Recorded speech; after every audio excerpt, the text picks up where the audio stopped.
Chapter 1. I shall accept the gifts, but you may take your intentions with you. Chapter 1. I shall accept the gifts, but you may take your intentions with you. Chen Anlin, I have made it clear that I am not a materialistic woman. Do you think that by bestowing upon me gold, silver, and jewels, as well as resources for cultivation, I would develop feelings for you? Please understand, although I have accepted your gifts, it does not signify my acceptance of you. In the martial arts arena of Hucking Academy, in the capital of the Great Zhou dynasty, all eyes were fixated on a girl of exquisite beauty. With a face full of indignation, the girl furrowed her brows, glaring at the handsome young man before her. I would rather die than marry you. Please instruct your parents to withdraw this engagement immediately, otherwise, I assure you, I will no longer accept your gifts. The onlookers among the students could not help but murmur amongst themselves. What is Zhao Yao thinking? Chen Xiao has given her so many wonderful gifts, yet she remains unmoved. I heard that not long ago, Chen Xiao gifted Zhao Yao his family's heirloom sword, the Qingguangqian sword, and she still rejected him? Zhao Yao has stated that she has accepted the gifts, but your intentions must be taken back. Chen Xiao truly is infatuated. He has been pining for someone who feels nothing for him for so long. Keep your voices down. If any of Chen Xiao's subordinates hear you, you might find yourself in a precarious situation. Yes, indeed, some of Chen Xiao's subordinates are not to be trifled with. Amidst the hubbub, the handsome young man facing Zhao Yao, Chen Anlin, seemed to have a glimmer of realization in his eyes. He was none other than Chen Anlin, a prominent second-generation aristocrat in the capital. In addition, he bore a rather infamous nickname, the male consort of the Empress of the Great Zhou dynasty. Of course, this title did not imply any romantic involvement with the Empress. It was merely due to the fact that his parents were seasoned officials from 3 dynasties, and he had grown up alongside the Empress, serving as her childhood companion. As the saying goes, a minister's son is treated with respect. Thus, even without considering Chen Anlin's parental connections, many court officials had to give him a measure of deference. Slap! Chen Anlin suddenly slapped his forehead, gazing at the beautiful Zhao Yao in astonishment. By heavens, after all these years, I realize I am a transmigrator. The last 3 words he silently exclaimed in his heart. At that moment, his mind was tumultuous, his expression one of bewilderment. He hailed from Earth, having transmigrated into this world. Yet he had lived an ordinary life among the natives, unaware of the mysteries of his birth. Just now, provoked by Zhao Yao, he experienced an epiphany, awakening memories of his past life. Damn it, I've turned out to be a sycophant. Chen Anlin mentally scoffed, rubbing his head. Moreover, he discovered that the world he had transmigrated into was, in fact, the setting of a novel he had read in his previous life. And he was the cannon fodder antagonist in the early chapters of this tale, the most pitiable and naive villain in the narrative. Before him stood Zhao Yao, one of the female protagonists of this very novel. He could still vividly recall the unfolding plot. Chapter 3. The extravagant young master Chen Anlin's confession to Zhao Yao ends in failure, leading him to mock the protagonist Xiao Chun, who subsequently retaliates with a strike that leaves Chen Anlin reeling. Instinctively, Chen Anlin touches his own face, realizing that he is about to be humiliated. Furthermore, in the unfolding narrative, Xiao Chen discreetly intervenes to prevent any further harassment toward Zhao Yao, ultimately resolving the matter permanently. My goodness, am I about to meet my demise? Chen Anlin feels an icy chill in his heart. How could he perish so soon after his arrival in this new world? It is worth noting that his identity within the Great Zhou dynasty is anything but ordinary. With his parents being formidable figures at the 4th rank of cultivation, as for Zhao Yao, her family is merely a common one that profits from the trade of medicinal herbs, in a capital city where one could easily hit a high official with a stone. The Zhao family is scarcely regarded as a 3rd-rate clan. Yet it is precisely due to Zhao Yao's favored status that her family has thrived, receiving substantial financial aid and eliminating numerous competitors, without which the Zhao family could not have flourished. Despite this, Zhao Yao possesses an inexplicable confidence. Looking down upon him, it is one thing to disdain him, but she also accepts the cultivation resources he bestows upon her. While nurturing Xiao Chun, the destined one, ultimately, Xiao Chun grows strong and, branding the Chun family as the emperor's lapdogs, obliterates them. As Chen Anlin reflects on these events, A surge of anger wells up within him, and a glint of malice flashes in his eyes. With his memories restored, he is no longer the submissive fool.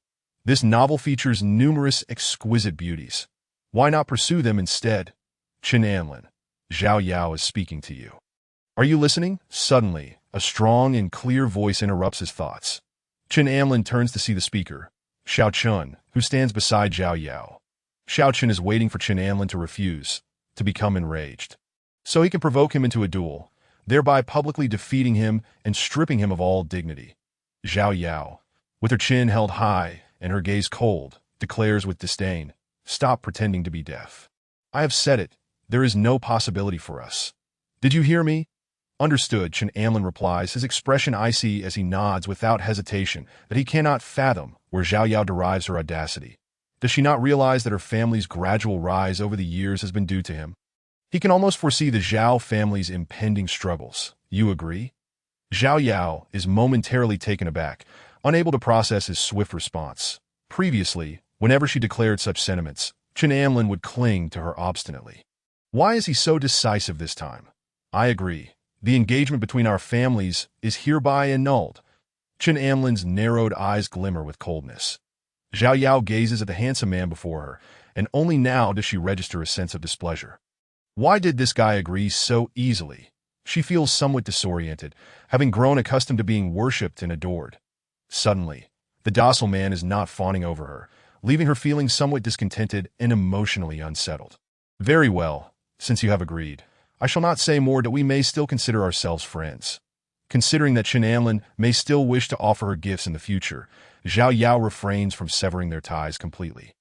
Pausing, Zhao Yao suddenly recalls some business matters concerning the Zhao family and adds, "Furthermore, I hope our personal matters will not affect the cooperative relationship between our families, that I trust you are a reasonable individual." Chen Anlin scoffs, interrupting her, "Business matters are off the table. And since we are annulling the engagement, return the betrothal gifts to me. The Qingguang Qian sword I gifted you, along with 880,000 taels of silver and 10 crates of various cultivation resources. Please return them all." As these words leave his lips, Zhao Yao's eyes widen in disbelief, filled with incredulity. Chen Anlin, are you even capable of reasoning? You wish to reclaim the betrothal gifts. Are you trying to force my hand? I assure you, that is impossible. Xiao Chen also glares at Chen Anlin, his expression darkening. The esteemed young master of the Chen family is truly absurd. To demand back the betrothal gifts is utterly ridiculous. Is there no law? Do you intend to bully others with your status? I, Xiao Chun, will be the first to oppose this. Chen Anlin had previously gifted Zhao Yao many cultivation resources, and unbeknownst to him, she had been secretly supporting Xiao Chun as well, particularly with the heavenly grade Qingguang Qian sword, which he had intended to borrow later to confront a demonic beast. Without that sword, he lacks confidence to face it. The more he thinks about it, the more infuriated he becomes. You dare to reclaim what belongs to me. Chen Anlin, you have chosen your own demise. With hands clasped behind his back, Xiao Chen steps forward, pointing at Chen Anlin, declaring, "Chen Anlin, if you have the courage, let us engage in a duel that if you win, you may do as you please. If you lose, I hope you will cease to trouble Zhao Yao." Chapter 2. The Empress's exquisite jade feet, here they come, seeking to challenge me. Chen Anlin's lips twitch slightly. Although the plot is shifted, resulting in his consent to annul the engagement, she still refuses to return the betrothal gifts. After a twist, Xiao Chen still seeks to confront him. Naturally, Chen Anlin cannot agree. He is currently no match for Yi Chen. There is little choice, as protagonists like Xiao Chen often challenge their opponents beyond their means. In the original narrative, he is publicly defeated, suffering great humiliation. However, knowing the plot, he will soon ensure that Xiao Chun learns his place. In the face of provocation, Chen Anlin chuckles. "Xiao Chun, have you lost your senses? Why would you use my family's betrothal gifts as a wager? They rightfully belong to my family. Reclaiming them is not an issue to at this moment. Those surrounding them nod in agreement. Xiao Chun, you penniless fool. What business do you have here? It is said that Zhao Yao has been supporting him. These two are undoubtedly conspiring together. Chen Anlin is famously infatuated. Zhao Yao, if you do not wish to marry him, why accept his gifts? You should be embarrassed for him. To take back gifts while expecting the sentiment to remain, such a calculation is absurd. How thick-skinned can one be? The murmurs from the crowd caused Zhao Yao to panic, and she burst into tears. Setting aside the facts, does Chen Anlin bear no responsibility? Chen Anlin scoffs, setting aside the facts. If we disregard the facts, what is there to discuss? Zhao Yao, tomorrow I shall personally come to reclaim my family's betrothal gifts. I hope you act accordingly. With that, Chen Anlin departs. Upon stepping outside, he breathes a sigh of relief, having declined the protagonist's challenge, and Xiao Chen does not dare to act against him in public. However, he realizes he must keep skilled individuals close to him in the future. Otherwise, it could become troublesome. Ding. Plot altered. Collect 100 luck energy. What on earth? Chen Anlin is taken aback, patting his head. The voice he heard did indeed resonate within his mind. Wait a moment. Inside his mind, he sees a small azure jade vial. This seemingly ordinary vase, purchased for flower arrangements in his previous life, turns out to be a treasure. Perhaps it is connected to his transmigration. Following this revelation, a surge of information floods in. Luck energy vial. This vial can collect luck energy, which can then be transformed into primordial energy, nourishing the body and significantly enhancing strength. Moreover, it can be utilized to heal injuries and restore treasures. Additionally, the luck energy vial can emit auras of luck, allowing one to detect children of fate. In other words, by suppressing or eliminating these children of fate, I can gather luck energy. Chen Anlin instantly comprehends. First, he will attempt to release the aura of luck and observe his surroundings. As he stands at the center, he perceives the luck of those around him. For instance, a nearby street vendor exudes a luck level of 13, indicating an imminent misfortune.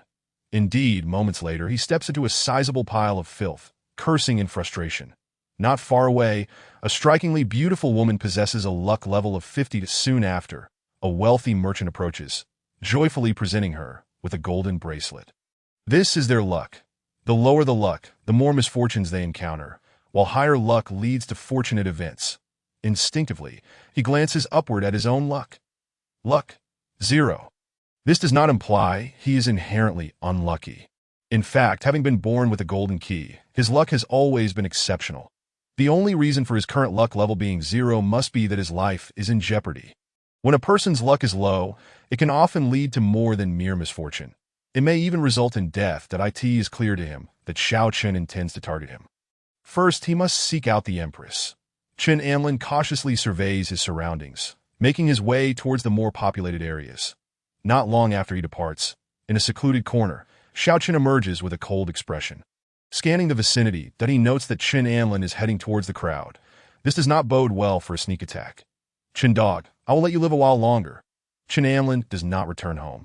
Instead, he proceeds directly to the palace. Given his noble status and his childhood connection with the Empress Wu Qingxue, he is permitted entry into the palace. Before long, outside the palace hall, an elderly eunuch steps out. Li Gonggong, Chen Anlin greets with a respectful gesture. The individual before him is Li Mingde, who has served alongside Wu Qingxue and has watched Chen Anlin grow since childhood. He has always treated him well. Anlin, what brings you here? You typically do not frequent this place. Li Gonggong smiled gently and remarked that he was well aware of Chen Anlin's greatest fear, Her Majesty Wu Qingxue, from childhood to adulthood. Chen Anlin had often been bullied by Wu Qingxue, leaving him with psychological scars. Thus, under no circumstances would he dare to approach the Empress. Indeed, there are some troublesome matters at hand, he continued. You may enter. The Empress is currently playing in the back garden and mentioned that your arrival is quite timely. Thank you, Gonggong. Chen Anlin expressed his gratitude as he followed suit. Upon reaching the entrance of the back garden, Li Gonggong halted, allowing Chen Anlin to proceed alone. Within the back garden, a delicate fragrance of flowers wafted through the air. A stunning woman, clad in an opulent purple gown, her attire dampened and accentuating her alluring figure, walked barefoot upon the water's surface. This enchanting figure was none other than the Empress of the Great Zhou, Wu Qingxue. Reflecting on the Empress's prowess, Chen Anlin couldn't help but feel a wave of emotions. They were of similar age and had grown up together. While he had only attained the 8th rank in cultivation, Wu Qingxue had already reached the late stage of the 3rd rank. In the realm of Great Zhou martial arts, the 1st rank was the strongest and the 9th the weakest. As the Empress, she was not required to deal with the mundane affairs of state daily. Those responsibilities were typically entrusted to the cabinet. Her primary duty was to maintain the strongest martial prowess, which allowed her to command the court. Your Majesty, Long live the Empress. Chen Anlin knelt before her. Suddenly, a waft of fragrance enveloped him, and in an instant, the Empress had appeared before Chen Anlin, in his line of sight. A pair of feet, as exquisite as jade carvings, graced the surface of the water. Xiao Anzi, you rascal! You never come to pay your respects or engage in conversation with me. What brings you here today?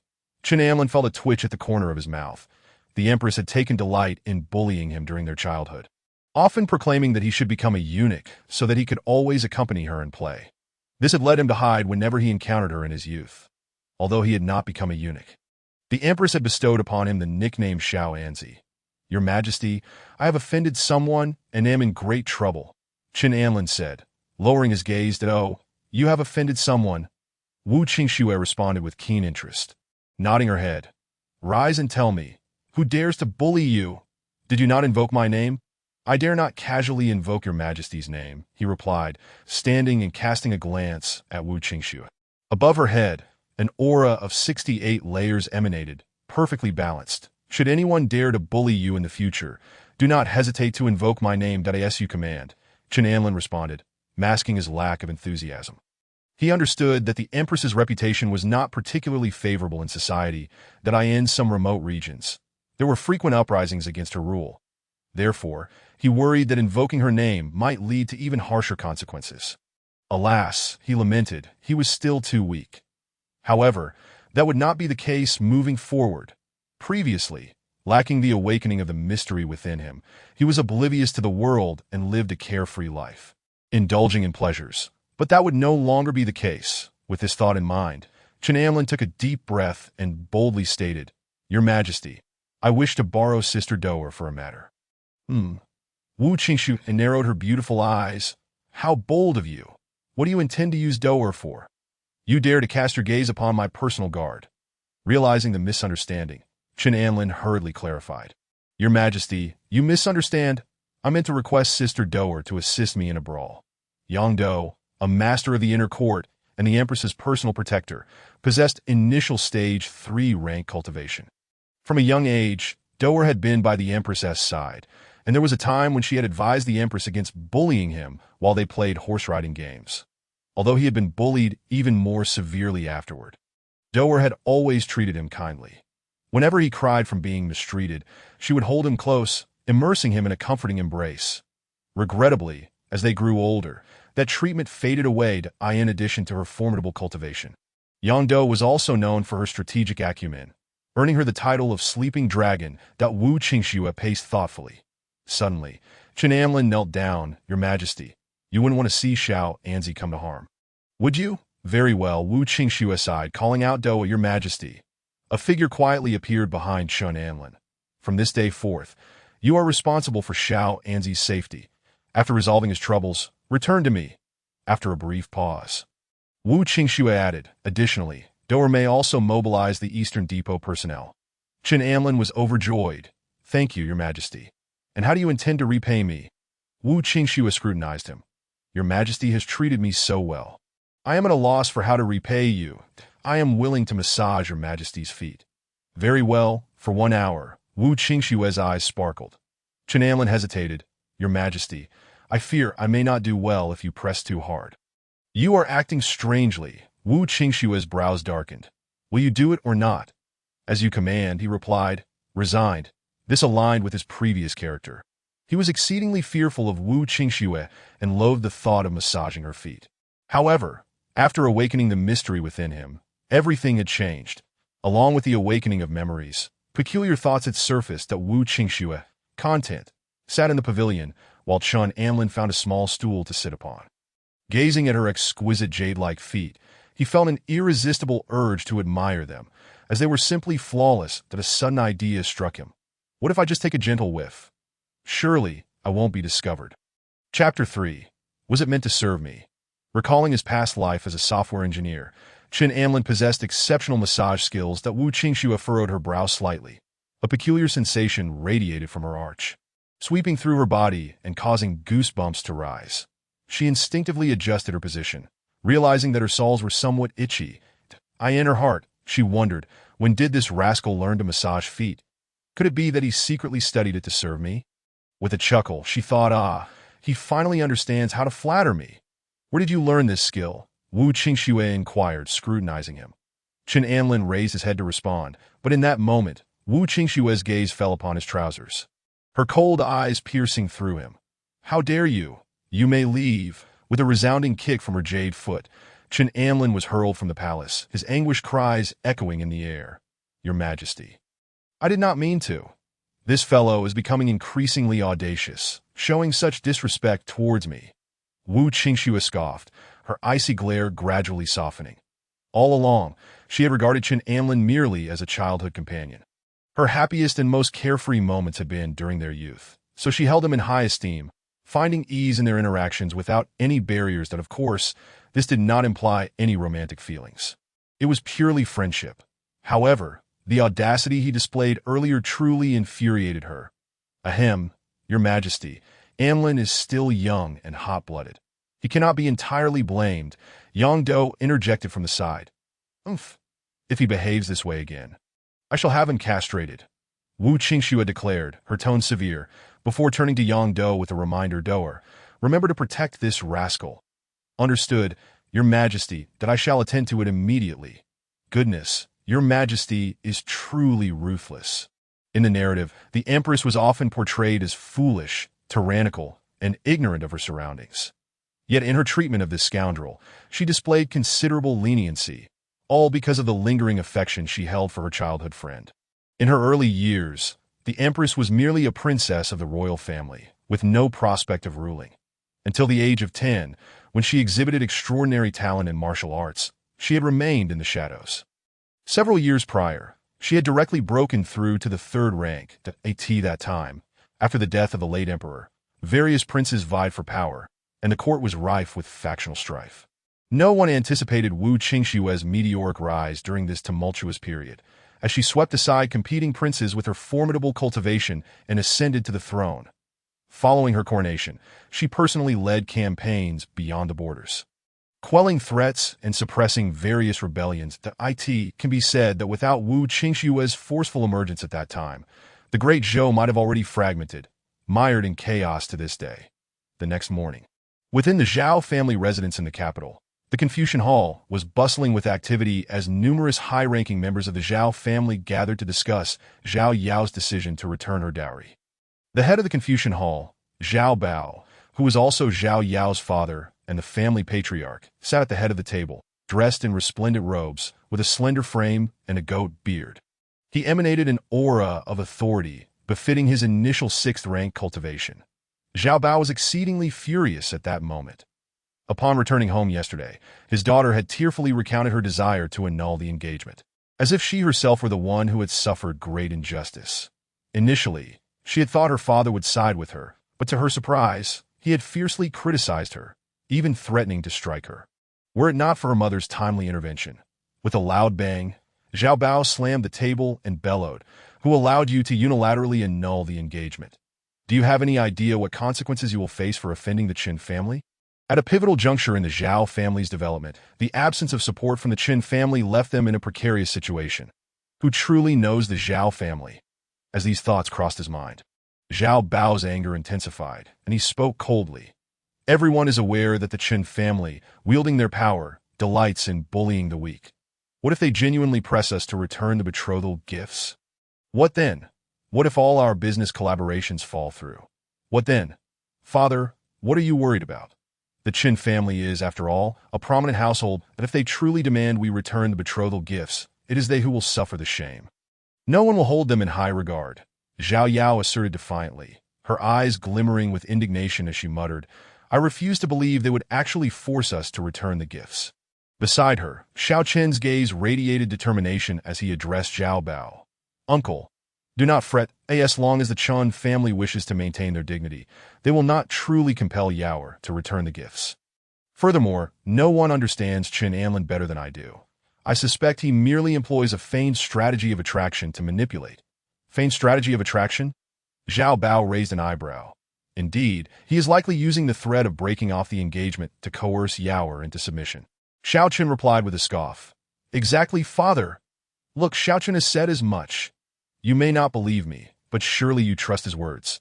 She knew her father held Xiao Chun in high esteem, that eye in her eyes. Xiao Chun was the epitome of excellence, a self-made champion, while Chen Amlin was merely a privileged scion, a sycophant of the foolish monarch. What merits did he possess beyond a handsome appearance, a wealthy lineage, and the protection of the empress? In contrast, while Xiao Chen may be of average looks and humble origins, he was intelligent and diligent, relying solely on himself. Moreover, he understood her well, often gifting her with uniquely shaped stones that he meticulously selected. Unlike Chen Anlin, who could only lavish her with expensive trinkets, a mere buffoon in comparison. Uncle, just wait and see that if Yao truly agrees to the dissolution of the engagement. I assure you, Chen Anlin will be the one to bow an apology. Xiao Chen remarked with a slight smile, feeling at ease that in his view. How could Chen Anlin, who had pursued Yao for so long, truly give up? His tactics of feigned desire would not work on her. She would not forgive him so easily. He must kneel and beg for her forgiveness. Zhao Yao declared with a sense of superiority. Yes, Yao, if you wish to cancel the engagement, we can wait until our two significant business dealings with the Qin family are concluded. Once we have solidified our position, what is there to fear? Zhao Bao nodded, increasingly satisfied with his daughter. Understood, father. Zhao Yao exclaimed joyfully, nodding vigorously. Hearing this, Xiao Chen flashed a charming smile, his lips curling upward. The stronger the Zhao family became, the more advantageous it would be for him, as Zhao Bao had valued him highly, appointing him as a guest elder of the family with access to cultivation resources each month. Unconsciously, Xiao Chen touched the ring on his hand. As the destined child, he naturally possessed a golden opportunity. His spatial ring housed a celestial being from another world. That moment, a voice resonated within the ring. Xiao Chun, Chen Anlin is here. Xiao Chen nodded and then spoke. Uncle, Yao, Chen Anlin has arrived. You were able to sense his approach in advance. Zhao Bao remarked approvingly, recognizing the many mysterious qualities that Xiao Chen possessed. Very well. I shall make him kneel and apologize immediately. Zhao Yao said with a radiant smile that I look forward to seeing how you compel me to kneel in apology. A menacing voice called from outside. With a resounding crash, Chen Anlin kicked open the heavy iron door, striding in with his hands clasped behind his back, flanked by a cadre of Chun family guards. Following him was a woman adorned with a veil. None other than the Empress's personal guard, Yang Do.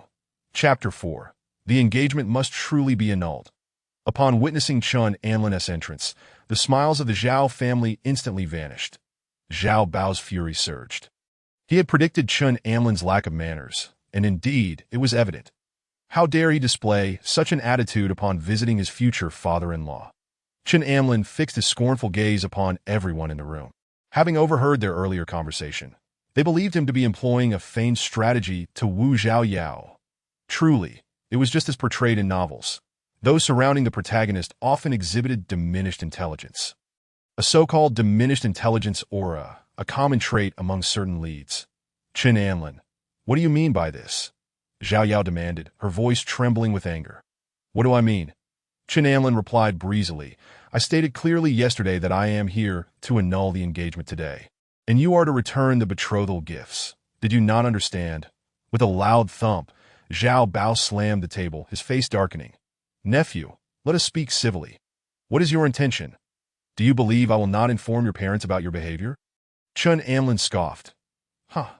Zhao family head, are you jesting? What status does your Zhao family hold that you would speak to my parents? Had it not been for my initial intention to marry your daughter, do you think my parents would even glance in your direction? What status? The Zhao family members exhibited expressions of indignation. Chen Anlin's words were outrageously disrespectful, even if there was some truth to his statement. It was utterly inappropriate to voice it so bluntly. Chen Anlin, your manners leave much to be desired. Uncle is quite displeased. Zhao Bao replied coldly, contemplating the earlier claims that Chen Anlin was employing a feigned strategy.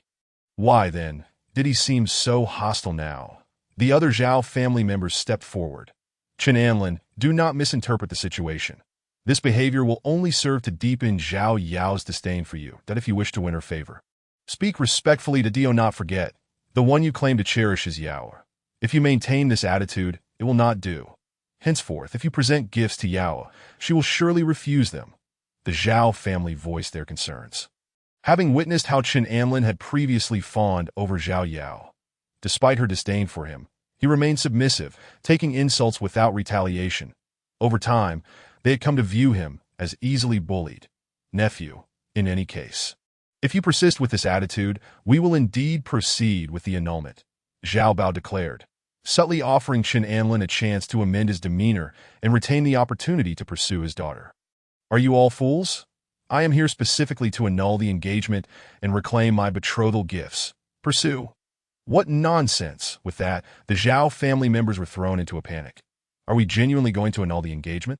Zhao Yao exclaimed, her urgency evident. Chen Anlin, are you not a man? The betrothal gifts were given willingly. Do you not understand? They now rightfully belong to my Zhao family.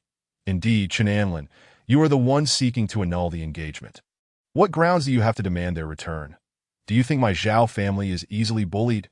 Zhao Bao shook his head, his gaze flickering. Chen Anlin, I advise you not to misuse your influence. For if word spreads that you demanded the return of the betrothal gifts, it would not reflect well on you. Xiao Chen interjected with a cold snort, unable to fathom why Chen Anlin was so brazen as to demand the return of the gifts. Chen Anlin surveyed the room, comprehension dawning. I see. You are unwilling to return the betrothal gifts. Zhao Bao nodded. You were the one who declared the engagement annulled. Xiao Chen declared. I can attest that it was you, Chen Anlin, who initiated this annulment. Chen Anlin smirked. Xiao Chen, I was just about to deal with you as well. He had no desire to engage in further debate. With that, Yang Dou, positioned behind him, unleashed her power, striking toward Xiao Chen. Zhao Bao inwardly approved. He was not afraid of a confrontation, but rather feared inaction. Once a fight broke out, he could claim the moral high ground. He bellowed, Do not commit violence in my home. Zhao Bao's potent aura reached the 6th rank. Just as he believed he could easily subdue Yang Dou, an even more formidable force surged from her, overwhelming him. Strike. Chen Anlin commanded coldly. Yang Dou nodded. Conjuring a phantom hand formed from her energy, which descended upon Zhao Bao like an icy rain, crashing into his face. With a resounding slap, Zhao Bao was sent flying, akin to a kite severed from its string. How could this be? You are a 3rd-rank cultivator. The 3rd rank was a formidable power, even within the capital, where few dared to confront such strength. How had Chen Anlin come to be accompanied by such a powerful individual? At this moment, Xiao Chen felt a pang of anxiety. He was merely an insignificant figure. Why were these individuals targeting someone so weak? Xiao Chen seethed inwardly, cursing his helplessness. Boom! Xiao Chen was also sent sprawling. Chen Anlin, why do you force my hand? Order her to cease immediately, or I shall harbor a lifelong hatred toward you, never to see you again. Witnessing her father and Xiao Chen being struck down, Zhao Yao wept heart-wrenchingly. She was convinced that Chen Anlin was acting out of spite, solely to exact revenge on her. Chen Anlin could not help but chuckle. At this juncture, who had instilled Zhao Yao with the confidence that he held feelings for her? The absurdity of her reasoning left him speechless. Chen Anlin, you can only rely on others to bully me, that if you possess any courage, face me in battle. Suddenly, Xiao Chen struggled to rise from the debris, shouting at Chen Anlin, Come on, you think I would fall for such tricks? Chen Anlin looked down from a lofty height, gazing at Xiao Chen with an expression devoid of emotion, and said, What level are you at to have the audacity to challenge me? Xiao Chen felt a sharp pain in his chest and spat out a mouthful of old blood. Ding. Successfully suppressed the destined son, Xiao Chen, and plundered 300 fortune points. Ding. Successfully suppressed the Zhao family, who funded Xiao Chen and plundered 200 fortune points. Upon receiving the news, Chen Anlin grinned. It seemed that accumulating fortune points was rather effortless, especially with Xiao Chen out of the way. In the next moment, Chen Anlin instructed Yang Dou. Yang Dou nodded and strode toward Xiao Chen. Stop fighting, stop fighting. I will not break off the engagement. Seeing this, Zhao Yao panicked, rushing to Chen Anlin with tear-filled eyes, grasping his hand in supplication. I forgive you, all right? Please don't bully Xiao Chen any longer. What more do you want from me? Forgive you. Chen Anlin was left speechless. Why on earth would I seek your forgiveness? Yes, I forgive you. That I understand that you resent Xiao Chen's excellence because you feel inferior to him. Slap! Before she could finish her sentence, Chen Anlin swung his hand back, sending Zhao Yao flying. Zhao Yao spun through the air 5 times before crashing heavily to the ground, covering her swollen face. She was momentarily bewildered. He actually hit me? He really hit me. He promised to protect me for life. In. Chen Anlin was at a loss for words. Zhao Yao's thought process was indeed extraordinary. Unwilling to yield. Zhao Yao stood up, tears streaming down her face as she shouted, "Fine, go ahead and hit me. If you have the ability, strike me again." She rushed to Chen Anlin, unable to believe he would dare to strike her again. Especially since she was supposedly his most beloved, that he had always been so docile, accommodating every whim that go on. "If you have the guts, slap." Chen Anlin delivered another blow, and once more, Zhao Yao spun through the air before crashing to the ground. "Never have I heard someone make such a request," Chen Anlin remarked, shaking his hand. "Enough. My Zhao family is willing to return the betrothal gifts." Zhao Bao glanced at his daughter, who lay prostrate on the ground, his heart aching. Now a third-tier expert had appeared here. Any futile resistance would only lead to a more disastrous defeat. Moreover, he sensed a killing intent emanating from Chen Anlin. After uttering this, Zhao Bao felt as if all his strength had drained away, his face falling into despair. Moments later, the Zhao family presented the betrothal gifts. Xiao Chen glared intently at Chen Anlin, then at the treasures before him. These cultivation resources were rightfully his. The Zhao family's possessions were, after all, his own. Yet they were now being taken away. Though he recognized that his side was at a disadvantage, he couldn't help but feel a deep-seated resentment towards Chen Anlin. Indeed, all these wealthy second-generation heirs were not good people. Rage boiled within him. "Just wait. You shall pay for this humiliation 100-fold in the future." However, unexpectedly, Chen Anlin suddenly turned his gaze towards him. Xiao Chen instinctively sensed something was amiss as the third-tier expert approached him once more. Zhao Bao furrowed his brows and quickly said, "Chen Anlin, we've returned the betrothal gifts. What more do you want?" This young master has received information that Xiao Chen is in league with the demons. Chen Anlin pointed at the emerald ring on Xiao Chen's finger. The demon is within that ring. The Great Zhou dynasty has a zero-tolerance policy towards demons. There have been countless instances of demonic chaos in various regions, leading to innumerable bloodshed, flesh and blood flowers, blood pits, seas of corpses, ghostly villages. Demons even manipulate martial artists to rebel. Therefore, since the establishment of the Great Zhou dynasty, it has been decreed that all demons must be executed without exception.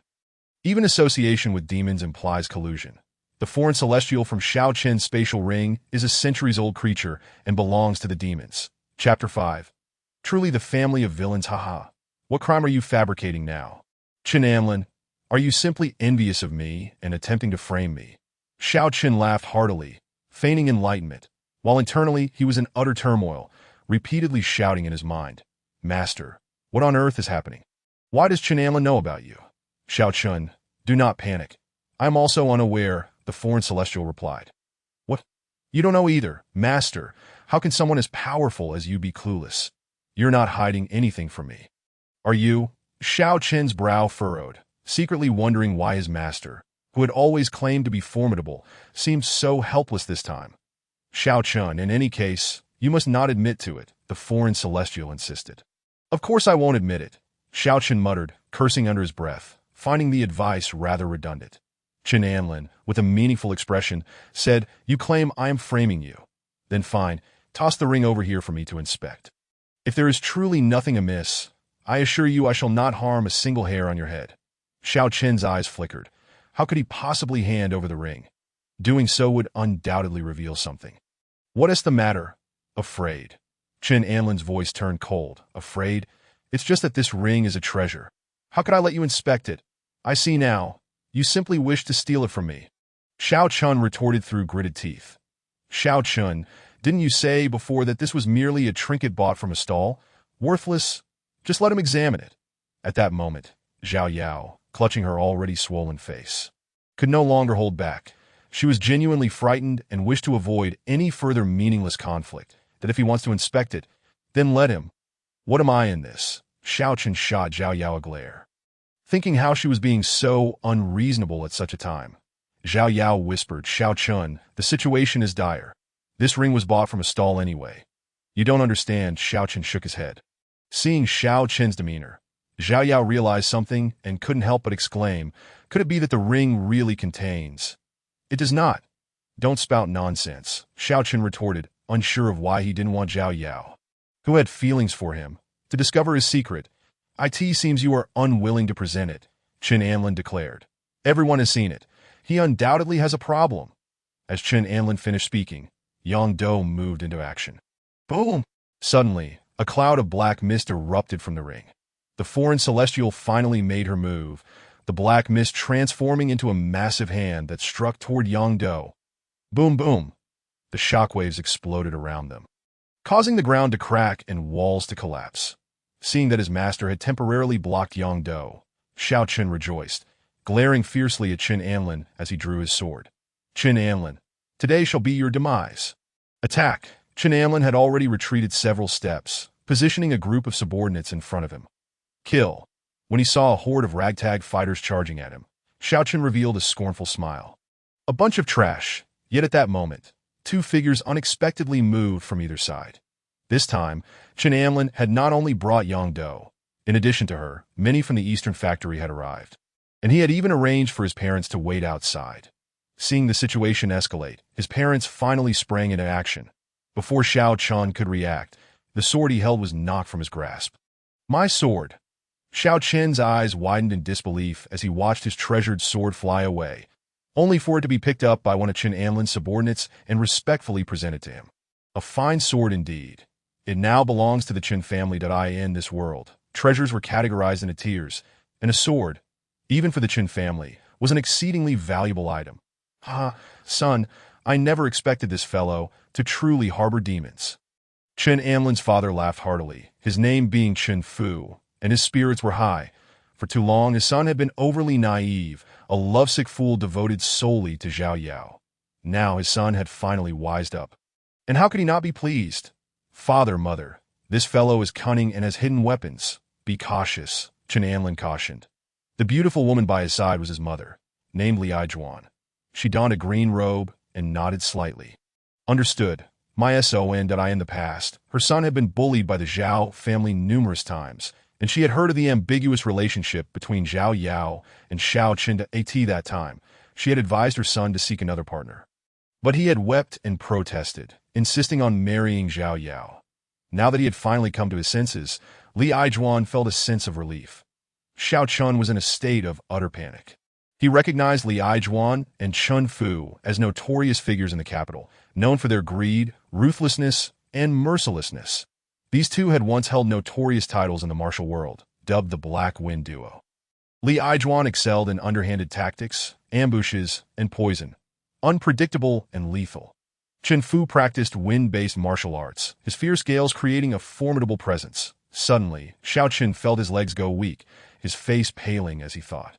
Why do my legs suddenly feel so powerless? Keek, Li Aijuan cackled. Not only will your legs lose strength, but your entire body will too, and soon you will bleed from all 7 orifices. Keek. Truly, the villainous family head. Chen Anlin's lips twitched. In the novel, the Black Wind Duo had sought vengeance upon him after discovering that Xiao Chen had killed them.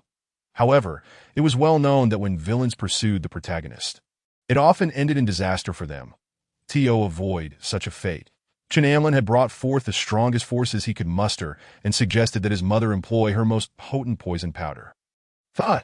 Xiao Chen knelt on the ground, his face pale and water dripping down. Why? Why must you nobles humiliate me? What wrong have I committed? Xiao Chen. Zhao Yao intended to assist Xiao Chen, but was directly pulled back by Zhao Bao. Yaoer, are you out of your mind? Xiao Chen has colluded with demons. If you approach, you will be implicated. Zhao Yao's heart trembled, lowering her head, afraid to step forward. Xiao Chen, in despair, fixed his gaze on Chen Anlin. Chen Anlin, it is all your doing. You truly deserve to die. Leave.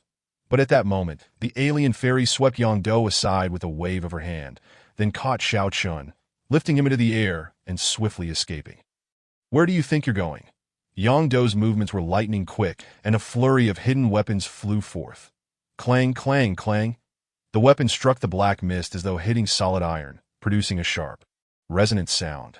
Chen Anlin, 30 years in the east, 30 years in the west. Today you have humiliated Xiao Chen, and I, Xiao Chen, shall remember this point one day. I will personally annihilate your Chen family to avenge today's disgrace.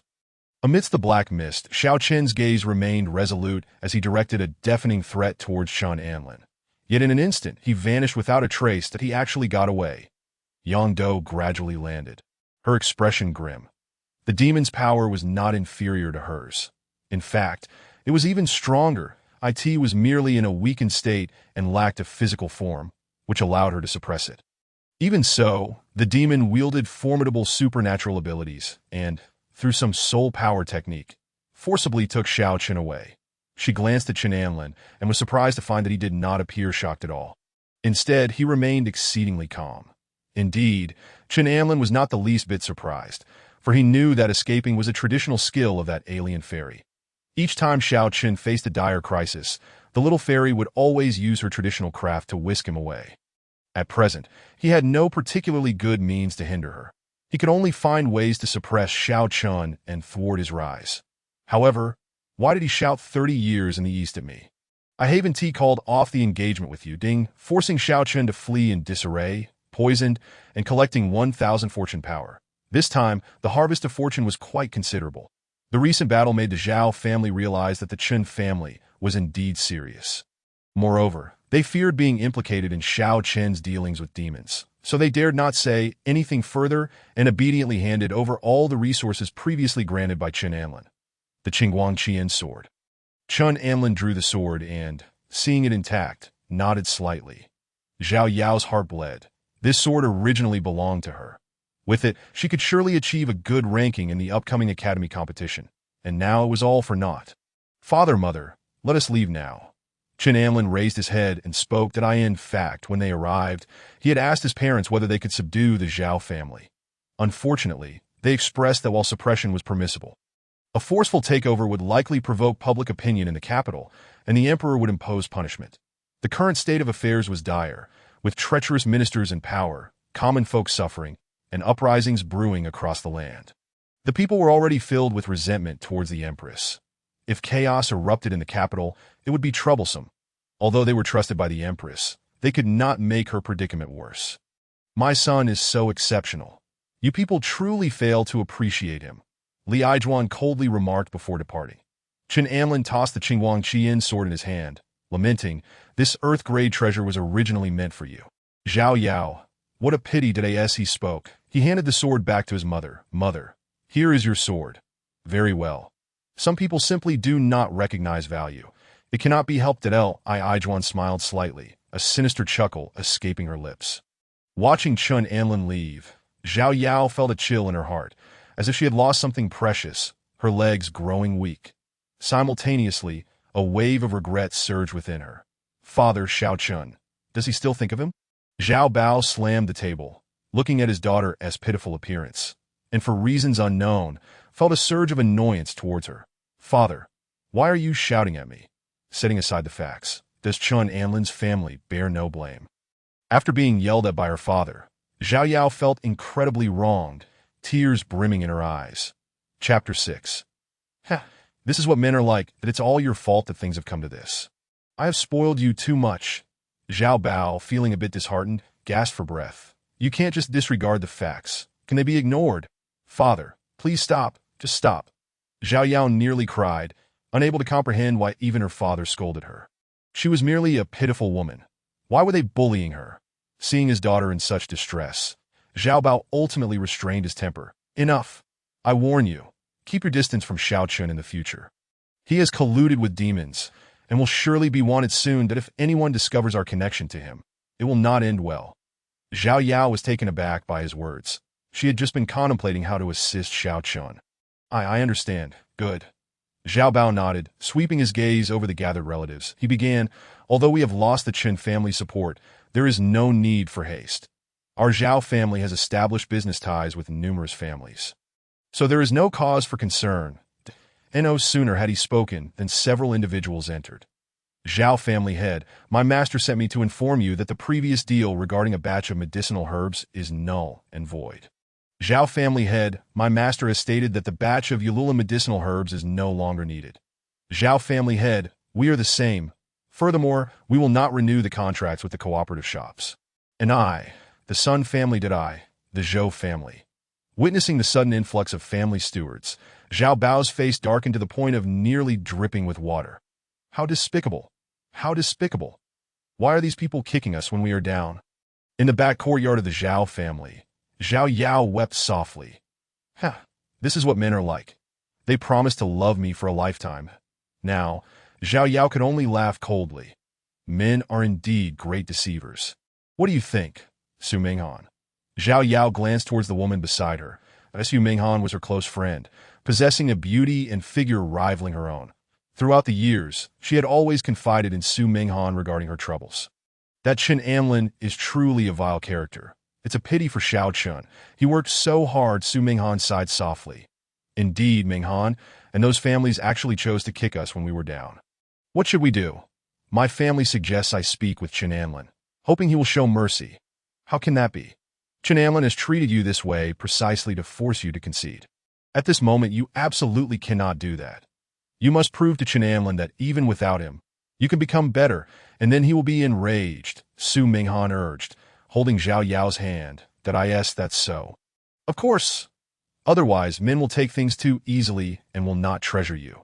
But regarding my family's matters, if the sky falls, your father will bear it for you. Didn't you say your father has great talent? Perhaps in a decade or two, he could reach the 5th rank. Meanwhile, Chen Anlin's parents are only at the 4th rank. Your father is 5th, so they should give him some face. Su Minghan's lips curled into a smile as she spoke. And even she found her words somewhat implausible. Oh, you mean I should continue to give Chen Anlin the cold shoulder? Truly ignore him? Absolutely. You must not show him any goodwill, to be honest. I think breaking up this time is for the best. Su Minghan's smile widened. However, when Zhao Yao looked at her curiously, Su Minghan quickly resumed her usual demeanor. You are right, Su Minghan. Thank you for standing by me during this time. Su Minghan smiled. Of course. What are friends for? After comforting Zhao Yao for a while, Su Minghan left. However, she did not return home. Instead, she secretly made her way to Chen Anlin's residence. Miss Su Minghan seeks an audience? Chen Anlin, who was about to cultivate, paused in surprise, suddenly recalling this character from the novel, the villain's female sycophant. Her. Chen Anlin remembered that Su Minghan was Zhao Yao's close friend, having grown up together. Yet in the novel, she was not a good person, but rather an early-stage cannon fodder villainess who pretended to be kind to Zhao Yao while secretly plotting against her. Her aim was simple, to break apart Zhao Yao's engagement with him and claim him for herself. Indeed, Su Minghan harbored feelings for him. In the novel, Su Minghan had made several veiled advances towards him. But alas, Chen Anlin was deeply devoted to Zhao Yao and hardly acknowledged her. Subsequently, he was killed by Xiao Chun, and Su Minghan was consumed by grief. Upon learning from Zhao Yao that he had been slain by Xiao Chun, Su Minghan flew into a rage and sent assassins after Xiao Chun. Yet, Xiao Chun was not so easy to deal with. Repeated assassination attempts failed, plunging Su Minghan into greater despair, and she began to cultivate demonic arts. Reminiscing about those plot lines, Chen Anlin felt a twinge of emotion and instructed the steward. Let her come to me. Soon after, Su Minghan entered the courtyard, her gaze filled with reverence as she looked upon the man she admired. Young Master Chen. Su Minghan slightly inclined her body, a hint of excitement flickering across her features. Upon learning that Zhao Yao and Chen Anlin's engagement had definitively fallen through, she outwardly consoled Zhao Yao while secretly probing for information. Subsequently, she hastened to Chen Anlin's side, eager to seize the opportunity. At times, she found herself perplexed as to why Zhao Yao possessed such allure that young Master Chen favored her so exclusively. Did she not have her own charms in her quest to win Chen Anlin's affection? She had orchestrated countless schemes behind the scenes, and now that the two had finally parted ways, she felt a surge of hope. Chen Anlin scrutinized the enchanting figure before him, his gaze profound as he approached and gently lifted Su Minghan's chin, his fingers caressing her smooth skin. Young Master Chen, please conduct yourself with decorum, Su Minghan stammered, startled by his sudden advance, yet her heart swelled with elation. Had Chen Anlin truly taken an interest in her? After years of devotion, was she finally receiving her due reward? Nevertheless, she feigned anxiety, presenting herself as a tantalizing figure, exuding an irresistible allure that it must be said. Su Minghan was exceptionally skilled in the art of seduction. She understood that men were often drawn to that which was difficult to attain. Yet, unexpectedly, at that moment, Chen Anlin suddenly embraced her waist, drawing her closer. "Young Master Qin, what brings you to seek me?" She inquired. "That I merely wish to advise you to temper your anger. Furthermore, I shall keep a watchful eye on Zhao Yao. Should any news regarding Xiaochen arise, you will be the first to know." Su Minghan declared earnestly. "That I ask that so? Yet, I am currently quite irate," Chen Anlin retorted, his pupils narrowing as he bit his lip in a feigned display of embarrassment, curiously asking, "Young Master Chen, how might I alleviate your anger?" "What do you think?" Chen Anlin's hand slowly glided down from her chin, that Su Minghan's delicate form trembled as her breath quickened. "Young Master Chen, should you continue in this manner, I shall have no choice but to cease our conversation." Goodness, this young lady was undeniably adept at enticing men. Suddenly, Chen Anlin felt that she was far more intriguing than Zhao Yao. From that moment forth, she would be his woman. "That is unacceptable," Su Minghan mumbled, her voice barely above a whisper. "This is a command," Chen Anlin asserted, pulling her into the room. "Allow me to show you something remarkable." "What is it?" Su Minghan asked, a mixture of trepidation and anticipation coursing through her. Although she harbored deep feelings for Chen Anlin, even going so far as to betray her closest friend Zhao Yao for his sake, she knew this made her appear villainous, a bad girl. Yet, in her desire to win Chen Anlin's heart, she chose not to dwell on such thoughts. However, when the moment came for Chen Anlin to take their relationship further, she felt a surge of panic. She worried that upon entering the room, he might reveal something scandalous, as an innocent maiden. She could not allow such a thing. Noticing Su Minghan's apparent reluctance, Chen Anlin did not press the matter further. Reassuring her, "Rest assured, I merely wish to take a look. Nothing more." Yet in this manner, Su Minghan found herself half-heartedly acquiescing as Chen Anlin guided her into the room. Chapter 7. 5 years later, surrounded by wives and concubines, "Is this what you wish to show me?" Su Minghan inquired, taking the tome Chen Anlin offered her, titled Secret Joyous Techniques. That it was indeed a method of joyous cultivation. As Su Minghan's face flushed crimson, her anticipation mounting. Did young Master Chen intend for them to cultivate together? "Yes, take a moment to peruse it," Chen Anlin replied.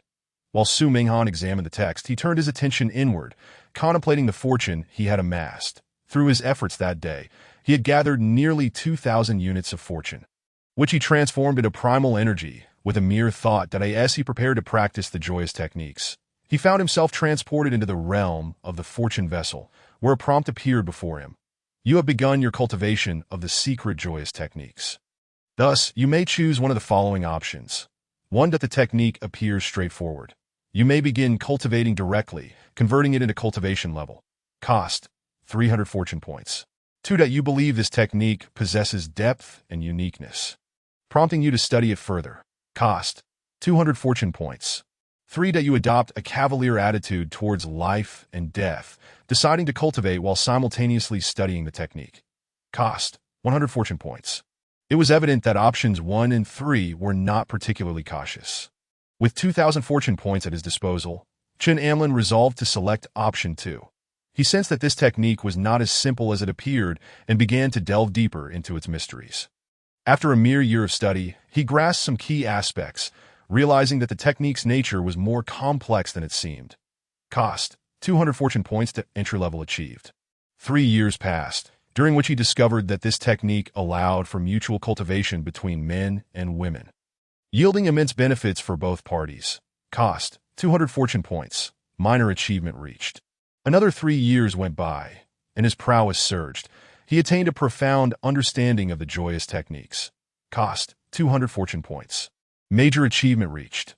5 years elapsed, and surrounded by wives and concubines, he comprehended the true essence of the joyous techniques: the exchange of souls. This time, both he and his wife experienced tremendous benefits, and their cultivation level soared. Cost: 400 fortune points. Complete mastery achieved. Having expended 1,000 fortune points, the technique was finally perfected. This space felt akin to a simulated realm. It was truly astonishing. He had spent what felt like over a decade within this space, yet only moments had passed in the outside world. With a gentle exhale, Chen Anlin opened his eyes, releasing a breath of stale air. So this is the true essence of the joyous techniques. This technique had originally been obtained by him, the antagonist, with the intention of using it to exploit virtuous women. However, he had been slain by the protagonist, who had discovered the joyous techniques among his belongings, serving as evidence of his misdeeds. At the time, he had genuinely believed the joyous techniques to be a nefarious practice. Yet, upon closer examination, he realized it was merely a fade. The joyous techniques were, in fact, a celestial art, emphasizing mutual accomplishment, the sharing of strengths and weaknesses, and achieving a deep spiritual connection. Ultimately, it culminated in a fusion of souls, leading to a remarkable form of interaction that not only greatly benefited cultivation, but also significantly enhanced their soul power, resulting in inexplicable effects. These concepts were vaguely discussed within the text, yet the esoteric nature of the techniques made it difficult for Su Minghan to appreciate their significance. Chen Amlin seized the tome from Su Minghan's grasp, inquiring, "What do you think? Young Master Chen, do you understand why I would willingly abandon my longtime friend to assist you?" To his surprise, Su Minghan gazed intently at Chen Amlin, posing a question in return. "Pray tell that I have feelings for you. Do you remember when I first began to like you?" The memory of that fateful day resurfaced. Years ago, when I had become separated from my parents. I was but 7 or 8 years old, that I was bullied by other children in the street when you appeared, slightly older than me, perhaps around 9 years old. You defended me, driving away those bullies and ensuring I returned home safely. The recollections of childhood began to coalesce in Chen Amlin's mind, and he suddenly recalled a little girl with a ponytail, tears streaming down her face. "It was you. You've become so beautiful since then. Back then, you were quite disheveled. Indeed, I have always remembered you. Though I knew not your identity, it wasn't until later, at the academy, that I encountered you once more, and you stood up for me against those who mocked me." In that moment, Chen Amlin comprehended that it was this very memory that had fostered Su Minghan's affection for him. "I had assumed it was merely my good looks that captivated you," Chen Amlin admitted candidly. Suddenly, Su Minghan burst into laughter, but her expression soon turned serious. "Now that we are together, I must warn you. Should you betray me or ignore me, as you did in the past, I shall exact vengeance upon you, subjecting you to 1,000 tortures and offering your severed heads to the dogs." With that, Su Minghan embraced Chen Amlin, sinking her teeth into his shoulder. "Ouch! You really bit me." Before long, a distinct impression of her teeth marked his shoulder. "It seems I must educate you properly." Chen Amlin grumbled that I rather enjoy your assertive demeanor, but I must confess, your biting is most unwelcome. One must be thoroughly educated. After a stick of incense had burned, Chen Amlin gazed at Su Minghan, whose face was glistening with sweat and who had already succumbed to slumber, and he shook his head, reflecting that sometimes being exceptionally talented could indeed prove to be a burden. He then sat cross-legged, attuning himself to the pure essence of energy circulating within him. This energy was not his own, but rather a refined force generated by the recent cultivation of the joyous technique, a result of their combined efforts. This newfound power not only propelled his energy to greater heights, but also fortified his foundational strength as well as his internal organs and skeletal structure. The sensation of such enhancement astonished him. The effects were simply remarkable and beyond belief. The rapid amplification of his energy also contributed to an elevation in his martial skills. Previously, he had practiced the Chen family's martial art, the Fire Yang Fist technique, a discipline characterized by its fierce and aggressive strikes. Until now, he had only mastered it to a minor degree. The levels of mastery were categorized as entry, minor achievement, major achievement, and perfection, just moments ago. However, he had achieved a grand perfection in the Fire Yang Fist technique, leading to an elevation in his own mastery level, transitioning from the mid-8th rank to the mid-7th rank. This enhancement was not limited to his cultivation. Even his innate talents had ascended to a higher tier, allowing the energy within him to flow more smoothly. To that moment, a new message appeared within the fortune vessel. The successful initial use of fortune had unlocked the exchange space of the fortune vessel. Within it, a multitude of luminous orbs emerged, each sealed with various treasures. Chen Amlin's consciousness delved into the fortune vessel, as if he were traversing the vast cosmos, selecting treasures from before him. There were a total of 99 types of treasures. Some offensive items were surprisingly priced at 10,000 fortune points. Aside from treasures, there were also elixirs and garments, truly resembling a grand emporium. The treasures were graded as heaven, earth, profound, and yellow. It was said that beyond the heavenly grade, There existed even superior treasures, such as the spirit energy utilized by immortals, classified as spiritual-grade treasures. Upon glancing at the more expensive treasures, he indeed discovered a spiritual-grade item, but it required over 1,000,000 fortune points that it would likely take the slaying of hundreds of Shao Chun to amass such fortune points, not to mention that he needed to reserve some for his cultivation. At this juncture, an item caught his attention, the Eye of Heaven Pearl. This treasure was reasonably priced at only 999 fortune points, serving the singular purpose of unveiling the disguises of others and sensing their presence within a 100-meter radius. Realizing this, Chen Amlin's thoughts stirred. Figures of the protagonist often wore masks, and possessing this item would prove immensely beneficial, not to mention providing early warnings from a distance. With this in mind, he acquired the Eye of Heaven Pearl and completed the purchase. After withdrawing his consciousness from the fortune vessel, Chen Amlin retrieved the Eye of Heaven Pearl that was no larger than a glass bead, housing a yellowed eye within. When placed upon his person, it indeed enabled him to sense the presence of others within 100 meters. 2 maidservants were sweeping the floor, 2 guards were engaged in martial sparring. And beside him, Su Minghan was intently observing him. "That you're awake," Su Minghan exclaimed in surprise, sitting upright. "Something feels amiss. I sense an additional force within me," observing the panic-stricken expression on Su Minghan's face. Chen Amlin gently ruffled her hair. "Have you finally noticed? Is this the benefit bestowed by the joyous technique?" "Of course. What else could it be?" "Wow, it truly works." Su Minghan's eyes sparkled as if she had discovered a new world, gazing at Chen Amlin with fervent intensity. Under such scrutiny, Chen Amlin felt a pang of unease. "What are you planning?" Chapter 8. Has the female lead betrayed Shao Chen? Important chapter. Why doesn't T this time yield as good results as before? I suspect that such matters hinge on quality rather than quantity. This is the essence of the joyous technique, in other words, one should not pursue cultivation merely for its sake, but rather cultivate genuine affection. Is that so? Su Minghan nodded, somewhat comprehending. However, it's getting late. You should stay here tonight. Chen Amlin laid down to sleep, stating, "After all, it's nighttime, and I can't help but worry about a young lady like you returning alone at this hour." "Are you concerned for me?" Su Minghan felt touched. By the way, where do you think that scoundrel Shao Chun is right now? Meanwhile, deep within a secluded forest, a battered and bruised youth was making his way toward the capital. This individual was none other than the protagonist, Shao Chun. After escaping from Zhao Yao's residence, he had been brought to an unfamiliar location by an otherworldly fairy. Guided by her, he swiftly located some spiritual herbs, managing to heal his injuries significantly. "Chen Amlin, I will not let you off easily." A cold glint flickered across Shao Chen's face. "What you certainly did not expect is that I would turn this misfortune into fortune." Stranded in a remote forest, he had fortuitously discovered a miraculous herb, which upon consuming, had propelled his cultivation forward. He was now at the mid-8th rank. By dawn, Shao Chun, donning a waxy yellow mask, finally arrived within the city. His first course of action was to seek out Zhao Yao. Inside the Zhao family's woodshed, Zhao Yao looked at Shao Chun, who appeared haggard and weary, her brows knitting in concern. "Yao, do not fret. I have recovered quite well from my injuries," Shao Chun said with a smile, knowing full well that Zhao Yao was most concerned for him. "But this place is too perilous. Why did you come back? And have you truly been raising demons?" Zhao Yao's tone was less than amiable, for any association with demons could spell disaster for the Zhao family should it be discovered. "Leave this matter to me. You need not worry about it," Shao Chun replied, deliberately withholding the details of his master. "Where have you been hiding lately?" Shao Chun hesitated. "Of course I'm here. It's too dangerous outside right now." "What?"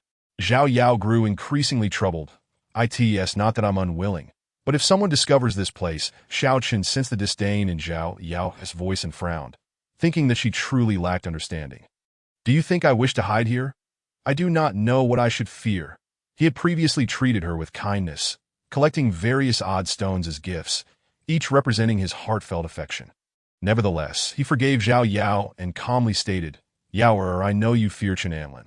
Rest assured, I am merely hiding for a couple of days. You assist me in discreetly gathering information about Chen Amlin's whereabouts, and I will handle him from the shadows." That moment, a flurry of hurried footsteps echoed from outside the woodshed. "Shao Chun, there are agents from the Eastern Factory approaching." The otherworldly fairy suddenly transmitted a message. "What?" Xiao Chun was taken aback, instinctively glancing at Zhao Yao that he had only confided in her about his hiding place. Could it be that she had betrayed him? The thought briefly crossed his mind, but was instinctively dismissed. He knew Zhao Yao far too well. Even if she were to be killed, she would never betray him. There must be another explanation. Boom! In the next instant, an agent from the Eastern factory forcefully crashed through the woodshed door. Ha ha ha! Young Master Chen, you were indeed correct. This Xiao Chen is hiding here. With that, a second strike followed. Xiao Chen's expression shifted dramatically as he rolled and leapt towards the window. Boom! The entire wall of the woodshed was blasted apart, showcasing the formidable strength of the agent. Outside, Chen Amlin led a multitude of Eastern factory agents, having completely surrounded the woodshed. Zhao Yao had just emerged, her incredulous expression not yet fading, when she caught sight of Chen Anlin nodding in her direction. Zhao Yao, you have done well this time. You have switched sides and reported Xiao Chen's whereabouts to me. I will remember this favor.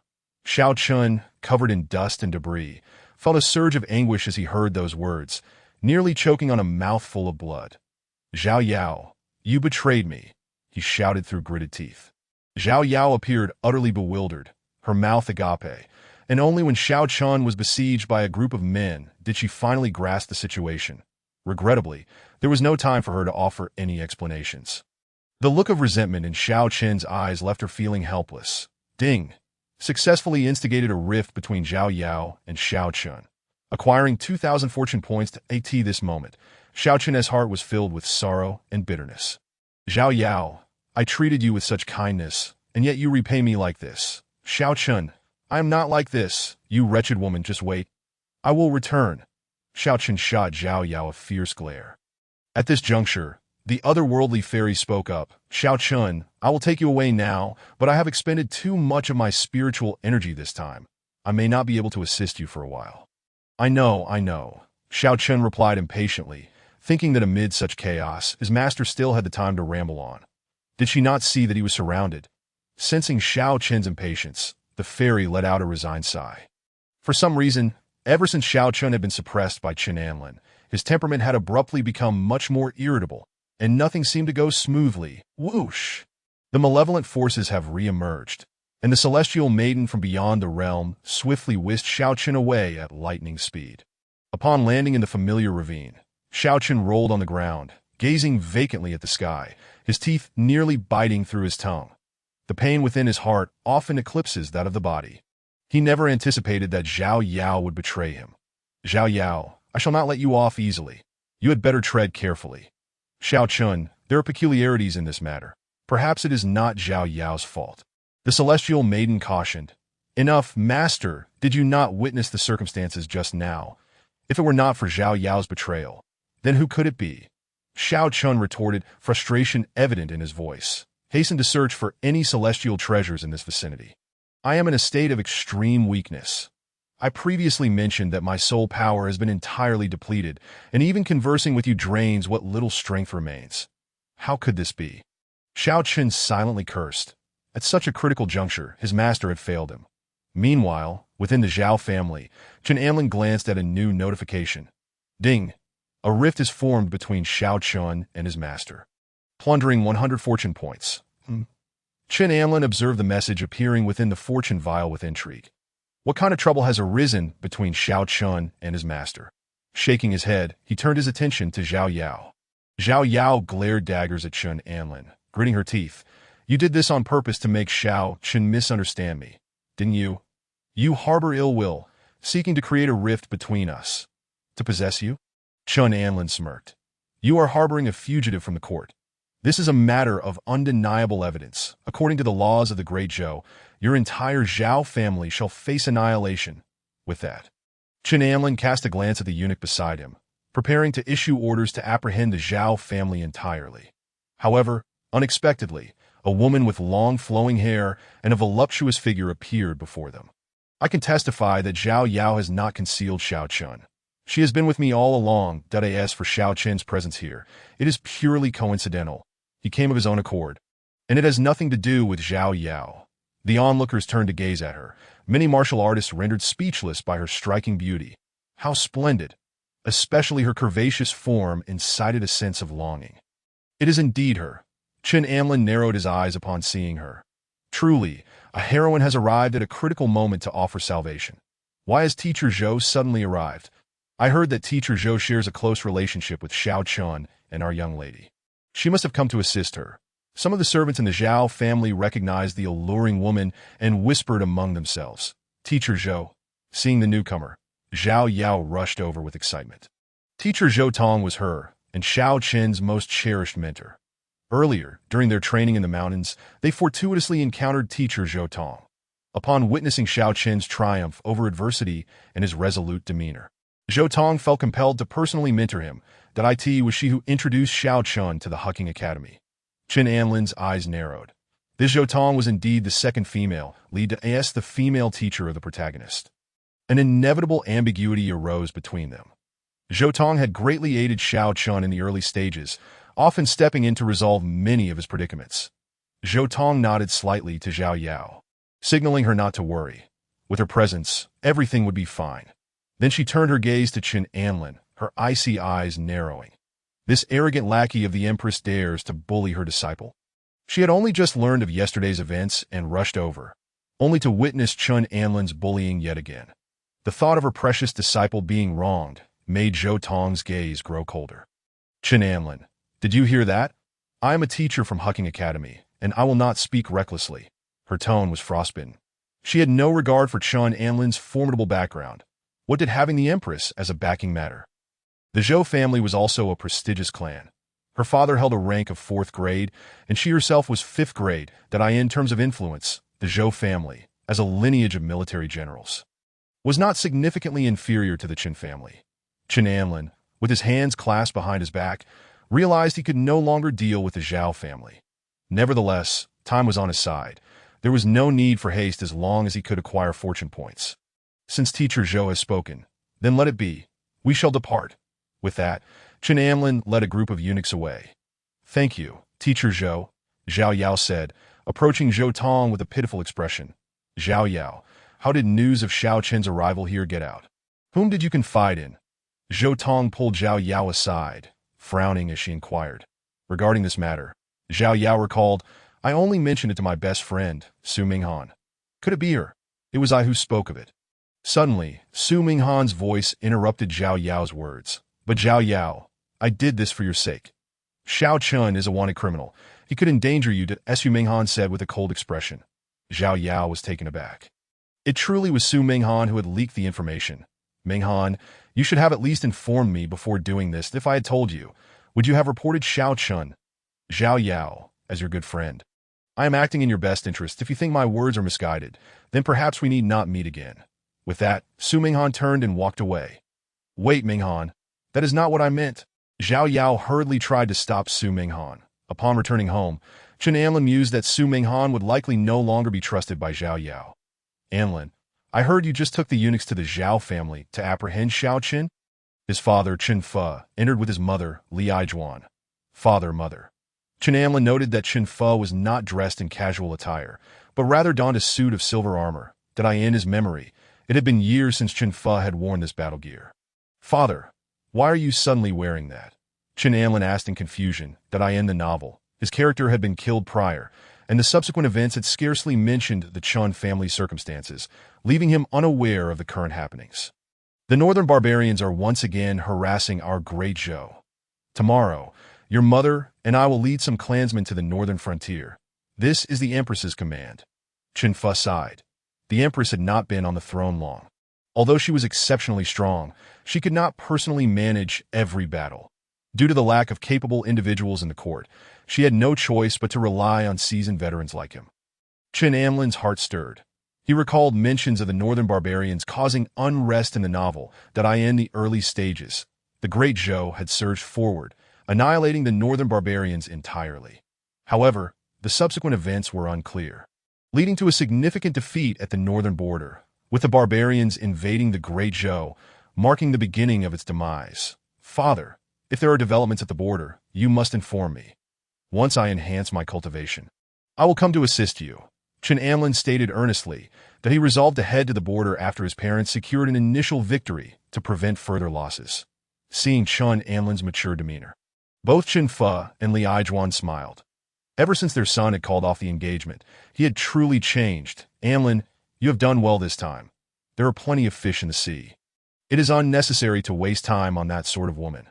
The Academy's assessment is approaching, so strive to gain a good inheritance from the observation platform and bring glory to our family. Chun Fa said, laughing heartily, that if you truly desire a wife, I have a fine candidate in the army, Iron Pear Blossom, who is quite remarkable, being 6th grade at such a young age, and possessing a robust physique. Surely she could bear many children. Iron Pear Blossom was the disciple of his mother. The thought of that sturdy, dark-skinned girl made Chen Amlin's lips twitch slightly. Father, I believe it would be better for me to be brothers with Iron Pear Blossom. Chen Amlin quickly interjected, fearing his father would make inappropriate matches. That Lii Juan, with a serious expression, said, Amlin, when it comes to marriage, one must choose someone who can assist you. One who drags you down should be avoided. Recently, your cultivation has lagged significantly. You must work hard, understand? Do not worry about the resources for cultivation. We have plenty. Chin Fa waved his hand grandly. Is this the feeling of being part of a villainous family? Truly exhilarating. It resonates with the saying that the protagonist's family is riddled with intrigue, while the villain's family stands united. How absurd.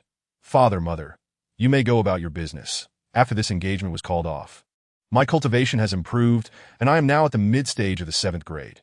With that, Chen Amlin slightly released a hint of his aura. Indeed, he had reached the mid-stage of the 7th grade. Seeing this, both parents were delighted for Chen Amlin. Good, this is my good son. I said it, how could my son, Chen Fa, be inferior to anyone? Chun Fa chuckled.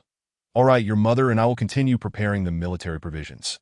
I shall take my leave. Upon returning to his chamber, Chen Amlin engaged in his cultivation while reminiscing about the plot of the novel. I end the narrative. Xiao Chen had acquired a plethora of rare treasures and formidable artifacts. Contemplating this, he hastily retrieved paper and ink to commence his notes. After jotting down a considerable amount, he rose and made his way to the family's library. In the past, he had been lax in his cultivation. But that could no longer be the case. That he ascended directly to the top floor of the library, where he sought the Chen family's Earth-level manual, the Shadow Blade Technique. This manual was the pinnacle of the Chun clan's esoteric arts, accessible only to direct descendants. However, due to the technique's profound complexity, he had abandoned his studies after struggling for several months. Upon returning to his room, Chen Amlin glanced at the fortune elixir, which contained 2,100 points of fortune value, and then commenced his training. You have begun to cultivate the Shadow Blade Technique. You decide. 1. You believe that diligent practice can yield success, akin to grinding an iron pestle into a needle, costing 300 fortune points. 2. You feel that such an advanced technique cannot be easily mastered, and you seek an alternative route, opting to begin with lower-level sword techniques, costing 600 fortune points. Point 3. You suspect the technique may be incomplete, so you decide to patiently comprehend it. If 1 day is insufficient, then 10 days, 10 days turning into 10 years, or even a century. Though your patience is abundant, your lifespan may not suffice, costing 1,000 fortune points. Chapter 10. I possess the aura of the sword god. Contemplating these 3 choices, Chen Amlin stroked his chin, feeling somewhat conflicted, for all 3 options seemed rather costly. The second choice appeared dubious as it sought shortcuts, while the third was even less reliable, given the implication that his lifespan might fall short, suggesting that comprehension could fail. Thus, he resolved to take a more prudent approach and chose the first option. He believed wholeheartedly in the merit of hard work, affirming that with enough effort, one could indeed achieve mastery. Thus, he devoted an entire 5 years to successfully grasping the fundamentals of the sword technique. Expending 300 fortune points, entry level, 0.8 years later, he had honed the technique to perfection, his body instinctively performing the movements of the sword art. He consumed another 300 fortune points, minor achievement, that at this moment. He recognized the correctness of his choice, investing an additional 12 years, depleting yet another 300 fortune points, major achievement. However, he soon perceived a marked deceleration in his training progress, realizing that further advancement would be arduous. He resolved to enhance his sword technique through practical combat and ventured into the Beast Mountain range to hunt monsters.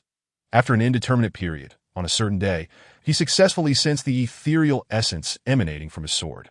He comprehended the sword intent, consuming 600 fortune points, complete mastery. That in total, he expended 1,500 fortune points, which enabled him to achieve the understanding of sword intent. The levels of swordsmanship are categorized into 5 grades: sword energy, sword radiance, sword intent, sword howl, and sword momentum. Possessing sword intent signifies that the sword in his hand possesses sentience, capable of producing astonishing effects. Sword intent is not something easily attained. Many swordsmen spend their entire lives without grasping it. Those who do achieve sword intent possess the aura of a sword god. Feeling this surge of formidable power, Chen Anlin was eager to test his abilities that he stepped outside and, spotting a rockery in the corner, decided it had long been an eyesore. With a swift motion, Chen Anlin did not draw his sword, but instead used his finger as a sword, lightly slicing through the air. This seemingly casual strike resembled that of a seasoned master steeped in martial arts for decades. Ripples appeared in the void, and soon, a wave of sword energy cleaved through the rockery. Boom! The center of the rockery was split apart, dust swirling into the AT that moment. Su Minghan, standing outside, could not suppress a gulp. What had she just perceived? Sword intent, indeed. Minghan, you've arrived? Chen Anlin turned to Su Minghan, a smile gracing his lips. Unexpectedly, Su Minghan suddenly lunged into Chen Anlin's embrace, burying her head in his chest, inhaling his scent with a sense of longing. Young Master Chen, I knew you were the strongest. You have actually cultivated sword intent.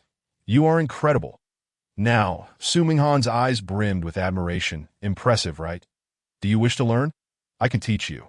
Chen Anlin ruffled Su Minghan's hair. Although the technique was precious, her unwavering devotion to him warranted no need for suspicion.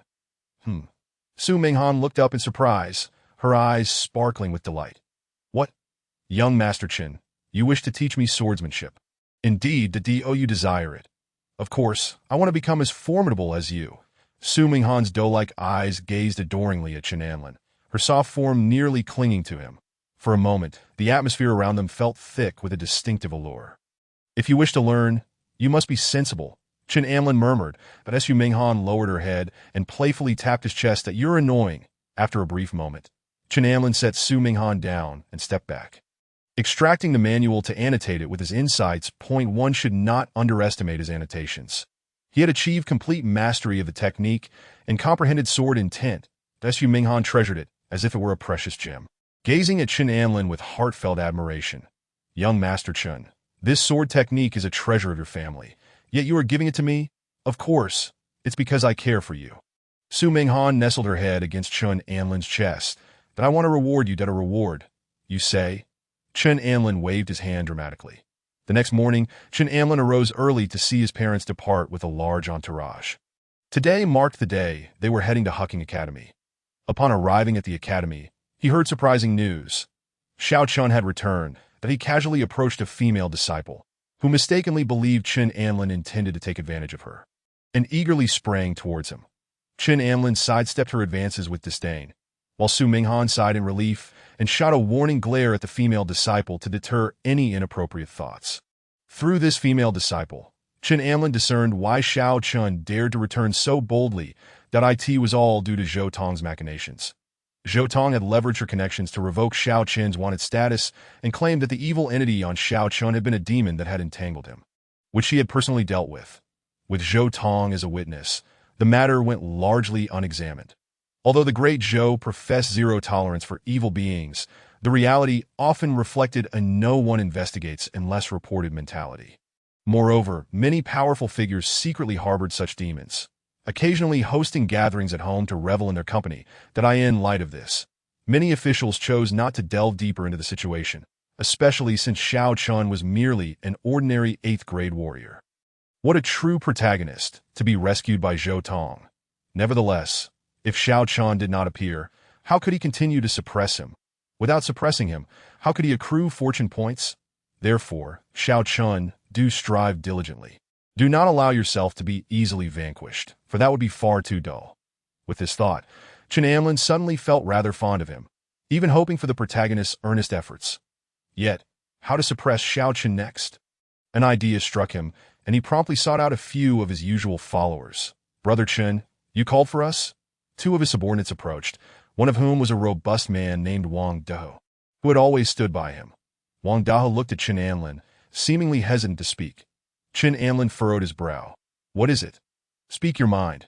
Wang Dahu, loyal to the core, would follow Chen Anlin's every command without question, albeit with a touch of navet that had led to several misfortunes on Xiao Chen's side.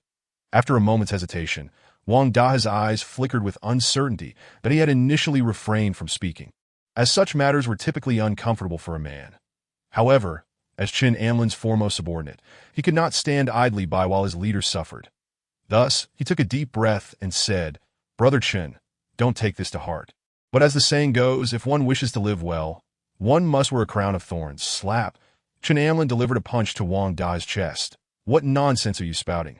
Wang Da took a step back, quickly adding, "Ahem, everyone in the academy is saying that your fiancé, he has an ambiguous relationship with Xiao Chun, and they're suggesting you're being made a cuckold." Wang Dahu hesitated again, still unwilling to fully disclose his thoughts. Behind them, Su Minghan could not help but chuckle. Chen Anlin shot her an exasperated glare. How could this woman join in on the ridicule? Clearly, his earlier reprimand had not sufficed. Chapter 11. Inside Information. Important chapter.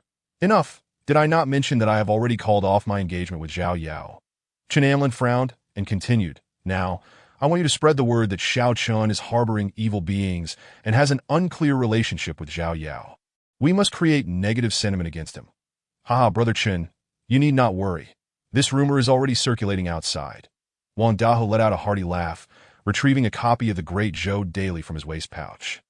This newspaper belonged to the Great Zhou Dynasty. In truth, the concept of newspapers had emerged not only in this fantastical realm, but also in the annals of history, dating back to the Tang Dynasty, where many officials, wealthy landowners, and literate individuals subscribed to such publications, though they were not referred to as newspapers at that time.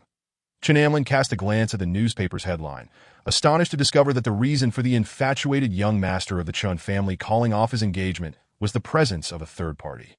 This third party turned out to be none other than an unexpected secret, revealing that the lovesick heir of the Chen family was, in fact, lacking in prowess.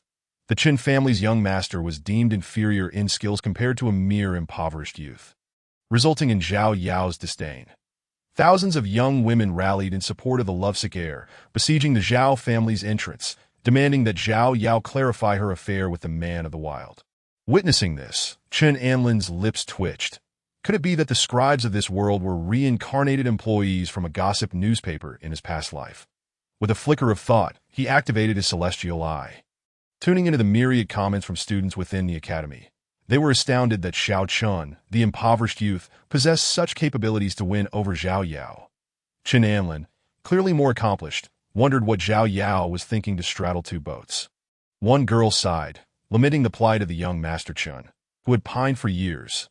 Had he been courting her, a mere moment of affection would suffice.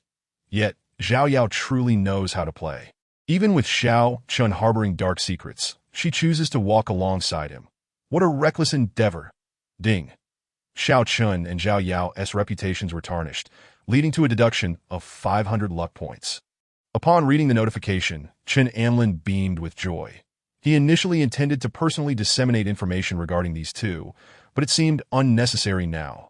Meanwhile, Xiao Chun and Zhao Yao found refuge near teacher Zhou Tong, too fearful to venture outside. Earlier that morning, after their reunion, Zhao Yao had disclosed to Xiao Chun that the true informant was Su Minghan, thus dispelling any misunderstandings. Xiao Chun, elated, had made a special trip to the lakeside to gather wildflowers for Zhao Yao, and the two had strolled over, laughing and chatting. Xiao Chun had intended to boldly announce his return, proclaiming his innocence and denouncing Chen Anlin's bullying. However, the peculiar gazes of their peers caused him to hesitate. As they learned the details through the newspaper to avoid further scrutiny, the pair had no choice but to seek shelter with teacher Zhou Tong. Teacher, it must be that scoundrel Chen Anlin pulling strings behind the scenes. He is truly despicable. Xiao Chun seethed, his fury palpable. His steadfast image had been sullied by these rumors. How could he maintain his reputation now? Zhao Yao's eyes were red-rimmed, visibly having cried moments before. She felt utterly wronged. It was Chen Anlin pressuring her to withdraw her betrothal gifts. Did the Zhao family bear any fault in this? Absolutely none. It should be noted that those gifts had been willingly offered by Chen Anlin himself. She had never demanded such tokens, nor had she insisted on their offering. To add insult to injury, Numerous merchant guilds and families had abruptly canceled their collaborations with the Zhao family, leaving them in dire straits, with her father as position as head of the family hanging by a thread. Enough! I shall confront Chen Anlin, Zhou Tong declared, slamming her palm on the table, rising with determination. Teacher, I shall accompany you, Xiao Qin replied, narrowing his eyes.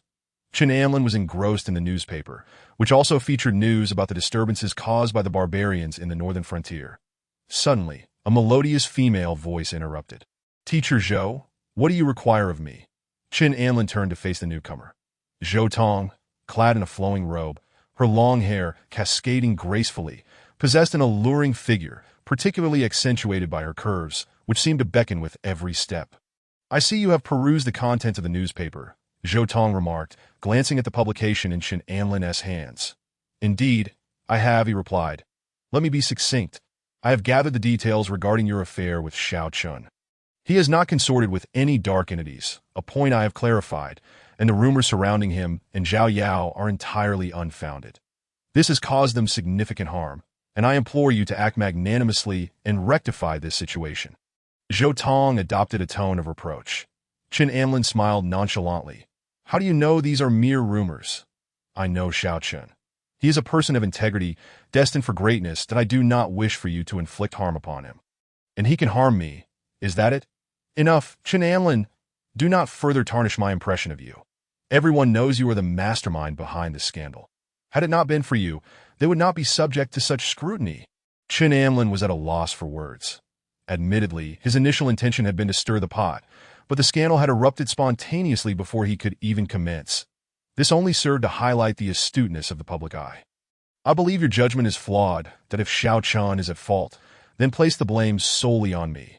You are unworthy of being a teacher, Chen Anlin retorted, standing with arms crossed, offering Zhou Tong no quarter. Even if Xiao Chun has erred, setting aside his faults, do you bear no blame? Zhou Tong's face flushed with agitation.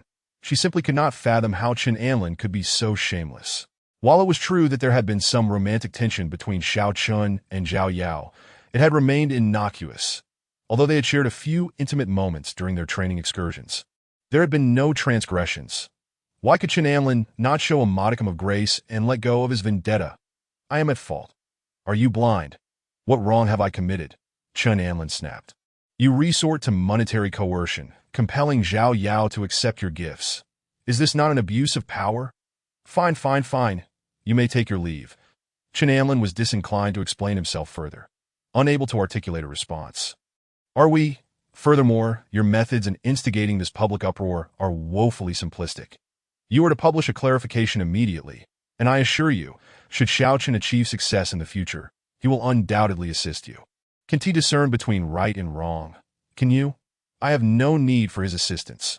Chen Anlin was rendered speechless, utterly perplexed by the thought processes of those female leads surrounding the protagonist. Who could conjure such absurd notions? Observing Chen Anlin's disdainful demeanor, Zhou Tong appeared taken aback that in the past he had been reticent and timid in her presence, lacking enthusiasm in his endeavors, a quintessential failure of a privileged heir. However, since the engagement was called off, he seemed to have undergone a transformation, eloquently articulating his thoughts. Chen Anlin's eyes twinkled with mischief as he suddenly grinned.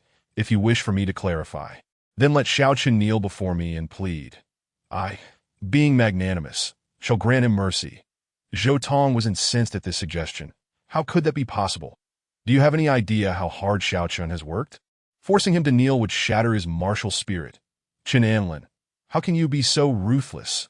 Why must you pressure him so? Not far away, Zhao Yao could no longer restrain herself and rushed forward, exclaiming, Do you realize the extent of the harm your slander has caused me? My reputation has been irreparably tarnished. Chen Anlin, you have paved your own path to destruction. Xiao Chun approached, casting a furious glare at Chen Anlin. Chapter 12.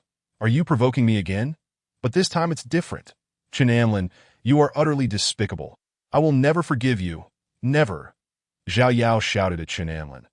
The morning's gossip among the students had nearly driven her to the brink of despair. She had always prided herself on her strict upbringing, maintaining her virtue and purity, yet now people were casting aspersions on her character, all because of Chen Anlin. While it was true that there had been some flirtation between her and Xiao Chun, it had not crossed any lines. Was that truly a fault of hers? Fine. Even if there was a modicum of fault, did Chen Anlin bear none? After enduring so much injustice, why did he continue to press her? Hey, Zhao Yao, it is a fact that you have been flirting with Xiao Chun, and it is also a fact that you sought to annul our engagement. Isn't that right, everyone? Chen Anlin called out to the gathering crowd. He initially did not want to elaborate further, but considering the opportunity to seize more luck points, he decided to escalate matters that the crowd swelled. Whispers began circulating once more regarding Xiao Chun and Zhao Yao, while Chen Anlin assumed the role of the victim, garnering sympathy from many onlookers. Ding! Xiao Chun's reputation suffered once more, resulting in a deduction of 200 luck points. After this series of luck point deductions, Xiao Chen's luck had dwindled to a mere 73 points. However, he noticed that despite the decline, his luck would gradually increase every few days. Zhao Yao clenched her fists, hastily attempting to clarify, Xiao Chun and I share no such relationship. Do not spread rumors. My upbringing is very strict. Regrettably, the onlookers paid her explanations no heed. Seething, she shot a glare at Chen Anlin. Chen Anlin, I understand now.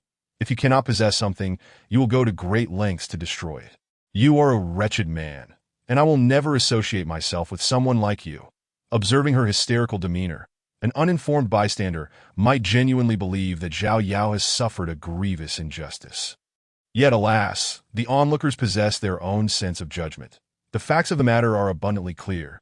It is Zhao Yao who, despite being engaged, has been flirting with Xiao Chun, if there were not enough. She vehemently claims to reject Chen Anlin, yet eagerly accepts his gifts as if she has suffered some monumental grievance. How absurd! Wang Dahu was the first to voice his contempt, and soon, a tidal wave of scorn followed. How dare she speak so brazenly? Why can't she simply part ways amicably? If she dislikes him, why must she accept his offerings? It's the worst kind of hypocrisy. Chen Anlin, you shall no longer insult Yao Er. I challenge you. Xiao Chun could no longer contain himself, and shouted. Although still recovering from his injuries, he felt confident that he could teach Chen Anlin a lesson. With a smirk, he thought that if Chen Anlin were to refuse this time, it would solidify his reputation as a worthless coward. In this world, after all, martial prowess reigns supreme. What does it matter if you occupy the moral high ground? My strength surpasses yours, and thus, I shall have many allies to speak on my behalf. Upon hearing this, Zhou Tong felt a surge of excitement. If Xiao Chun were to defeat Chen Anlin, everyone would recognize his talent. That as for Chen Anlin, he would merely be seen as a loser, who would stand up for a failure. What is the matter, Chen Anlin? Are you afraid now?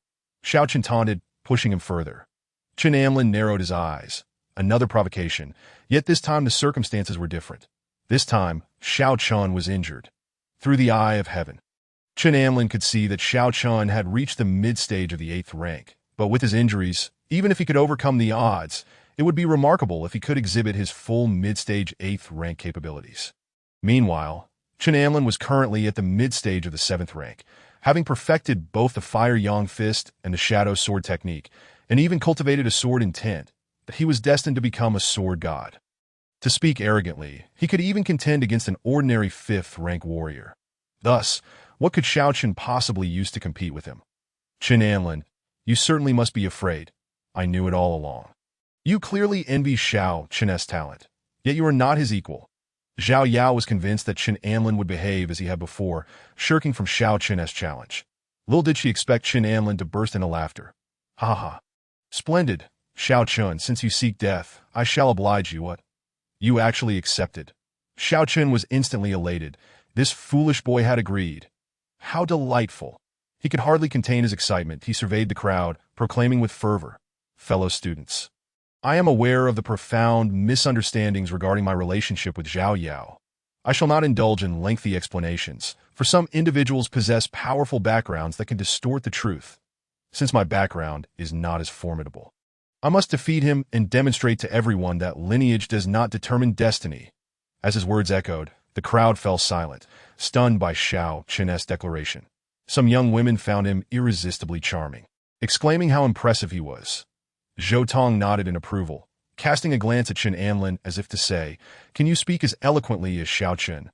Chen Anlin scoffed. Yes, you're quite remarkable. However, who doesn't he know of your collusion with evil forces? It is common knowledge that those who ally with malevolent entities are certainly powerful. Chen, do not slander. Teacher Zhou has already testified on my behalf. The evil forces were merely harassing me. Xiao Chun's gaze flickered, inwardly lamenting Chen Anlin's insufferable nature, who dared to expose his vulnerabilities. Who doesn't know that Zhou Tong has always favored you?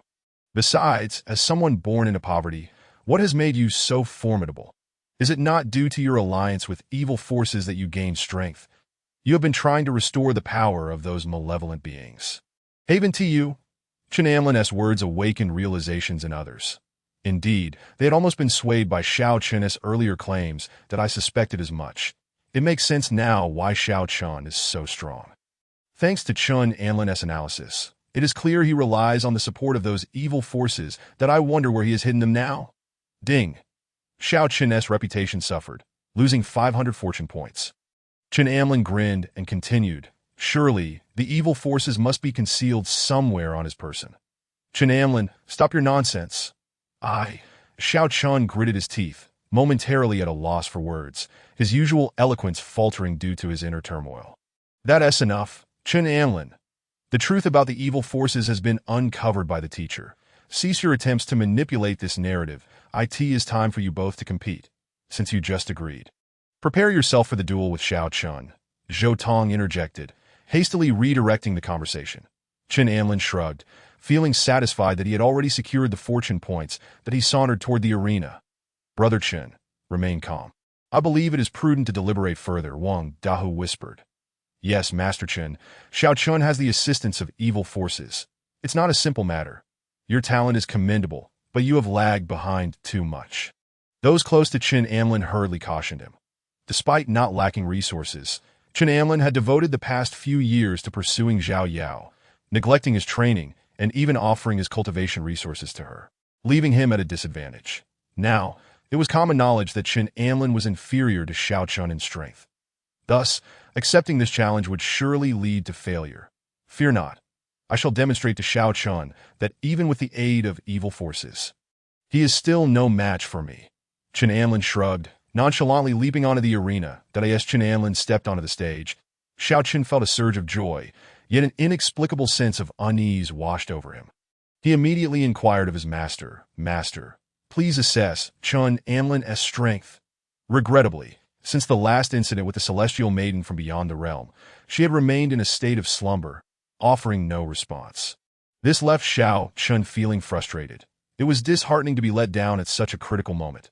However, with matters having progressed this far, he would not retreat and promptly ascended the stage. Chen Anlin, let us wager. If I, Xiao Chen, prevail, you must apologize to Yao and me, issuing a public apology in the Dezhou Daily for 3 consecutive days, and compensate me with 10,000 silver. Xiao Chen declared, his eyes gleaming with determination. Chen Anlin, upon hearing this, felt a surge of delight. The standard wager was finally at hand. Yet, he mused, this time the protagonist would not emerge victorious. Very well, let us gamble. If I, Chen Anlin, win, I shall claim Zhao Yao. Before he could finish, Xiao Chen interrupted, admonishing, Chen Anlin, do not use Zhao Yao as a wager. She will never be with you. Zhao Yao also scoffed in agreement, inwardly reflecting that Chen Anlin had finally revealed his true colors. Though he claimed indifference, he still yearned for her. How typical of men. Chen Anlin, exasperated, retorted, could you allow me to finish? I have no interest in Zhao Yao. If you fancy her, take her home, Chen Anlin. How dare you insult Zhao Yao? Just you wait. Xiao Chen seethed with anger. Enough of the pleasantries. If I, Chen Anlin, win, both Zhao Yao and you must apologize to me in the Dezhou Daily for 3 consecutive days and compensate me with 10,000 silver. Chen Anlin proposed, stroking his chin, that be by the way. Can you even afford that amount? He questioned, slightly skeptical, for while Xiao Chen occasionally acquired some spiritual herbs with the aid of his master, most had been consumed, leaving Xiao Chen financially strained. That I can certainly afford it, Xiao Chen replied, his gaze unwavering. Though his purse contained only a few taels of silver, still, he stood firm that as the protagonist, he was adept at turning the tables. Should you fail to provide the silver, that would constitute fraud, and according to the Zhou law, you would be imprisoned until you settle your debt. Chen Anlin reminded him, feigning concern and own need for your reminders. I am well aware. Xiao Chen huffed, inwardly vowing he would not be defeated. Seeing Xiao Chen's confidence, Zhou Tong felt reassured and promptly retrieved the dual contract. After reviewing the terms, both parties signed without objection. Chen Anlin, this time I shall show you that power and background do not dictate destiny, that my humble origins matter not. I will still defeat you and trample you beneath my feet with a mighty roar. Xiao Chen unleashed a potent wave of energy that reverberated throughout the arena, but he intentionally portrayed himself as an ordinary young man from a modest background to garner sympathy from the crowd. In truth, he had consumed as many medicinal herbs as the affluent heirs. However, this act of feigned humility stirred empathy among others of similar circumstances. Brother Xiao, you must give it your all. You represent us ordinary folk. I suddenly feel capable. Me too. Just witnessing Brother Xiao's strength ignites a fire within us. Indeed, his prowess was extraordinary. There was no doubt that this time, Chen Anlin would face inevitable defeat. Listening to the discussions of those around him, Xiao Chun felt a surge of battle spirit. His choice had indeed proven to be correct. By challenging Chen Anlin, he had once again earned a wave of prestige. After this battle, everyone within the academy would only speak of how he had thoroughly defeated Chen Anlin. Representing the children of humble origins, most would no longer pay attention to the rumors surrounding him and Zhao Yao. Chen Anlin, are you ready? Zhou Tong called out to him. Chen Anlin turned his neck slightly and replied indifferently. Let's begin. All right, the match starts now. With Zhou Tong's command, her figure leapt out of the ring. Chen Anlin, do you know my true strength? Let me tell you, Xiao Chen intended to continue speaking and seized the opportunity to launch a sneak attack while Chen Anlin was talking. However, before he could finish his sentence, Chen Anlin suddenly struck with the Fire Sun Fist technique. Boom! A scorching aura surged forth, hurtling towards Xiao Chen. Oh no! Xiao Chen was startled and wondered what was happening. He had planned to launch a sneak attack, but unexpectedly, Chen Anlin had struck first. This guy, without any sense of martial ethics, was certainly not a good person. Xiao Chen was furious. What kind of skill was sneak attacking? Chen Anlin narrowed his eyes. Knowing from the novels he had read that Xiao Chen was notorious for his underhanded tactics during duels that he would first prattle on, then take advantage of his opponent's distraction to launch a sudden attack, ultimately defeating them while feigning superiority by asking, "Why must we speak during a duel?" This would infuriate his enemies to no end. Xiao Chen hurriedly defended against the searing fists, the intense heat radiating outwards, causing even the students outside the ring to feel its impact. Some female students' long hair was singed, prompting them to retreat in alarm. Incredible, the Fire Sun Fist technique has reached great perfection, someone exclaimed.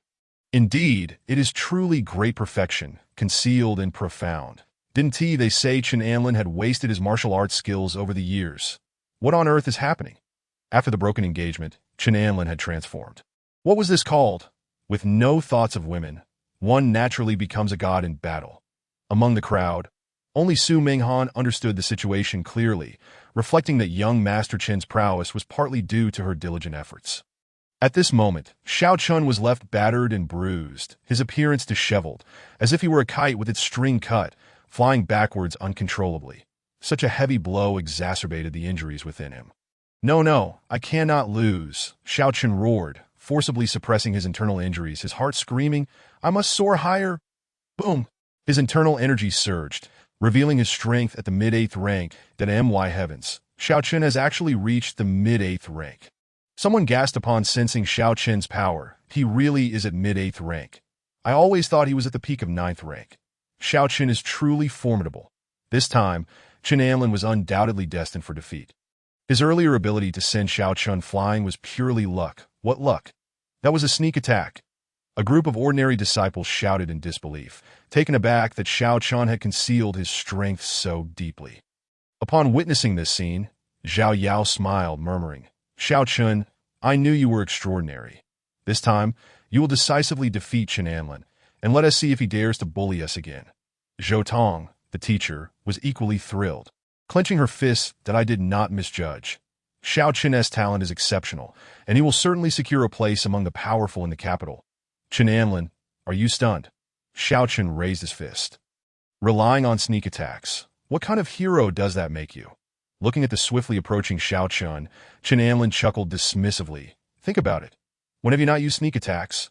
What right do you have to criticize me? As soon as he finished speaking, Chen Anlin raised his fist once more. Enough chatter.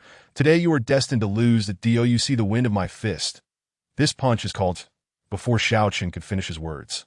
A powerful aura emanating from Chen Anlin, at the mid-7th rank, burst forth.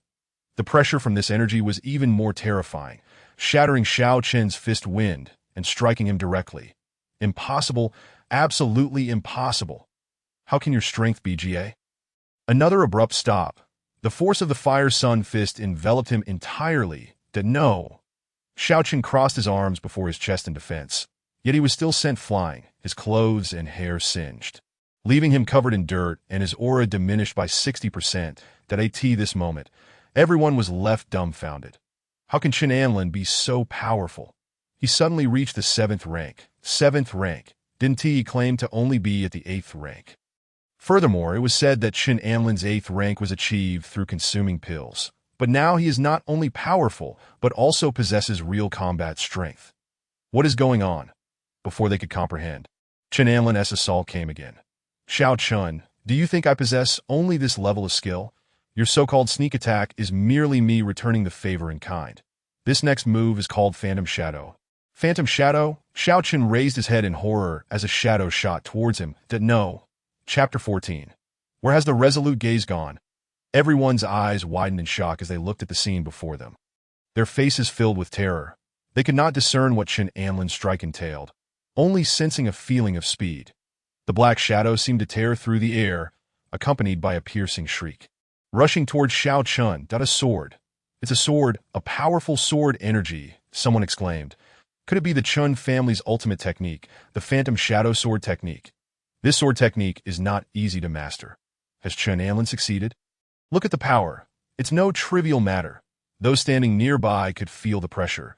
If this sword energy were to come at them, they wouldn't know how to respond. Indeed, many agreed, as Xiao Chun, targeted by the sword energy, wore an expression of utter despair since he felt utterly incapable of mounting any defense. Why? Why is this happening? How can someone so arrogant and bullying be so powerful? Why are they bullying me? Why? He wished to resist, but he felt that if he did, he would be torn apart in the next moment. Block it! Block it! Xiao Chen shouted, a powerful energy surging to shield him. But soon, the fierce attack struck, ripping open a wound across his chest. It's over. I misjudged. Xiao Chen's face turned ashen, his protruding eyes devoid of any resolute expression, replaced by fear. This was the terror of impending death. Am I truly going to die? In this life-or-death duel, even if he perished, Chen Anlin would bear no responsibility. Just at that critical moment, a gust of wind rushed in, that did not harm him. Zhou Tong appeared just in time, extending her delicate hand to dissipate the Phantom Shadow sword energy. She then supported Xiao Chun as he landed. Xiao Chun lay in Zhou Tong's embrace, feeling the softness, and his heart involuntarily stirred. He had been saved by his teacher. So soft, he thought, swallowing hard. Zhou Tong observed his dazed expression and sighed inwardly, wondering if Xiao Chun had been overwhelmed. Where had his resolute gaze gone? As she contemplated this, a cold glint flashed in Zhou Tong's eyes as she turned to Chen Anlin. It's all because of you, Chen Anlin, that Xiao Chun was defeated and struck down. How could this Chen Anlin be so detestable? Why did Teacher Zhou suddenly intervene? This is against the rules. Yes, Xiao Chen did not concede, nor was he thrown out of the ring. This is highly unfair to Chen Anlin, that I previously thought Xiao Chen was formidable. Is this all there is? At this moment, Xiao Chen also regained his senses, quickly straightening his posture, his gaze resolute once more. Teacher, thank you for saving me. A warmth spread through his heart. Thanks to Teacher Zhou's rescue, he felt a special fondness for her. Was it possible she had feelings for him? He secretly glanced at Teacher Zhou's profile, finding her even more beautiful than Zhao Yao, exuding a mature woman's charm. No need to thank me. It was others who were unreasonable, treating a match like this as a life-or-death struggle. Zhou Tong glared at Chen Anlin with icy eyes. Although Xiao Chun had lost this battle, she believed it was justifiable. Chen Anlin had initiated the sneak attack, which made the victory inherently unfair. Of course, Xiao Chun had also resorted to sneak attacks to defeat his opponents in the past. But she felt that his actions were justified. In contrast, Chen Anlin's actions were merely bullying to me. Using deadly force? Teacher Zhou, Have you lost your mind? In such a match, fists and feet are blind. If I had been killed, would you still have intervened? Chin Anlin questioned dismissively that ASA teacher of the academy. I naturally treat everyone equally. I would certainly intervene. Zhou Tong's eyes flickered as she said this, her words contradicting her heart. Ha ha, only a fool would believe that. Chin Anlin waved his hand dismissively. I can't be bothered to argue anymore. This match is mine to win. Xiao Chun, do you concede or not? He deliberately aimed to force Xiao Chun to admit defeat, shattering his martial spirit. Indeed, Xiao Chen's expression changed. To concede in front of so many people was simply unacceptable. Zhou Tong's eyes flickered with a glint of coldness. This Chin Anlin was truly insolent. Did he intend to suppress Xiao Chun through such underhanded tactics? The thought that her disciple's future path in martial arts might be adversely affected filled her with indignation. How could there exist such shameless individuals in this world? Fear not, for I am here. Zhou Tong patted Xiao Chun on the shoulder and addressed Chin Anlin, saying, no need for Xiao Chun to speak. I shall speak on his behalf. This time, Xiao Chun was already injured. And with some individuals resorting to ambush, it is no wonder he lost. What a convenient excuse. Very well, I shall not dwell on the details, but the wager must be honored. For 3 days. You shall publicly apologize to me in the Dezhou Daily. Additionally, you are to pay me 100 taels of silver. Upon hearing this, Xiao Chen's complexion shifted. Both conditions were intolerable to him. 3 days of public apology would be a tremendous humiliation, greatly impacting his martial spirit. As for the 100 taels of silver, he barely had a few taels in his pocket. How could he possibly produce such an amount? Furthermore, failing to pay would result in imprisonment under the law, leading to forced labor in the mines at the borders, a common punitive measure in Dezhou. What to do? What to do? It was at this moment that Zhou Tong spoke once more. Chin Anlin, let us not speak of the wager for now. Let us first address your recent combat, wherein you attempted to cause harm. How do you explain this? Zhou Tong's gaze flickered, seeking an excuse to absolve Xiao Chun from his commitments. Explain. Such duels have no restrictions. There have been instances of fatalities before. Were those responsible punished? Chin Anlin's eyes bore into Zhou Tong's that in that instant, her gaze faltered, for she knew Chin Anlin spoke the truth. I see. You wish to help Xiao Chun evade his obligations, do you? Do you think my Chin family is easy to bully? Believe it or not, I shall go directly to the emperor. With that proclamation, the crowd erupted in astonishment. For such a trivial matter, Chin Anlin would dare to report to the authorities. Yet, no one questioned his words, for all knew he was a childhood friend of the empress, enjoying a close relationship. Zhou Tong felt a pang in her heart, her mind buzzing. This Chin Anlin was indeed using the empress as a threat. The troubling fact was that his threat had worked. She felt a swell of frustration. Why must such a domineering person possess such strength? Chin Anlin, very well. In light of your connection as my student, I shall forgive you and overlook your earlier conduct during the duel. As for your wager with Xiao Chun, how about this? He may issue a 3-day public apology to you, and regarding the 100 taels of silver, let us arrange for installment payments. She understood that Xiao Chun could not possibly produce such a sum at once, hence the suggestion of installments. That is unacceptable. Chin Anlin waved his hand dismissively. If you do not provide me with the payment now, do not blame me for informing the authorities, for then he shall be imprisoned. Chin Anlin, how can you be like this? It is merely a matter of installment payments. Your family is affluent. Surely those funds come easily. What harm is there in a debt? Zhao Yao could no longer hold her tongue, shouting in exasperation. Huh? Chin Anlin erupted in laughter, his mirth laced with mockery and disdain. What are you laughing at? Have I said something wrong? Zhao Yao glared at him. I find it amusing that since Xiao Chun lacks funds, he dares to engage in a wager with me. I find it amusing that your Zhao family is also quite wealthy. If you are so inclined to assist him, why not pay on his behalf? At that moment, Xiao Chun looked hopefully at Zhao Yao, recalling how she had previously supported him with resources and equipment. However, Zhao Yao's expression faltered. The Zhao family had indeed enjoyed wealth. But since her engagement to Chin Anlin had been called off, many business opportunities had vanished, leaving them considerably strained. Her pocket money had dwindled significantly, and many elders in her family were already displeased with her. If she were to offer funds to Xiao Chun, they would surely voice their objections. Yao, or why not? Xiao Chun, sensing Zhao Yao's silence, steeled himself and spoke up. Yet before he could finish, Zhao Yao helplessly replied, Xiao Chun, I am truly sorry. I do not have any silver on hand and fear I cannot assist you. Xiaochen quickly interjected, I know you do not have it, but could you perhaps ask your father for a loan? I assure you, I will repay it. That he was aware that Zhao Yao's father held him in high regard, and he believed that if she merely asked, her father would likely help. Regrettably, Zhao Yao's countenance revealed her difficulty with the situation. In the past, her father might have been amenable, but after the last incident, he had explicitly stated that she should not associate with Xiao Chun. Yet, she could not voice this outright, lest Xiao Chun become upset. Xiao Chun, my family is also facing difficulties. I am truly sorry. Your apologies mean little. If I do not procure the funds, I will be imprisoned. Xiao Chun thought to himself that Zhao Yao was being unreasonable. Why was she being so stingy at such a critical moment? Could the Grand Zhao family truly not produce a mere 100 taels of silver? After all, he had fought for her honor in this duel. Would he have intervened if it were not for her? Sensing Xiao Chun's displeasure, Zhao Yao felt a pang of guilt and quickly said, Xiao Chun, do not fret. I will think of a solution. Then do so promptly. Xiao Chun urged, his anticipation palpable, that I know a moneylender who can assist you in securing a loan. You can simply sign a promissory note and use your Hucking Academy student token as collateral. They offer favorable terms to students from Hucking Academy, and you can easily secure 100 taels of silver. Then you can repay Chen Anlin. Zhao Yao's eyes brightened as she proposed this idea. Upon hearing this, Xiao Chen's face darkened. You want me to borrow money? Do you think I am unaware of the implications of borrowing? The interest rates there are exorbitant, and they compound frightfully. Moreover, if I cannot repay them, they can seize the student token from the academy, that if the debt remains unpaid, I would be compelled to sell myself to the moneylender. Women would end up as courtesans, and men as enforcers. The more Xiao Chen contemplated, the more enraged he became, lamenting his misfortune at such a crucial juncture.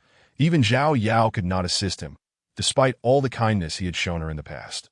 Ding! In front of the gathered crowd, defeat Xiao Chun and seize 1,000 fortune points. Ding! Xiao Chun prepares to borrow money from the moneylender, seizing an additional 200 fortune points. This guy is seriously considering borrowing money. Chen Anlin laughed. Hey Xiao Chun, if you do not repay soon, I shall report you to the authorities, Chen Anlin shouted. Chapter 15. The Empress has a hidden illness. Chapter 15. The Empress has a hidden illness. Enough, Xiao Chun. I will lend you this silver. Seeing that Zhao Yao could not be of assistance, Zhou Tong shook her head in disappointment and then stepped forward. Teacher Zhou, Xiao Chen's eyes filled with tears of gratitude. At this critical moment, Zhou Tong was indeed reliable, that he could not help but wonder if her kindness stemmed from deeper feelings for him. However, the thought of asking her to provide such a substantial sum left him increasingly agitated. Chen Anlin, just you wait. Xiao Chen's resentment toward Chen Anlin surged to new heights, for he believed all of this turmoil stemmed from him. Had it not been for Chen Anlin, Zhou Tong would not have needed to offer such a large sum. In the future, once he achieved success, he would ensure that Zhou Tong received the best at AS for Chen Anlin. Xiao Chen's eyes sparkled with determination as he shouted, Chen Anlin, today I may be injured. But though I have not lost my dignity. Remember this. 30 years in the East, 30 years in the West. The humiliation of today shall be repaid 100-fold in the future. With that, Xiao Chen turned on his heel, not sparing Zhao Yao a glance, and departed. He intended to venture deep into the mountains for training, to engage in frenzied cultivation, hunt fierce beasts, and strive to repay the debt while growing stronger. In the future, he would surely trample Chen Anlin beneath his feet.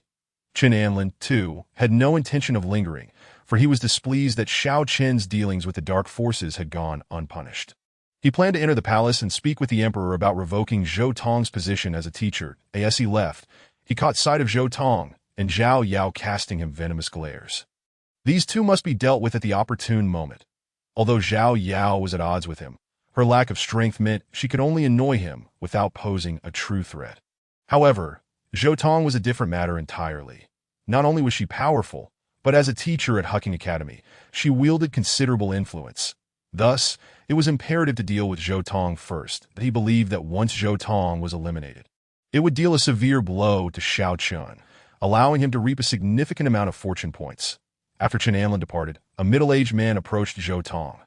Dean, did you call for me? Zhou Tong took a deep breath, suppressing her inner turmoil, and walked over to Dean Shirtuming. Teacher, you should not have treated Chen Anlin that way. The Qin family is not to be trifled with. You know, Dean Shirtuming said, his brow furrowed with concern. Dean, I recall you previously stating that light will inevitably triumph over darkness. This is also our academy's motto. Zhou Tong retorted with a huff. Others may fear the likes of Qin Anlin, but she, Zhou Tong, was unafraid. The issue is that Qin Anlin has not truly targeted you. Do you not think you were in the wrong? Dean Shirtuming countered. Dean, you were siding with someone like him? He bullied Zhao Yao and even attempted to harm Xiao Chun. Did you not witness that? They are but disciples from ordinary families, while Qin Anlin is a scion of privilege. If this is not bullying, then what is? Shirtuming, is there anything else you wish to say? Zhou Tong waved her hand dismissively. Did I understand, Dean? You're concerned that Qin Anlin might report you. Rest assured, I am not afraid of him. With that, Zhou Tong departed from the scene. Indeed, I have accumulated a remarkable 12,000 fortune points. Upon entering the imperial palace, Qin Anlin nodded in satisfaction. Unexpectedly, the head eunuch, Li Mingde, hurried over. Head eunuch Li, what seems to be the matter? Ah, your majesty is unwell and will likely not be able to meet with you today. Anlin, you should return for now. What? The emperor is unwell? Qin Anlin was momentarily taken aback. Given the formidable cultivation of the empress, how could she fall ill? Head eunuch Li, please summon the imperial physician immediately. I will speak with Qin Anlin at that moment. Yang Do approached. Very well, Li Mingde nodded and hastily left the area. Sister Doer, what is going on? I had not heard of the emperor falling ill before, Qin Anlin inquired, while simultaneously recalling the plot of the novel. The narrative provided no detailed account of the empress's condition. Thus he was unaware of her illness. However, it was mentioned later that her practice of a malevolent technique had destabilized her foundation, leading to a decline in her cultivation. This, in turn, reduced her control over the court, resulting in a tragic fate. Could the empress's current ailment be a consequence of her cultivation practices? Qin Anlin speculated. Indeed, Yang Do clarified, the empress is not ill. She has been practicing a peculiar divine art that causes her body to experience sudden bouts of heat. Heat? Qin Anlin was taken aback, realizing the truth. Is there a remedy for this? It is difficult. Previously, her condition would flare up only once or twice a year, but as her cultivation has increased, the episodes have become more frequent. That Yang Do, the empress's trusted aide and close attendant, was well acquainted with her situation. A look of concern washed over her face, leaving her at a loss for what to do. The imperial physicians could manage ordinary ailments, but this affliction, stemming from her cultivation, left them utterly helpless. Summoning Li Mingde to fetch a physician was merely a formality. One cannot simply ignore the situation. Sigh, Qin Anlin, you should return for now, Yang Do urged. Shaking her head, Qin Anlin remained silent, as part of his consciousness had already entered the fortune immortal vessel, searching for medical techniques to address complex ailments. Remarkably, he soon discovered a tome titled Medical Techniques Classic, which required 8,000 fortune points for exchange. Of course, there were cheaper options, but one could only presume that the more expensive ones would yield superior results. With a resolute determination, Qin Anlin opted for the exchange. He was almost certain that the empress's future decline in cultivation was intrinsically linked to her current ailment. Thus, he felt compelled to devise a solution. The more formidable the empress became, the more advantageous it would be for him. Aiding her would ultimately serve his own interests, as she was his greatest support. You have exchanged for the Medical Techniques Classic. What do you wish to do? 1. Begin immediate cultivation to achieve extraordinary results. Cost, 200 fortune points. Point 2. Seek experimental subjects to practice the Medical Techniques Classic. Cost, 300 fortune points. Point 3. Use your own body as an experimental subject to comprehend the mysteries of medicine. Though this may be perilous, a moment's carelessness could lead to premature demise. Cost, 500 fortune points. Faced with these options, Qin Anlin chose option 2 without hesitation.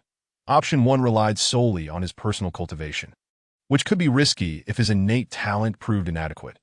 Option 3 risked his life, an endeavor fraught with danger. With only 4,000 fortune points remaining, he could not afford to squander them. Therefore, he chose option 2.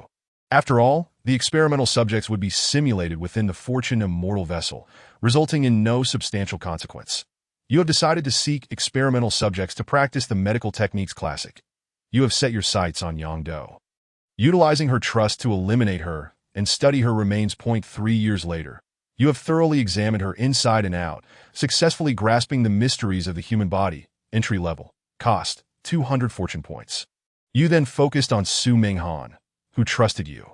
Upon learning of your intent to use her as a test subject, she contemplated for a moment before agreeing, with the condition that you both marry. You consented. That very day, you commenced your experiments on her. A year later, under your experimentation, Su Minghan remained unharmed, and your medical skills improved. Minor achievement. Cost, 200 fortune points. To support you, Su Minghan discreetly brought her friends, sister, and other female students from the academy to you.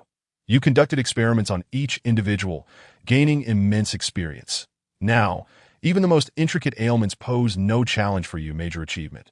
Cost, 200 fortune points. A decade later, you advised Su Minghan to cease her recruitment of subjects, as you no longer required experimental bodies. She complied. However, your medical skills stagnated, leaving you puzzled as to the cause. Su Minghan once more sought out subjects for you. And through these experiments, you rediscovered that feeling. This time, everything fell into place, and you succeeded. Perfection. Cost, 400 fortune points. This time, you expended an additional 1,000 fortune points, leaving you with only 3,000. Yet, the rewards were monumental. You successfully mastered the medical techniques classic. The anatomical structure of both genders, young and old, was now imprinted in your mind like a three-dimensional blueprint. You could resolve various complex ailments and poisons. Chen Anlin, why are you dazed? I'm speaking to you. Yang Do waved her hand before him, contemplating, could he be so overwhelmed with worry over the emperor's illness that he has been rendered speechless? Sigh, this child is still as timid as in his youth. Sister Doer, I have recently learned medicine, and I wish to try and treat the emperor, Chen Anlin stated directly after regaining his composure. What? Yang Do's eyes widened in astonishment. You intend to treat the emperor? Indeed, Sister Do, do you not believe me? Chen Anlin raised an eyebrow. Yang Do shook her head in disbelief. That of course, I do not believe you. When did you ever learn medicine? I was completely unaware. Enough. You should return now. Things are already quite chaotic here. We do not need you adding to it. Seeing Yang Do's skepticism, Chen Anlin grasped her hand. Hey, what are you doing? Sister Doer, let me take your pulse first. Stop fooling around. Just as Yang Do attempted to withdraw her hand, Chen Anlin had already gleaned the condition of her health. Sister Doer, I did not expect your liver fire to be so rampant. Have you been sleeping poorly lately? You seem to be overthinking things, feeling anxious, particularly in your chest, which has been aching. Both sides. Chen Anlin quickly enumerated Yang Do's symptoms, leaving her utterly astonished. Good heavens, how did this child know? Recently, she indeed felt a pang in her chest, both sides troubling her. She had consulted an imperial physician, but they could not determine the issue, merely asserting that she was fine. Now, with Chen Anlin's accurate diagnosis, did this not imply he was more skilled than the physician? Instantly, Yang Do's eyes sparkled with realization. You little rascal, how did you figure it out? Sister Doer, did I not just say? I truly know medicine. Your ailment stems from excessive liver fire. And how do I remedy this excessive liver fire? What should I eat? Instinctively, Yang Do rubbed her abdomen, feeling the discomfort and yearning for someone to assist her. This is not a typical ailment. Therefore, medication is ineffective. The root cause lies in your recent indulgence in overly rich foods, leading to an abundance of liver fire and excessive nutrition. You should consume lighter fare such as mung bean soup, winter melon soup, and plenty of fruits and vegetables. And do remember to drink ample hot water. However, these methods may not yield quick results. What can be done for a quicker remedy? Yang Do, convinced by Chen Anlin's confident assertions, mused that he had truly matured, becoming quite astute that if I were to employ my special acupressure massage, the effects would be immediate. As he spoke, Chen Anlin gestured emphatically in the air. Chapter 16. I shall hold you accountable for your transgressions. Yang Do was startled and shot Chen Anlin a fierce glare. What time is it, and you still joke with me? Sister Doer, I am not joking. I am serious. Chen Anlin spread his hands. Why do you not believe me? All right, let us set aside my matters for now. Do you have confidence in treating the emperor? Chen Anlin replied candidly, I have no confidence. But it is worth a try. Additionally, I have learned numerous folk remedies. Perhaps I can treat what the imperial physician cannot. In the worst-case scenario, failing to cure her would not cause any harm. Yang Do instinctively nodded. Very well. Follow me. Shortly thereafter, Yang Do led Qin Amlin into the emperor's quarters that Wu Shishue, adorned in a dragon robe and barefoot, lay upon the dragon bed. Her hair, as dark as ink, cascaded behind her, and her skin, as fair as tofu, glistened with beads of sweat, her forehead glistening with perspiration. I pay my respects to your majesty. Qin Amlin promptly bowed. Xiao Anzi, what brings you here? Hurry and leave. Today I have no time for you to... As she spoke, Wu Shishue emitted a frustrated groan. It is so hot, truly unbearable. She felt as though her body were about to explode from the searing heat enveloping her. Unable to contain herself, she arched her body, shivering from the pain, as the temperature around her surged several degrees, making the entire room feel as if it were being scorched by the blazing sun. Your Majesty, Qin Amlin claims he wishes to treat your ailment. Yang Do hastily explained that Wu Shishue cast a glance at Qin Amlin, shaking her head resolutely that I am not in the mood for jesting. Qin Amlin, that if you continue to spout nonsense, I shall ensure you are punished. As she spoke, she caught sight of her own hem, which had lifted, revealing her long, snowy white legs, a sight that was rather revealing. The troubling part was that Qin Amlin's gaze seemed to linger, whether intentionally or not. This fellow is exceedingly rude, Wu Shishue thought to herself. How has the once timid Anzi become so bold? Does he think he can just gaze at the emperor? Yet, given her current discomfort, she felt too weak to voice her thoughts and, after awkwardly covering herself, lay back on the pillow, gasping for breath. Your Majesty, I have indeed learned some medical skills, and I wish to alleviate your troubles, Qin Amlin said, bowing once more to Wu Shishue. Did not believe him at all. In her memory, Qin Amlin was an honest man with no skills, who had been bullied by her in childhood and later became a sycophant to other women. Just as she prepared to decline, Yang Do interjected, Your Majesty, Qin Amlin just took my pulse and is quite clear about my ailments. Please allow him to examine you. Very well. Let us give it a try, Wu Shishue said weakly, extending her delicate hand. Qin Amlin bent down and approached her. Your legs are exceedingly long. Could this be the legendary nine-headed body? He couldn't help but comment, stealing a glance at her legs. Though concealed by her robes, the outline was still vaguely discernible. However, he was merely taken aback. His immediate priority was to treat her as he placed his fingers on her wrist. It felt as though he had touched boiling water, the heat almost unbearable. If an ordinary person were to endure such a temperature, they would have perished by now. Qin Amlin's heart raced in alarm as he soon discerned the nature of Wu Shishue's affliction. She was cultivating a certain technique that had generated an intense heat within her dantian. This fervent energy was so wild that, while it had significantly enhanced her cultivation, it rendered her unable to fully control it, leading to periodic, forceful eruptions. What she currently experienced was one such eruption, as the searing energy sought to break free from her body. Ordinary physicians would be powerless against such a condition. Yet Qin Amlin had mastered the ancient medical text to perfection. In his memory, he recalled that sealing this energy would resolve her issue. Acupuncture is required, Qin Amlin declared. What? Wu Shishue and Yang Do exclaimed in unison. Your Majesty, I can indeed treat your condition, that we need acupuncture now, and I will seal this violent energy within you. It is fundamentally because your Majesty has not fully controlled this power, that if I can seal it, the problem will be resolved. Wu Shishue opened her mouth, for Qin Amlin was the only one who understood how her ailment had arisen. Yang Do, quickly fetch the acupuncture needles, Wu Shishue commanded. Oh yes, your Majesty. Yang Do rushed to comply. Your Majesty, please lie down. Qin Amlin instructed. Wu Shishue lay down without a second thought. I never imagined you had secretly learned medical skills. Quite impressive if you truly managed to cure my ailment. I promise to reward you handsomely. Suddenly, Qin Amlin pressed his fingers together and struck a pressure point on Wu Shishue's back. Your Majesty, please do not speak. I will now use my energy to suppress a portion of your powers. With a series of quick taps, Wu Shishue felt the raging energy within her indeed being subdued. After a short while, she found the sensation surprisingly pleasant. It truly worked. She was both astonished and delighted. For years, ever since she began cultivating that peculiar technique, she had been plagued by this affliction, unable to find a solution. Yet now, Qin Amlin had managed to suppress it. Though not entirely subdued, she felt immensely relieved. Soon after, Yang Do returned with the acupuncture needles. Although this was his first encounter with such instruments in reality, he had simulated the process countless times within the auspicious vessel that he had lost at least 800 patients in his mind.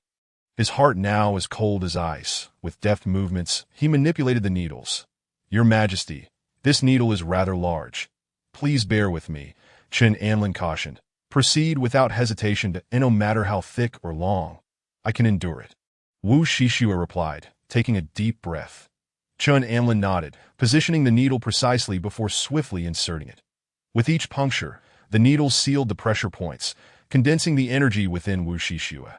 Slowly, her previously furrowed brow relaxed as she genuinely sensed the searing energy dissipating. With the final needle inserted, the pain finally subsided. "Your Majesty, you need only rest for a short while, and then the needles may be removed. By that time, the energy will have diminished, and your ailment should be resolved. Should it recur in the future, this method may be employed once more," Chen Anlin stated, stepping back and bowing.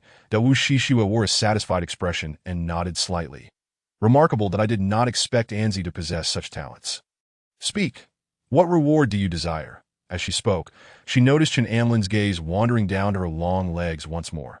"This fellow seems as though his eyes are glued to my legs," Wu Shishua thought with a cold huff. Initially intending to cover herself, she reconsidered, acknowledging Chen Anlin's commendable performance. Perhaps she would grant him a concession. In her heart, Wu Shishua contemplated how to reward Chen Anlin. Given his recent breakup, he must be feeling rather lonely. Thus, she decided to bestow upon him a beautiful woman. Chen Anlin was overjoyed at Wu Shishua's inquiry about his reward. What should he choose? Techniques, elixirs, treasures. He found himself momentarily at a loss. "Anzi, since you have just broken off your engagement with Zhao Yao, how about this? I grant you a splendid marital union. The eldest daughter of the Duke of San, young and with a cultivation level already at the 5th rank, is a sure match that if you find her to your liking, I shall arrange the marriage immediately." The eldest daughter of the Duke of San? Chen Anlin momentarily froze, realizing who it was, that short and stout girl.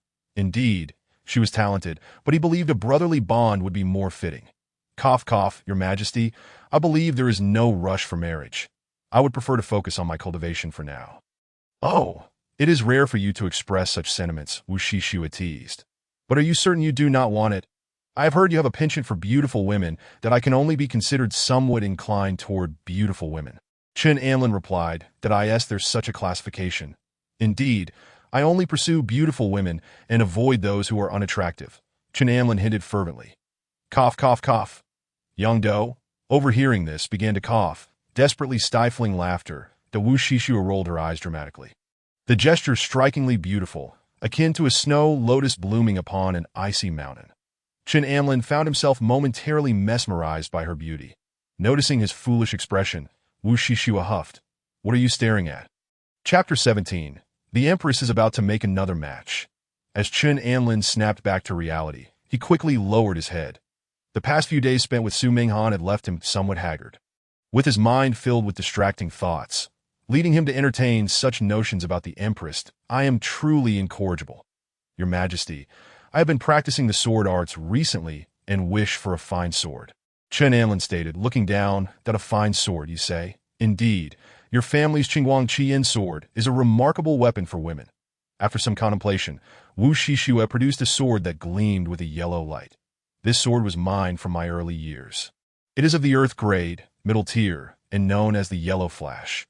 Chen Anlin's heart leaped with joy that he recognized this sword, recalling how Wu Shishua had used it to slay the leader of the Taiping sect during her assault on their stronghold. The sword's defining feature was its speed, striking as swiftly as a flash of light, capable of delivering a fatal blow in the blink of an eye. When drawn, it often left a trail of yellow light in the air, hence its name. With a flick of her wrist, Wu Shishua tossed the yellow flash into Chen Anlin's hands. The sword hummed softly as its tip quivered. In the next instant, Chen Anlin swung it, leaving behind streaks of yellow light in the air. "A splendid sword." "Thank you, Your Majesty," Chen Anlin exclaimed, elated. "The sword has been bestowed upon you, and regarding the marriage I mentioned, it still stands. If you fancy someone, feel free to let me know." Fearing the Empress might meddle in matchmaking again, Chen Anlin shook his head vigorously. "Your Majesty's goodwill is appreciated, but I shall forego the marriage. I wish to remain loyal and serve you diligently without the burdens of family." Yongdo, observing this, smirked slightly, noting how Qin Amlin's words were impressively convincing. Such loyalty. By the way, what do you think of Do? Wuxiexia smiled as she glanced at Yongdo, who immediately widened her eyes in surprise. What on earth is going on with His Majesty? Why is she suddenly mentioning me? Yongdo mused, recalling that she had watched Qin Amlin grow up. This is truly, she thought, casting a mournful look at Wuxiexia before shifting her gaze to Qin Amlin, only to find him looking back at her. Instantly, her cheeks flushed a deep crimson, resembling ripe red apples, glowing with a delicate pink hue. Qin Amlin, however, did not resist this time. With a serious expression, he remarked, Sister Do is indeed wonderful. Your Majesty, are you truly willing to give her to me? He chuckled at the thought. Wuxiexia shot him a glare, realizing that she had merely been jesting a moment ago. Not anticipating that Qin Amlin would take it to heart, it seemed that he had forgotten the dread of being dominated, having not been teased in quite some time. Your Majesty, shall I proceed with the acupuncture now? Wuxiexia asked. Very well. After the session concluded, she twisted her neck, satisfaction evident on her face. Now, little Anzi, do tell, what brings you here so suddenly? You haven't run into trouble again, have you? Your Majesty, previously I brought Sister Do to deal with someone named Xiaoqin. That fellow is clearly colluding with evil forces. Yet he was saved by a teacher from the Hucking Academy, Zhou Tong. She insists on proving that Xiaoqin is fine, that I suspect she is merely talking nonsense. I wonder if Your Majesty could relieve Zhou Tong of her position. Qin Amlin expressed his intentions. Upon hearing Zhou Tong and the Zhou family, Wuxiexia frowned and shook her head. The Zhou family boasts numerous generals, some of whom are still stationed at the borders. If I were to take action against Zhou Tong, what would the others think? Qin Amlin understood instantly. It was no wonder Zhou Tong acted with such confidence. Her backing was indeed formidable. However, the Zhou family ultimately sided with Xiaoqin during his rebellion, which necessitated a solution. Qin Amlin sighed inwardly, realizing he could not directly address the issues with the Zhou family with the Empress. Little Anzi, concerning Zhou Tong, I cannot assist you. Focus on your cultivation. Once you are strong enough, you could easily eliminate the entire Zhou family without concern. Understood? Yes, Your Majesty, that I shall take my leave now. Very well. As he stepped outside, Yongdo accompanied him to the door. Sister Do, was His Majesty truly jesting about giving you to me? Qin Amlin inquired, feeling a tinge of regret that if only Sister Do would agree to be with him, he would undoubtedly shower her with affection. Yongdo's cheeks flushed as she retorted, You are thinking too highly of yourself. Even if His Majesty were serious, I would never agree to such a thing. That is a pity, that if you were willing to be with me, I would cherish you dearly, Qin Amlin lamented, shaking his head in disappointment. Enough boasting. Once you return home, you should promptly refine the yellow flash to avoid needing my assistance when facing an opponent. Hearing Qin Amlin's candid remarks, Yongdo, unaccustomed to such flirtation, felt her face heat up, the blush creeping down to her neck. Without another word, she quickly turned and left. Upon returning home, Qin Amlin entered his training chamber and retrieved the yellow flash sword, preparing to refine it immediately. Only after refining could he fully unleash the sword's power. However, the process required immense soul power. The stronger the soul power, the swifter the refinement. For martial artists, soul power is crucial. While it may seem insignificant in the early stages, its importance escalates significantly as one progresses. Many treasures also necessitate a certain level of soul power for manipulation. Unfortunately, there are currently no special techniques for enhancing soul power. There are only two methods for increasing soul power. First, innate talent, as some individuals are born with formidable soul power. Second, one must continuously overdraw their soul power, gradually strengthening it through repeated exertion. For Qin Amlin, practicing the joyous technique allowed him to bolster his soul power after each session, leading to faster cultivation. This secret was known only between him and Su Minghan, that he could guarantee that if news of this method were to leak, it would incite chaos throughout the martial world. Even the Empress would be tempted. Of course, should the Empress desire it, he would willingly share it, but the challenge lay in its difficulty to master. Offering it to others would be futile. It had taken him decades of simulation to reach perfection in the joyous technique and uncover its secrets that in essence, the technique would be of no use to others unless the Empress trained alongside him, at which point he could guide her. Yet, he feared that after disclosing this information, Wuxiexia might strike him down with a single blow. Once I thoroughly refine the yellow flash, relying on my cultivation, I shall have no fear of Xiao Chun or even that otherworldly fairy, Chen Amlin mused internally. However, he needed to keep Xiao Chun around, as many opportunities hinged upon him. The key was to suppress him to earn fortune points. Once again, immersing himself in the fortune vial, Chen Amlin soon beheld a pill, the soul-strengthening pill. This pill could amplify one's soul power, facilitating the refinement of treasures. However, a single pill required 3,000 fortune points for exchange. Chen Amlin glanced at his remaining fortune points, which stood precisely at 3,000. Without hesitation, he soon found a pale yellow pill in his hand. After inhaling its scent, he noted its lack of aroma. This pill was unheard of in the Dazhou dynasty, confirming Chen Amlin's suspicions that the treasures within the fortune vial did not belong to this world, but rather to a higher plane. Shaking his head, he realized that with his current strength, he was incapable of comprehending such matters, that it was best to focus on enhancing his power first. After consuming the soul-strengthening pill, he felt a surge of energy within him, a boiling sensation coursing through his veins. Subsequently, his mind was flooded with soul power, akin to a raging tide. Chen Amlin quickly steadied his thoughts, guiding the soul power to accumulate. The potency of the soul-strengthening pill was astonishing. In mere moments, his soul power had tripled. Filled with joy, he wasted no time and began refining the yellow flash sword. Under the guidance of his formidable soul power, it surged into the sword. During this process, the energy of heaven and earth converged upon the sword, creating such a commotion that even the servants in the estate sensed something amiss. Some passers-by noticed the unusual happenings at the Chen residence. Is someone breaking through? One wondered. It doesn't seem like a breakthrough. It feels more like the commotion from a treasure being refined. Isn't Chen Fu and his wife away at the borders? Who could be refining treasures in the Chen household? Another questioned. Could it be Chen Amlin? How is that possible? What right does he have to refine a treasure above the earth tier? Indeed, only a treasure of the earth tier could create such a stir. Someone levitated into the air, standing atop a rooftop to observe the commotion at the Chen residence. This truly carries the essence of an earth-tier treasure. I asked that young man refining an earth-tier treasure. Is he trying to make it known to everyone? Many speculated, bewildered that most would refine treasures discreetly, fearing exposure.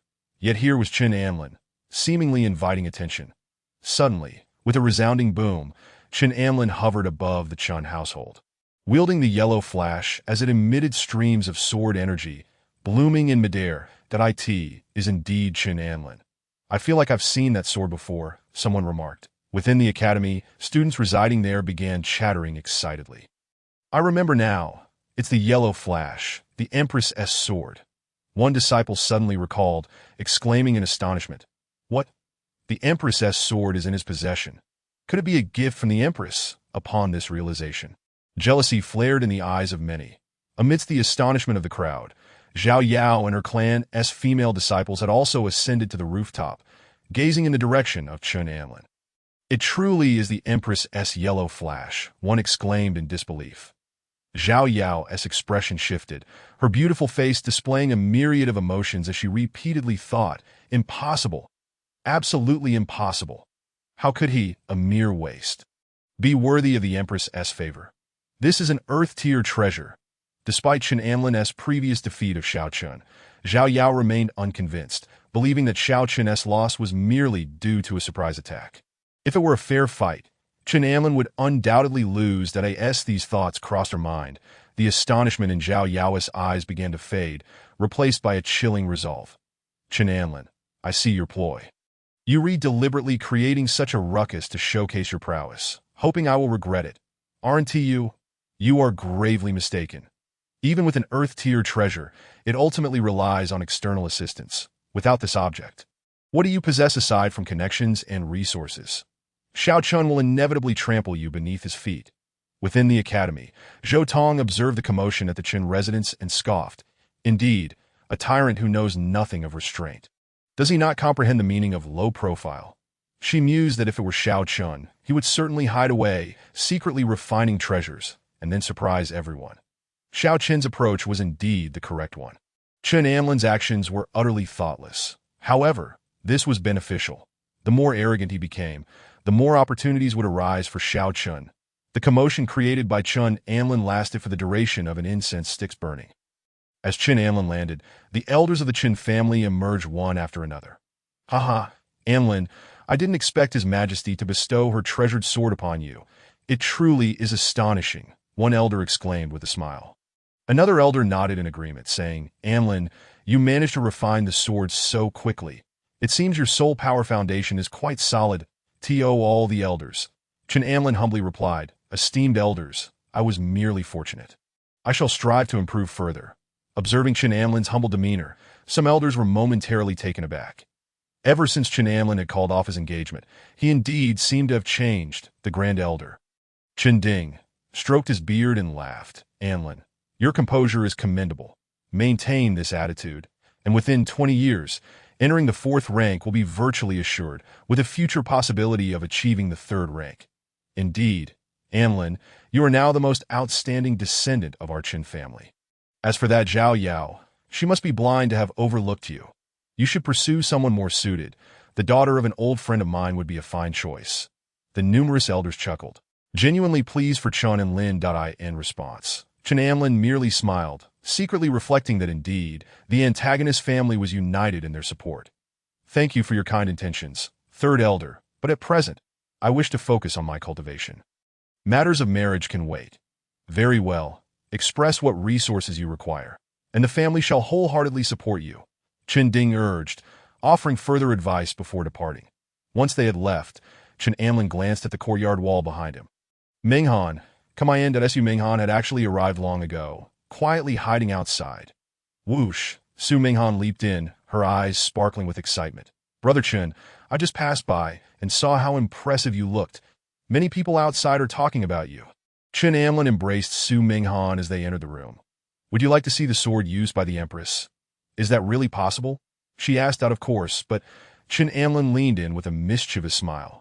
Su Minghan, feeling somewhat shy yet eager, replied, No, I can't. My parents told me to come home early.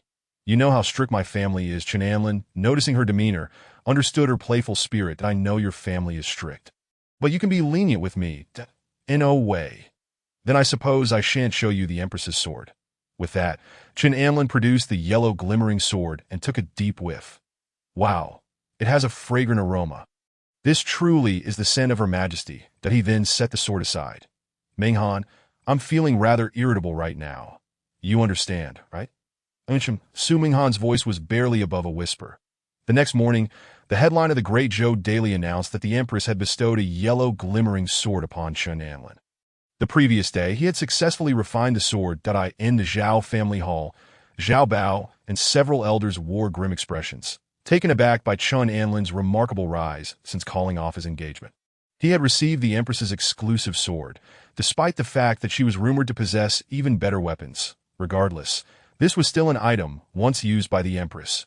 What did it signify that this weapon had been given to Chun Anlin? The answer was evident.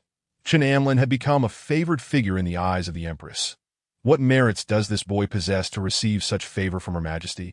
Zhao Bao questioned sternly. An elder sighed helplessly. Chin Anlin has long been a close companion of the Empress. He is said to be extremely favored. Furthermore, he recently defeated Xiao Chun, and the outside world claims he possesses the potential to reach the 3rd rank. The 3rd rank. A 3rd rank warrior is among the most prominent figures in the Great Zhou. Which family with a 3rd rank warrior isn't a powerful clan? And yet our Zhao family has offended a future 3rd rank warrior. As this thought crossed Zhao Bao's mind, he felt a chill. The Grand Elder spoke solemnly. Currently, Chin Anlin's matters are not our main concern. Our Zhao family is facing a significant betrayal from several business partners. That is the real trouble. That if this continues, we will run out of cultivation resources within 3 months. Indeed, that is the pressing issue. A short elder instinctively glanced toward Zhao Yao, who appeared dejected. Seeing Zhao Yao's pitiable expression, the elders felt a growing irritation that it was you who ended the engagement.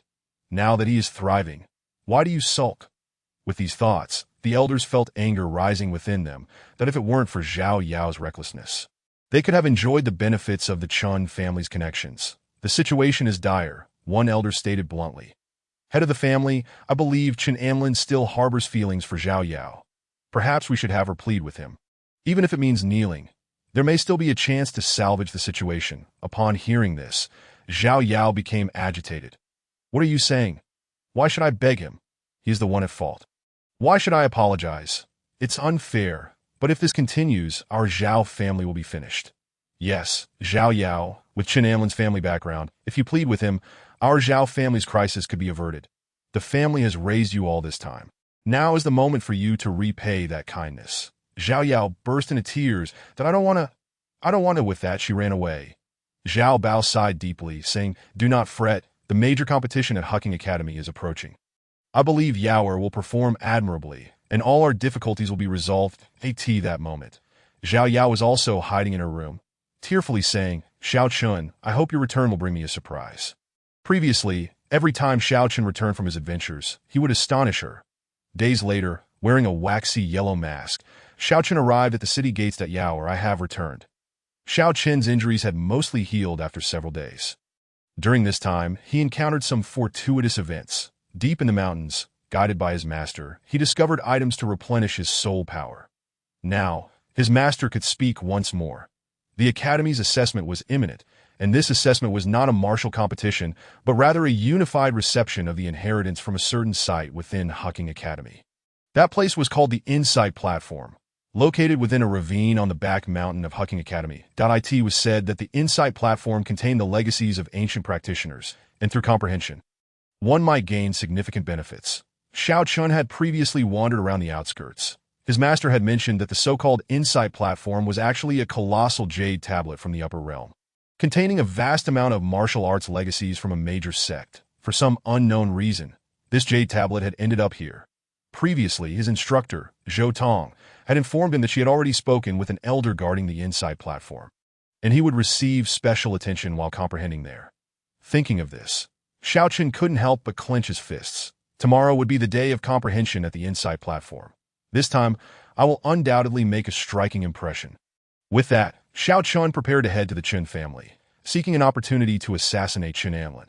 However, during his journey, he learned of Chen Anlin acquiring the Earth-rank sword. Upon hearing this, Xiao Chun realized he might not be a match for Chen Anlin anymore. He turned toward the academy, secretly reflecting, now is not the time for assassination. I must continue to bide my time. That night, Chen Anlin gradually withdrew from his training session with Su Minghan. Brother Chen, I haven't been home for several days. My parents have scolded me. You know my family is quite strict. What should I do? Su Minghan asked, adorably covering herself with a blanket. Just tell your parents you've been with me. Chen Anlin replied nonchalantly. Really? If I say that, everyone will know I'm your woman. Su Minghan thought to herself, secretly delighted, yet feigned a pout, saying, but I'm still a pure young lady. If people find out, I won't be clean anymore. You are already my woman, so what is there to fear? Chen Anlin could easily see through Su Minghan's playful tactics. However, he didn't mind. After all, women enjoyed such games, and he was happy to indulge her. All right then, I will tell my parents. Upon hearing Chen Anlin acknowledge her as his woman, Su Minghan felt as though she had ingested honey, her heart brimming with sweetness. By the way, today at the academy, I noticed you were quite close to Zhao Yao. Are you still best friends? Last time, Chen Anlin had assumed they had fallen out, but he was surprised to see their relationship still strong. Yes, she came looking for me, and I thought it would be a good opportunity to gather information about Xiao Chun, so we chatted a bit. Clever, Chen Anlin said with a smile, ruffling Su Minghan's hair, while inwardly pondering how foolish Zhao Yao was. Su Minghan was indeed astute and cunning, worthy of being characterized as a villainess in a novel, even more nefarious than the Empress herself.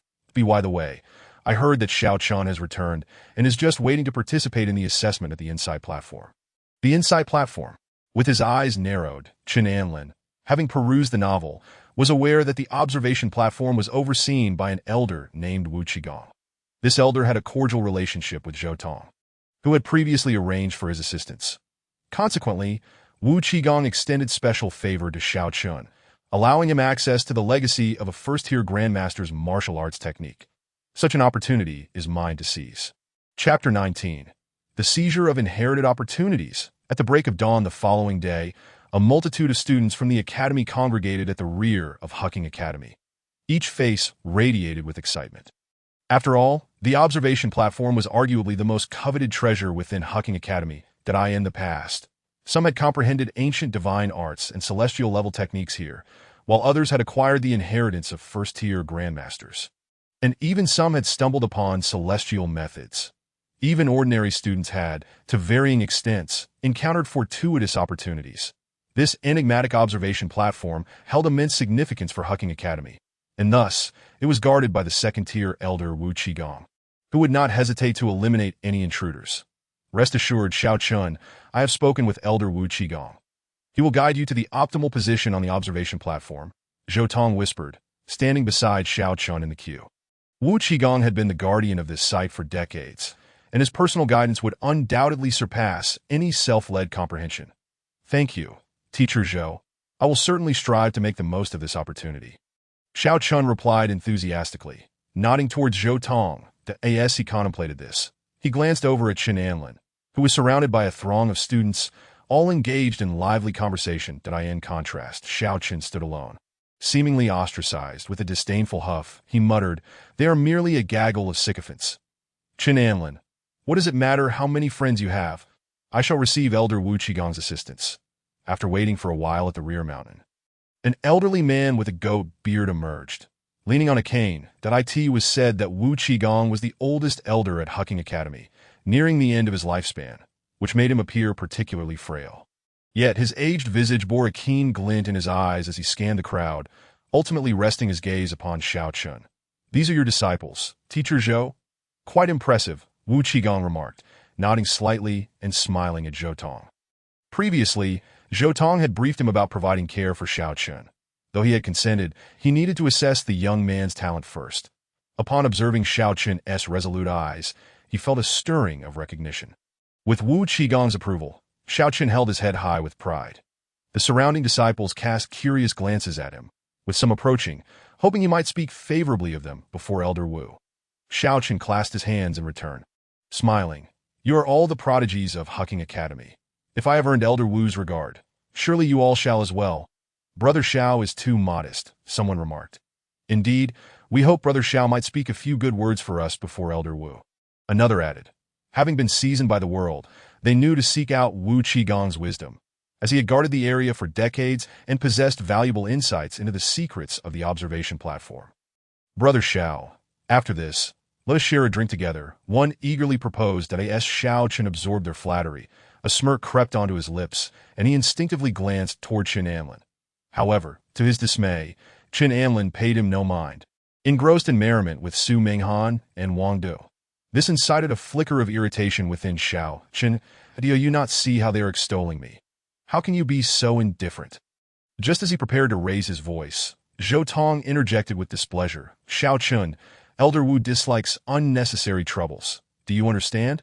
At that moment, Zhou Tong was genuinely annoyed.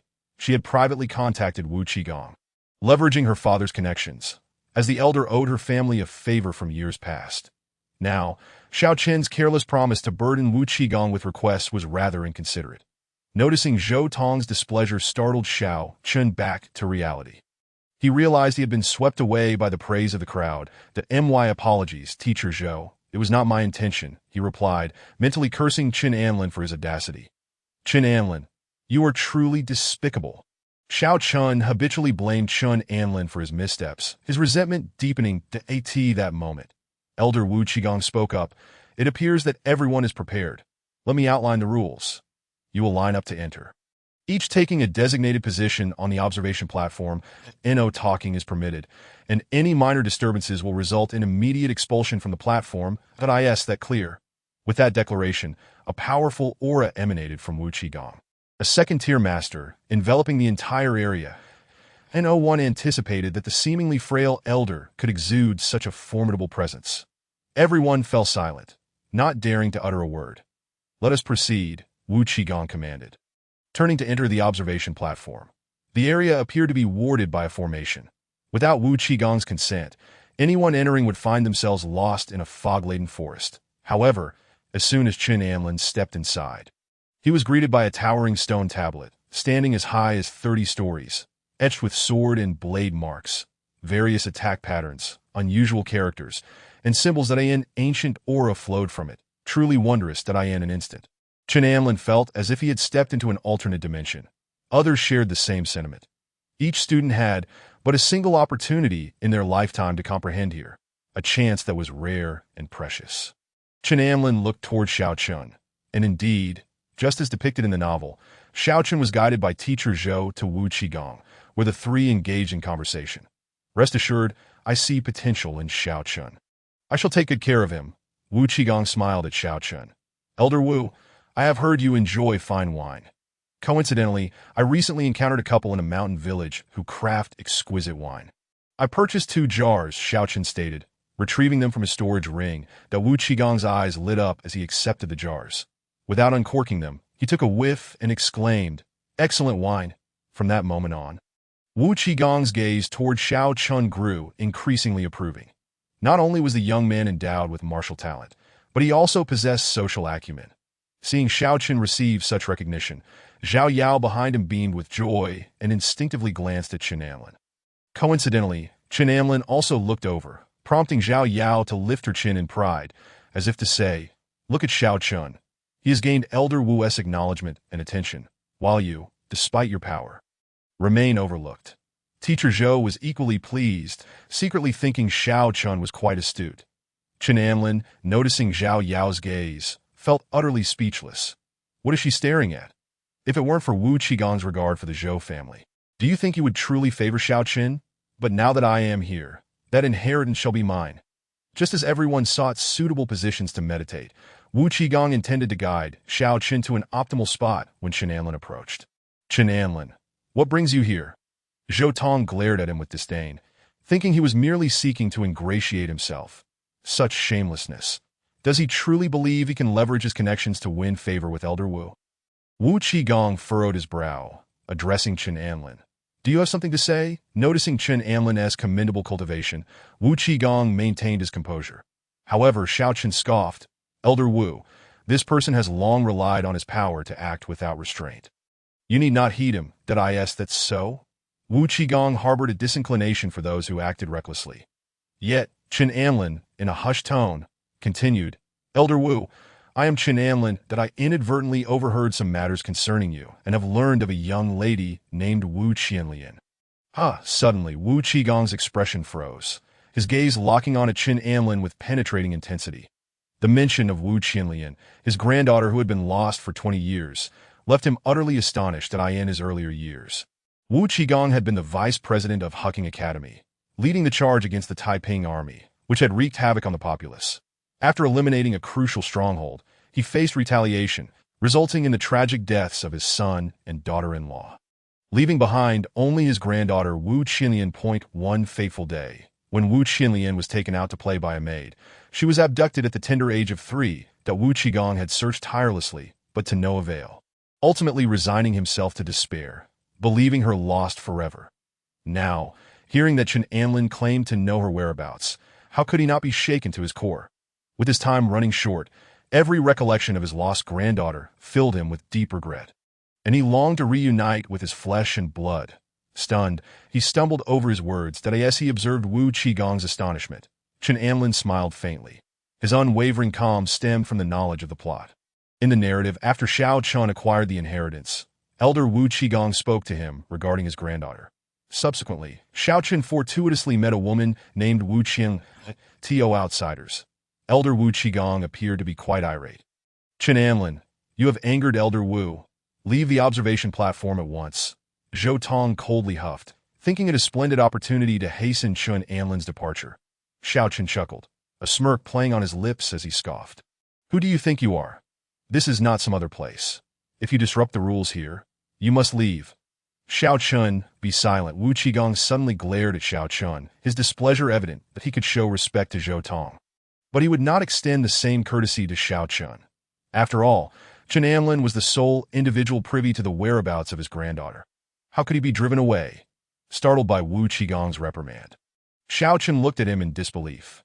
Elder Wu, enough, you may continue your comprehension here. Young Master Chen, please follow me. Wu Qigong's demeanor toward Chen Amlin was distinctly different, marked by respect and a hint of deference. This left both Xiao Chun and Zhou Tong momentarily dumbfounded. How could it be? Why did Elder Wu treat Chen Amlin so favorably, even seeking to converse with him privately? Xiao Qin instinctively glanced at Zhou Tong, only to find her equally bewildered. Teacher Zhou, why not inquire about this? How could this be? Xiao Qin anxiously remarked, observing Qin Anlin's retreating figure. He had just offered 2 jars of fine wine. Why was Elder Wu behaving in such a manner? Chapter 20. Was my wine not purchased in vain? Zhou Tong refrained from making herself look foolish, having clearly witnessed Wu Qigong's irritation at Xiao Qin's interruption. To approach him now would be rather inconsiderate. Yet, what trick had Qin Anlin played to warrant such treatment from Elder Wu? Before long, Wu Qigong and Qin Anlin retreated to a corner that Wu Qigong had retracted the imposing aura of a second-tier powerhouse, now exhibiting utmost respect. Young Master Chun, what you mentioned earlier, do you truly know the whereabouts of my granddaughter? Indeed, it was merely a few days ago. Your granddaughter Wu Qianlian is alive. Hiss. Wu Qigong inhaled sharply, his voice trembling with emotion. Please do enlighten me that as long as young Master Su speaks the truth, this old man will surely reward you handsomely. I am not in need of money, Qin Anlin replied with a light chuckle. His gaze then turned toward the observation platform that Wu Qigong understood immediately. Having safeguarded this place for decades, he was well aware of the various secrets hidden within. However, due to his advanced age, he could not cultivate the inheritance he had received. Thus, he sometimes chose to share these inheritances with those he found favorable. Originally, he had intended to bestow the finest inheritance upon Xiao Chun, but now, the prospect of finding his granddaughter overshadowed all else. Young Master Chun, if you divulge my granddaughter's whereabouts, I shall reveal to you the best inheritance here. I assure you. Very well. I swear by my martial heart that upon receiving the inheritance, I shall personally escort Miss Wu Qianlian to you. Elder Wu, Qin Anlin declared solemnly. The oath he made, invoking his martial heart, instilled a degree of faith in Wu Qigong that in that instant, the aged Wu Qigong seemed to regain a semblance of youth. He had not anticipated that he would encounter his granddaughter within his lifetime. However, he suddenly recalled Zhou Tong. Originally, this martial inheritance was to be bestowed upon Xiao Chun, yet now, after a moment's reflection, he resolved to grant Xiao Chun a more ordinary inheritance that he recalled having discovered a decent Shin-tier technique previously. Young Master Qin, please follow me. That he led Qin Anlin to a secluded area behind the observation platform, pointing to a peculiar sword mark. Comprehending this spot will yield different insights. After a brief pause, fearing that Qin Anlin might struggle to comprehend, he elaborated, this sword mark was left by an unparalleled sword deity. I see you are also a swordsman. It is perfectly suited for you. You may attempt to communicate through sword intent. Qin Anlin was instantly exhilarated, recognizing it as the very location where Xiao Qin had comprehended sword intent and acquired the sword deity's inheritance. The ninefold unification sword technique. Without hesitation, Qin Anlin sat cross-legged and began his meditation. Boom! An immense sword intent radiated from his being, surging toward the sword marked at in that moment. Qin Anlin felt as though he had entered a void. Amidst the vast ocean, fierce winds gathered dark clouds, and within the tempest, a sea swallow darted like a bolt of black lightning. Suddenly, a beam of sword light cleaved through the clouds. The swallow, transformed into a streak of black lightning, dashed toward the sword light with incredible speed. Ninefold unification. Abruptly, a thunderous voice reverberated through the clouds. 9 beams of sword light descended upon the sea swallow. Gah! The swallow screeched, being cleaved into fragments. Witnessing this scene, Qin Anlin's heart surged with excitement. Sword intent. It was indeed the ninefold sword intent, hence the name Ninefold Unification. Currently, he had only cultivated a single sword intent. If he were to possess all 9, it would be truly extraordinary. With a thought, Qin Anlin unleashed his sword intent. The entities within the clouds seemed to sense it and turned to gaze upon him at such a young age. You possess such sword intent. Your talent rivals my own from years past. Yet, do you think I'll submit so easily? The voice did not belong to a tangible being, but rather to a fragment of the sword intent's consciousness. Qin Anlin smiled. Very well. Let us see just how formidable you are. Meanwhile, outside, Xiao Qin's expression soured, for it was evident to any onlooker that Wu Qigong had seemingly taken Qin Anlin to a special place for comprehension. Was my wine purchase in vain? If no business is being conducted, what does it mean to take my offerings? Xiao Qin cursed inwardly, his displeasure evident, causing Zhao Yao and Zhou Tong to keep their distance. Fortunately, at that moment, Wu Qigong approached Xiao Chun. Old Wu. Zhou Tong sighed in relief, thinking that Elder Wu had not forgotten them. Xiao Chun also perked up, eagerly advancing. Elder Wu, apologies for the wait. Wu Qigong offered a sympathetic smile. What I promised you shall not be forgotten. I shall present you with an opportunity. Thank you, Elder Wu. Rest assured, I shall never forget your great kindness. Xiao Chun exclaimed with excitement. It is right here. Wu Qigong pointed to an unusual inscription atop the observation platform. That if you comprehend this location, you will uncover a martial technique known as the 7 Injuries Fist Technique. That is an extraordinary Xiantier fist technique. Upon hearing this, Xiao Chen's previously jubilant expression abruptly froze. Xiantier. This is what you call an opportunity. For ordinary martial artists, Xiantier techniques are indeed remarkable treasures, but for those who could train at the Hucking Academy, they were merely average. Elder Wu, is there nothing better? I have already mastered a Xiantier fist technique. Xiao Chun mustered his courage to say that Wu Qigong's face grew somewhat awkward. Then, there are none left. What about the place where Chen Anlin went? Xiao Chun pressed his case. His comprehension was rather unique. What makes it so unique? Elder Wu, may I not go there? Xiao Chun gritted his teeth, aware that such a statement was impolite, yet he felt compelled to fight for the opportunity. Very well. I have informed you of what is here, that if you do not find it satisfactory, you may comprehend elsewhere, but not at Chen Anlin's location. That Wu Qigong's expression darkened, pondering why this young man was so ignorant of the rules. With a flick of his hand, he departed. Teacher Zhou, what is the meaning of this?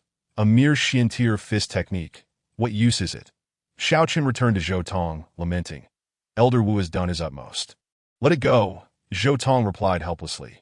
But Teacher Zhou, did you not say that Elder Wu held you in regard? This is hardly impressive. If he cannot assist, why pretend? Xiao Chun muttered, unsure whether his last remark was directed at Wu Qigong or Zhou Tong. Zhou Tong was momentarily taken aback, then walked aside to avoid disturbing Xiao Chen's comprehension. Before long, silence enveloped the venue as students diligently engaged with the observation platform before them. Some quickly grasped a set of sword techniques, their eyes bursting open as sword energy surged from their bodies. Others experienced breakthroughs in their realms, eliciting astonishment from those around them. There were even instances of students obtaining earth-tier techniques, accompanied by waves of exclamations. Xiao Chun had initially considered comprehending elsewhere, and even discreetly consulted the otherworldly, celestial maiden for insights. Regrettably, she informed him that numerous masters were present, rendering her presence unwise. Left with no choice, Xiao Chun reluctantly said about mastering the 7 Injuries Fist technique. Yet, having been provoked earlier, he struggled to focus, frequently glancing toward Chen Anlin's side, after waiting for a considerable time without seeing any progress from Chen Anlin. Xiao Chun felt a flicker of delight. That I told you. How could a dandy possibly surpass me? Just wait. Soon Elder Wu will regret his decision. Xiao Chun, time has elapsed considerably. You should hasten your comprehension. Though the 7 Injuries Fist technique is merely Xiantier, it is still of high quality. The celestial maiden from beyond whispered softly, Understood, master.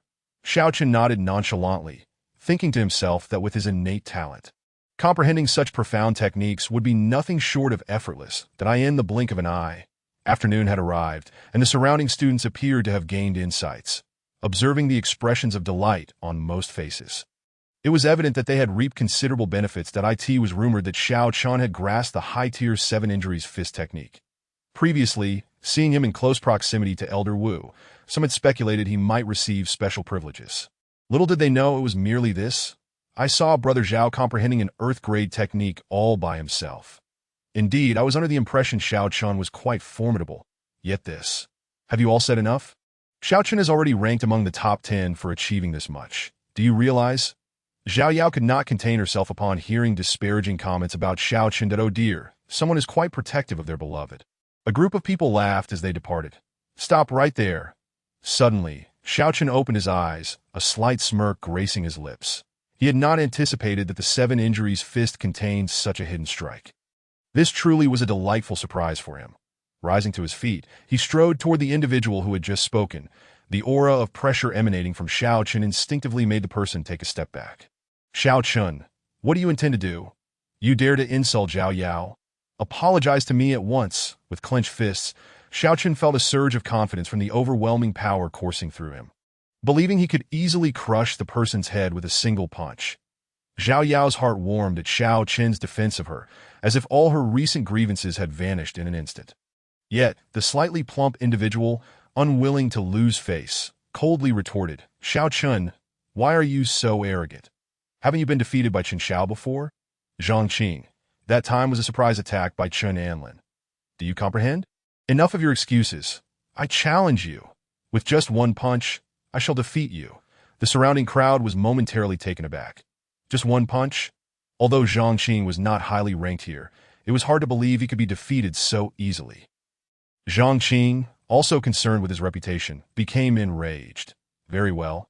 Let's see how you intend to defeat me. That a grin appeared on Xiao Qin's face, realizing that this fellow had fallen for the bait. Boom, in an instant. Xiao Qin unleashed his punch, causing Zhang Qing's expression to change drastically. You didn't say to begin. As expected, Zhang Qing was sent flying, crashing to the ground with a pained wail. Chapter 21. Have you comprehended sword intent again? Xiao Qin, you scoundrel. You didn't even say to start. Zhang Qing cursed, clutching his chest. You explicitly said good twice, Xiao Qin shrugged. In any case, you have already lost. Curse you. Zhang Qing, fully aware of his fault, could only concede defeat. At that moment, many gazes turned toward Xiao Qin, filled with awe. Teacher Zhou Tong hurried over, exclaiming, Xiao Qin, it seems you have made significant progress. Teacher, this fist technique is truly remarkable. Xiao Qin flashed a grin. Exuding an air of mastery, that I told you. Elder Wu would not treat you unfairly. Just look at Chen Anlin. He hasn't grasped anything at all. Zhou Tong teased lightly that he has no grounds to compare himself to me.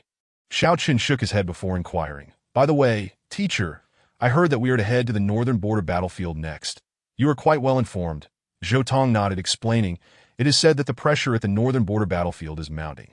Hence they hope this batch of newly graduated students can be deployed. The current court is utterly corrupt that if they lack competence, they should not treat us as cannon fodder. Xiao Qin scoffed. Xiao Qin. Lower your voice. If someone hears you, it could be a death sentence. Xiao Qin shrugged. Understood, teacher. But does this mean Chen Anlin will be going as well? Indeed, his parents are there too, ditto. Hearing this, Xiao Qin's eyes narrowed as he murmured. If they suffer a defeat, the Empress will surely take action against their entire family. What did you say? Ah, nothing. Xiao Qin smiled broadly, glancing around, that oh look, everyone else has comprehended already, leaving only Chen Anlin still struggling. Indeed, despite being unable to grasp anything, he continues to hold on. He shall surely embarrass himself this time, Zhou Tong scoffed. Thank you for standing up for me just now, Zhao Yao said, touched. Zhao Yao, I promise that as long as I am here, no one shall bully you, no one, Xiao Qin declared with arrogance. Zhao Yao looked at Xiao Qin as if he were a dazzling star, and the atmosphere around them was thick with a palpable tension. Observing this scene, teacher Zhou Tong could not help but smile, pleased to see Zhao Yao and Xiao Qin together, for it epitomized the idea that true lovers ultimately unite. Just as Zhao Yao and Xiao Qin were exchanging sweet words, a sudden surge of astonishing sword intent erupted from Chen Anlin. Boom! Chen Anlin opened his eyes, and powerful sword energy enveloped his body.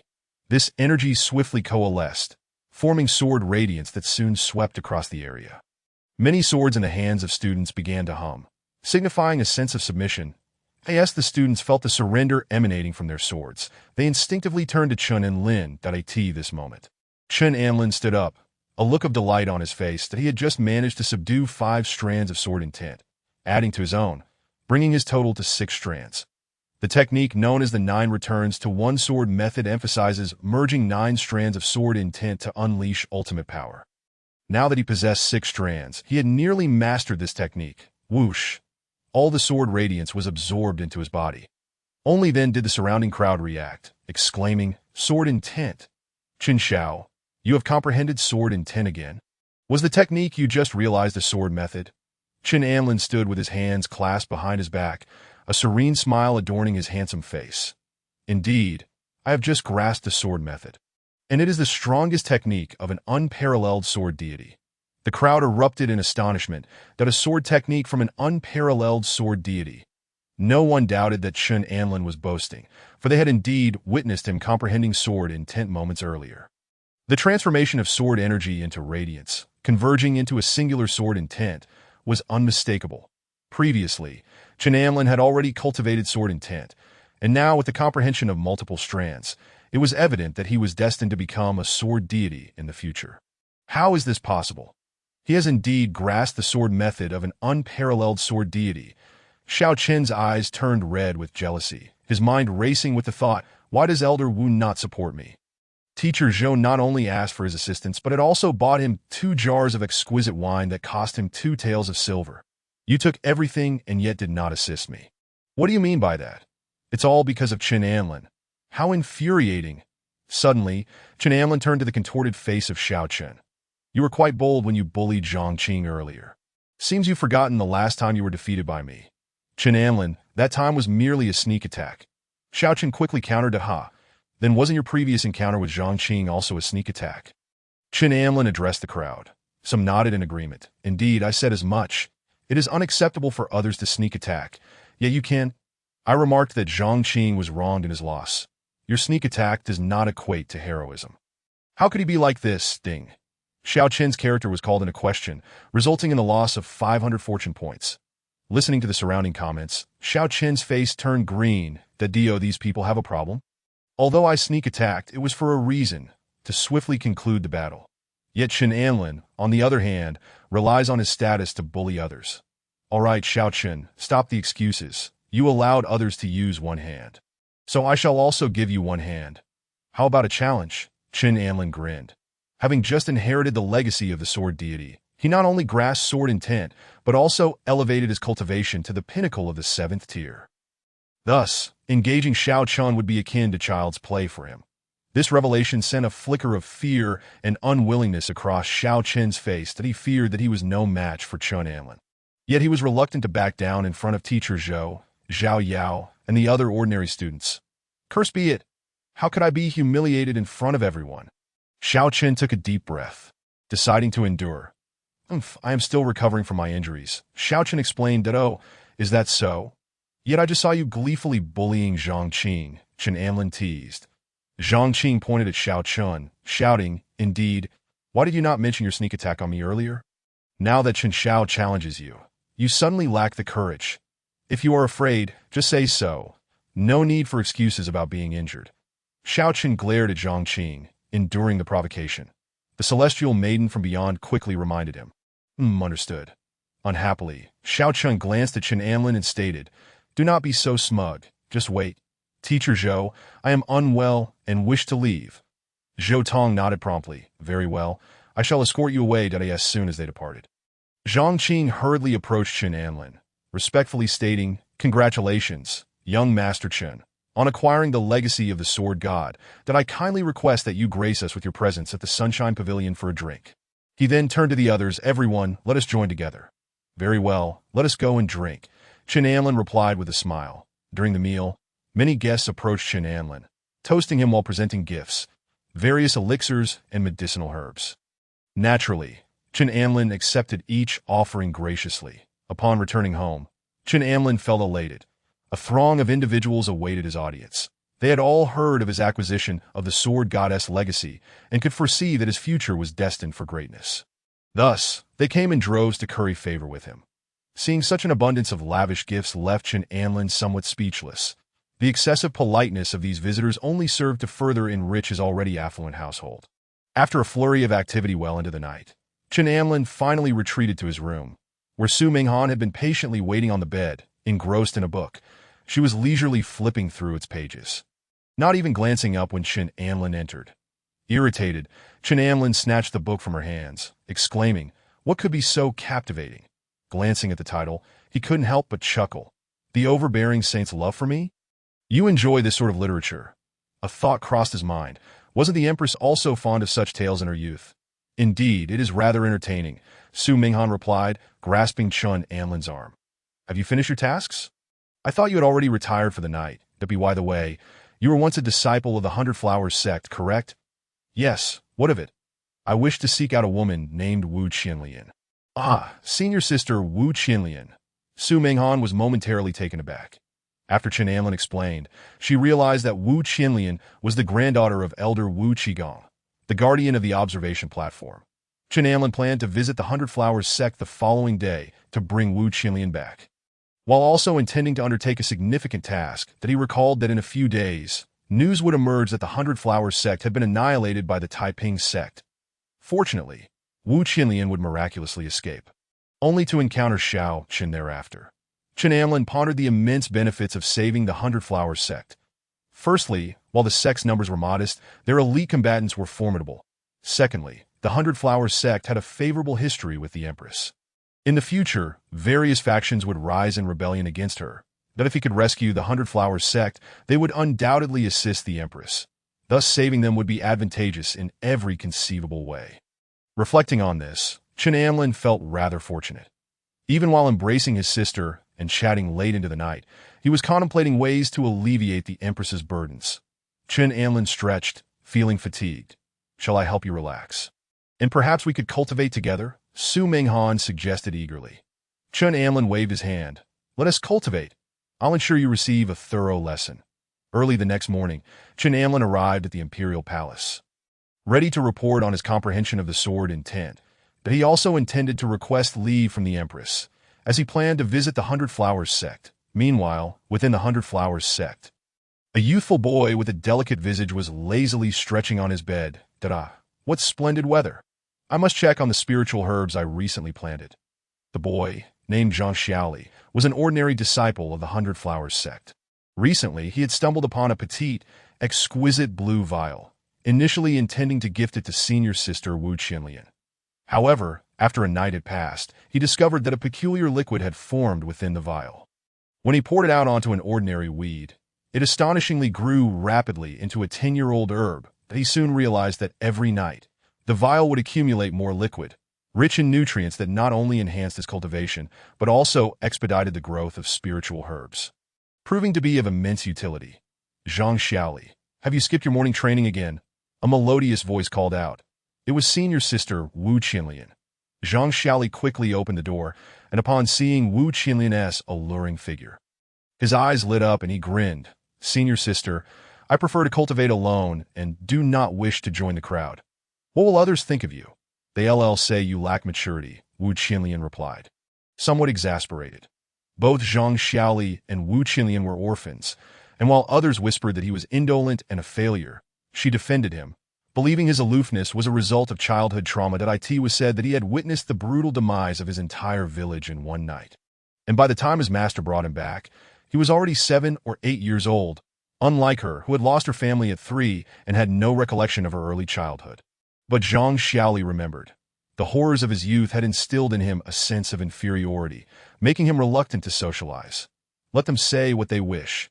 No matter how well I perform, they will never appreciate me," Zhang Xiaoli replied nonchalantly. That Wu Qinlian shook her head in resignation. "You should strive to lessen their criticisms." All right, senior sister. What brings you here?" "In a while, our master will enter seclusion and has summoned us for some instructions."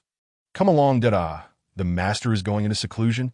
At this, Zhang Xiaoli was instantly excited. His master was usually quite strict, and now that he would be in seclusion, did that mean he could enjoy some freedom? "Senior sister, once our master is in seclusion, let us embark on an adventure, just the two of us," Zhang Xiaoli declared, his gaze ablaze with enthusiasm. Wu Qinlian, exasperated, remarked, "All you think about is playing. If the senior brothers find out, they will scold you again. You must remain here to cultivate seriously. Otherwise, if you do not reach the 6th rank by 30, you may be forced to leave. My master would never expel me." Zhang Xiaoli replied, somewhat smug. The regulations of the Hundred Flowers sect were strict. Disciples were required to reach the 6th rank by the age of 50, or they would be sent down the mountain to handle mundane affairs. However, Zhang Xiaoli believed he was exempt, having been brought back personally by his master. Moreover, during this time, he had already elevated his cultivation to mid-7th rank with the aid of the mysterious blue vial. Yet, for reasons unknown, despite the constant scrutiny and criticism, he remained unwilling to reveal his true abilities, even to Wu Qinlian, who had always cared for him. Watching Wu Qinlian's retreating figure, Zhang Xiaoli smirked. "Just wait. Senior sister, one day, I shall astonish you and demonstrate my prowess." At that moment, within the palace, Chen Anlin was conversing with Sister Doer outside the hall. Sister Doer, I assure you, my upcoming journey is not for leisure. It is to eradicate evil and punish the remnants of the Taiping sect. Shortly, I shall request the Emperor to assign you to protect me, while also treating your ailment. As he spoke, Chen Anlin made a dramatic gesture. Grasping at the air, Yang Do's cheeks flushed crimson as she retorted, Is your treatment truly legitimate? Chen Anlin feigned disappointment. Sister Doer, you know my character well. Despite my noble lineage, I have always been recognized as an upstanding gentleman. Rest assured, my treatment is entirely sincere. Very well. Then, Yang Doer replied with a smile, secretly believing in Chen Anlin's integrity, having watched him grow since childhood. But how do you know that the remnants of the Taiping sect will cause trouble at the Hundred Flowers sect? I have my sources. I will explain later. As Chen Anlin noticed eunuchly approaching, he exchanged a knowing glance with Yang Doer. Moments later, he entered the grand hall, where the atmosphere was stifling, dressed in a vibrant red palace gown. Wu Shishue was seated at the desk, engrossed in a novel. Chen Anlin couldn't help but smile. Indeed, the emperor was rather indulgent, skipping morning court and neglecting official documents in favor of reading fiction. As a minister, it would be my duty to alleviate the empress's burdens. Otherwise, this nation would surely falter. Contemplating this, Chen Anlin felt the weight of responsibility upon his shoulders. Bowing his head, he paid his respects, all the while unabashedly admiring Wu Shishue's exquisite feet. Why did the empress prefer to go barefoot? Was it merely for my benefit? Surely not. Surely she wouldn't be so generous towards me. Sensing Chen Anlin's gaze, Wu Shishue raised an eyebrow, asking, What are you staring at? She thought little of it, having known Chen Anlin since childhood, and believed he would never dare to covet her in any way. You read quite impressive. I hear you made quite a name for yourself at the observation platform yesterday, comprehending the unparalleled sword goddess techniques. What are they? Chen Anlin took a few steps forward, saying, Your Majesty, allow me to demonstrate. As he approached, he slid to his knees and settled on the steps beneath the dragon throne. With a swift motion, he lifted the empress's left leg, gently kneading it while releasing a faint trace of sword intent. Your Majesty, this is the sword intent of that individual, known as the 9-9 returns to one sword technique. Wu Shishue was momentarily taken aback, gazing at Chen Anlin with surprise. This young man had become remarkably proactive lately, even offering to massage her. However, as his fingertips grazed her leg, a fleeting sensation of tingling arose, accompanied by an urge for more. Summed up, it was simply pleasurable. I am familiar with this sword technique. You are aware of it, Your Majesty? Chen Anlin's eyes sparkled with excitement. Indeed, it is recorded in the ancient texts of the palace. This technique is a celestial-grade sword art, practiced by a genius swordsman from thousands of years ago, who mysteriously vanished thereafter. I never expected his legacy would manifest on that comprehension platform. However, it is said that grasping this sword technique is immensely challenging. I can't believe you managed to comprehend it. Chen Anlin's eyes glistened with unshed tears as one escaped, rolling down his cheek, but he buried his head against the empress's thigh, rubbing against her fair skin, and sobbed. I almost perished. I had but one thought at that moment. Which was, what was it? Witnessing Chen Anlin's vulnerable state stirred emotions within the empress, for she felt his unwavering loyalty. At that time, I truly feared I would never see you again, Your Majesty, that I was determined, driven by that single thought, to succeed and continue serving you. Ultimately, perhaps it was my sincere devotion that moved the heavens, allowing me to succeed. Reflecting on it now, he felt a wave of trepidation. It was thanks to Your Majesty that his conviction was fortified. Chen Anlin's tears dampened the inner side of the empress's thigh. All right, this is rather sticky and uncomfortable. Wu Shishue shook her head. Feeling a sense of awkwardness, she sensed something was amiss but lacked evidence. Your Majesty, Chen Anlin lifted his head and declared, I have acquired some modest strength and can now relieve your burdens. Recently, I discovered some leads regarding the Taiping sect and bravely wish to accompany Sister Doer to the Baiwa sect, as the Taiping sect may target them. The Taiping sect is cunning and ruthless. You have only just begun to cultivate some achievements that it would be wise to remain in the capital. Chen Anlin quickly protested. No, Your Majesty, I must assist you. He clung to her jade-like leg, acting coyly. Your loyalty is rare. Wu Shishue nodded in satisfaction. In today's world, Everyone knew the Taiping sect was cold-hearted and brutal, causing the entire court to fear offending them, lest they provoke retaliation. However, Chen Amlin's initiative brought her great comfort. Regardless of his capabilities, at least he possessed the heart. Thus, she indulged his playful demeanor. After all, in her eyes, Chen Amlin was her dearest childhood friend, whom she had always regarded as a younger brother. Now that her little brother had grown up, it was only natural for her, as an elder sister, to encourage him instead of dampening his spirit. Moreover, Chen Amlin had indeed achieved some results lately. In the future, he would become a sword deity. Has Your Majesty agreed? Chen Amlin raised his head, his heart swelling with joy. Yes, I have agreed. Yongdo, present. Yongdo stepped forward from the side, her lips twitching slightly. She had witnessed Chen Amlin's playful antics and wondered when he had become so adept at charming others. Had he finally wised up? Yet, she couldn't deny that no matter what others sought from the Empress, she would often remain indifferent, but with Chen Amlin, she was almost always willing to oblige, that a surge of jealousy washed over her. Why was it that handsomeness granted such freedom? Involuntarily, Yongdo glanced at Chen Amlin's profile, which indeed was striking. She recalled his previous promise to give her a thorough treatment, and a faint blush crept onto her cheeks. Yongdo, you will be responsible for closely guarding Chen Amlin's safety. You may freely mobilize the Eastern Bureau's personnel. As she finished speaking, a token from the Eastern Bureau flew into Yongdo's hands. Yes, Your Majesty. Thus, to avoid drawing attention, that very day, Chen Amlin disguised himself and set off with Yongdo and Su Minghan. The guards of the Eastern Bureau followed behind, pretending to be a group of merchants. The three traveled in a carriage, and from Su Minghan, Chen Amlin learned that the Baiwa sect was approximately 3 to 4 days' journey from their location. Along the way, Chen Amlin discreetly utilized the eye of heaven to observe the surroundings within 100 meters.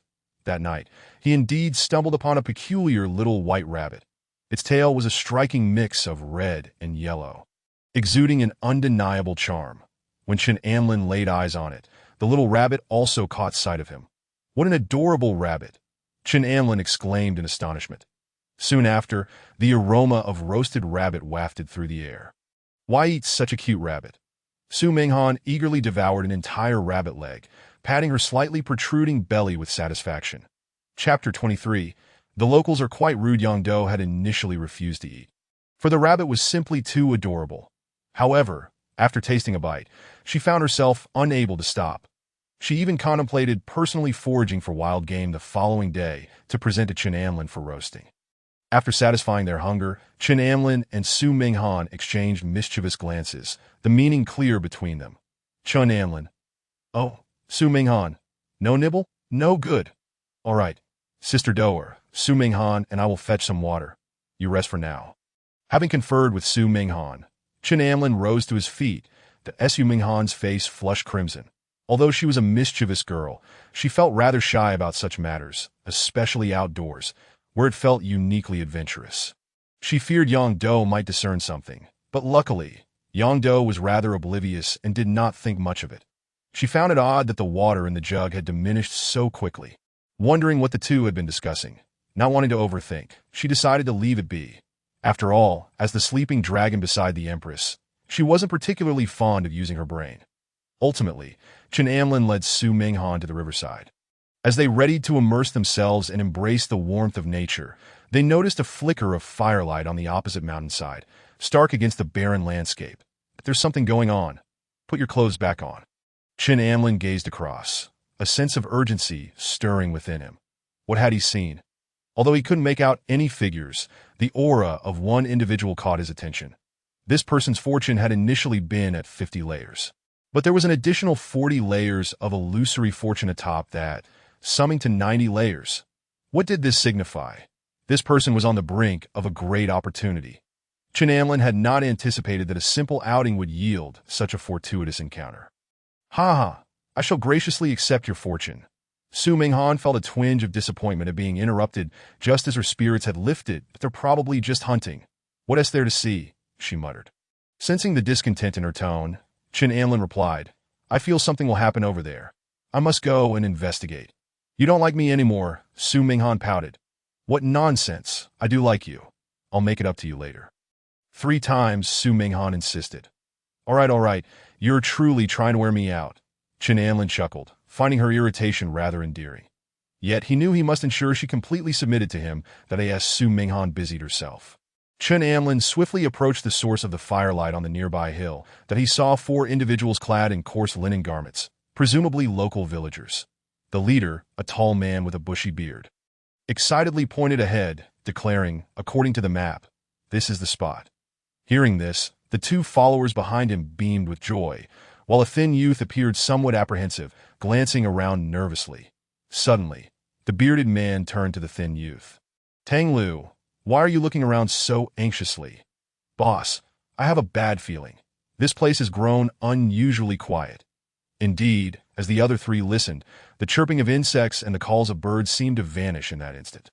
"Never mind, let us enter this ancient tomb first." The bearded man gazed at the cave before him with fervent anticipation. "Once we gain access, we'll strike it rich. In the future, we shall dine like kings and marry 10 or 8 beauties without a care." "Ha! Boss, be cautious of the Zongzi. I read in a book that ancient tombs sometimes harbor them." "Zongzi? Nonsense. Tang Lu, have you gone daft from reading too much? Those tales are mere fabrications," the bearded man muttered under his breath, secretly deeming Tang Lu a mere bookworm.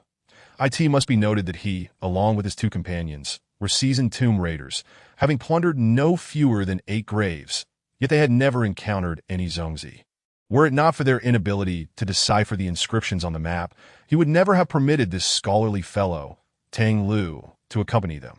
What if there truly were Zongzi? What if there were? The dagger in my hand is certainly not for show. I have heard that Zongzi possess formidable defensive capabilities. Tang Lu, are you done talking? You seem to be incessantly chattering. The bearded man glared in Tang Lu's direction. Tang Lu looked utterly bewildered.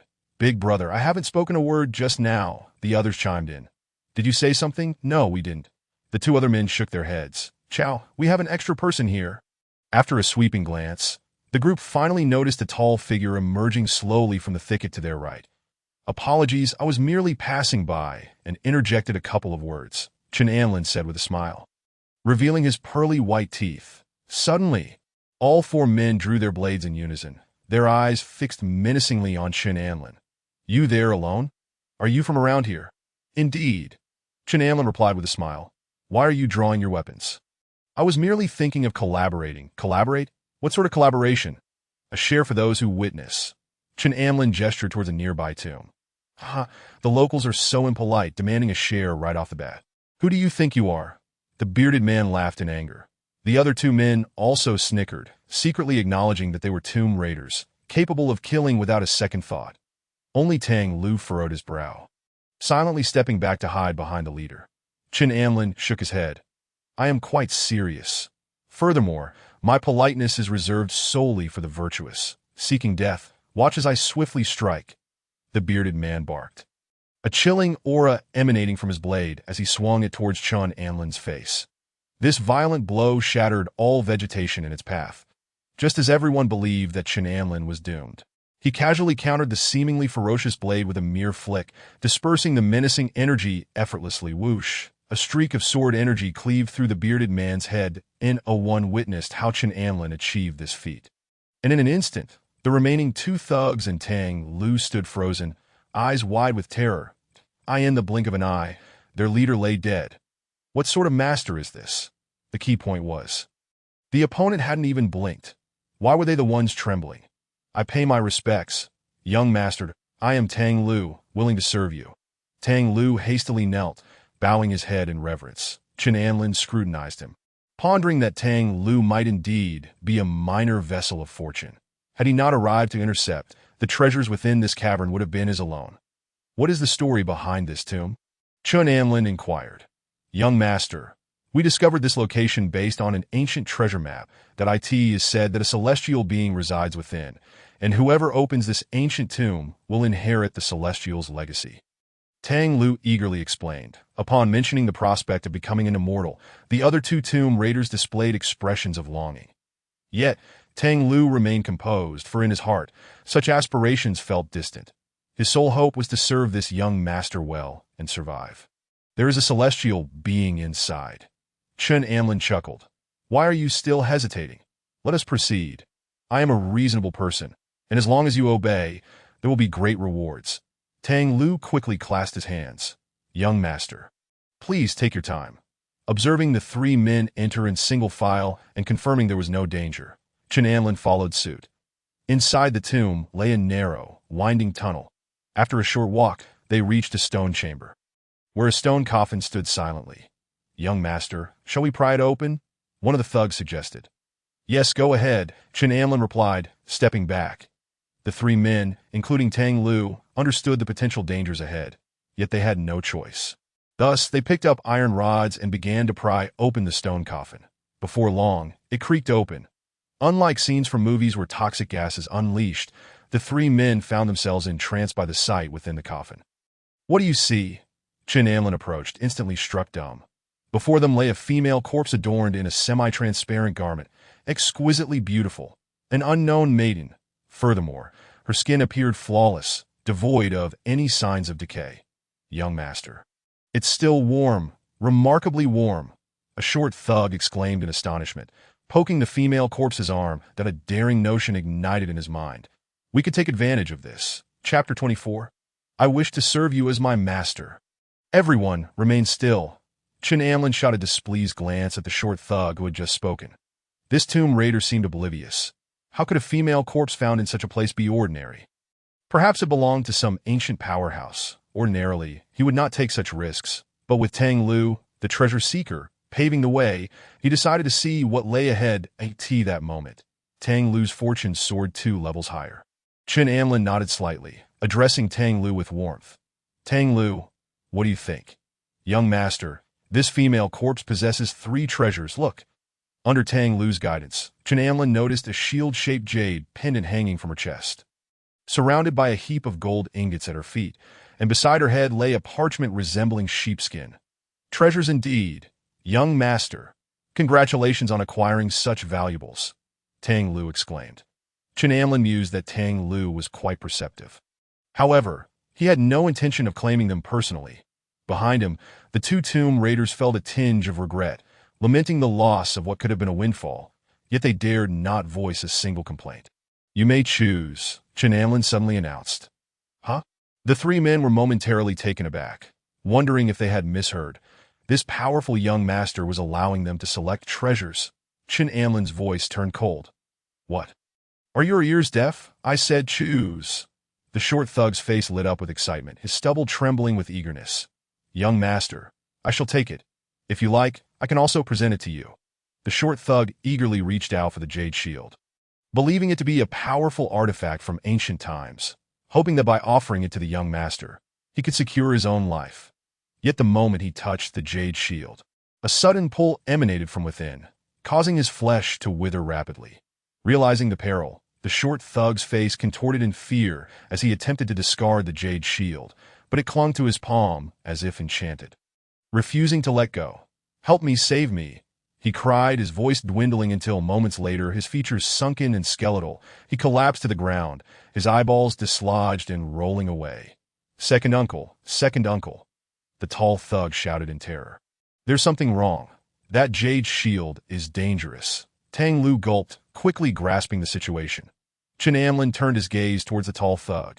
Now you take it that moment. They dared not approach, fully aware that this young master had discerned the threats lurking within the treasures, rendering them hesitant to proceed.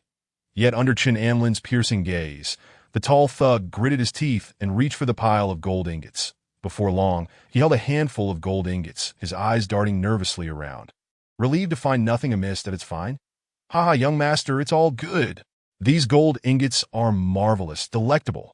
The tall thug felt a sudden urge to consume the gold, instinctively shoving 3 ingots into his mouth, that he quickly choked, rolling his eyes back as he collapsed, convulsing briefly before falling still.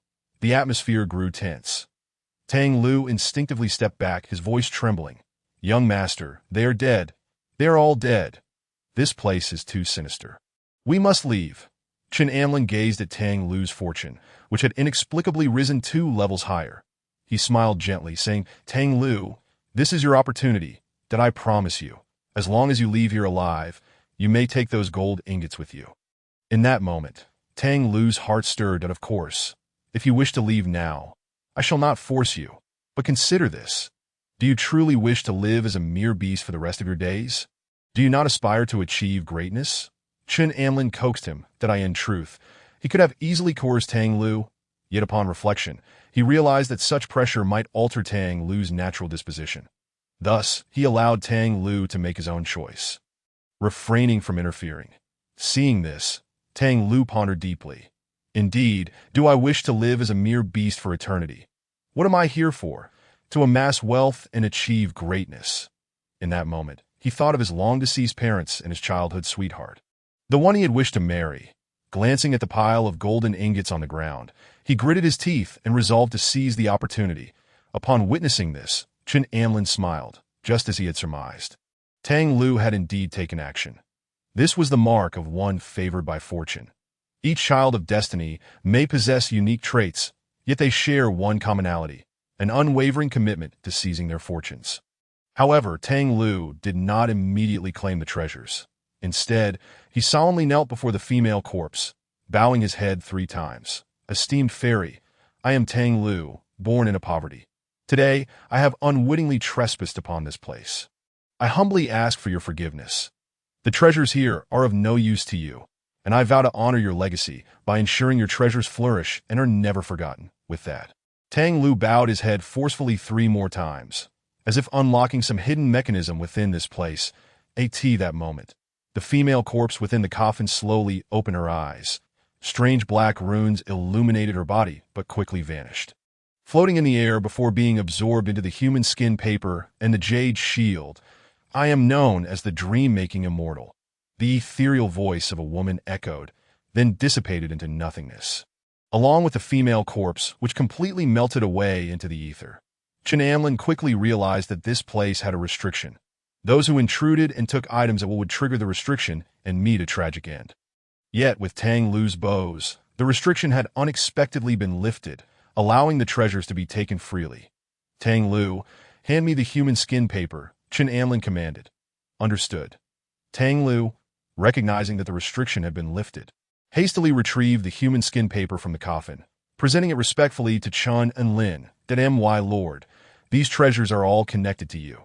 Chen Amlin mused that Tang Lu was quite perceptive as he took the human skin paper, soon discovering the 3 words inscribed upon it: soul-nourishing technique. This was an extraordinary method for nurturing the soul. Chen Amlin's heart raced with exhilaration. It is well known that techniques for enhancing soul power are virtually non-existent in this world. Yet the significance of soul power is beyond question. Now, he had obtained a soul-nourishing technique. What a marvelous find! Unfortunately, the human skin paper only contained these 3 words, and he had no idea how to unlock its secrets. Deciding to explore this further later on, stowing the human skin paper away, Chen Amlin then took possession of the jade shield. This shield was an unknown grade treasure. Once refined, it could automatically protect its master when infused with soul power. When the internal energy dissipated, the jade shield would lose its potency. In essence, it was a reusable artifact. After acquiring these 2 items, Chen Amlin glanced at Tang Lu's head, and indeed, Tang Lu's fortune had returned to its original state. He then inspected the pile of golden ingots, which appeared rather ordinary, and said, "You may take these golden ingots." Tang Lu was instantly elated, kneeling as he exclaimed, "Thank you, my lord. I see you have good fortune. Keep this." Chen Amlin deftly produced a profound-grade long sword and a vial of foundational elixir. "Focus on your cultivation. Perhaps in the future, you can assist me." Chen Amlin acknowledged Tang Lu's perceptiveness and favorable fortune, thus rewarding him. After all, having someone with good fortune by his side could bring him luck as well. For instance, employing someone with good fortune to deal with other favored individuals could turn the tide in his favor. Tang Lu was momentarily taken aback, trembling as he accepted the long sword and elixir. "My lord, what is your esteemed surname?" "The Chen family of the capital." "Chen Amlin." Tang Lu exclaimed with joy, "I have wandered half my life, lamenting my failure to meet a wise master. If you do not reject me, I am willing to pledge my loyalty to you." Chen Amlin thought to himself, "Fortunately, this fellow does not believe in Lu. Otherwise, he would have already sealed his fate." However, he also noted that despite Tang Lu's humble origins and seemingly simple demeanor, he was quite astute. Tang Lu understood that this young master from the capital was no ordinary individual, prompting him to seek allegiance. Your current cultivation is too low. Strive diligently to improve, and return to find me at that time. I shall bestow upon you a worthy task. Understood, Tang Lu replied earnestly.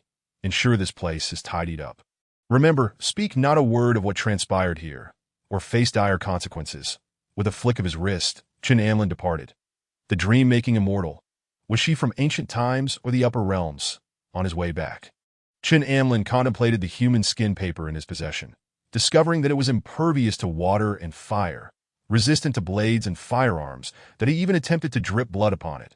But alas, the human skin paper remained unresponsive. Shaking his head, he resolved to investigate further later, first reuniting with Su Minghan a short while later, by the small lake. Upon seeing Chen Anlin's return, Su Minghan clung to him, reluctant to descend. Chen Anlin naturally indulged her for a full half-hour. Why haven't these two returned yet? Just then, Yang Do approached in search of them. With no alternative, Chen Anlin and Su Minghan explained that they had gone to fetch water, yet had taken an unusually long time. Chapter 25. The appearance of the third female lead. Doer is here. In a sudden flash, Chen Anlin sprang forward, embracing Yang Do from behind. Oh dear, I nearly died of fright. Yang Do exclaimed, utterly astonished at how Chen Anlin had silently appeared behind her to Doer. What brings you here? I saw you both fetching water and was worried you hadn't returned after such a long time. Yang Do glanced at Su Minghan, who was hurriedly fastening her belt as she approached, and suddenly realized something. Her cheeks flushed a bright red. You too. She never imagined that the two had been so discreetly engaged. Doer, you should head back first, Chen Anlin urged. Weren't you supposed to be fetching water? Is this what you call fetching water? Indeed, we were fetching water, Chen Anlin replied, batting his eyelashes innocently. Yang Do quickly grasped the situation, snorting lightly. This place is perilous. There might be monsters lurking at night. You both ought to refrain from wandering about. As she spoke, she shook her head, thinking to herself that the youth were indeed naive. Failing to see the lack of excitement in their repetitive actions, do you know of the dream-making immortal? Upon returning to the camp, Chen Anlin inquired that I've never heard of her. What about it? Actually, I discovered an ancient tomb. Chen Anlin did not hold back, providing a brief account and revealing the human skin paper. This human skin paper is of a material I have never encountered, yet I can sense it is imbued with a layer of array restrictions. Without knowledge of how to unlock it, one cannot uncover its secrets. I see. Chen Anlin felt a headache coming on. You need not worry. His Majesty has some understanding of formations. You may ask him to help you decipher it later. That would be splendid. Hua City, one of the top 10 cities in the Great Zhou, flourished due to its proximity to the Hundred Flowers sect and several other sections located in the eastern part of Hua City. The Hundred Flowers sect was the preeminent sect in the area, and its members prided themselves on entering it. However, it was also the most challenging sect to join. The sect leader, Yang Bingyi, was a renowned prodigy, having reached the pinnacle of third-grade martial prowess before the age of 80, elevating the Hundred Flowers sect to a true powerhouse, dominating all other talents of her time. It is said that the direct disciples of the Hundred Flowers sect practiced the Hundred Flowers technique, a heavenly tier skill that could extend life, slow aging, and enhance beauty. Consequently, even at the age of 99, sect leader Yang Bingyi retained her stunning appearance and had yet to marry. Rumor had it that during her youth, thousands of young talents vied for her affection, yet she remained indifferent, dedicating herself to cultivation and remaining single. Recently, it was said that sect leader Yang Bingyi planned to enter seclusion to break through to the second-grade realm. Throughout Hua City, discussions of her impending breakthrough echoed in every street and alley. Things are about to change here, Chen Anlin mused, his heart stirred as he listened to the chatter. He recalled the content of the novel. It was during Yang Bingyi's seclusion to break through to the second-grade realm that calamity struck, and the entire Hundred Flowers sect fell victim to the massacre by the Taiping sect's demons. Clearly, they had arrived just in time, as Chen Anlin prepared to head directly to the Hundred Flowers sect. Su Minghan's eyes sparkled with delight. I just sent a message to senior sister Wu Qianlian. She is currently shopping in the market. Shall we go find her? Very well. Thus, the three soon arrived at a nearby tavern. Wu Qianlian had already ordered a feast, and upon seeing Su Minghan, she joyfully rushed out to greet her. Su Shimi. Indeed, as in the novel, Wu Qianlian, the female lead, possessed an elegant and beautiful visage, exuding an ethereal aura. At this moment, she had yet to meet Xiao Chun. Wu Qinlian glanced at Chen Anlin and Yang Do, her expression filled with curiosity. That Su Shimi. Who is this? Su Minghan introduced Chen Anlin, and regarding Yang Do, she simply mentioned her as Chen Anlin's friend. Chen Anlin from the capital. Wu Qinlian's brows furrowed even deeper. As the third female lead in Xiao Chen's story, she instinctively harbored some unfavorable feelings towards Chen Anlin. Coupled with Chen Anlin's rather unsavory reputation in the martial world, she found it perplexing that her junior sister, Su Minghan, was associating with someone like him. Of course, she did not express her thoughts outright, maintaining a facade of cordiality. Please, have a seat, let's share a meal, Su junior sister. Your return is quite timely. Master is about to enter seclusion, and I am concerned that someone might cause disturbances during this period. Which is why many disciples have been summoned back, Wu Qinlian explained.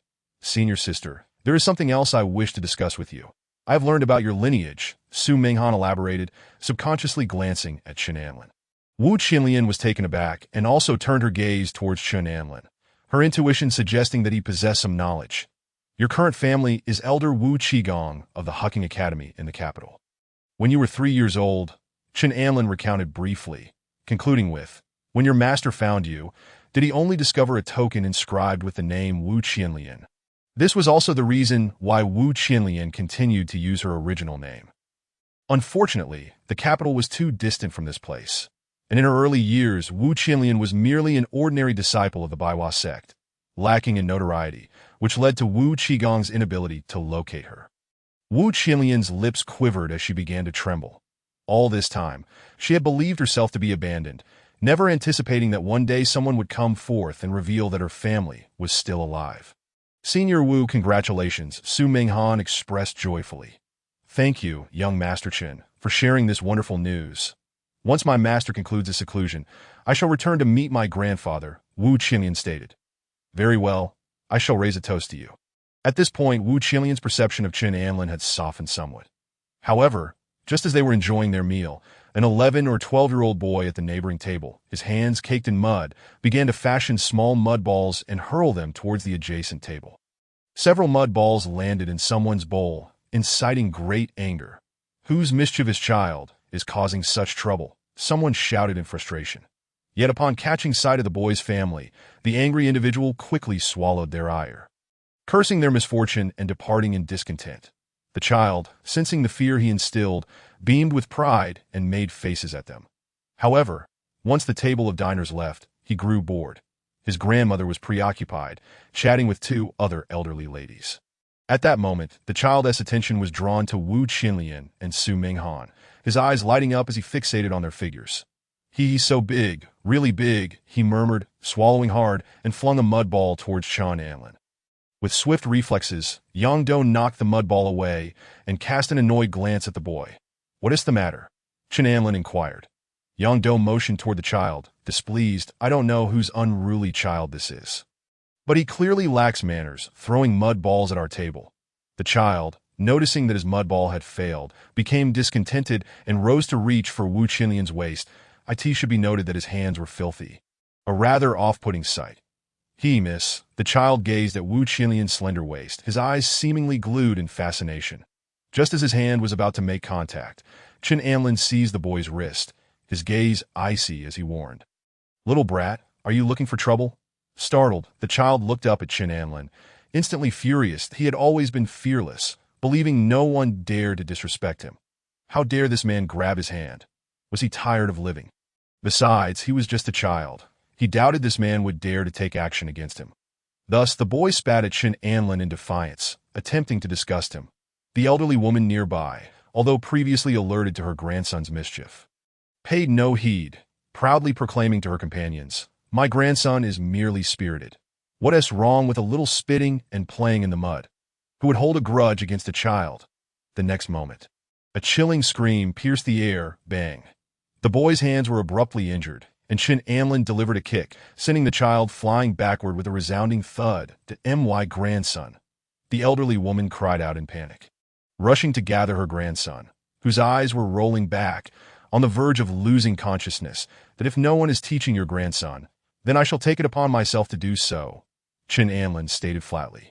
Initially, he had no intention of causing serious harm, but the woman's earlier remarks compelled him to deliver a lesson.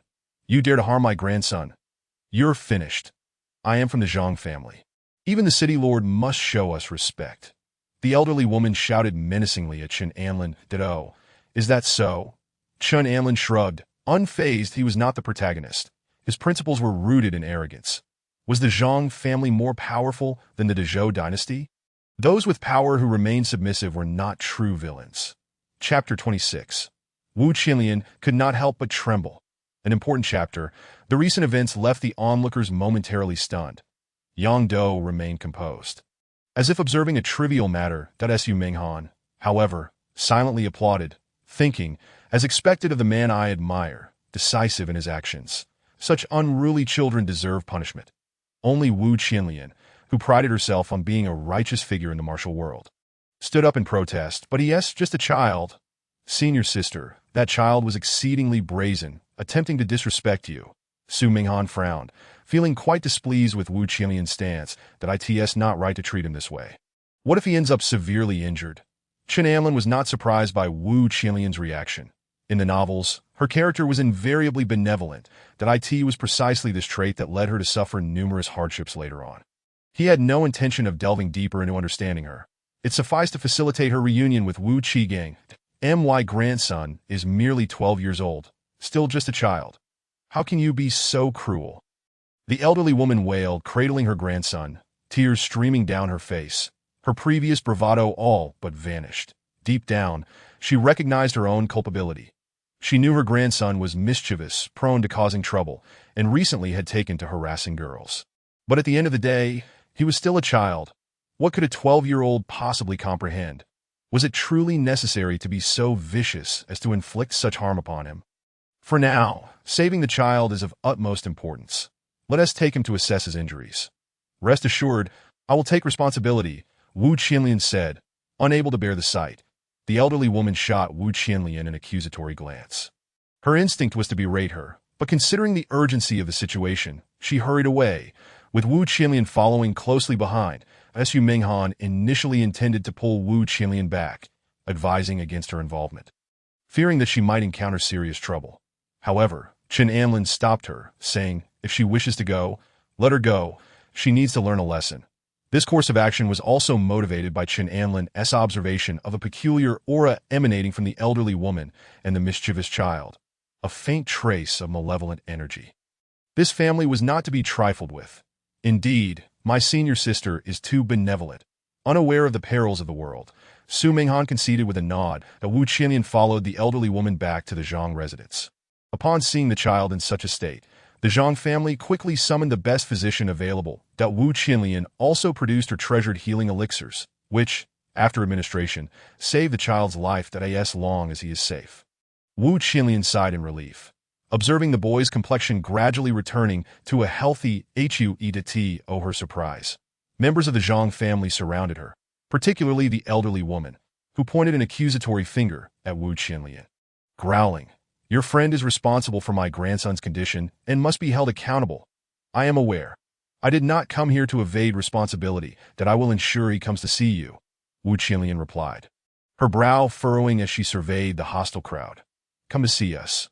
What if he simply leaves and never returns? The head of the Zhang family, Zhang Su, scoffed. You cannot leave. This matter must be clarified. The elderly woman displayed an aggressive demeanor. How can you treat me like this? I did not inflict harm. I merely came to assist in saving a life, Wu Qinlian protested. That is precisely what you should have done. Do you think our Zhang family is easy to bully?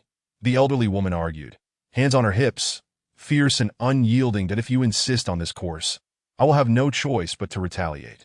Wu Qinlian felt a surge of frustration. Had she known the Zhang family would react so unpleasantly, she would have refrained from intervening. She merely wished to do a good deed, but was it truly wrong? Suddenly, she recalled Su Minghan's earlier warning against meddling in others' affairs. In hindsight, those words rang true. Some individuals truly were not worth saving. You still wish to strike? Seize her and take her to the basement. I refuse to believe that the person who harmed my grandson will not show up if we capture her.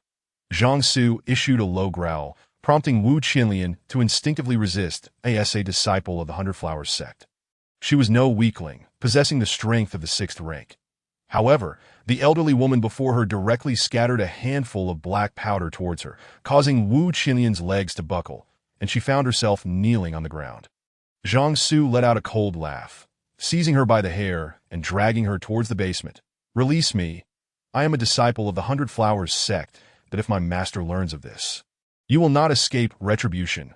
Wu Qinlian gasped weakly, summoning all her strength. "That I am well aware of your identity as a disciple of the Hundred Flowers sect, but it is of little consequence. In 3 days, the Hundred Flowers sect will cease to exist." Zhang Su's words dripped with sinister intent, sending a shiver through Wu Qinlian's heart. "What do you mean?" she stammered. Zhang Su offered no further explanation, merely sneering. "In 3 days, you shall find out." That as he spoke, Wu Qinlian was already being pulled towards the basement, that a foul stench assaulted her senses, rendering her momentarily stunned. Within the dark, damp confines of the basement, many emaciated individuals were imprisoned, their expressions vacant as though they had lost their minds. Among them were several young women, devoid of clothing, their bloodless faces reflecting sheer bewilderment. "Blood cultivator. You are a blood cultivator of the Taiping sect." Upon witnessing this scene, Wu Qinlian instantly recognized Zhang Su's true identity. She had encountered such horrors before while dealing with the blood cultivators of the Taiping sect, who practiced ruthless methods to absorb others' blood for their cultivation. The victims would helplessly watch as their blood dwindled day by day until they were completely drained of life. That it's over. Everything is over. Despair engulfed Wu Qinlian. Captured by a blood cultivator, the chances of escape were virtually non-existent. "Grandfather, I fear I shall not see you again." Thoughts of Chen Anlin flooded her mind. Just as she was about to reunite with her family, she found herself ensnared in such a predicament. "Ah, a disciple of the Hundred Flowers sect. You seem quite capable, perhaps even a senior sister. And your physique is rather appealing," Zhang Su remarked, a glimmer of something sinister in his eyes. "That as blood cultivators, we find it exceedingly difficult to produce offspring due to our unique cultivation methods. That do you have any idea how precious my son is to me? He nearly met his end at the hands of your friend. Tell me, do you think you all deserve to die?" Wu Qinlian opened her mouth to respond, but her strength had utterly depleted, leaving her feeble. That in a swift motion, Zhang Su tore her garments asunder, revealing her delicate pink undergarment. Indeed, it is said that the female disciples of the Hundred Flowers sect are unparalleled beauties, and the fragrance emanating from their bodies due to the Hundred Flowers technique is no mere rumor. Zhang Su inhaled deeply, a look of intoxication crossing his features. "Let me go. The disciples of the Hundred Flowers sect will come for me, and your Zhang family will face dire consequences. I have already told you. Your Hundred Flowers sect is beyond saving, and even your sect leader will meet with calamity." Zhang Su scoffed, gripping Wu Qinlian's chin as an unknown pill was forced into her mouth. What did you make me swallow?" She gasped at a poison pill. "Your cultivation will be suppressed, and each day you will feel your powers diminish until you are nothing but a shell of your former self." That Wu Qinlian's heart plummeted. "You fiend. Curse me all you wish. It matters not, for I shall not kill you." That I have heard that female disciples of the Hundred Flowers sect possess a unique constitution. Perhaps you could even bear me a fine son. "What do you say?" Zhang Su chuckled. "Never. That is not for you to decide." With that, he roughly yanked her hair, pushing her against the wall. Quite the lively gathering, isn't it?" Suddenly, a mocking voice rang out. Zhang Su turned, spotting a young man grinning at him, his smile contrasting sharply with the indifference in his eyes, as if he were gazing upon a corpse. Upon seeing Chen Anlin, Wu Qinlian's body trembled uncontrollably. "I am saved," for reasons unknown. The mere sight of Chen Anlin instilled in her a profound sense of security. "Young Master Chen, please save me," Wu Qinlian implored weakly. "I initially had no intention of rescuing you, but since Su Minghan mentioned you are her senior sister, I begrudgingly made my way here," Chen Anlin replied coolly. "Ha, a mere 7th rank, and you dare to boast." Zhang Su laughed arrogantly. Boom! Suddenly, a formidable aura erupted from him, emanating from his 4th rank cultivation, as he glared menacingly at Chen Anlin. "Are you frightened?" As he spoke, Zhang Su found himself questioning how the young man had the audacity to enter this place. given that 2 loyal elders guarded it and numerous sentinels patrolled the surroundings. Where were those guards? Where are my guards? Zhang Su shouted, suddenly alarmed that there's no need to shout. They're all gone, Chen Anlin shrugged. Sister Doer, eliminate him.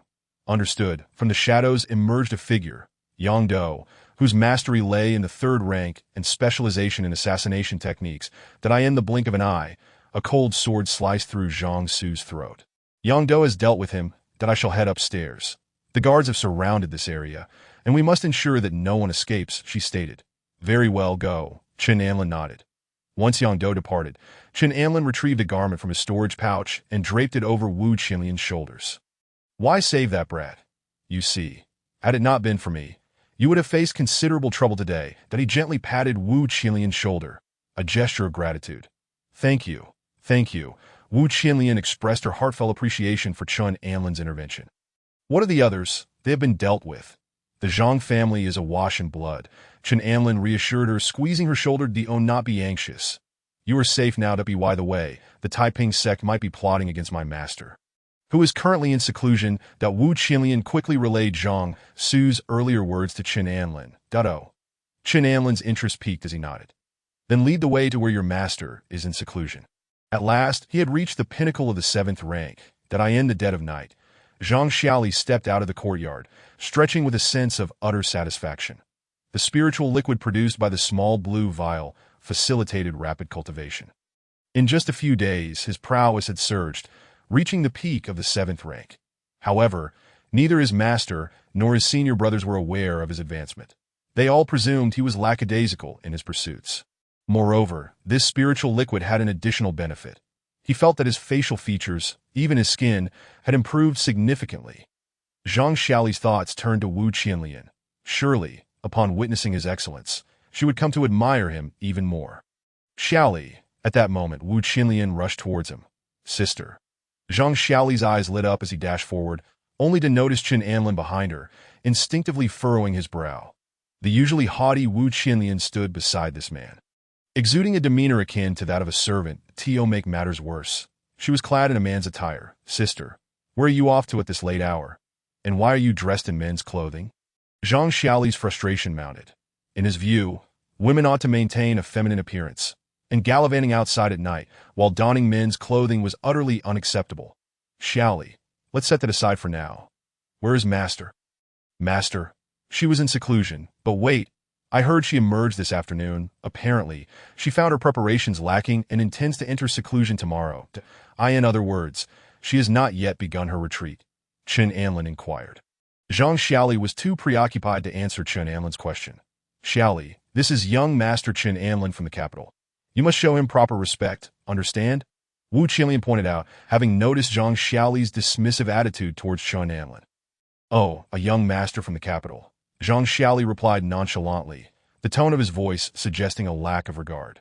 Behind him, Su Minghan scolded, Zhang Xiaoli, I have been away for over 2 years, yet you remain so thoughtless and lacking in manners. Recognizing Su Minghan, Zhang Xiaoli's expression brightened.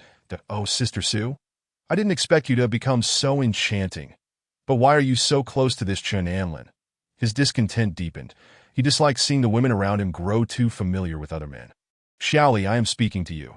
You must be more courteous, Su Minghan admonished, her brow furrowing. Understood, young Master Chen. Is that satisfactory? Zhang Xiaoli replied, his tone still casual and dismissive. My apologies, young Master Chen. My junior disciple is somewhat lacking in decorum. Wu Qinlian interjected. Wu Qinlian expressed her apologies, admitting her ignorance regarding Zhang Xiaoli's circumstances, and remarked on his lack of understanding today. A flicker of subtle emotion crossed Chen Anlin's eyes. He had begun to surmise the source of Zhang Xiaoli's animosity towards him. He never anticipated that he would encounter another child of fortune upon arriving here. Zhang Xiaoli was blessed with an extraordinary fortune, reaching an astonishing score of 95 that coupled with the fervent gaze he had directed at Wu Qinlian moments earlier. It was evident that this fortunate individual harbored feelings for his senior sister. This was a familiar pattern. Many children of fortune often found themselves entangled with their own senior and junior sisters. Whenever someone approached the beautiful women in the vicinity of these fortunate individuals, they would invariably exhibit strong hostility. Yet could the downfall of the Baihua sect be linked to this child of fortune? The novel made no mention of Zhang Xiaoli, Chen Anlin pondered. However, he did not dwell on it for long. His immediate priority was to rescue the sect leader, Yang Bingyi. Zhang Xiaoli, where is our master? Wu Qinlian inquired. Master is likely at her residence. He replied that that's splendid news. Upon hearing that her master had not yet entered seclusion, Wu Qinlian breathed a sigh of relief and hurriedly led Chen Anlin towards her master's retreat. Zhang Xiaoli, eager to uncover the situation, quickly followed, stating, Sister, you haven't explained why you are wearing another man's clothing. Why are you so inquisitive? This garment belongs to young Master Chen. He has rendered me significant assistance. You know, Wu Qinlian retorted, recalling the harrowing moment she had nearly faced humiliation, and her irritation was palpable. Faced with Wu Qinlian's rebuke, Zhang Xiaoli's expression soured further. I was merely concerned for my senior sister. Why must you scold me? Miss Wu, it appears your junior brother is quite attentive to your needs. Chen Anlin remarked with a smile that Wu Qinlian offered an apology. I am sorry, young Master Chen, for the embarrassment. She then turned to Zhang Xiaoli and earnestly advised, Zhang Xiaoli, while young Master Chen is of a similar age to you, observe how courteous and polite he is. You should learn from him. Understand? At her words, Zhang Xiaoli's countenance grew even more sullen. Learn from this young master from the capital. What a preposterous notion. Those young lords from the capital are all rascals, appearing benevolent while harboring ulterior motives. Alas, my senior sister has surely been bewitched by Chen Anlin. I must rescue her. Zhang Xiaoli thought anxiously. At that moment, they arrived at the residence of sect leader Yang Bingyi. Suddenly, a middle-aged man appeared. Grand Elder, Wu Qinlian greeted, hastily clasping her hands. This was Zhao Ligua, the Grand Elder of the Baihua sect, a man of robust features and an aura of righteousness that he stood with his hands clasped behind his back. Scrutinizing Chen Anlin and Su Minghan, ultimately fixing his gaze upon the latter two that you have returned. Why is there a stranger within the sect? Grand Elder, this is my friend from the capital, young Master Chen Anlin. He has come to the sect on urgent business to seek an audience with the sect leader, Su Minghan clarified. Zhao Ligua's tone turned stern. You should be aware of the current circumstances. The sect leader is to enter seclusion tomorrow. What urgent matter warrants a meeting with her? Furthermore, during this critical period, the entry of strangers into the sect is strictly prohibited. Are you unaware of the gravity of the situation? Grand Elder, this matter is of utmost significance, pertaining to the impending threat from the Taiping sect against our Baihua sect, Wu Qinlian stated, lowering her head as she recounted the events at the Zhang family. Upon hearing this, Zhao Ligua's expression softened slightly. Did I, in that case, proceed inside? Before long, Chen Anlin found himself before Yang Bingyi, who was meditating in the Grand Hall. 99 years of age, she still retained an ethereal beauty. Resembling a celestial being from a painting, clad in a flowing white gown, she sat cross-legged upon a large mat, surrounded by the fragrant aroma of sandalwood. Young Master Chen, I have long heard of your esteemed name. I remember watching the Empress grow up. Back then, you were her playmate, Yang Bingyi said with a gentle gaze, smiling at Chen Anlin. Chen Anlin, taken aback, responded, Sect leader, you met me when I was just a child? Indeed, you were merely 7 or 8 years old at the time. How swiftly the years have passed, Yang Bingyi reminisced. She recalled her journey to the capital to seek a rare herb, during which she encountered the late emperor and offered guidance to Wu Shishue regarding her cultivation. At that time, Chen Anlin had been nearby, seemingly having just been bullied by Wu Shishue, weeping in the arms of a personal guard named Yang Do, soaking the guard's clothing with his tears. She had even inquired about the boy and learned that he was the Empress's companion, named Chen Anlin. Reflecting on those days, Yang Bingyi chuckled. The child who once wept has grown so much. I have heard that you recently acquired the legacy of sword cultivation. Congratulations. Sect leader, I have come because I received intelligence indicating that the Taiping sect may be targeting you, Chen Anlin stated. Initially, he expected Yang Bingyi to take immediate action upon learning this information. To his surprise, she merely smiled lightly. I have been aware of this for some time. Chapter 28.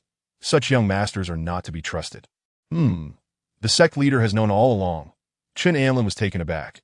This differed from the narrative in the novel. In the story, after Yang Bingyi entered seclusion, the entire sect was subjected to a bloodbath. Yet now, upon hearing of the impending threat from the Taiping sect, Yang Bingyi appeared remarkably composed, as if she had already prepared for such an eventuality. After listening to Yang Bingyi's explanation, Chen Amlin understood that she had indeed been prepared. Having set up 3 layers of protective formations at her retreat, guarded by multiple elders and direct disciples, forming a fortified barrier of 3 inner and 3 outer layers. Yang Bingyi chuckled. Thus, young Master Chen. Rest assured, under such stringent protection, no malevolent entities can escape detection. Excessive confidence is not a virtue, Chen Amlin thought to himself. Master, please exercise caution, Su Minghan advised. That Wu Qinlian echoed her concerns. Indeed, I heard the people from the Zhang family speaking ominously. I suspect they may be concealing some hidden scheme that we are yet unaware of. Zhao Ligua pondered for a moment before nodding. Indeed, it is wise to remain vigilant. That I will arrange for a thorough inspection of the sect immediately. Very well, Wu Qinlian, Minghan, and young Master Chen Amlin have just returned. Please arrange for them each to have a courtyard for rest, Yang Bingyi commanded. Yes, sect leader. Shortly thereafter, Wu Qinlian led Chen Amlin to a courtyard. Sister, why didn't you inform Master about your poisoning? If you had, she would surely have a remedy, Su Minghan inquired, puzzled within the courtyard. Chen Amlin also cast a questioning glance at Wu Qinlian. Alas, Master is about to enter seclusion. How could I burden her with my concerns? I can always tell her once she successfully advances. Wu Qinlian expressed her worry. Throughout the journey, she sensed her cultivation waning gradually. Miss Wu, if you don't mind. I could take a look, Chen Amlin offered. Are you a physician? Just a bit knowledgeable, Chen Amlin replied humbly. Indeed, young Master Chen is quite capable. You should allow him to examine you, Su Minghan suggested. Seeing Su Minghan's encouragement, Wu Qinlian nodded. Very well, I shall go change into more appropriate attire. She still wore Chen Amlin's clothing, which felt rather inconvenient. All right, Chen Amlin nodded. Sister, I will accompany you, Su Minghan said, following her. Once they left, only Yang Do remained in the room. Sister Do, has the intelligence unit uncovered any significant leads? Chen Amlin inquired. After the intelligence unit dealt with the Zhang family, some individuals were captured and subjected to interrogation. Unfortunately, they only knew that the Taiping sect planned to target the Baiwa sect. However, they were unaware of the specifics of the operation. One thing was certain, though. When the time was ripe, they would mobilize their forces to besiege the Baiwa sect. There are no clear leads. But it is rumored that a figure known as the Elder of Harmony intends to deal with the Baiwa sect. This elder is a notorious villain within the Taiping sect, skilled in matters of intimacy between men and women. It is said he particularly favors female cultivators with prowess. The previous Zhang, Su, was one of his disciples. The Elder of Harmony's background is shrouded in mystery. He rarely appears in person, and even his appearance remains unknown. Yang Do spoke with evident trepidation. After all, she had witnessed the dire conditions of the dungeons, where those unfortunate girls had their vital essence drained, meeting a tragic end. Should I discreetly explore this area to gather information? Yang Do proposed. Chen Amlin nodded. Exercise caution, Sister Do. Inform me immediately if anything arises. Rest assured, Yang Do replied with a smile, vanishing from sight. Chen Amlin, undeterred, made his way towards Wu Qinlian's residence. Pondering as he walked, as a child of fortune, Zhang Xiaoli must possess a certain golden finger. What could that golden finger possibly be? On his way back, he subtly inquired about Zhang Xiaoli's circumstances and learned that this individual was orphaned. Taken in by the sect leader after the entire village had been slaughtered by demonic cultivators. This person was inherently lazy and lacked manners, making him rather unpopular within the sect on several occasions. He had provoked some senior brothers, yet the sect leader seemed to protect him, indicating that there must be some hidden circumstances involved. Meanwhile, Zhang Xiaoli tossed and turned in bed, unable to find sleep. He sensed that senior sister Su Minghan appeared to have a liking for that Chen Amlin. The way she looked at him was almost electric, a fact he could discern at a glance. Damn it, what could his senior sister be thinking? What is there to admire in such a person that would lead her to harbor feelings for him? Zhang Xiaoli cursed inwardly, that Tio make matters worse. Under Su Minghan's influence, senior sister Wu Qinlian also seemed to hold a favorable impression of Chen Amlin. Was this Chen Amlin here to seduce women? Zhang Xiaoli abruptly sat up, determined to speak with senior sister Wu. Lest she be naive and suffer a great loss. With that thought, he made his way directly to Wu Qinlian's residence. That moment, Wu Qinlian was inside changing her clothes.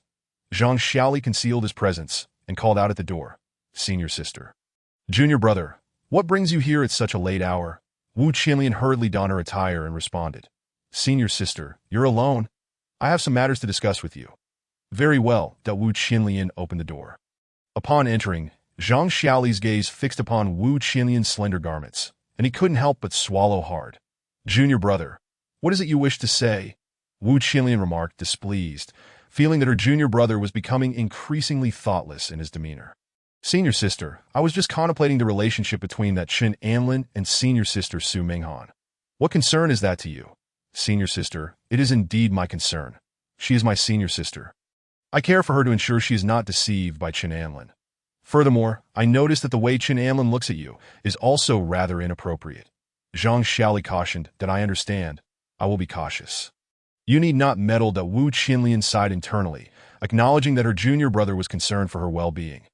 Zhang Xiaoli felt a surge of delight, thinking his warning had been effective. "Senior sister, it is best you think this way. Such a dandy is hardly trustworthy. Zhang Xiaoli, do not casually slander others without evidence. Do you understand?" Wu Qinlian's expression darkened instantly, for Chen Anlin had previously saved her. "Senior sister, why are you angry? I am merely speaking the truth. My affairs do not require your input." "Senior sister, what are you discussing?" Chen Anlin's voice suddenly rang out from behind. Zhang Xiaoli swiftly turned, his demeanor serious. "What brings you here? What is your purpose at this late hour? Are you interrogating me?" Chen Anlin scoffed. Having overheard their conversation, he recognized Zhang Xiaoli's palpable hostility towards him. "Chen Gongzi came to treat me. I sustained some injuries earlier," Wu Qinlian interjected, rubbing her temples, exasperated by her junior brother's explosive temperament. One might think Chen Anlin had desecrated his ancestral grave. "Huh, he's here to treat you? Ridiculous. I don't believe it," Zhang Xiaoli stated bluntly. "Xiaoli, you are truly going too far that if you continue this way, senior sister may cease to acknowledge you." Wu Qinlian warned. "Senior sister, enough, you must leave now," Wu Qinlian said coldly. Zhang Xiaoli attempted to protest, but Wu Qinlian pushed him outside. Bang! The door slammed shut, leaving Zhang Xiaoli gritting his teeth in frustration. His senior sister had actually thrown him out. Now, only she and that Chen fellow remained inside. Damn it, what kind of enchantment had Chen Anlin cast upon his senior sister to earn her trust so quickly? Was it merely a matter of having a strong background, greater power, and good looks? What does that even mean? "No, I cannot leave." Zhang Xiaoli narrowed his eyes. His senior sister was alone with that Chen fellow, and it could lead to trouble that he must keep watch. With that resolve, he decided to eavesdrop from the wall nearby. Wu Qinlian closed the door, took a moment to calm herself, and then awkwardly addressed Chen Anlin. "Chen Gongzi, I apologize, this boy seems quite infatuated with you." Chen Anlin smiled as he regarded Wu Qinlian. Wu Qinlian paused, then shook her head helplessly. "I merely consider him as a younger brother. Our backgrounds are similar. We both lost our parents at a young age, which is why I have always taken care of him. And what of Su Minghan? She was feeling fatigued and has gone to rest. Chen Gongzi, are you truly capable of providing treatment? I can give it a try. Rest assured, your grandfather has done me a great favor. I will do my utmost. Please, step inside." All right, Wu Qinlian began to move. Her legs suddenly weakened, and she collapsed. Chen Anlin reacted swiftly, catching her. "What is the matter?" "The poison is spreading. I have no strength left." Upon saying this, Wu Qinlian felt herself lifted off the ground, cradled in Chen Anlin's arms. "Chen Gongzi, please do not." Wu Qinlian gasped in surprise, wanting to struggle, but finding it impossible. "Did not move. The more you struggle, the faster the poison will spread within you. What should I do?" Wu Qinlian was on the verge of tears. "I will examine you. Would you prefer to remove your clothing yourself, or shall I assist?" "Huh?" Wu Qinlian was bewildered. Wasn't it simply a matter of checking her pulse? "Do you think this is an ordinary ailment?" Chen Anlin replied. "But the principle of men and women not touching each other exists." Chen Anlin thought to himself that this was troublesome. Observing Wu Qinlian's flushed face, he explained, "Rest assured, a healer's heart is akin to that of a parent. No matter how beautiful a person may be, they are but ordinary in the eyes of a physician. Then I shall leave it to you." Chapter 29. A Grin from the King of Hell. Combined chapter. Thus, Wu Qinlian sat on a stool, her outer garment removed. Chen Amlin indeed had no ulterior motives. He was there to fulfill a duty, to help Elder Wu locate his granddaughter while simultaneously saving the Hundred Flowers sect. He had no time for romantic entanglements. At a glance, Chen Amlin noticed the black marks on Wu Qinyan's slender shoulders. Her frame was delicate, and beneath her fair skin, her veins had turned a dark brown. Resembling a spider's web spreading outward, he released a surge of energy that coursed through Wu Qinyan's limbs. Moments later, he had roughly discerned the nature of the poison within her. It was quite troublesome. He had never encountered such a toxin, but its potency was exceedingly rare. Chen Amlin's brow furrowed in deep concern. Having simulated medical practices for decades, he had seen many exotic poisons and had some knowledge of them. Can it be treated? It can, but it requires some rare herbs. Unfortunately, these herbs are exceedingly precious. As he spoke, he suddenly recalled a detoxifying elixir available for exchange in the fortune vessel, known as the Universal Detox Pill. However, it required a staggering 10,000 fortune points for exchange. What herbs are needed? I'll write them down. You can gather them later. Understood. Wu Qinyan nodded excitedly. At that moment, Chen Amlin seemed to sense something, abruptly looking out the window. Coldly snorting as he raised his hand to unleash a blade of energy. Bang! A figure emerged, covered in dust, attempting to evade the blade of energy. Wu Qinyan squinted to see that it was her junior brother. Zhang Xiaoli. Zhang Xiaoli, what are you doing hiding back there? Wu Qinyan frowned, hastily putting on her clothes. Senior sister, I was right in my suspicions. Zhang Xiaoli exclaimed, pointing a finger at Chen Amlin, his face flushed with anger. He actually made you undress. Senior sister, I know you were coerced. Is this fellow insane? Chen Amlin looked at Wu Qinyan. If I were to force her, would she remain so calm? What on earth is he thinking? Chen Amlin felt a headache coming on. This must be the thought process of those favored by fortune, always assuming women revolve around them, that if you want them to revolve around you, you should at least present yourself in a better light. Be more outstanding. Pretending to be simple is one thing, but when encountering an excellent man pursuing a woman, to accuse him of bullying is simply absurd. You are the one who is foolish. Zhang Xiaoli retorted. Zhang Xiaoli, what are you doing? Chen Gongzi is here to assist me with my treatment. I will not permit you to cause a scene. Wu Qinyan was becoming increasingly exasperated. Her junior brother seemed to harbor an inexplicable dependency on her. She merely sought medical attention. Yet this fellow assumed otherwise, that it appeared she would need to distance herself from him in the future.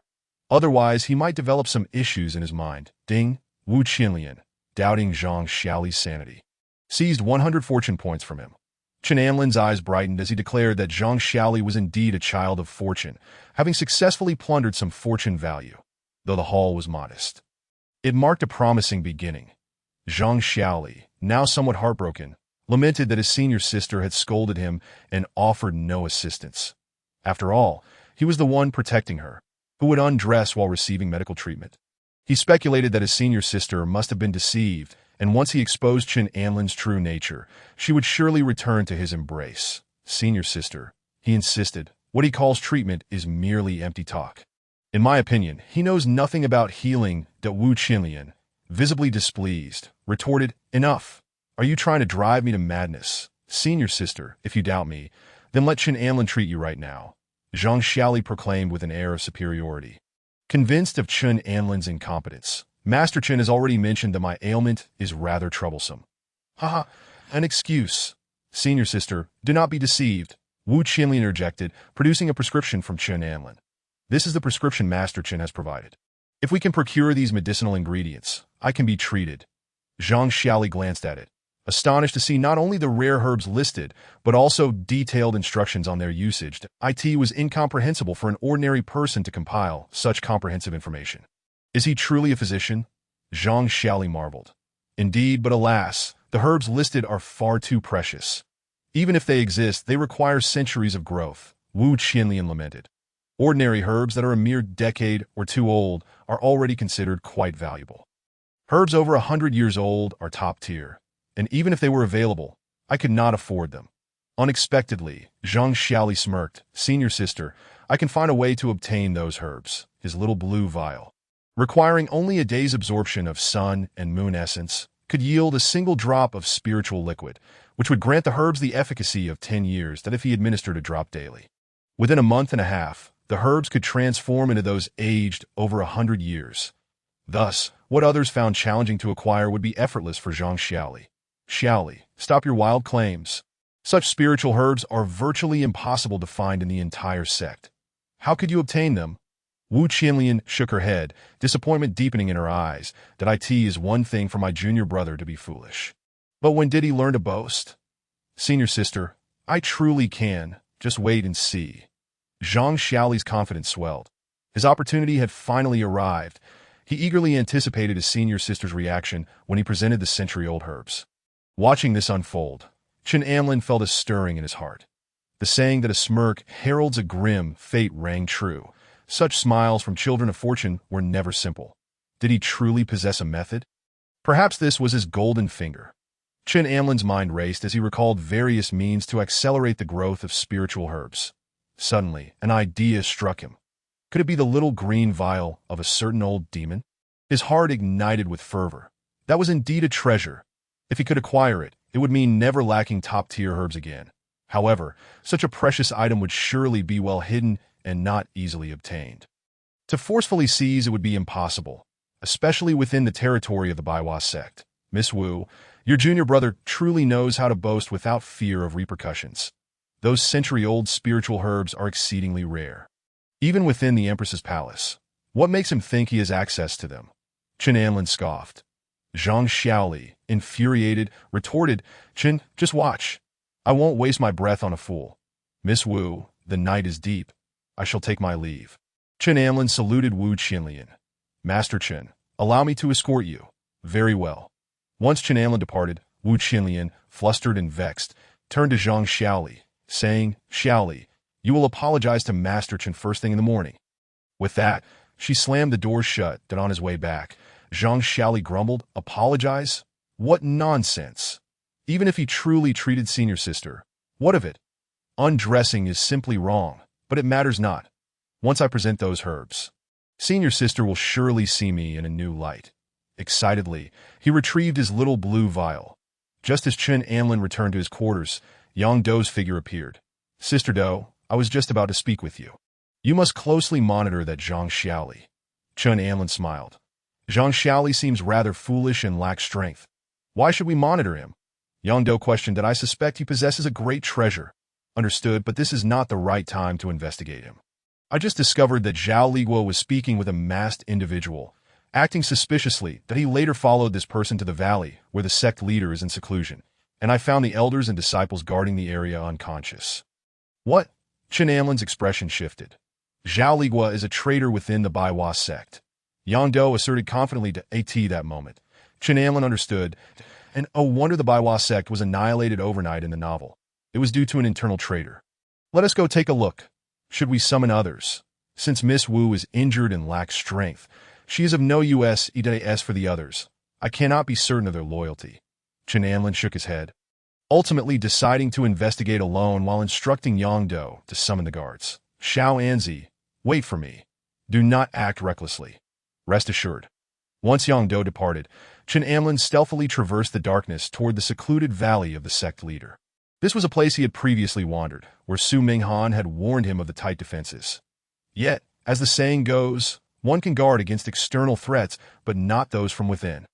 No one could have anticipated that the Grand Elder Zhao Liguo would turn out to be a traitor. Upon arrival, he indeed found the two disciples stationed at the perimeter lying unconscious on the ground. Utterly unaware, Chen Amlin focused his powerful spiritual force to sense the surroundings. Soon he discovered that all the elders and disciples guarding the valley were in a deep slumber, and the formation had been entirely dismantled.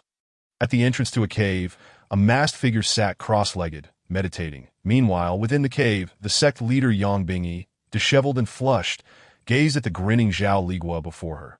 Zhao Liguo, what have you done to me? Why? Yang Bingyi gritted her teeth, struggling to suppress her inner turmoil. Yet the more she fought against it, the stronger the sensation became. Zhao Liguo smirked slightly, his gaze wandering to Yang Bingyi's exquisite legs. Sect leader.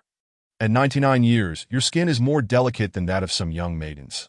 I truly did not expect this. That as Zhao Liguo's predatory gaze bore down on her, Yang Bingyi felt her heart turn to ice.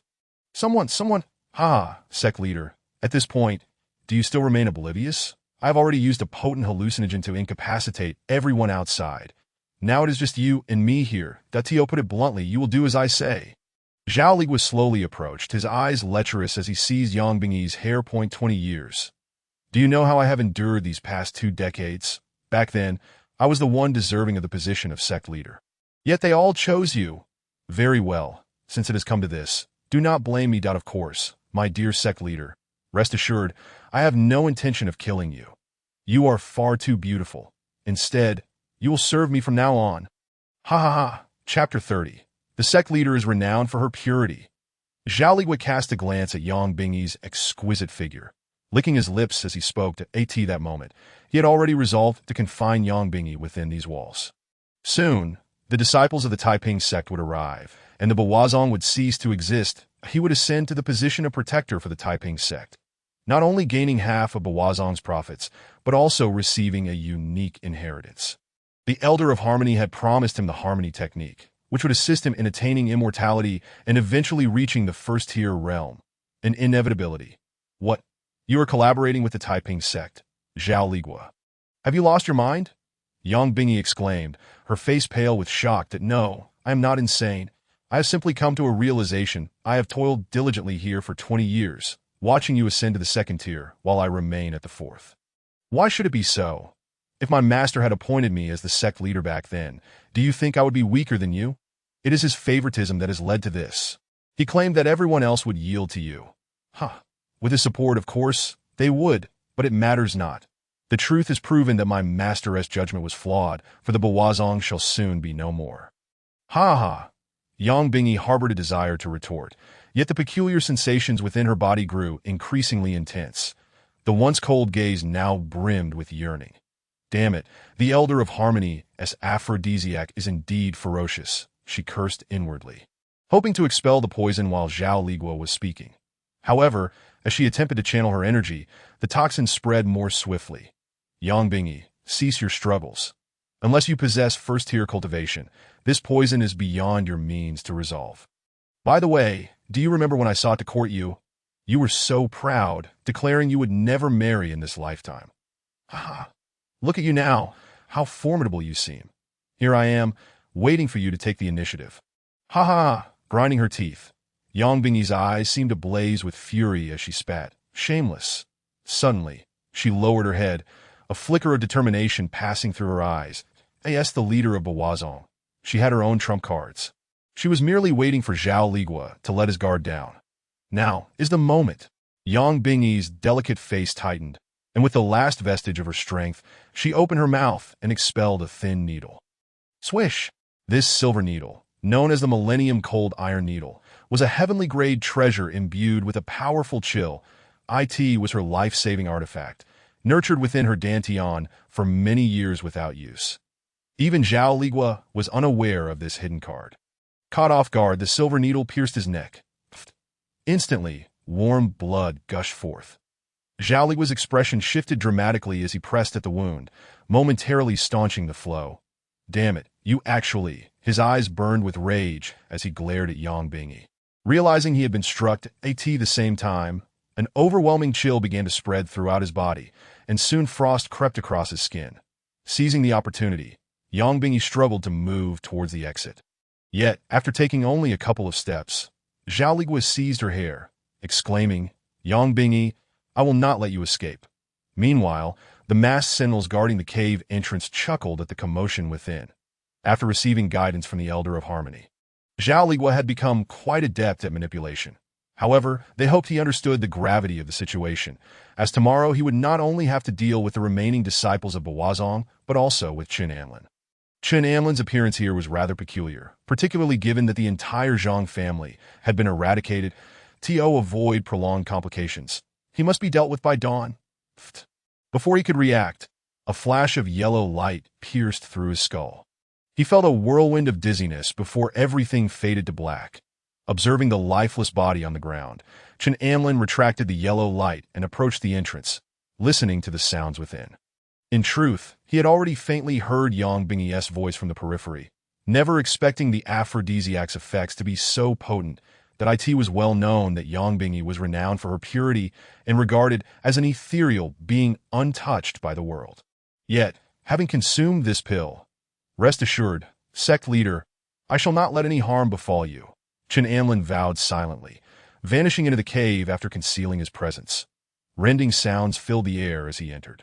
And Zhao Ligua's mocking voice rang out. Yang Bingyi, you dare to resist. Haha, struggle all you want. It only excites me further. Just as he prepared to strip away Yang Bingyi's final defenses, a yellow blur shot past him. Pfft. Zhao Ligua, already wounded and consumed by excitement, was caught completely off guard. The weapon pierced through his back, sending him sprawling forward, pinned to the ground. Who dares? Zhao Ligua bellowed in rage. Chen Anlin had no time to respond. He wasted no breath and unleashed several sword chi strikes, swiftly severing Zhao Ligua's head, extinguishing his life. Seeing this unfold, Yang Bingyi felt her body relax, utterly collapsing in relief. The danger had passed. She cast a complex glance at Chen Anlin, never imagining that her savior would be him.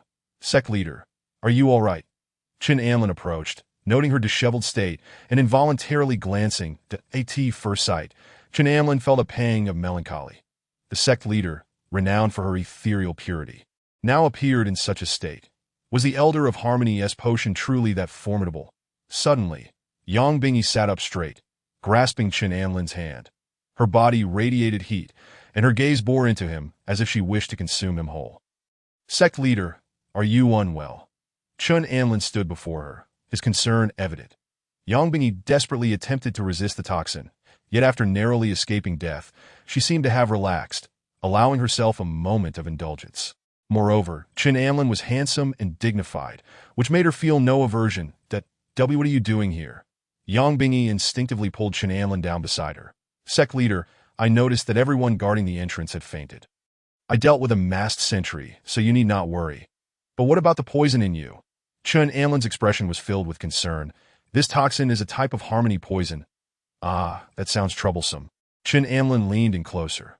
Yet at that moment, Yang Bingyi lunged at Chen Anlin. Senior, what are you doing? This is unacceptable. Chen Anlin was startled.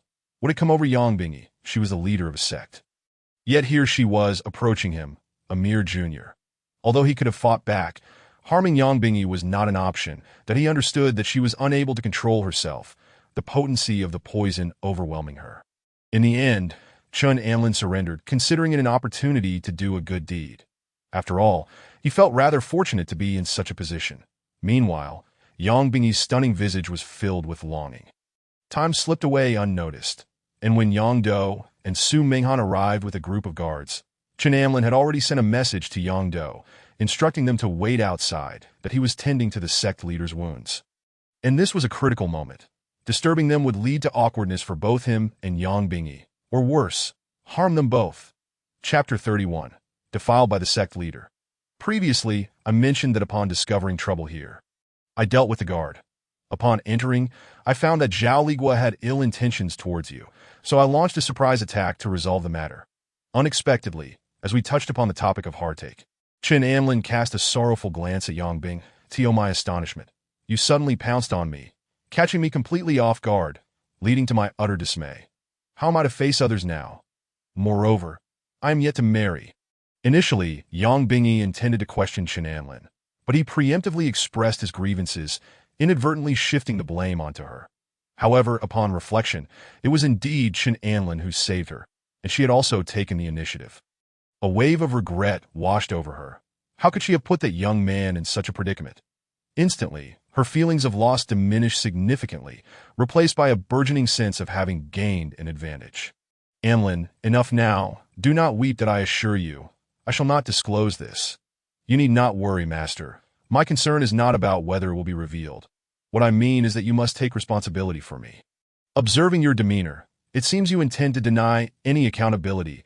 That I in that case, I shall have to discuss this with your disciples and have them adjudicate fairly. With an expression of deep sorrow, Chen Anlin resolved to dress and leave. Wait, such matters are too embarrassing to speak of. Yang Bingyi exclaimed in alarm, hastily gripping Chen Anlin's hand, almost pleading, please do not say anything. Besides, I never claimed I would not take responsibility for you. Then how do you intend to take responsibility? Woe is me! My pristine reputation has been tarnished by you. Chen Anlin lamented, striking his chest in despair, nearly reduced to tears that I in that moment. He leaned against Yang Bingyi's shoulder, sliding down to rest upon her chest, engulfed in a sense of security. All right, Yang Bingyi consoled him.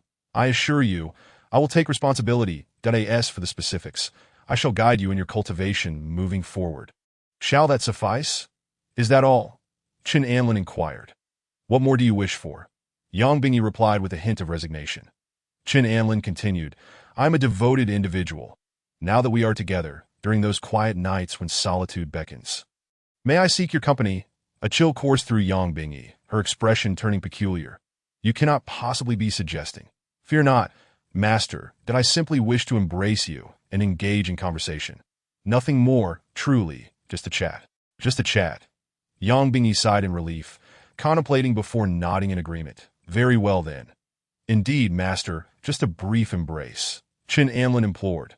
Yang Bingyi shot him a disapproving glance, contemplating that had it been in the past. She would have certainly declined. However, as the adage goes, once two individuals truly unite, their thought processes shift from that of outsiders to that of partners. Thus, she found herself acquiescing to Chen Anlin's request, albeit unconsciously. Outside, dawn was breaking, and several disciples had gathered. The body of the masked intruder had also been discovered. Upon hearing of the events here, Zhang Xiaoli rushed over. What, master, and that Chen Anlin fellow are still inside? Attending to master's wounds? Upon recalling Chen Anlin's earlier treatment of Wu Qinlian, fury ignited within him. That was not treatment. It was clearly taking advantage. Zhang Xiaoli was on the verge of losing his temper when he attempted to enter. Thwack! Yang Do delivered a swift slap, sending Zhang Xiaoli tumbling back, reigniting his wrath. How dare this Chen Anlin's minions strike him? He had previously thought Yang Do to be quite an attractive woman. Someone of good character. Sister, look, she actually hit me. He complained to Wu Qinlian. With a slight frown, Wu Qinlian replied, Zhang Xiaoli, I have already stated that young Master Chen is a physician tending to master. I refuse to believe it, sister. Even if it is treatment, why can't we enter? I have mentioned before, my master cannot be disturbed during treatment, Yang Do replied. Inside the cave, after rewarding Yang Bingyi once more, she shot Chen Anlin a playful glare. Truly, you are a little rascal. Just moments ago, they had merely agreed to take a look outside, yet in a moment of distraction. What a little scamp. Yet she could not have anticipated that such an experience would leave her yearning for more. Wait, what is this feeling? Yang Bingyi's gaze sharpened. Her previously weakened injuries had inexplicably begun to heal, and even more astonishingly, her cultivation had progressed somewhat. It was worth noting that due to the impact of her recent advancement, she had not only wasted those medicinal pills, but had also been hindered in her cultivation, anticipating no progress for at least a decade. Having resigned herself to this fate, she was utterly surprised by the unexpected boon Chen Anlin had provided. Chen Anlin, what in the world is happening? Master, this is a form of joyous cultivation I practice, he explained succinctly. Upon hearing this, Yang Bingyi's eyes widened, followed by her displeasure. Dual cultivation technique. That is rather dubious. Master, there are various types of techniques, and dual cultivation can be beneficial. Moreover, you felt the effects just now. It is advantageous for both of us that I recall reading an ancient text that claimed the 100 Flowers technique possesses similar effects. Impossible. That cannot be. I have practiced the 100 Flowers technique for decades. How could I not know? Chen Anlin countered. If you do not believe me, you may find a suitable time to test it. This, however, the pressing matter at hand was to deal with the Taiping sect. They likely believe you are injured at this moment, so we shall use this to our advantage and set a trap here. Chen Anlin outlined the plan he had devised. Very well. We shall proceed as you suggest. Moments later, Yang Do, Su Minghan, Wu Qinlian, and the two senior brothers were summoned inside. Outside, Zhang Xiaoli was eager to enter, but was blocked by the guards, infuriating him. Why can't I go in? I demand entry, boom. In his fury, Zhang Xiaoli no longer concealed his strength. Peak 7th rank. What? This fellow has reached the peak 7th rank. How could this be? Had he been hiding his abilities all along? Such terror. In an instant, the surrounding disciples were left in shock. However, the guards remained indifferent. How foolish for this mere peak 7th rank to flaunt himself here. Slap. Another strike sent Zhang Xiaoli tumbling back. Damn it, these tyrants. He covered his face, trembling with rage, but dared not approach again. Zhang Xiaoli, at that moment, a female disciple tapped him on the shoulder from behind. What is it? This female disciple, named Wang Wan, had previously shown him little regard. However, now she gazed at him in astonishment that I had no idea you had become so formidable. What is it? Zhang Xiaoli, still agitated from the earlier altercation, found himself in a state of confusion. How could he comprehend that while he was being struck, those who had once cared for him, his senior sister, and even his master, were now indifferent, seemingly siding with an outsider? Junior brother, I recently returned from a trip and accidentally learned about your past. Wang Wan spoke with a complex gaze. My origins, my parents, the villagers, were they not all slain by the demons of the Taiping sect? Zhang Xiaoli frowned and replied, could there be more to this story? Follow me. I shall take you to meet someone. All right. Zhang Xiaoli followed suit. Within a mere day, news of the failure of the Hundred Flowers sect's leader to ascend and sustaining grave injuries had spread. There were even rumors that several elders and disciples of the Hundred Flowers sect had also been poisoned. Approximately 30 or more guards had infiltrated the Hundred Flowers sect, seemingly to protect its leader. By evening, Elder He Huan of the Taiping sect arrived at the foot of the Hundred Flowers sect's mountain with a cadre of disciples. To their surprise, the imperial court had also sent guards in response. Leaning on his staff, Elder He Huan said with a detached expression, Master, it is certain that Yang Bingyi has been injured, and many of the high-ranking officials have fallen. That a calm young man with white hair interjected. For them, as long as the high-ranking officials of the Hundred Flowers sect are incapacitated, the sect poses no threat. The additional guards are mostly of the 6th and 7th rank, easily dealt with. Indeed, this time Yang Bingyi must die. Otherwise, once she recovers and ascends to the 2nd rank, we shall never have the chance to eliminate her. Elder He Huan snorted coldly, striking his staff against the ground. Her existence has led to the destruction of many of our strongholds. Thus her demise is imperative. Blood Demon, Sister Qinglian, what are your thoughts? He suddenly turned to two individuals, both of whom had also reached the 3rd rank. These were his old acquaintances that, as the saying goes, even the wicked have friends. The Blood Demon and the Qinglian Demoness practiced dark arts and had known Elder He Huan for a long time. The three had collaborated in the past. The strongest of the Hundred Flower sect are merely Yang Bingyi and a few elders. With them injured, they pose little threat. The Qinglian Demoness smiled. The Blood Demon nodded in agreement. Indeed, the three of us are of the 3rd rank. Even if we cannot win, escaping poses no issue. Yes, overall, the advantage lies with us, the Qinglian Demoness replied with a smile. Their agreement to join this assault was not born of friendship, but rather a promise from Elder He Huan to share half of the spoils within the Hundred Flowers sect.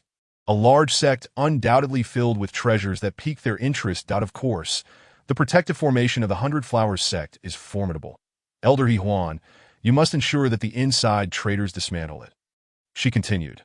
Rest assured, although Zhao Ligua has perished, the traitors remain unharmed, especially one named Zhang Xiaoli, whose parents were killed by Yang Bing, and my subordinates have already informed him of the truth. Now, we wait for him to disable the protective formation. Very well. I shall feign an attack, the Qinglian Demoness chuckled, calling out, men, it's time to act.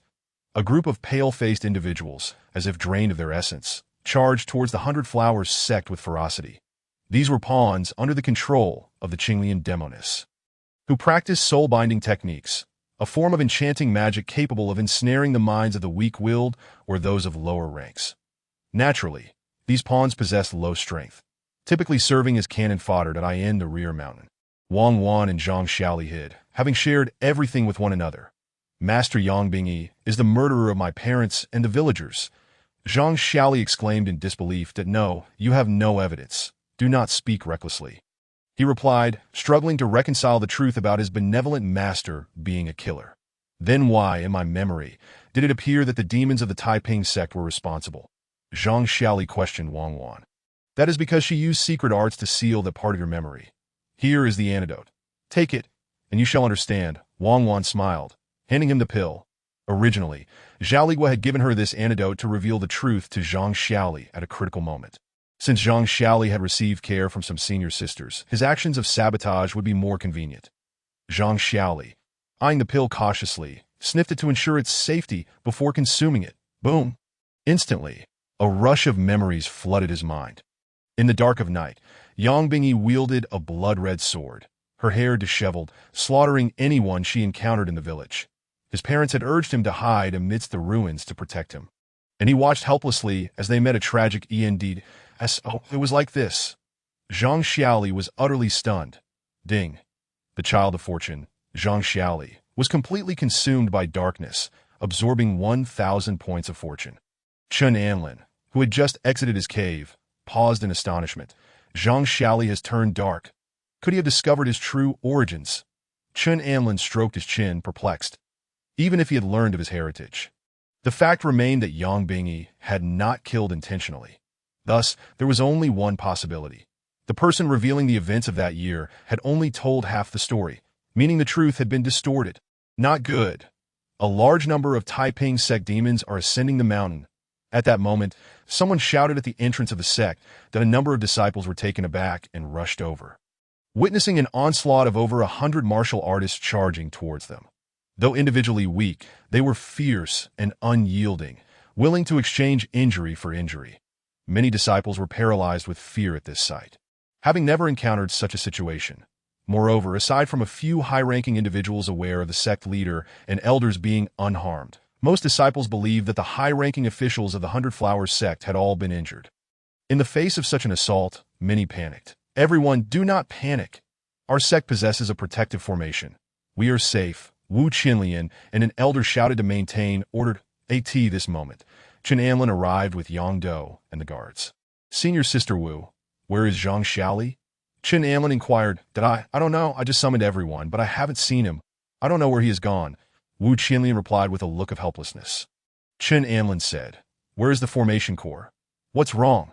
I suspect someone may try to sabotage the formation core. Chen Anlin suspected that Zhang Xiaoli, being the child of fortune, would undoubtedly attempt to destroy the formation core.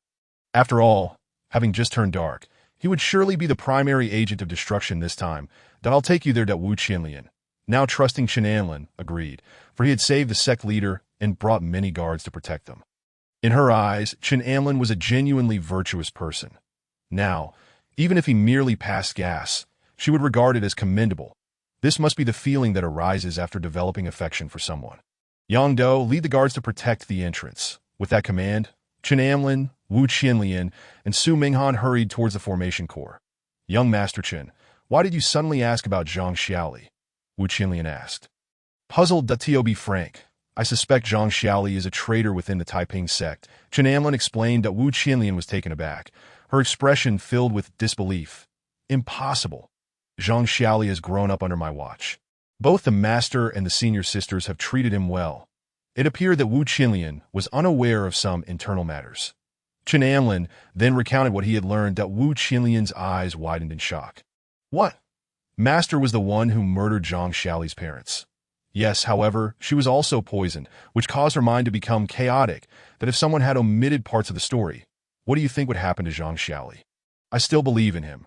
After all, if Master truly wished to kill him, she could have done so easily, Wu Qinlian replied. Then let us go check the formation core. As they approached the formation core, Chen Anlin suddenly sensed a strong smell of blood. The formation core, an elder and two disciples who were guarding the area lay sprawled on the ground. Zhang Xiaoli, with a sinister grin, murmured, Wang Wan's poison is indeed potent. Even a fourth-rank elder has been taken down. Zhang Xiaoli, what are you doing? Wu Qinlian suddenly shouted, startling Zhang Xiaoli.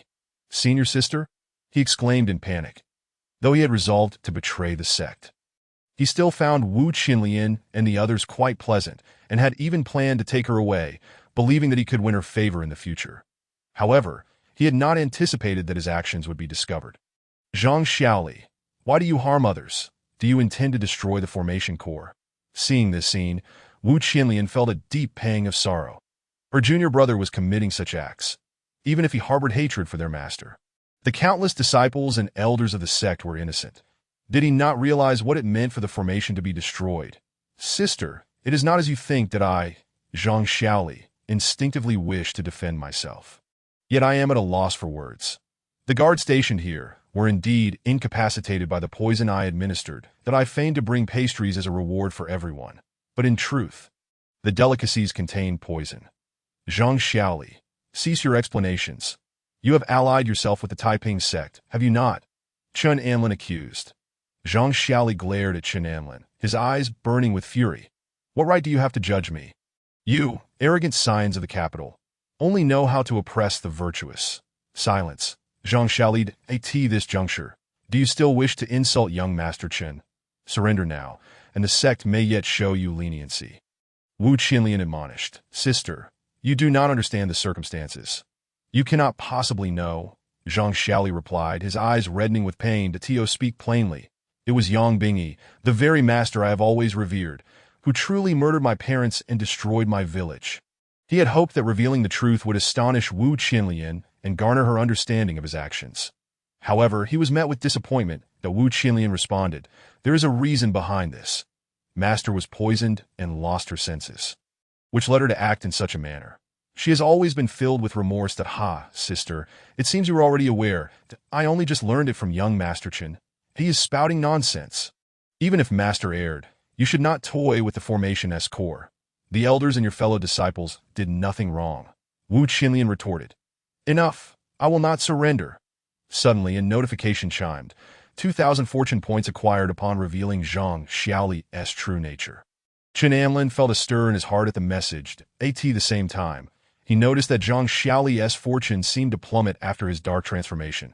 He was left with only 64. Without further ado, Chen Anlin seized the moment.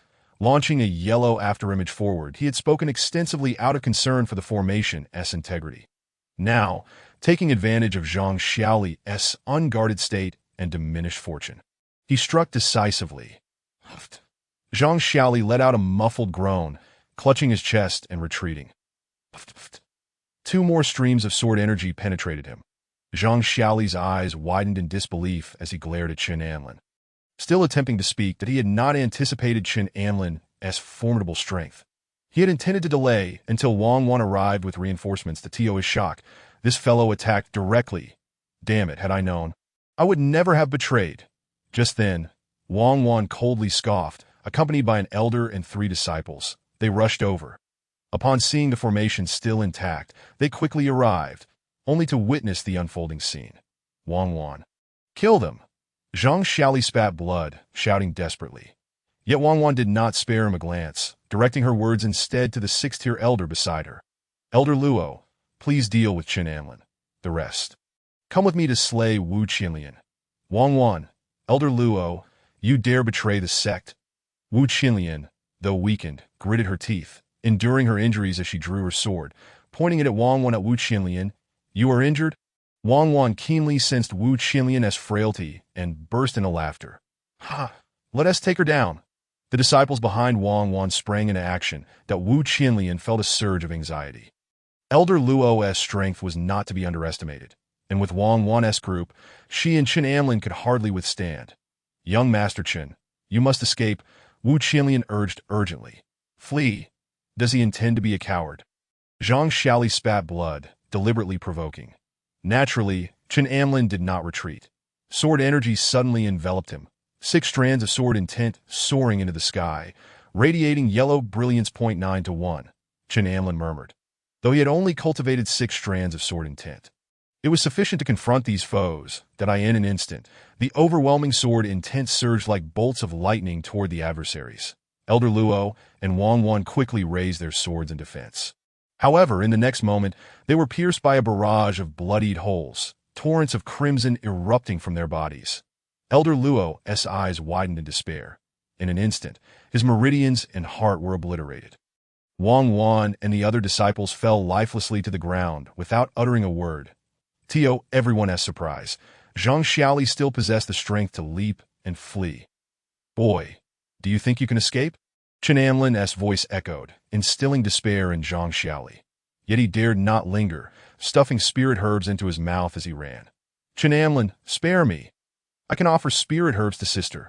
I have plenty. As he spoke, Zhang Xiaoli lowered his head, his eyes flickering that he still had poison on him and needed a way to use it. Boom. Chen Anlin delivered a fiery punch, and before Zhang Xiaoli could utter another word, he collapsed to the ground, breathless. Ding! Zhang Xiaoli has perished. 10,000 fortune points acquired. Upon receiving the notification regarding the fortune, Chen Amlin finally felt at ease. Otherwise, individuals with fortune like him could be cunning, possibly harboring hidden tricks for a sudden ambush, which would be troublesome. Given the nature of those blessed with fortune, unless their advantage was a system-like ability, their treasures were surely still on their person. Chen Amlin pondered, releasing his soul force that as Zhang Xiaoli was deceased. He could easily investigate his entire being. Soon, he discovered a pendant-like object on Zhang Xiaoli's chest, a small blue bottle. When his soul force touched the little blue bottle, it absorbed his energy entirely. Interesting, Chen Amlin chuckled. Thus, he confirmed it was Zhang Xiaoli's trump card. After discreetly retrieving the small blue bottle, Chen Amlin returned to Wu Qinlian's side. That Wu Qinlian gazed at the spot where Zhang Xiaoli had fallen. Her expression complex. She understood he was dead. Although she felt a twinge of regret, she believed he had brought this upon himself. Sigh, a painless death is perhaps a mercy. Wu Qinlian sighed softly. Outside, the assault by the demonic cultivators continued unabated, while the protective mountain formation remained inactive. Suddenly, someone shouted, "Retreat! Quickly retreat! The formation's core has been compromised." At this, the disciples of the Baiwa sect fell into panic. What? The core has been destroyed. It's over. Meanwhile, the demonic cultivators, upon hearing the news of the formation's breach, erupted into excitement. The likes of the blood demon, the elder of harmonious pleasure, and the Qinglian demoness were the first to receive the tidings. It is our turn now. The blood demon licked his crimson lips, unfurling his red robe as he commanded, "Follow me, my minions." Behind him stood a throng of blood slaves, numbering over 50, though few in number. Each blood slave was adept in the art of blood burning, having augmented their combat prowess by sacrificing their vital essence. The elder of harmonious pleasure addressed his group of male and female disciples with a placid gaze. "It is time for us to advance. Remember, kill all the men and spare the women. Understood?" "Yes, master." Over 80 disciples, their eyes blood-red and eager for battle, stood ready. Boom, boom, boom.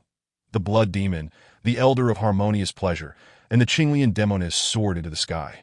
Breaching the Baiwa sect's territory, an elder immediately recognized the trio, exclaiming, "It's the blood demon, the Qinglian demoness, and the elder of harmonious pleasure." The elder of harmonious pleasure stroked his beard, smiling as he addressed a female elder. The women of the Baiwa sect are truly as enchanting as the rumors suggest. Even past 100 years, they remain stunningly beautiful.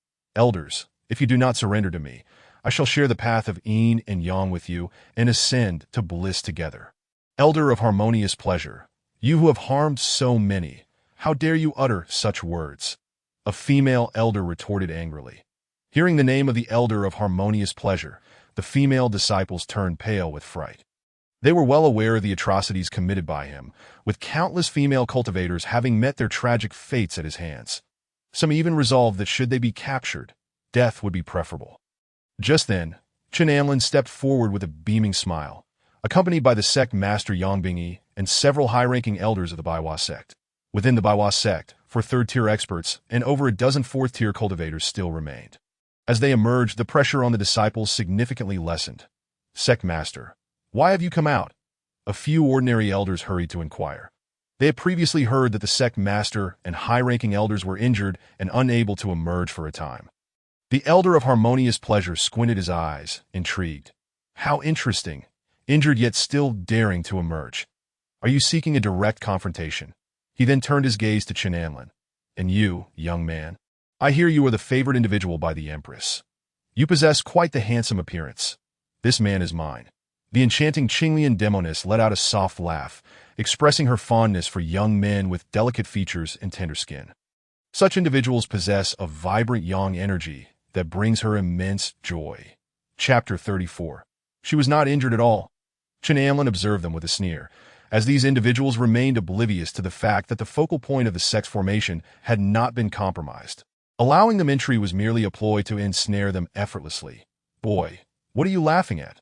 the Qinglian demoness inquired, intrigued by Chen Amlin's demeanor. "I laugh because you must be utterly bewildered. No one wants you, so you can only resort to stealing men." Chen Amlin replied with a hint of melancholy.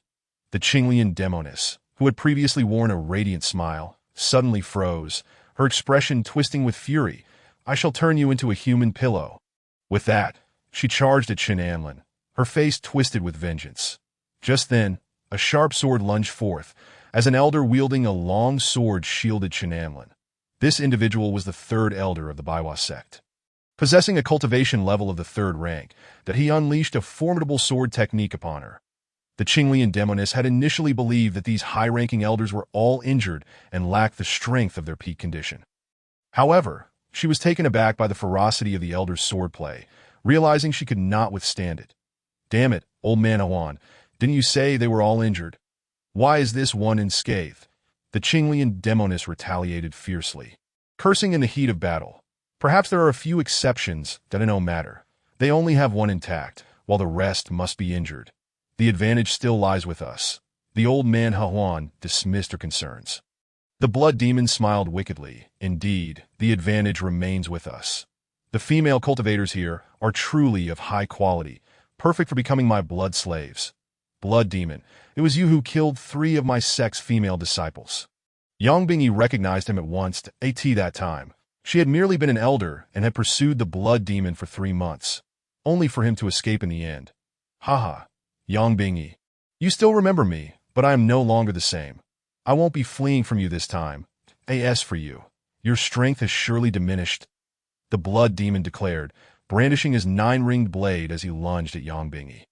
"You shall become my blood slave." In an instant, Yang Bingyi decisively unleashed the Millennium Cold Iron Needle, which pierced through his heart, creating a gaping wound. The blood demon's grin contorted into a grotesque expression. Ugh. After spitting out a mouthful of blood, he could no longer sustain himself, and fell to the ground with a thud. "She was not injured at all," he bellowed. Meanwhile, the Qinglian Demoness let out a shriek as one of her delicate arms, resembling lotus roots, was severed. Simultaneously, the other 2 third-rank elders charged at the old man Huan. "How come you all are unscathed?" The old man Huan exclaimed in confusion that he had dared to attack here believing that the high-ranking members were all injured. Yet they appeared vibrant and full of life that a sense of foreboding crept over him, prompting him to turn and flee. Thinking of escaping? "It's not that easy," Yang Bingyi exclaimed, activating the formation. This was the Baiwa sect's protective mountain formation. Even an army of thousands would struggle to breach it. The old man Huan squinted, snorting. "Do you think I only have this plan?" He signaled to some internal supporters within the Baiwa sect. To his surprise, he received no response. "Stop resisting.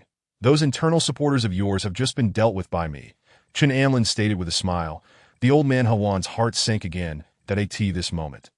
The Baiwa sect members ceased their chatter, and 4 third-rank experts launched an all-out attack. The Qinglian Demoness, now at her wit's end after losing an arm, realized her imminent demise and fixed her gaze on Chen Anlin. This Chen Anlin was a high-ranking official of the court and favored by the Empress. Taking him hostage might be a viable strategy that as the Demoness approached, Chen Anlin remained unperturbed, saying, "Sister Doer, it's been hard on you. Just finish her off to avoid any lingering troubles." Behind him, Yang Do stepped forward with a stoic expression. Boom! In that instant, Yang Do ceased to conceal her strength, unleashing a powerful third-rank aura. The Qinglian Demoness was taken aback, not expecting another third-rank expert to be present. She turned to flee, shouting, "Old man, save me!" Yang Do moved with incredible speed, and in an instant, her sword pierced through the Demoness' neck, sending her head flying. The blood demon, becoming increasingly anxious, was soon overwhelmed and killed by 2 fourth-rank experts. The old man Huan faced the onslaught of Yang Bingyi and the third elder. Upon witnessing the deaths of his 2 companions, his beard trembled, and without further ado, he produced a long cloak and draped it over himself, causing his figure to vanish. This was his treasure, the shadowless garment, which rendered him invisible to both sight and breath. With this item, he felt confident he could toy with his opponents. It's the shadowless garment, found in an ancient tomb years ago. It was rumored to have been seized by the Taiping sect. Yet now it is in this fellow's possession. Just as Yang Bingyi finished speaking, Chen Anlin suddenly transmitted a message. "Sect Master, he is behind you on the right." Yang Bingyi was taken aback, wondering how Chen Anlin knew this. However, she recognized that he would not speak without reason. Without hesitation, she turned and struck out with her palm. Instantly, a ripple appeared in the air as the old man Huan emerged from behind her. The old man Huan was momentarily stunned. Unable to comprehend how Yang Bingi had detected him, that he let out a cry as he was sent flying backward, the shadowless garment visibly damaged, rendering it useless. My shadowless garment, damn it, how did you discover me? As he uttered these words, 3 elders surged forward to attack him. In a flurry of panic, the old man Hawan attempted to defend himself, but Yang Bingi pursued him once more, using the Millennium Cold Iron Needle to target his hidden vulnerabilities, infuriating him. Ultimately, he could not withstand the onslaught, sustaining multiple sword wounds before collapsing to the ground, lifeless. What a pity, the shadowless garment is ruined, Yang Bingi remarked, gazing at the damaged garment with a slight shake of her head. Chen Amlin approached unassumingly, recognizing the value of the shadowless garment, that I shall take the shadowless garment and see if it can be repaired later. The others did not dwell on it. They were grateful to Chen Amlin for their escape, and the elders all expressed their appreciation with smiles, indicating that everything was well. The remainder was straightforward. With the 3 fiends of the Taiping sect dealt with, the remaining adversaries were soon vanquished. The task of cleaning up the battlefield was left to the Baiwa sect members, while he returned to his quarters to examine the 2 treasures acquired, the small blue vial from Zhang Xiaoli and the shadowless garment. Upon channeling his soul power into the small blue vial, he discovered its contents were similar to a storage pouch, containing several decades' worth of spiritual herbs and a drop of spiritual liquid. Aside from that, there were some personal items belonging to Zhang Xiaoli, which he deemed worthless and discarded. The energy within the spiritual liquid was quite intense, a valuable find. Chen Anlin's eyes lit up. In the evening, he visited Yang Bingyi's residence, intending to bid farewell. The prospect of leaving this unique woman left him feeling regretful. He wondered if they would meet again and whether she would be willing. Sect Master, I plan to leave tomorrow, Chen Amlin sighed as he approached Yang Bingi. The heated atmosphere made her feel somewhat uneasy, and she instinctively said, Please close the door, ditto. He complied.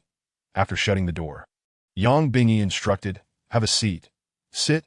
Chen Amlin was taken aback. He had indeed harbored such intentions, as he was not as chaste as the protagonist.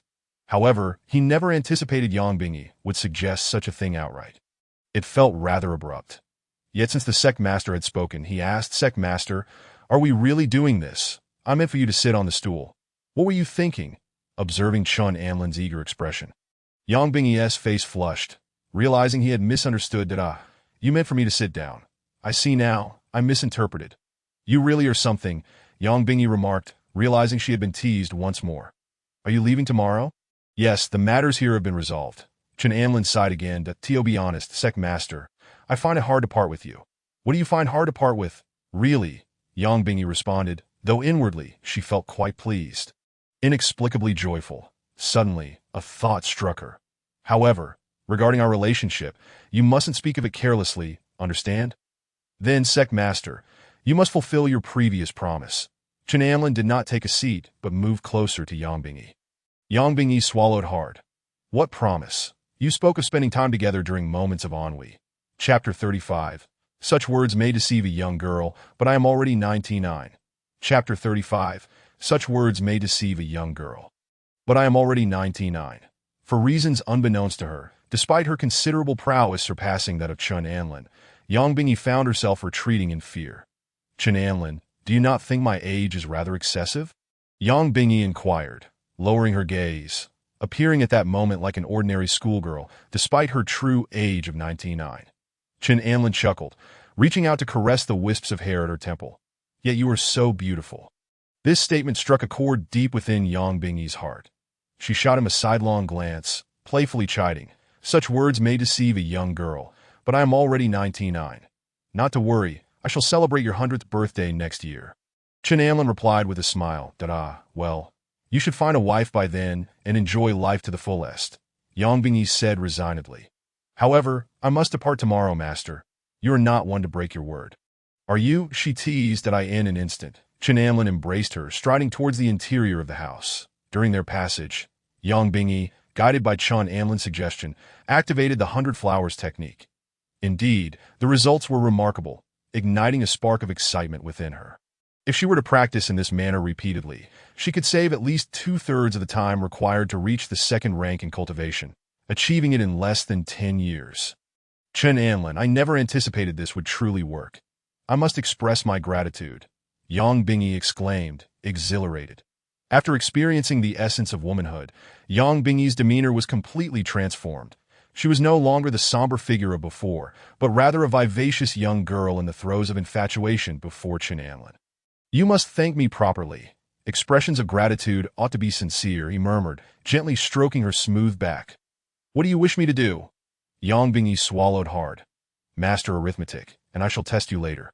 Chen Anlin replied nonchalantly. Yang Bingyi was momentarily taken aback. What did you just say? Master arithmetic.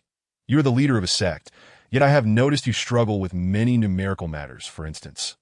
Numerous accounts previously managed by Zhao Ligua are rather precarious. Would you not agree? Yang Bingyi fell silent, exasperated. That is not how I utilize it. The following day, after Yang Bingyi's earnest entreaties, Chen Anlin found himself unable to refuse and extended his stay by 5 days. Meanwhile, Yang Bingyi announced that she would be instructing Chen Anlin in various cultivation techniques. Strangely, however, she only taught him late at night, which infuriated Su Minghan, who was left alone in their room, while Chen Anlin was otherwise occupied during the day. At long last, the day of departure arrived. Naturally, Wu Qinlian accompanied him on his journey homeward. Bidding farewell to the members of the Hundred Flowers sect, Chen Anlin leisurely sat in the carriage, reclining on Su Minghan's lap. Enjoying the grapes she offered him, his thoughts were immersed in the mysteries of the small blue vial. After days of research, he had finally discerned its purpose. This extraordinary object produced a drop of spiritual liquid each day. This liquid was exceedingly enigmatic. When ingested, it not only accelerated cultivation, but also purified the body, offering boundless benefits. Furthermore, it could be used to nourish certain spiritual herbs, which, after being watered, would mature into decade-old herbs overnight. The specific time frame depended on the herb's rank. The higher the rank, the slightly shorter the maturation period. Nevertheless, the effects of daily nourishment with this spiritual liquid were nothing short of miraculous. Minghan, open your mouth, Chen Anlin said suddenly, his face beaming with joy. Understanding his intent, Su Minghan rose obediently, kneeling on the ground. Hey, what are you doing? Oh, never mind. Do as you wish. Moments later, after having her fill, Su Minghan noticed Chen Anlin enveloping a drop of liquid with his energy. What is this? She inquired, wiping her mouth in curiosity. This is a type of spiritual liquid I obtained. Consuming it will benefit you, he explained as Su Minghan's cheeks flushed instantly, realizing that he had meant for her to consume this. You could have clarified that. However, after ingesting the spiritual liquid, Su Minghan's expression turned to one of astonishment. Previously at the 8th rank, she would have required at least a year of diligent practice to advance to the next level. Now, she felt the unmistakable signs of breaking through her bottleneck, which shocked her greatly. Anlin, I feel a breakthrough coming. Then proceed with your breakthrough at ease, he encouraged as Su Minghan nodded in excitement and began her breakthrough. In merely 2 hours, she successfully ascended to the 7th rank. Days later, upon entering the capital, Chen Anlin first took Wu Qinlian to the observation platform.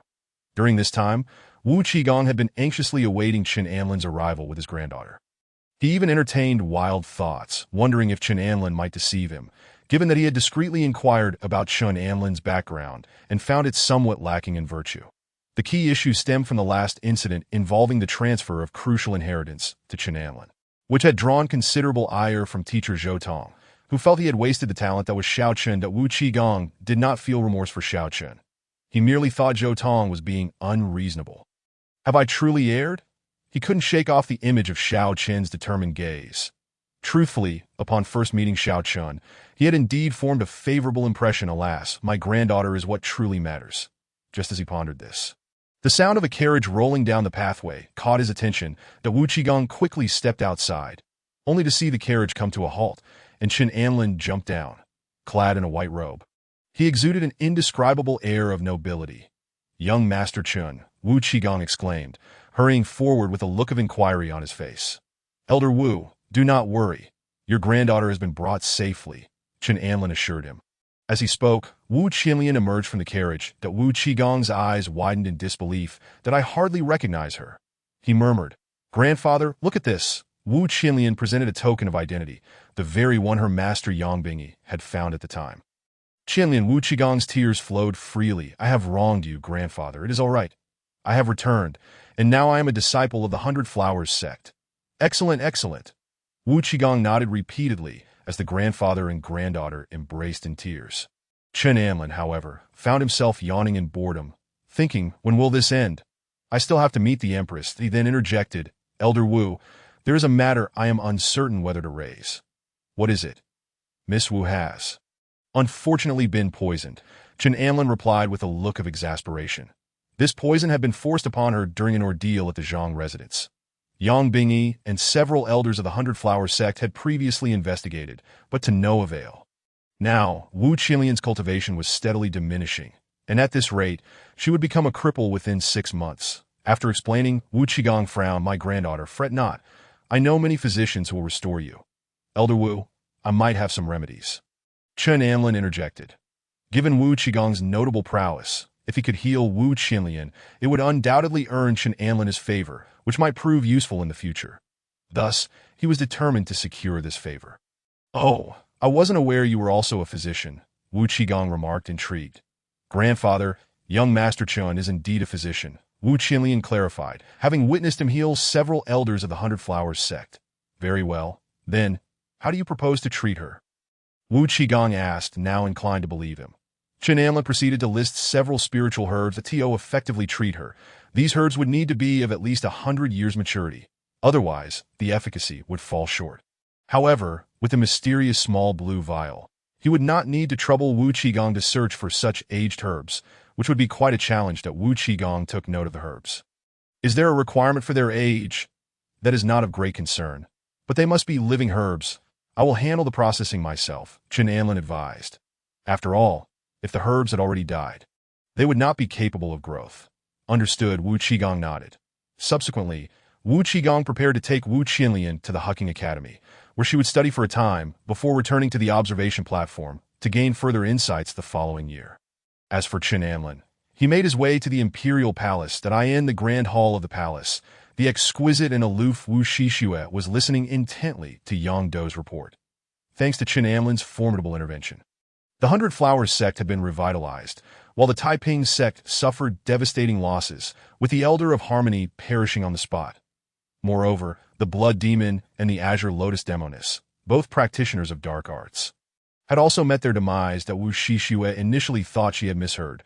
Has this rascal truly gone mad? Such ferocity. In her mind, Chen Anlin had always epitomized incompetence. Now, he had accomplished such a significant feat. Continuing on, Yang Dou enthusiastically praised Chen Anlin, while Wu Shishue wore a peculiar expression, observing that her own guard seemed to be developing a rather favorable impression of Chen Anlin. Whenever Chen Anlin was mentioned, there was a spark of excitement in her eyes. Suddenly, she realized something. Yang Dou was nearly 40 years old. Having lived in solitude, it was only natural for her to feel a stir of emotions upon encountering a valiant man. Doer, with you speaking so highly of Chen Anlin, why not invite him to keep you company? Wu Shishue suggested with a sudden smile. Yang Dou quickly replied, Your Majesty, what are you saying? I am but a humble minister. Ah, I am merely jesting with you. Here comes Chen Anlin, Wu Shishue responded. A moment later, Chen Anlin entered.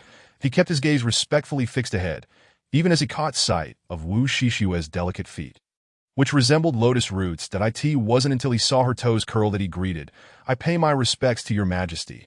Long live your Majesty. Raising his head, Wu Shishue huffed softly, noting how Chen Anlin's eyes seemed glued to her toes. Is there something unsightly about my toes? She mused. Your Majesty, how is your health these days? Chen Anlin inquired with genuine concern. Recently, all has been well, but you, my dear Chen, have provided me with a tremendous surprise and accomplished a great feat. Wu Shishue exclaimed. Chen Anlin chuckled. I owe it all to Sister Doer for her protection. As he spoke, he glanced at Yang Dou and winked, causing her to lower her head in embarrassment. Wu Shishue furrowed her brow, feeling a pang of jealousy at the sight of those two seemingly flirting in her presence. However, considering Chen Anlin's recent achievements, she suppressed her irritation. Enough of the flattery. Chen Aiqing, having performed such a great service. What reward do you seek? She asked. Chen Anlin instinctively glanced at Wu Shishue's elegant feet. Your Majesty, I do these things solely to relieve your burdens. Rewards are of no concern, he declared. Then he produced a pair of black stockings. Your Majesty, I purchased this extraordinary item while abroad and wish to present it to you. What is it? These are called black stockings. I believe that once you wear them, you will truly appreciate their wonders. Chen Anlin asserted confidently. These black stockings possess the remarkable ability to keep one warm in winter and cool in summer, he added. Upon hearing his words, Wu Shishue's expression turned dismissive. What marvel can a mere pair of stockings hold? She questioned skeptically. Your Majesty, they truly have that effect. During my travels, I happened upon an ancient tomb and encountered a group of grave robbers who, recognizing my worth, invited me to share in their fortune. It was then that I discovered numerous treasures. Chen Anlin explained that in truth, the black stockings were something he had exchanged for 200 fortune points from the fortune bottle. These are made from a unique fabric known as ice silkworm silk, a material that does not exist in this world. Once worn, they indeed provide warmth in winter and coolness in summer. He continued, confident that Wu Shishue would be pleased once she tried them. Warm in winter and cool in summer. Indeed, Your Majesty, should you suddenly fall ill, wearing these may bring you significant relief. That Wu Shishue nodded in satisfaction. It is rare to find such loyalty in you. Always considering my well-being. Very well, but how does one wear these? Chen Anlin hurried over and gently helped Wu Shishue don the stockings. At last, they are on, he exclaimed, lifting her foot and applying gentle pressure. Your Majesty, how does it feel? Quite comfortable, I trust. Indeed, this is rather pleasant. Did I ask there more? I would like to alternate wearing them. Yes, I shall prepare more for you, Chen Anlin replied, invigorated by the dual pleasures of sight and touch. Your Majesty, these not only keep one warm in winter and cool in summer, but they also have a skin-whitening effect. He added that in truth, there was something he had yet to mention, that they also provided remarkable firmness. Very nice indeed, Wu Shishue smiled, nodding approvingly. By the way, Your Majesty, during my time in the ancient tomb, I also discovered this item, that he produced the human skin paper and shield jade, which he had refined with his soul power over the past few days, allowing it to exhibit 60% of its power. However, the powerful restrictions on the human skin paper remained unbroken. As Wu Shishue examined the paper, her keen eyes immediately detected the formidable seals upon it. How intriguing, she remarked, channeling a surge of energy from her fingertips into the paper. Witnessing this, Chen Anlin was astounded, sensing an enigmatic force intertwined with Wu Shishue's energy, though he could not discern its nature. Shortly thereafter, the paper revealed a line of characters. Soul-nourishing technique. Wu Shishue nodded. Indeed, this is the unique celestial art of the world, the soul-nourishing technique. Cultivating this method will enhance our souls. Little Anzi, you have stumbled upon a great treasure. Your Majesty, let us cultivate this method together. Chen Anlin suggested that I have already mastered other divine powers. To take on this as well would require more energy than I possess. Wu Shishue replied regretfully, handing the human skin paper back to him. Well, you have accomplished a great service this time. Although you claim not to desire a reward, I have always been clear with my rewards and punishments. And I shall not shortchange you, that I hereby grant you a golden token of immunity from death.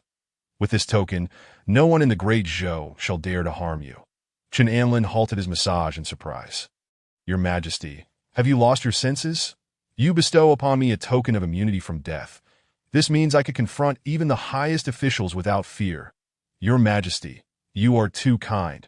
I am at a loss for how to repay such generosity. Are you satisfied with this reward? Wu Shishue inquired. Thank you, Your Majesty. I am exceedingly satisfied and truly do not know how to repay you, Chen Anlin expressed with a sigh. That Wu Shishue smiled gently. Little Anzi, you have been my companion since childhood, and I naturally wish to treat you well. Moreover, you have indeed helped me resolve significant troubles, particularly in rescuing the 100 Flowers sect. Do you understand how crucial the 100 Flowers sect is to me? Before Chen Anlin could respond, Wu Shishue continued.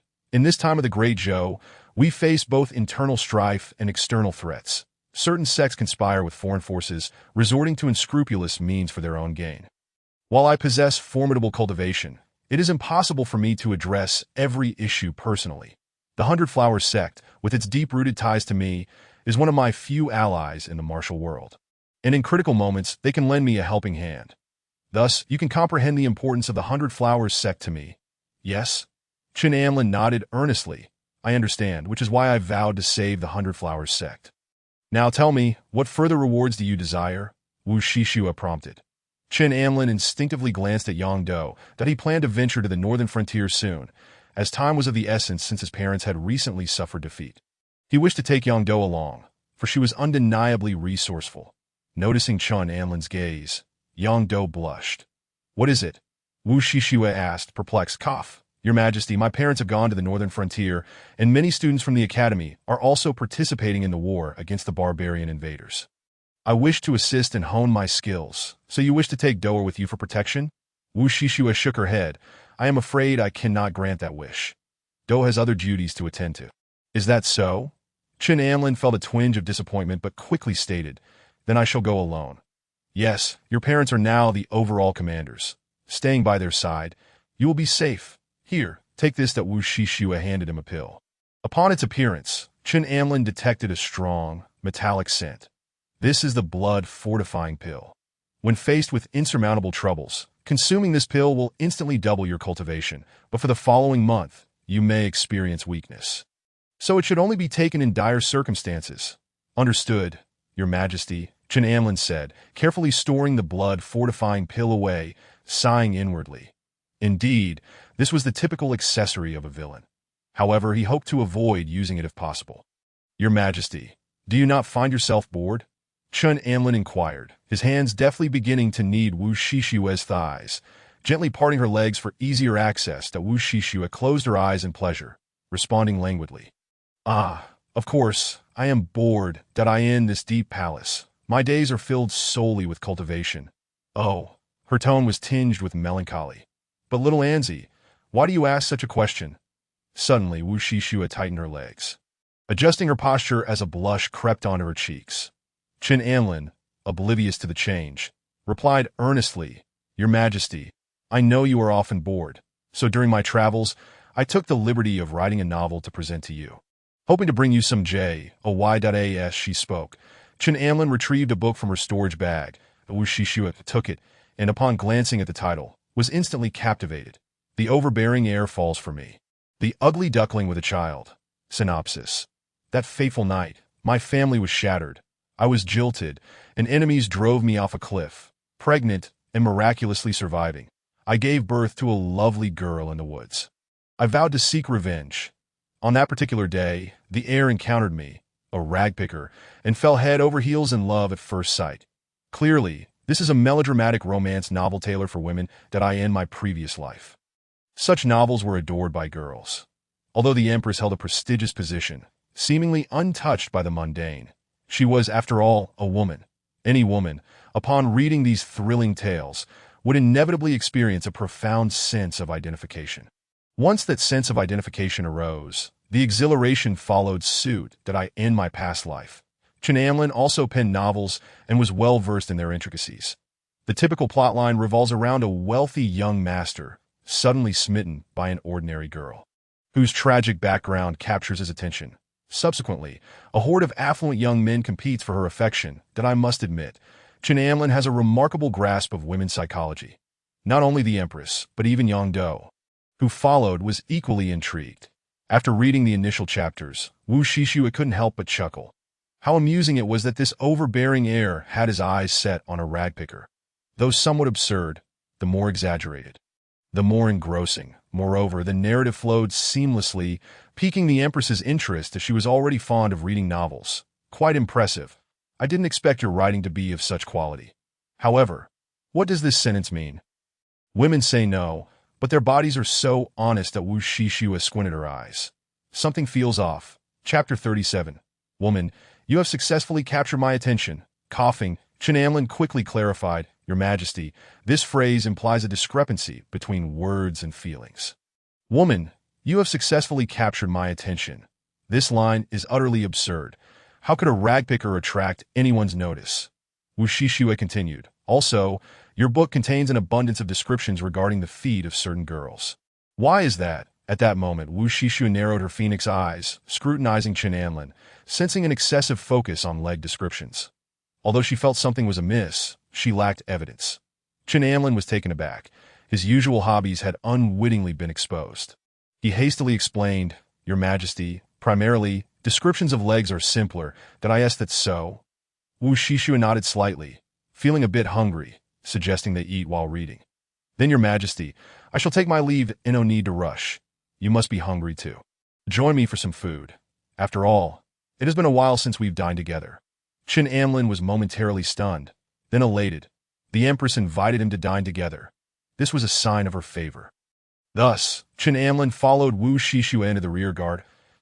As Wu Shishue walked, she relished the sensation brought by her stockings. Honestly, it felt refreshing, almost invigorating, making her feel as though she walked faster. Moments later, they sat face to face in a pavilion, with an array of exquisite dishes before them. Steamed bear paw, stir-fried deer penis, and stewed ox horn, accompanied by 3 bowls of fresh soup brewed with spiritual herbs. Nearby, a large pond showcased fish swimming gracefully, creating a picturesque scene. Qin Amlin gazed at the culinary delights, swallowing hard. These were indeed the finest delicacies of the mortal realm.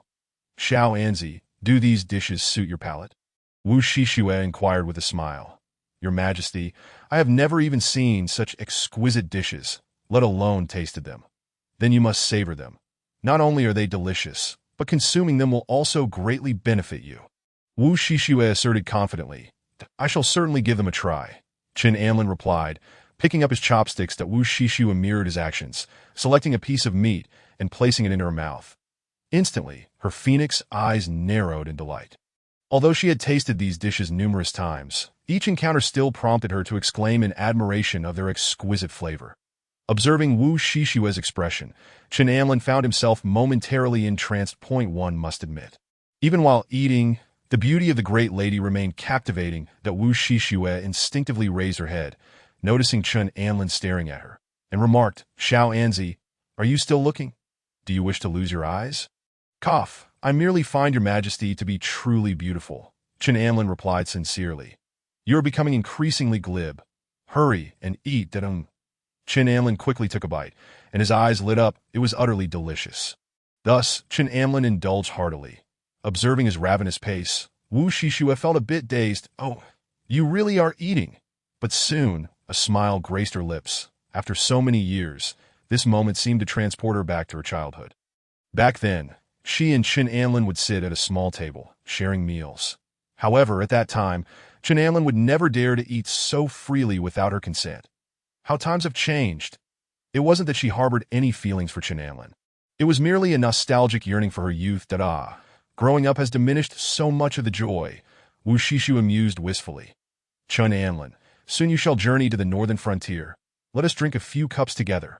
Wu Shishue promptly summoned a maid to bring fine wine. While the maid fetched the wine, Qin Amlin set down his chopsticks and said, Your Majesty, these dishes are truly delightful. That I have a request. I hope your Majesty will grant it.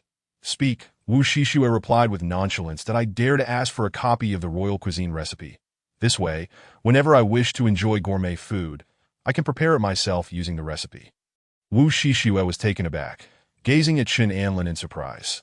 She longed to caution him that the dishes in the royal recipe were not easily mastered. Xiao Anzi, I can grant you the recipe. But you must understand that mastering the dishes is no simple feat. Moreover, you must practice. I do not wish for you to neglect your training in pursuit of culinary skills. Understand?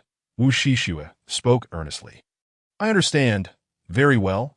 I shall have someone deliver the recipe to you shortly. Moments later, both the wine and the recipe arrived. Qin Amlin held the recipe as if it were a treasure, his heart brimming with joy. It was said that the dishes in the royal recipe possessed therapeutic properties.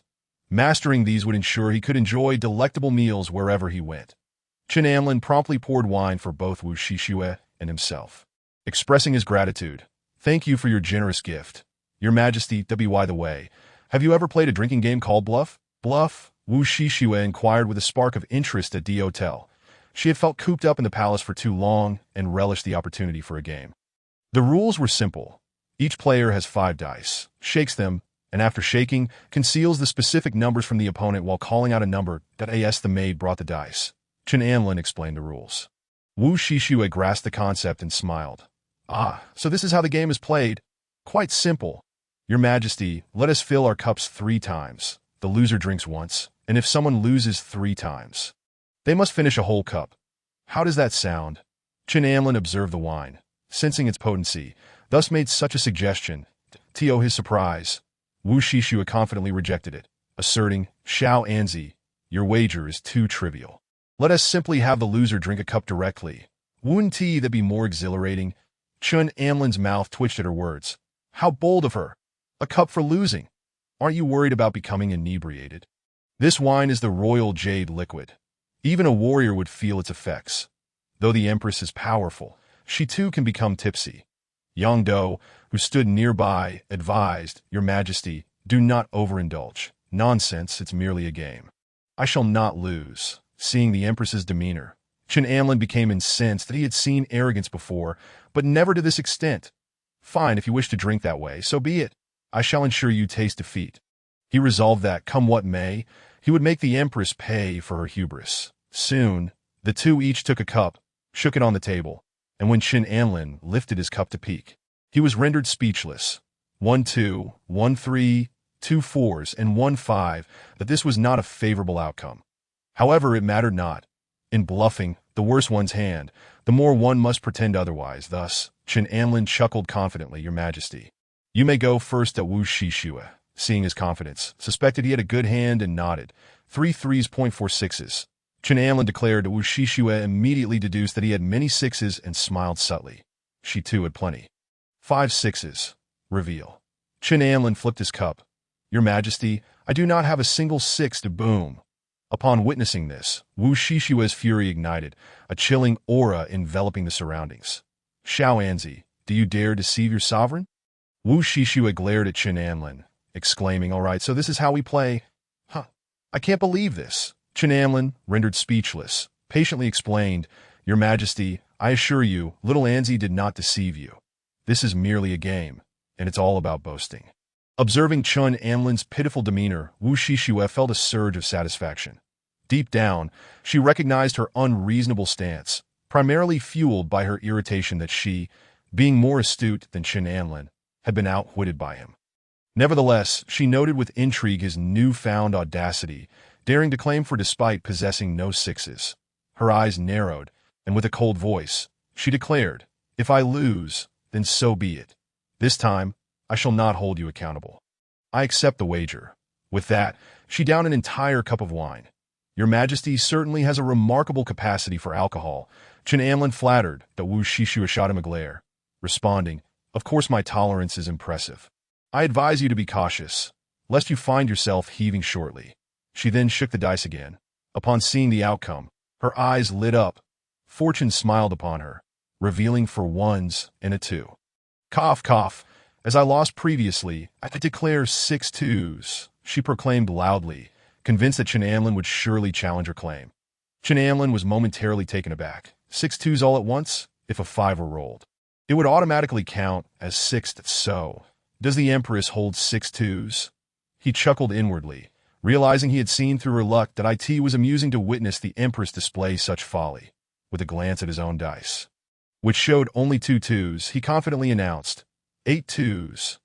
Wu Shishua was now the one left speechless, astonished that he had not countered her claim, but instead raised the stakes by 2 2s. What sort of trickery is this? Cough, cough, little Anzi. I advise you not to shout so boldly.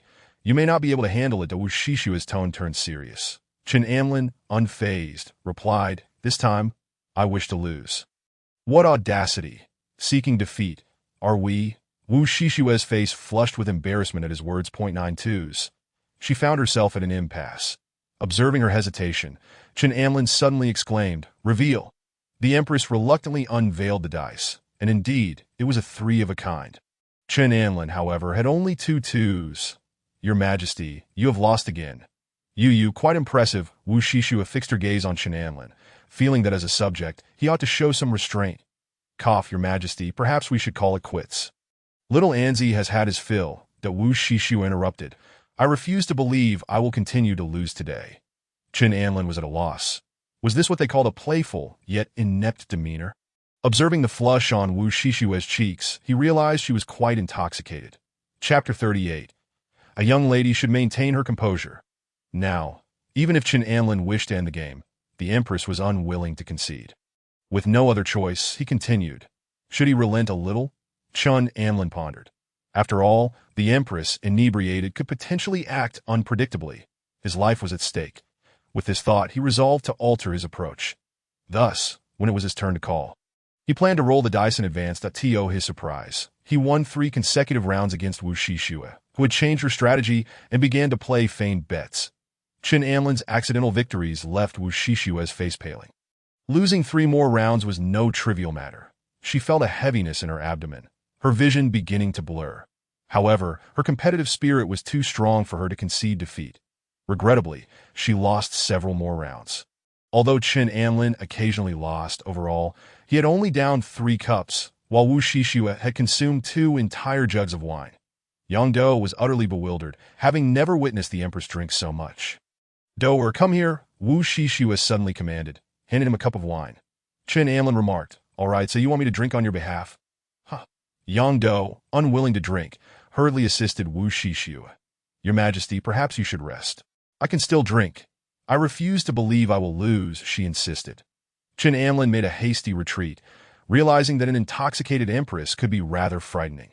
Upon returning home, he retrieved the human skin parchment, preparing to cultivate the soul-nourishing technique, eager to master this mystical art, which the Empress claimed was indeed extraordinary. As he caressed the parchment, his consciousness sank into the fateful vessel of luck. Within this void, a message emerged in his mind. "You are preparing to cultivate the soul-nourishing technique inscribed on the human skin parchment. You must decide. 1. Methodically cultivate the soul-nourishing technique to enhance your soul power. Cost: 100 luck points. Point 2. This technique appears complex. You choose to meditate on it first. Cost: 300 luck points. Point 3. You observe the soul-nourishing technique and realize it can be practiced through the act of killing, utilizing soul power as a means of destruction, and thus you attempt this path. Cost: 500 luck points. Qin Anlin stroked his chin, opting for option 1. With 11,400 luck points at his disposal, he theoretically had no shortage of them. But based on his previous training methods, he believed he could progress without expending much. He commenced methodical cultivation of the soul-nourishing technique, only to discover its formidable difficulty. Cost: 100 luck points. 5 years passed with no results. Cost: 100 luck points. A decade elapsed without progress. 20 years went by with nothing to show. Despair began to creep in, yet the stubborn Qin Anlin persisted. Cost: 100 luck points. He aged, unable to continue his training, ultimately failing. Cost: 300 luck points. Qin Anlin raised an eyebrow, astonished that choosing option 1 had led to failure. Such was the nature of mystical arts, proving far more challenging than anticipated. His countenance darkened. "Very well. I shall select option 3. After all, option 2 was fundamentally akin to option 1, that he carefully examined the soul-nourishing technique and noted the potential to practice it through killing. Employing soul power as a weapon, that a sinister smile crept across his face as he embarked on his plan. Cost: 500 luck points. He first sought out a group of death row inmates in the prison, using his soul power to render them imbeciles, absorbing their soul energy through the soul-nourishing technique, thereby augmenting his own. Cost: 500 luck points. Next, he ventured to the northern border battlefield, slaying enemies to hone his soul power. In the blink of an eye, 5 years passed, with countless foes falling by his hand, earning him a fearsome reputation as the living king of hell. Cost: 500 luck points. Eventually, when only 5,000 luck points remained, he successfully mastered the soul-nourishing technique that he narrowed his eyes, feeling as though a torrent of profound knowledge flooded his previously empty mind. This influx of understanding was, of course, soul power. His soul power surged from the initial phase of the 7th rank to the pinnacle of the 6th rank. As for his energy cultivation, it progressed from the peak of the 7th rank to the initial phase of the 6th rank. Qin Anlin's eyes widened as he focused his thoughts. The invisible force of soul power flowed from his fingertips like a serpent. This was soul power, capable of causing death. This revelation had eluded him until now. Previously, he had only known that soul power was effective for alchemy and sensing his surroundings, with greater strength facilitating quicker cultivation. However, through this simulated training, he discovered that soul power could indeed be lethal. Initially, he had merely rendered individuals into imbeciles with his soul power, which was already a considerable feat. Yet, as his soul power grew stronger, killing became increasingly effortless. With a flourish, his soul power radiated outward, allowing him to perceive every detail within a 2-kilometer radius. The bargaining of merchants, the boisterous revelry of diners and taverns, the raucous conversations of couples in inns. These were all ordinary folk, should he desire to eliminate them. He could simply penetrate their minds with his soul power and swiftly dispatch them. Of course, dealing with martial artists would depend on the strength of their soul power. Suddenly, Chen Anlin's thoughts shifted, and he smiled.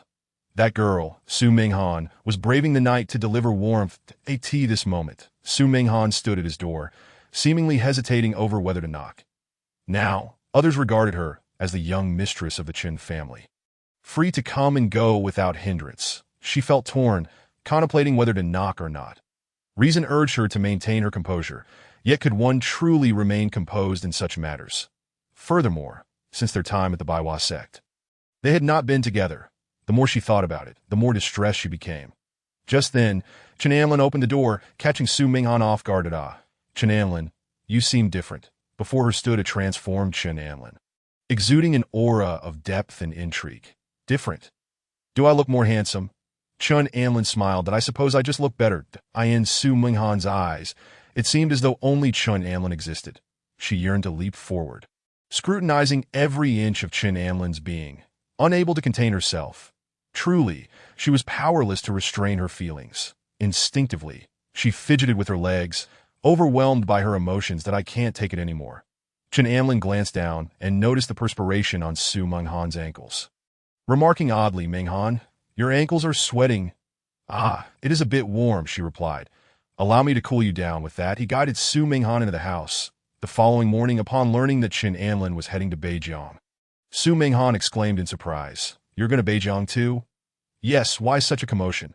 He replied that I've heard that Zhao Yao and some classmates are also going to Beijiang. By the way, that Xiao Chen has reportedly achieved some military feats there and has been performing admirably.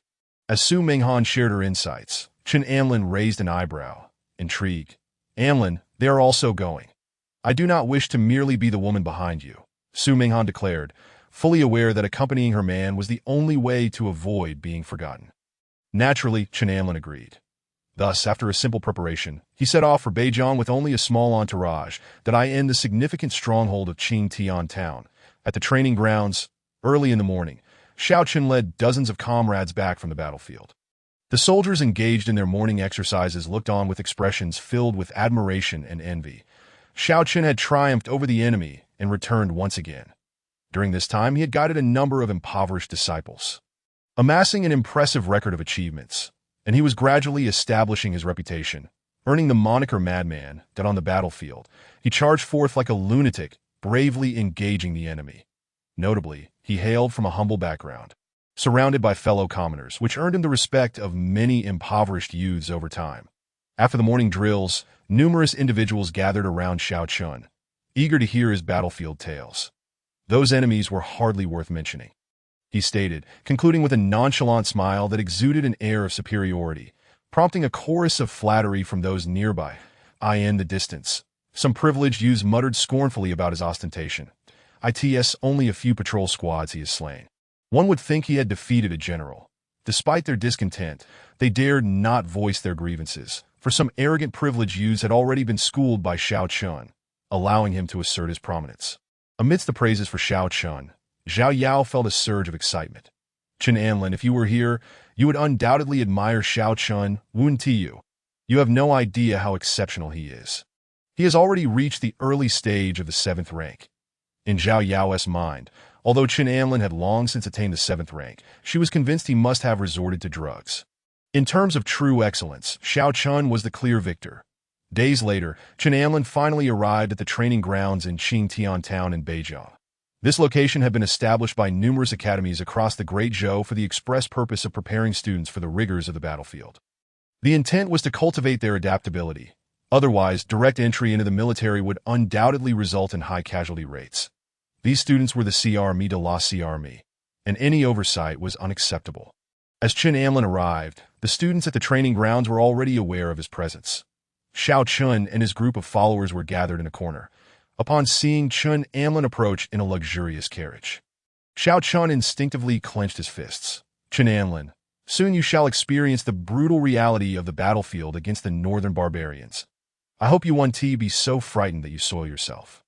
Xiao Chun, if Chen Anlin were to learn of the loyal brothers you have gathered, he would surely envy you. Zhao Yao remarked in admiration. In response, Xiao Chun offered a faint smile, his lips curling slightly. Indeed, he had amassed a following to challenge the likes of Chen Anlin, but unexpectedly, as soon as Chen Anlin disembarked, a throng of privileged youths surged toward him. Zhao Yao soon spotted a familiar face, her close friend. Su Minghan. How did Su Minghan come to walk alongside Chen Anlin? She pondered in disbelief. Zhao Yao. How can your friend associate with someone like him? Xiao Chun, noticing Su Minghan, felt a surge of irritation. Truth be told, Su Minghan's stunning beauty had once captivated him, yet she was Zhao Yao's confidant, leaving him with no opportunity to pursue her. Now, witnessing her close proximity to Chen Anlin ignited his anger. My woman, how dare you touch her? He thought bitterly. Didn't I tell you before? Su Minghan betrayed me. She was the one who revealed that you were hiding in my home, Zhao Yao explained. This foolish woman has aligned herself with a privileged scion like Chen Anlin, merely to be toyed with. Once he tires of her, she will surely be cast aside. Zhao Yao continued. You should advise your friend. I possess a certain influence here, and I must find a way to steer Su Minghan back to the right path. Yes, I will seek an opportunity to speak to her, Zhao Yao affirmed, still holding out hope for Su Minghan. However, she could not comprehend why Su Minghan had initially urged her to sever ties with Chen Anlin, only to now walk alongside him. Before long, Chen Anlin checked in, while Su Minghan strolled alone. Zhao Yao approached her. Minghan, you are being coerced, aren't you? Zhao Yao's voice momentarily stunned Su Minghan. Turning around, Su Minghan wore a teasing smile. Zhao Yao, why can't you understand? Why do you persist in believing that Xiao Chun is superior to Chen Anlin? Are you enamored with his poverty, with the worthless stones he gifted you, with the wildflowers he picked by the roadside? Or perhaps you enjoy his constant pestering for cultivation resources? Dream on, Minghan. How can you even compare Chen Anlin to Xiao Chun? Although Xiao Chun is poor, he is diligent. Zhao Yao exclaimed, her heart aching at the sight of her former best friend defending Chen Anlin. What is she thinking? Is she not afraid of being bullied by him? Su Minghan, exasperated, shook her head in resignation. Enough, if you believe he is diligent, so be it. Leave Chen Anlin, did I tell you? Xiao Chun is thriving here. Surrounded by supporters, Chen Anlin will undoubtedly suffer. Zhao Yao asserted confidently. You are referring to that group of destitute individuals, the impoverished youths, those who have nothing to their name. Su Minghan glanced at the group surrounding Xiao Chun, many of whom were even poorer than he, hailing from truly destitute families. They followed Xiao Chun purely due to his strength, as he promised to protect them and occasionally impart some martial techniques. Indeed, look at how esteemed Xiao Chun is here, Zhao Yao retorted proudly.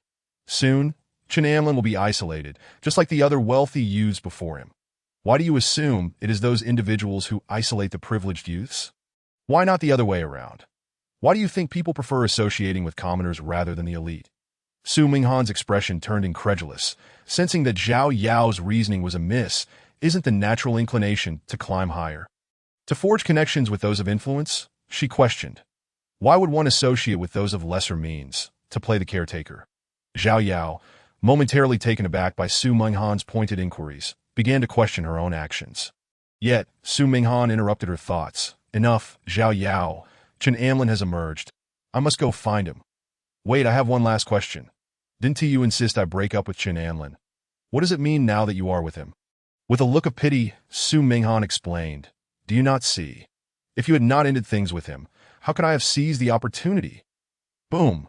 Her words struck Zhao Yao like a thunderbolt. She stared at Su Minghan in disbelief. She had been manipulated into breaking up, allowing Su Minghan to swoop in. As she opened her mouth to speak, Su Minghan had already disregarded her, walking over to Chen Anlin. What were you discussing with that woman? Chen Anlin inquired. Su Minghan stifled a giggle. Her and Xiao Chun's reasoning is utterly nonsensical. They genuinely think that using a group of commoners to isolate you is laughable. Chen Anlin chuckled. How amusing. Very well then, let us see who will emerge victorious on the battlefield. After completing their enlistment procedures, the morning exercises concluded. Subsequently, the academy instructors led them toward the city wall, the ultimate defense against the northern barbarian army. Without this towering wall, standing over 60 meters high, the region would have long been breached. Nevertheless, Chen Anlin still observed several significant breaches in the wall. Upon the walls, one can discern a series of claw marks and traces of violent assault. The scars left by blades and swords are innumerable. Among these claw marks, some are particularly harrowing, for there exists a unique faction within the northern barbarians known as the Wolf Cavalry. In the northern territories, there resides a breed of colossal wolves, akin in size to horses. Once domesticated, these majestic beasts possess a speed rivaling that of their equine counterparts. Upon arrival, a cadre of armored figures approached. Greeting the students of various academies. "Welcome, esteemed scholars," spoke a middle-aged man clad in black armor. His cultivation had reached the 4th tier, and his retinue exuded formidable prowess. "That I am Huang Li, the commander here, and I am also responsible for your training. You are the finest students from the various academies of the Great Zhou, the pillars of our future. However, the battlefield is ever-changing, and I implore you to remain vigilant and safeguard yourselves. Now, let us proceed to the military camp for a tour," he continued. Excitement rippled through the students as they exchanged whispers.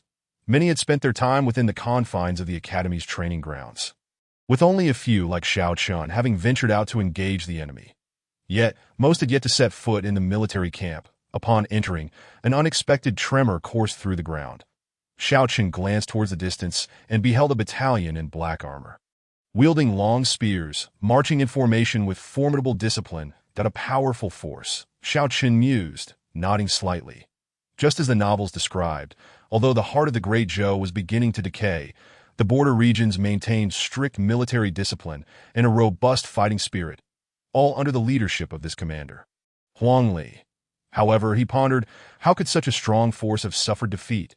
Regrettably, the novels offered little insight, merely mentioning that the protagonist, Xiao Chun, stumbled upon an ancient tomb, and after reaping its benefits, fled under the cover of night.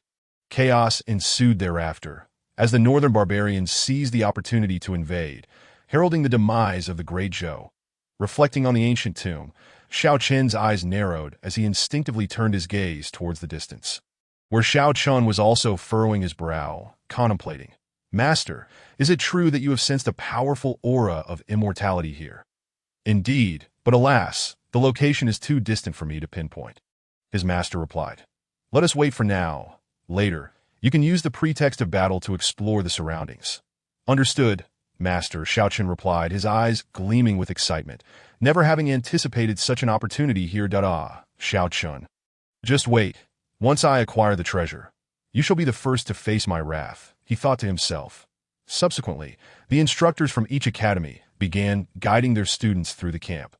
Some engaged in discussions with the generals about strategies against the northern barbarian cavalry, while others practiced with soldiers. Xiao Chun walked alongside Zhao Yao and a few companions. Xiao Gu, that is General Huang Li, the most renowned commander of the northern frontiers of our Great Zhou. "I always imagined such a formidable figure would be more burly," one of his admirers remarked. "Xiao Chun, let us pay a visit to General Huang Li," Zhao Yao suggested. Xiao Chun felt a stir of interest. He had indeed harbored such thoughts. Cultivating connections with such a prominent figure could prove advantageous, especially if others saw him in close proximity to General Huang Li. However, he did not express his intentions immediately. Instead, feigning hesitance and furrowing his brow, "Did I ask that appropriate? If others see me, they might think I seek to ingratiate myself with the powerful." "Xiao Gu, how could that be? We all know you are not that kind of person." They reassured him. "Indeed, and besides, General Huang Li is not like other dignitaries," his companions chimed in.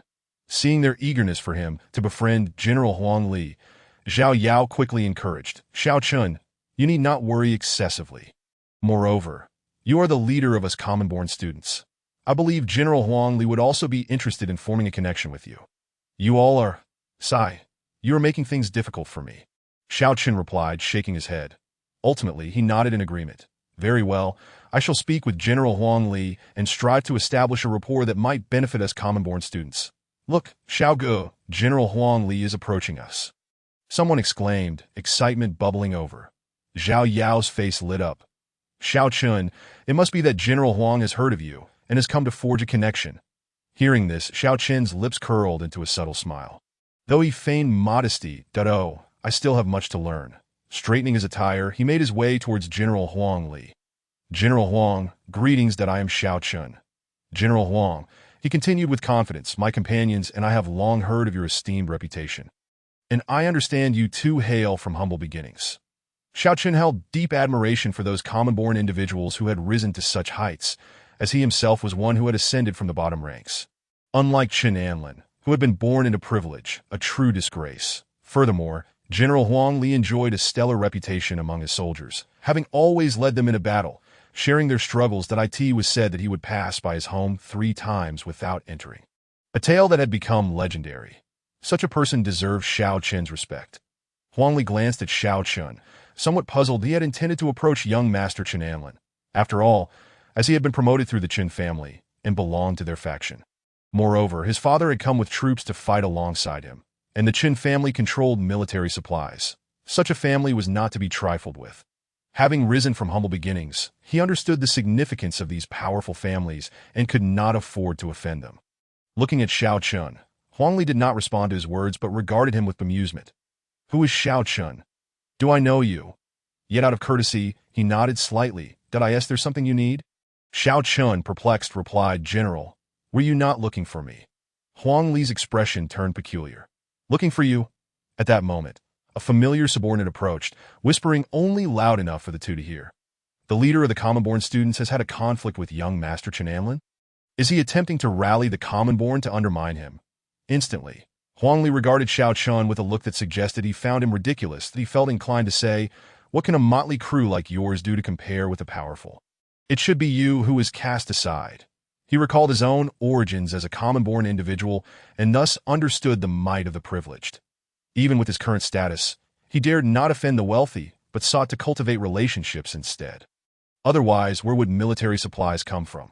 How could one win battles? Seeing Huang Li's serious demeanor, Xiao Chun's lips curled into a smirk. Surely, General Huang was aware of his identity. After all, he was the leader of the common-born. General Huang, I have matters to discuss with you regarding our upcoming battles against the enemy, Xiao Chun stated confidently. Before he could finish, Huang Li interrupted, the upcoming battles are already arranged within our ranks. You shall await orders that I must now see young Master Chun to end that moment. Xiao Chun's companions understood that Huang Li had not come to seek him out, but rather happened upon him on his way to meet Chen Anlin. Xiao Chun's face flushed with embarrassment, a mix of disbelief and humiliation coursing through him. Yet he remained undeterred, exclaiming, General, I advise you to maintain your distance from someone like Chen Anlin. Oh, what do you mean by that? Huang Li inquired, intrigued. His actions are notorious in the capital. Just recently, he broke off an engagement with a friend of mine, only to demand a bride price. Huang Li's expression turned quizzical, that is it not normal to request a bride price? If she does not wish to marry, why keep the bride price? Xiao Chun gaped in disbelief, unable to fathom how Huang Li could side with Chen Anlin. Continuing, Huang Li remarked, for instance, if a girl accepts a bride price but does not marry, would she not be able to collect from many suitors? Where is the fairness in that? Well, General Huang, you do have a point, but the one offering the bride price was Chen Anlin, who hails from a powerful family. Does he truly care about such matters? Huang Li appeared at a loss for words. Should the privileged be bullied? Is their wealth simply blown in by the wind? For them, it may indeed seem as though it comes easily. With such wealth and power, why should they pressure others? After a moment of silence, Huang Li queried, so, you genuinely believe their riches come easily? Shaking his head, he concluded, I find it hard to communicate with you on this matter. I shall take my leave to meet young Master Chen. With that, he turned away from Xiao Chun, heading towards Chen Anlin. Xiao Chun was left in a state of disbelief, his face a mixture of astonishment and indignation. General Huang had outright ignored him. Did he not realize he was the leader of the common-born students? What could he be thinking? Surely, he is one to curry favor with the powerful. All the good rumors about him must be false. Absolutely false. Xiao Chun declared, his expression darkening. Xiao Chun, what just happened? Why did General Huang seem so displeased? One of his companions inquired. Zhao Yao hurriedly approached, and Xiao Chun helplessly remarked, I never anticipated that the rumors circulating in the outside world about Huang Li were false. It turns out Huang Li is merely a sycophant. What on earth is happening? Just moments ago, he had surprisingly defended Chen Anlin, disregarding all reason. Xiao Chun shook his head, saying, forget it, I must be blind. Zhao Yao opened her mouth but found herself at a loss for words. At that moment, she noticed Huang Li walking over to Chen Anlin, engaging him in a lively conversation, displaying an attitude of utmost respect towards Chen Anlin. Instantly, she felt a degree of belief in Xiaoqin's words. "Young Master Chen, your father is aware of your arrival and specifically instructed me to look after you," Huang Li said with a smile, that in his view, individuals like young Master Chen deserved special attention. After all, young Master Chen not only had the Chen family backing him, but also the formidable Empress as his support. Should anything happen to such a person, it would undoubtedly spell disaster for his own position. "General Huang, I am here to gain experience. Your excessive care hinders my progress." Chen Anlin humbly replied that he had previously heard from his parents that Huang Li was considered one of their own. Having been secretly promoted by his father, in reality, to ascend in either the court or the military, one must have someone to advocate for them. It was all about forming alliances. Otherwise, one could end up like Jet Li in The Promise, who, despite his fame and position as the governor of Lianjiang, was ultimately assassinated due to lacking support from influential ministers. Though Huang Li hailed from humble beginnings, he was well-versed in the ways of governance, which allowed him to rise steadily and gain the Qin family's favor. After a brief exchange, Huang Li frowned and said, "However, when I arrived just now, that fellow named Xiaoqin seemed intent on causing trouble for young Master Chen." "Well, I am not surprised," Chen Anlin shrugged nonchalantly. "Rest assured, young master, should you desire me to deal with him, simply give the command." Huang Li muttered to himself, "That guy is truly out of his mind. Trying to rally a group of commoners to exclude young Master Chen. It's utterly laughable that there's no need to act against him for now. I have my own plans." Chen Anlin shook his head, as he still needed Xiaoqin to lead him to that ancient tomb, a place rumored to hold profound legacies. "Since you say so, I shall let him be. Young master, I have prepared a sumptuous feast. You must be weary. Why not join me for a drink?" "Very well, let us go." As someone in a position of authority, Chen Anlin would not indulge in pleasantries. Excessive politeness would only lead others to believe he was easy to bully. Upon hearing that Huang Li was inviting Chen Anlin for drinks, Xiaoqin became even more convinced of his suspicions. Indeed, Huang Li was nothing more than a flatterer. In the following days, Chen Anlin was assigned to the finest tent within the camp. While others were hard at work training and venturing into the wilderness, he spent his time leisurely strolling with Su Minghan. During a brief respite, he also visited his parents, whose army was encamped on a mountain outside the city. Behind that mountain lay another small city, and together with Huang Li's location, they formed a precarious alliance. Should one face trouble, the other would come to their aid. After observing his parents and some individuals, Chen Anlin found no apparent issues, concluding that any forthcoming defeat did not originate from this location. Having found nothing amiss, Chen Anlin returned in the dead of night. He felt a sudden impulse and swiftly embraced a shadowy figure in the darkness. The figure, of course, was Su Minghan. This girl was restless and seemed to be seeking trouble. "Are you not afraid of being discovered?" Chen Anlin scolded her sharply. "What is there to fear? Does our relationship warrant concern over being found out?" Su Minghan replied nonchalantly, hanging on to Chen Anlin as if she were a mere trinket. "You are quite audacious. Are you certain you do not want me to leave you here? Are you absolutely certain?" Su Minghan twisted and turned, her words playful. Chen Anlin took a sharp breath, rolling his eyes in exasperation. "I am currently quite irritable." The next morning, Chen Anlin unceremoniously pried the clingy Su Minghan off him. After adjusting his attire, he stepped outside the tent. Upon seeing him, others cast envious glances at Chen Anlin. While they toiled daily, enduring the rigors of training and life-threatening excursions, Chen Anlin seemed to revel in leisure.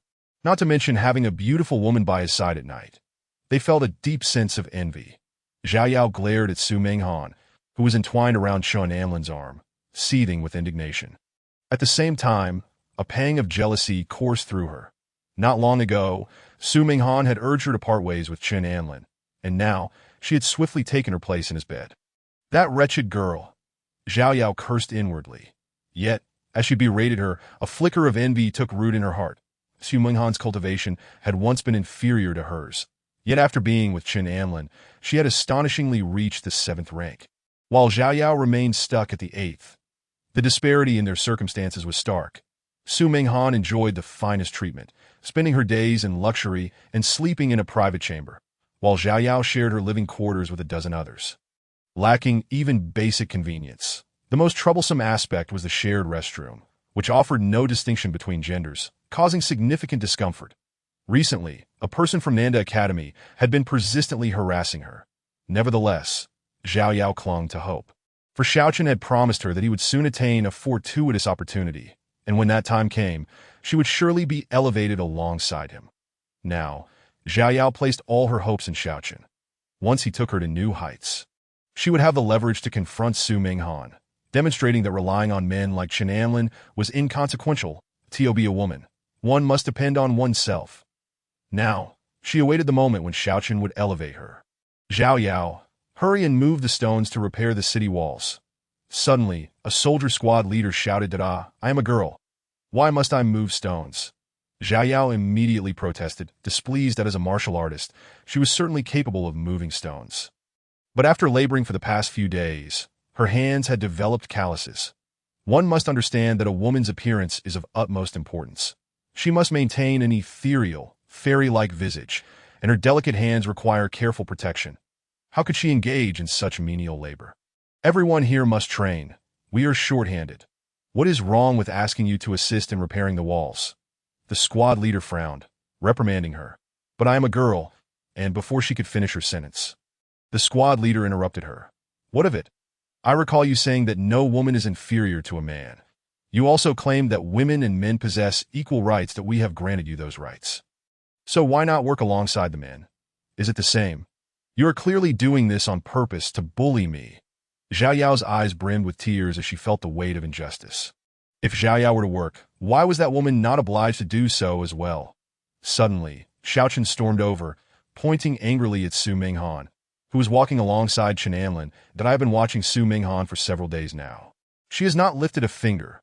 What is the meaning of this? Xiaochen snorted disdainfully. Are you deliberately bullying us commoners? I assure you, though we may be impoverished, we are not to be trifled with. Upon hearing this, Zhao Yao felt invigorated. Exactly. Why must we work while they remain idle? It is utterly unfair.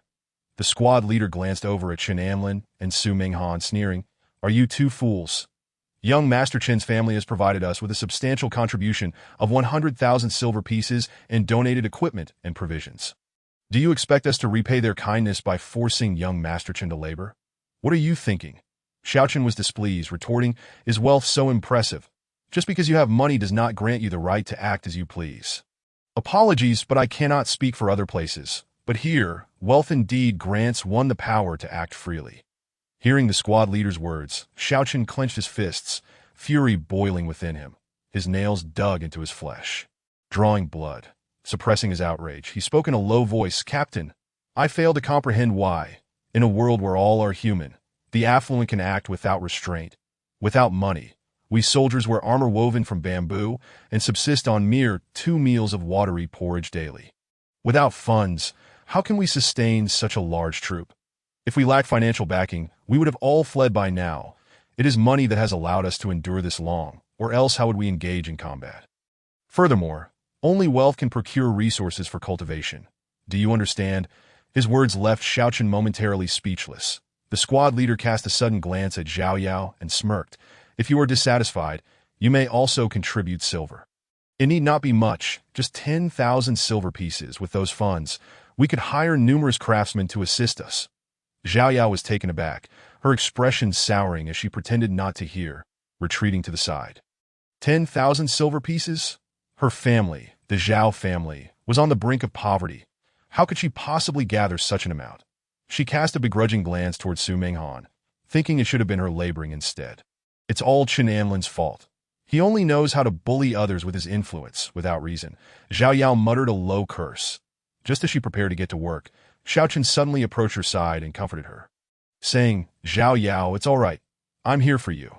Instantly, a warmth enveloped Zhao Yao's heart.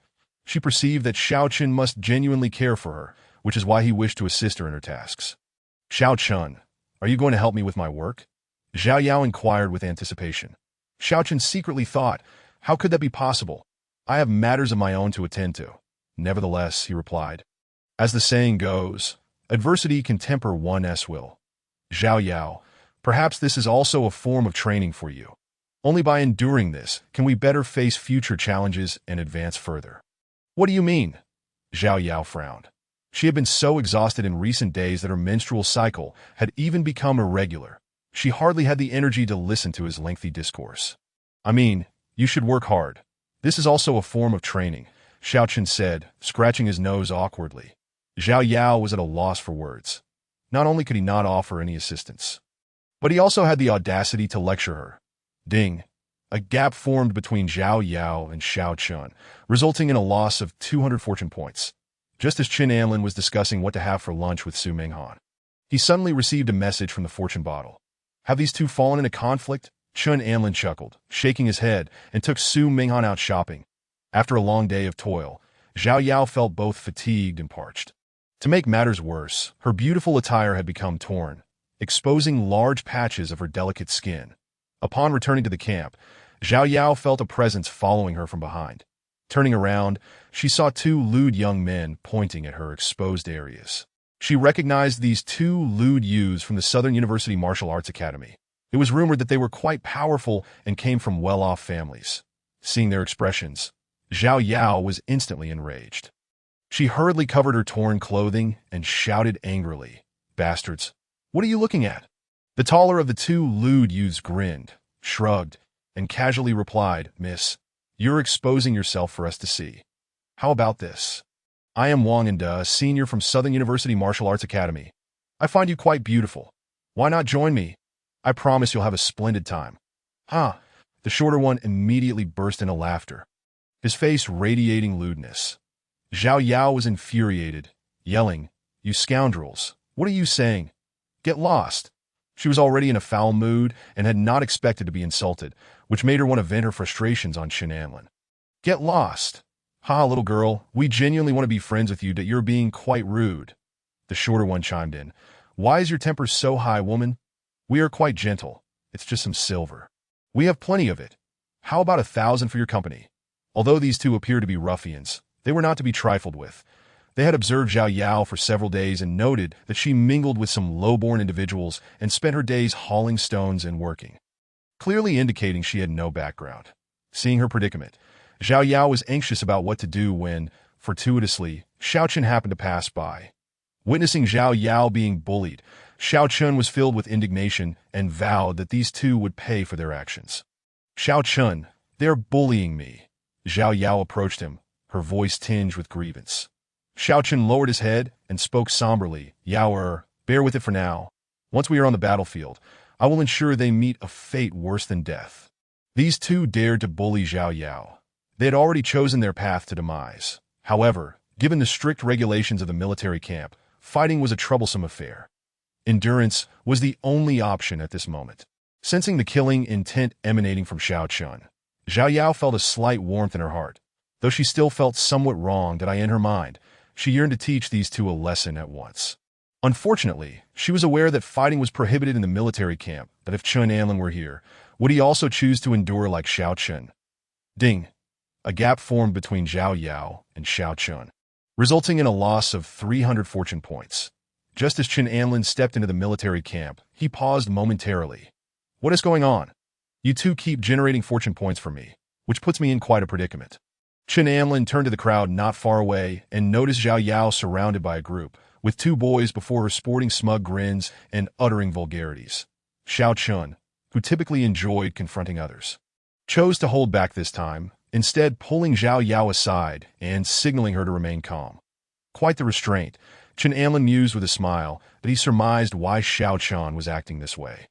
The military camp had strict rules against fighting that if a brawl broke out, those from humble backgrounds would undoubtedly suffer the consequences. As Qin Anlin approached, many in the vicinity took notice and greeted him. Zhao Yao instinctively glanced in Qin Anlin's direction, wondering if he would come to her aid, especially since he had once loved her so deeply. To her dismay, Qin Anlin merely cast her a fleeting glance before returning his attention elsewhere. This left Zhao Yao momentarily stunned, only for a wave of indignation to wash over her. What had once been a promise of lifelong protection now felt hollow. Having been bullied, he remained indifferent. Was this what he called protecting her for life? Amen. The more Zhao Yao thought about it, the angrier she became, wishing she could beat Qin Anlin to relieve her frustration. Su Minghan, noticing the situation, furrowed her brow and approached decisively. She did not intend to assist Zhao Yao. Rather, she was aware that these two had previously insulted a junior in their academy with whom she had a good relationship. Seeing them bully someone else, she felt compelled to issue a warning. However, she did not anticipate that her beauty, especially after being pampered by Qin Anlin, would captivate the attention of the two previously harassing Zhao Yao. The tall man grinned, abandoning Zhao Yao to approach Su Menghan instead. "Beautiful lady, you seem familiar that I'm Zhou Susu, a senior from Southern University. Might I invite you to dinner? I could also teach you some sword techniques." The short man behind him wore an excited expression, feeling an irresistible urge towards this woman. He had to possess her. Yet they were puzzled. How had they never seen this woman before? It was not entirely their fault. Su Menghan had been accompanying Qin Anlin and had not engaged in labor or morning training, thus remaining unnoticed by them. Upon observing the two lewd men, a look of disgust flashed in Su Menghan's eyes. Initially, she had planned to warn them, but now they had provoked her directly. "You two, leave immediately, or I won't hesitate to be rude."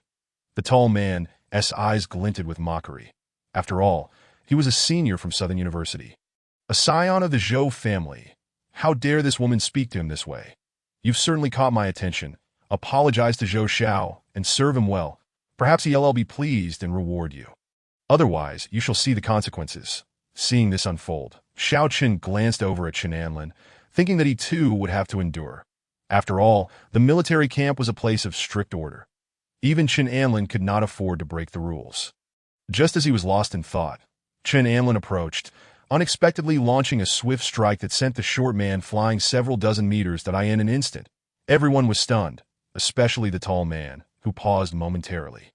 However, he quickly regained his composure, his expression darkening as he exclaimed, "In the military camp, how dare you strike someone?" "I not only strike, but I will also kill," Qin Anlin retorted, unleashing a powerful surge of energy toward Zhou Susu. "Chen Xiao has already reached the 6th rank." Gasps echoed around him. Zhou Susu, who had boasted of being a senior from Southern University, was suddenly propelled backward, finding himself on the ground under Qin Anlin's foot. Those from Southern University were taken aback. "You didn't need to go this far, did you?" "Indeed, it was merely some idle chatter. Must you escalate it? Cease at once, or General Huangli will not let you off lightly."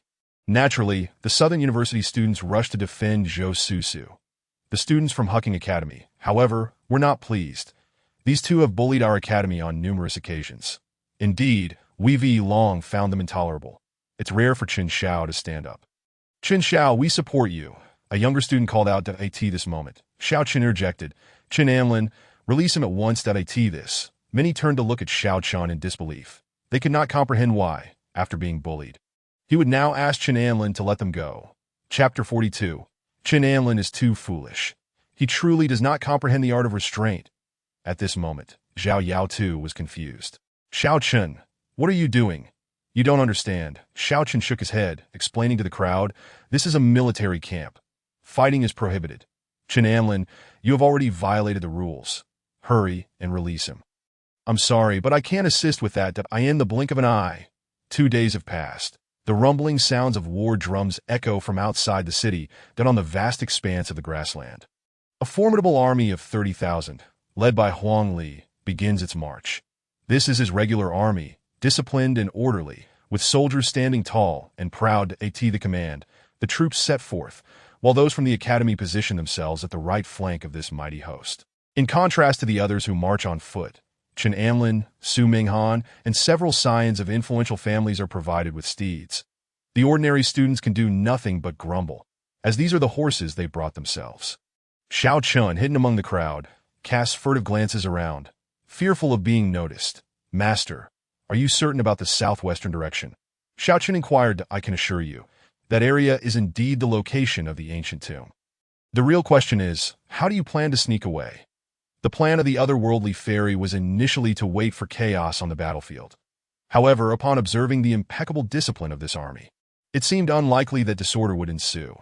After discussing the matter with Xiao Qin, he chuckled, "Creating chaos is simple. I shall be the instigator. But what if we face defeat? Defeat would be preferable. That Huang Li is clearly a lackey of the Qin family and unworthy of being a general defending the borders." Xiao Chen snorted disdainfully that I once thought he was a good person, but now I see his true nature that I, Xiao Chen, will not associate with such a man. Very well. What do you intend to do? The otherworldly fairy hesitated, internally disagreeing with Xiao Chen's perspective. After all, Huang Li had his own interests to protect, which was only natural. The key was that he defended countless ordinary citizens behind him.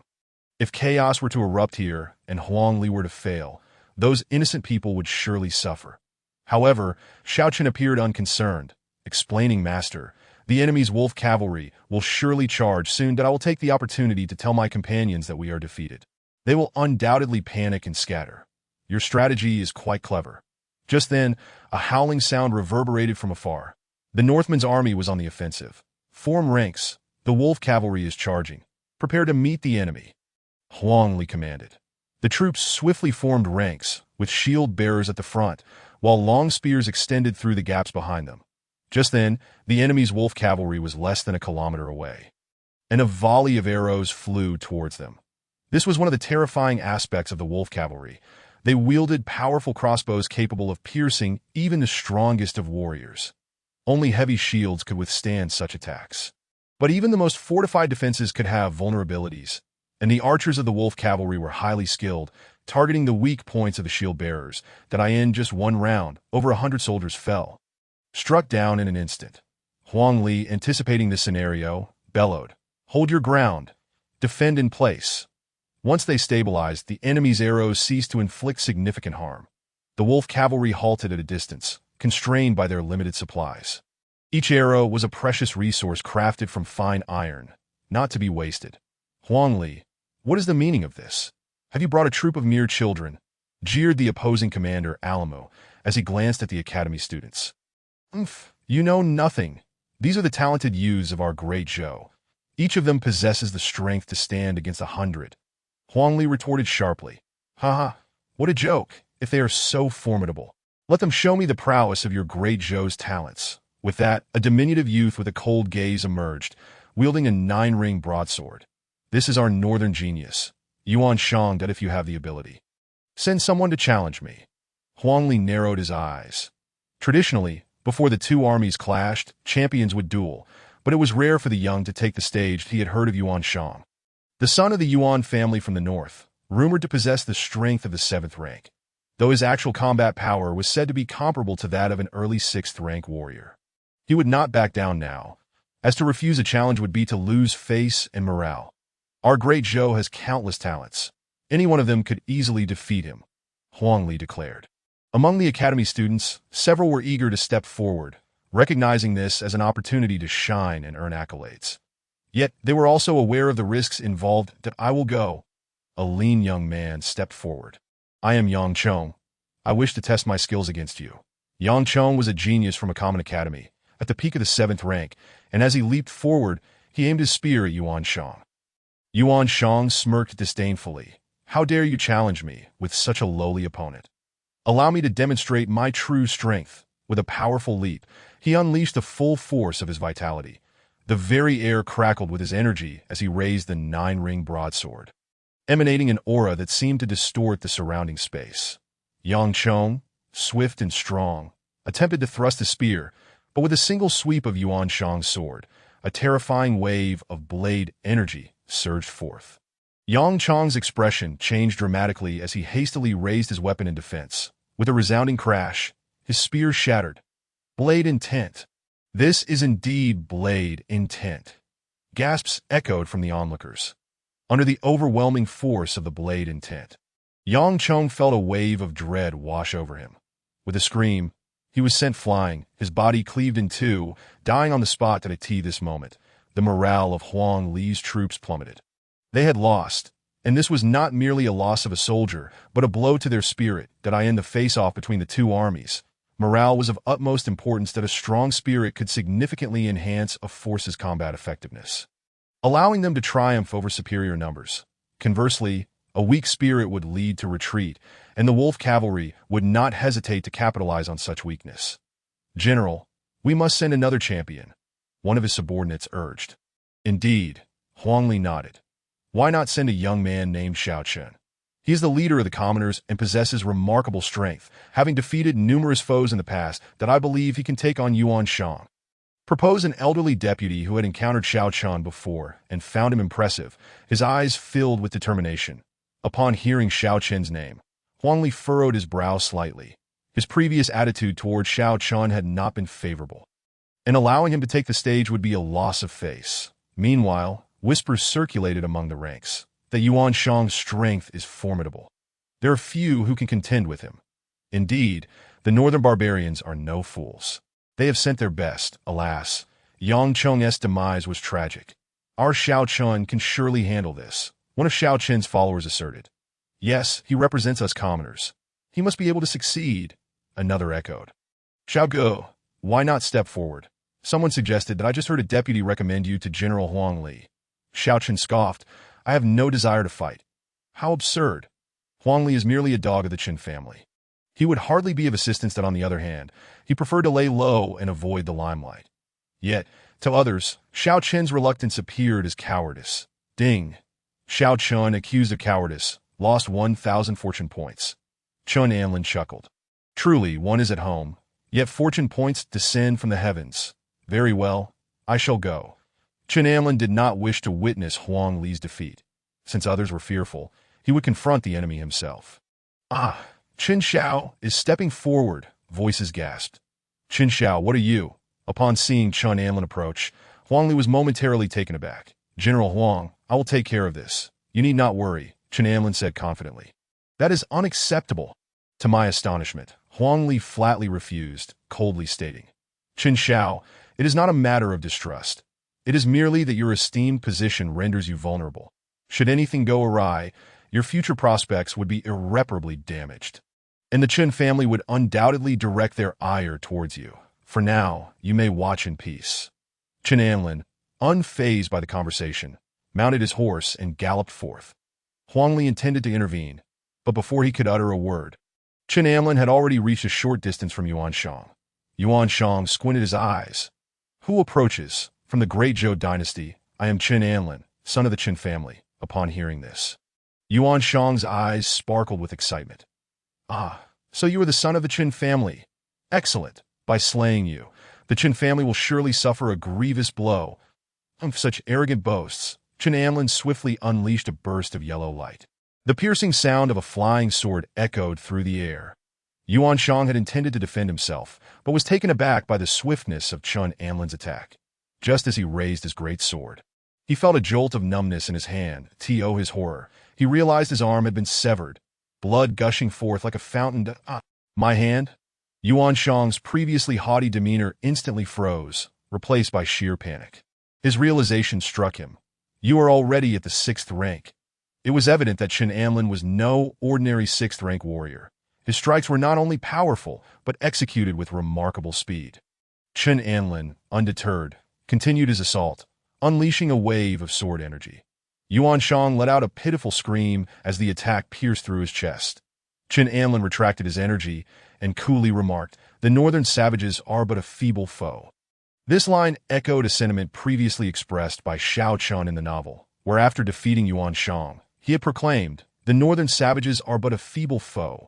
This boast had garnered him admiration from many generals and laid the groundwork for his subsequent triumph over the Great Zhou. Now, however, it was Chen Anlin who uttered these words. The northern savages are but a feeble foe. Well said. Huang Li chuckled heartily to end the crowd. Xiao Chen's expression darkened further. He felt an uncomfortable pang of regret, sensing that the words Chen Anlin had spoken were those he had intended to say himself. Witnessing Chen Anlin receive accolades from the onlookers made Xiao Chen uneasy, as he lamented not seizing the opportunity to act earlier. Meanwhile, the morale of the northern army was shattered by the shocking death of Yuan Shang, a rising star among their ranks. How could this happen? The audacity of it left them reeling. Alamu, what troubles you? Are you paralyzed with fear? Is this your so-called genius? Huang Li laughed heartily. Humph. Huang Li, do you dare to face me in battle? Alamu suddenly shouted, I am a general, not a reckless fool that if you wish to challenge me, you must first consult the soldiers at my side. Huang Li narrowed his eyes, aware from their previous encounters that he was no match for Alamu, thus refusing to be baited. Fearful. Are we? Spare me your idle chatter. Alamu seized the moment to regain some morale for his side, prompting both armies to engage in earnest. Chen Amlin had returned to the ranks of his academy, where a squad of wolf cavalry seemed intent on charging towards them. Whoosh, whoosh, whoosh. Several arrows were aimed directly at him. Protect Qin Shao. A contingent of soldiers, having received Huang Li's prior orders, rushed forward to shield Chen and Lin. Do not concern yourselves with me. Ensure Miss Su Minghan's safety. With that, Chen Amlin engaged a wolf cavalry warrior in combat. The majority of these wolf cavalry were at the 7th or 8th rank, while their leader was a formidable 6th rank combatant, armed with a broadsword. He charged at Chen Amlin with a fierce battle cry, his blade unleashing a torrent of energy. This man was clearly a master swordsman, his blade cutting through the air with such force that it created a vacuum. Imbued with destructive power, grasping his yellow light, Chen Amlin scoffed, "Impressive power, but your speed is lacking. In a flash." Chen Amlin moved, leaving behind only an afterimage as the yellow light cleaved through the leader's skull. The sight sent shockwaves through the ranks of the wolf cavalry, their faces paling in horror. "Captain!" With their commander slain, chaos erupted amongst their ranks. Xiao Chun, witnessing Chen Amlin's brilliance yet again, cursed inwardly. What good does this do?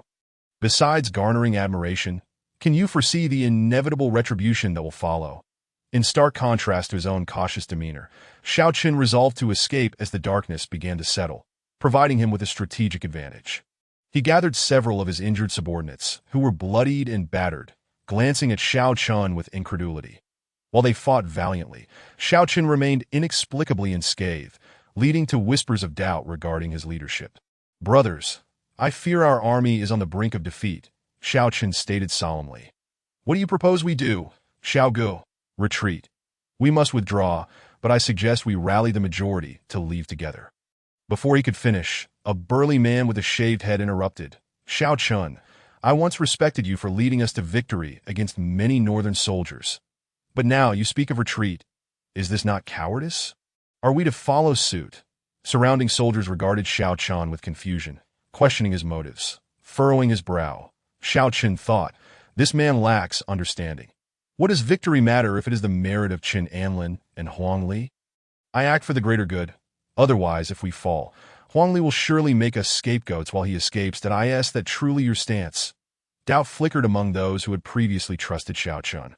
But to be branded a coward carries severe consequences. "Indeed, Xiao Chun, are you certain you wish to flee?" A loyal follower named Zhang Xing inquired, concern etched across his face. "Certainly. Nightfall approaches. If we wish to survive, we must escape now."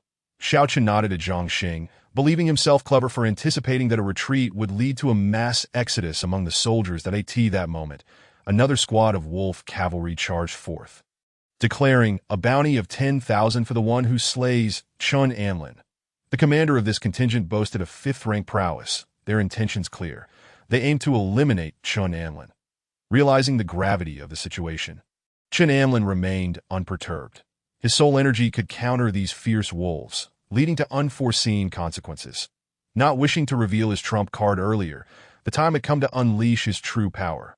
With a thunderous roar, Chen Amlin levitated above the ground, his soul energy surging forth like a tempest directed at the ferocious wolves.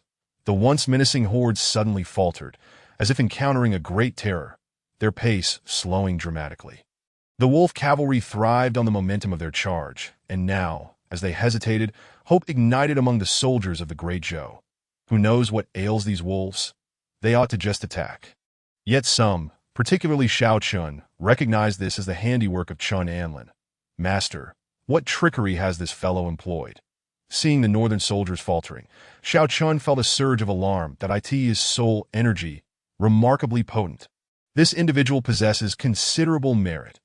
If he were to share his secrets of soul energy cultivation, my recovery would be swift. The celestial maiden from beyond the realm exclaimed in surprise upon hearing this. Xiao Chun felt a twinge of discomfort in his heart.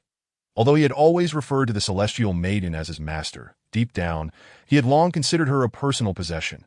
Thus, he retorted with irritation. "I wonder where he managed to deceive and swindle her from point one. Cannot say that. He wields such immense power. Perhaps she was willingly gifted to him. They are merely a group of sycophants. Fawning over power, that moment, under Qin Anlin's soul power assault, the Northern Barbarian Wolf Cavalry found themselves in dire straits.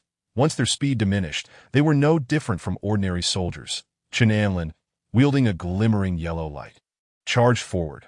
The essence of his technique, 9-to-1, began to take shape as he hovered in midair, targeting the 5th-tier Wolf Cavalry captain. This Qin Anlin is formidable. He has even mastered the secrets of soul power. This wretched child must not be allowed to live. The cavalry captain bellowed in madness, his attacks colliding with the yellow light that a mere 6th-tier thinks he can oppose me.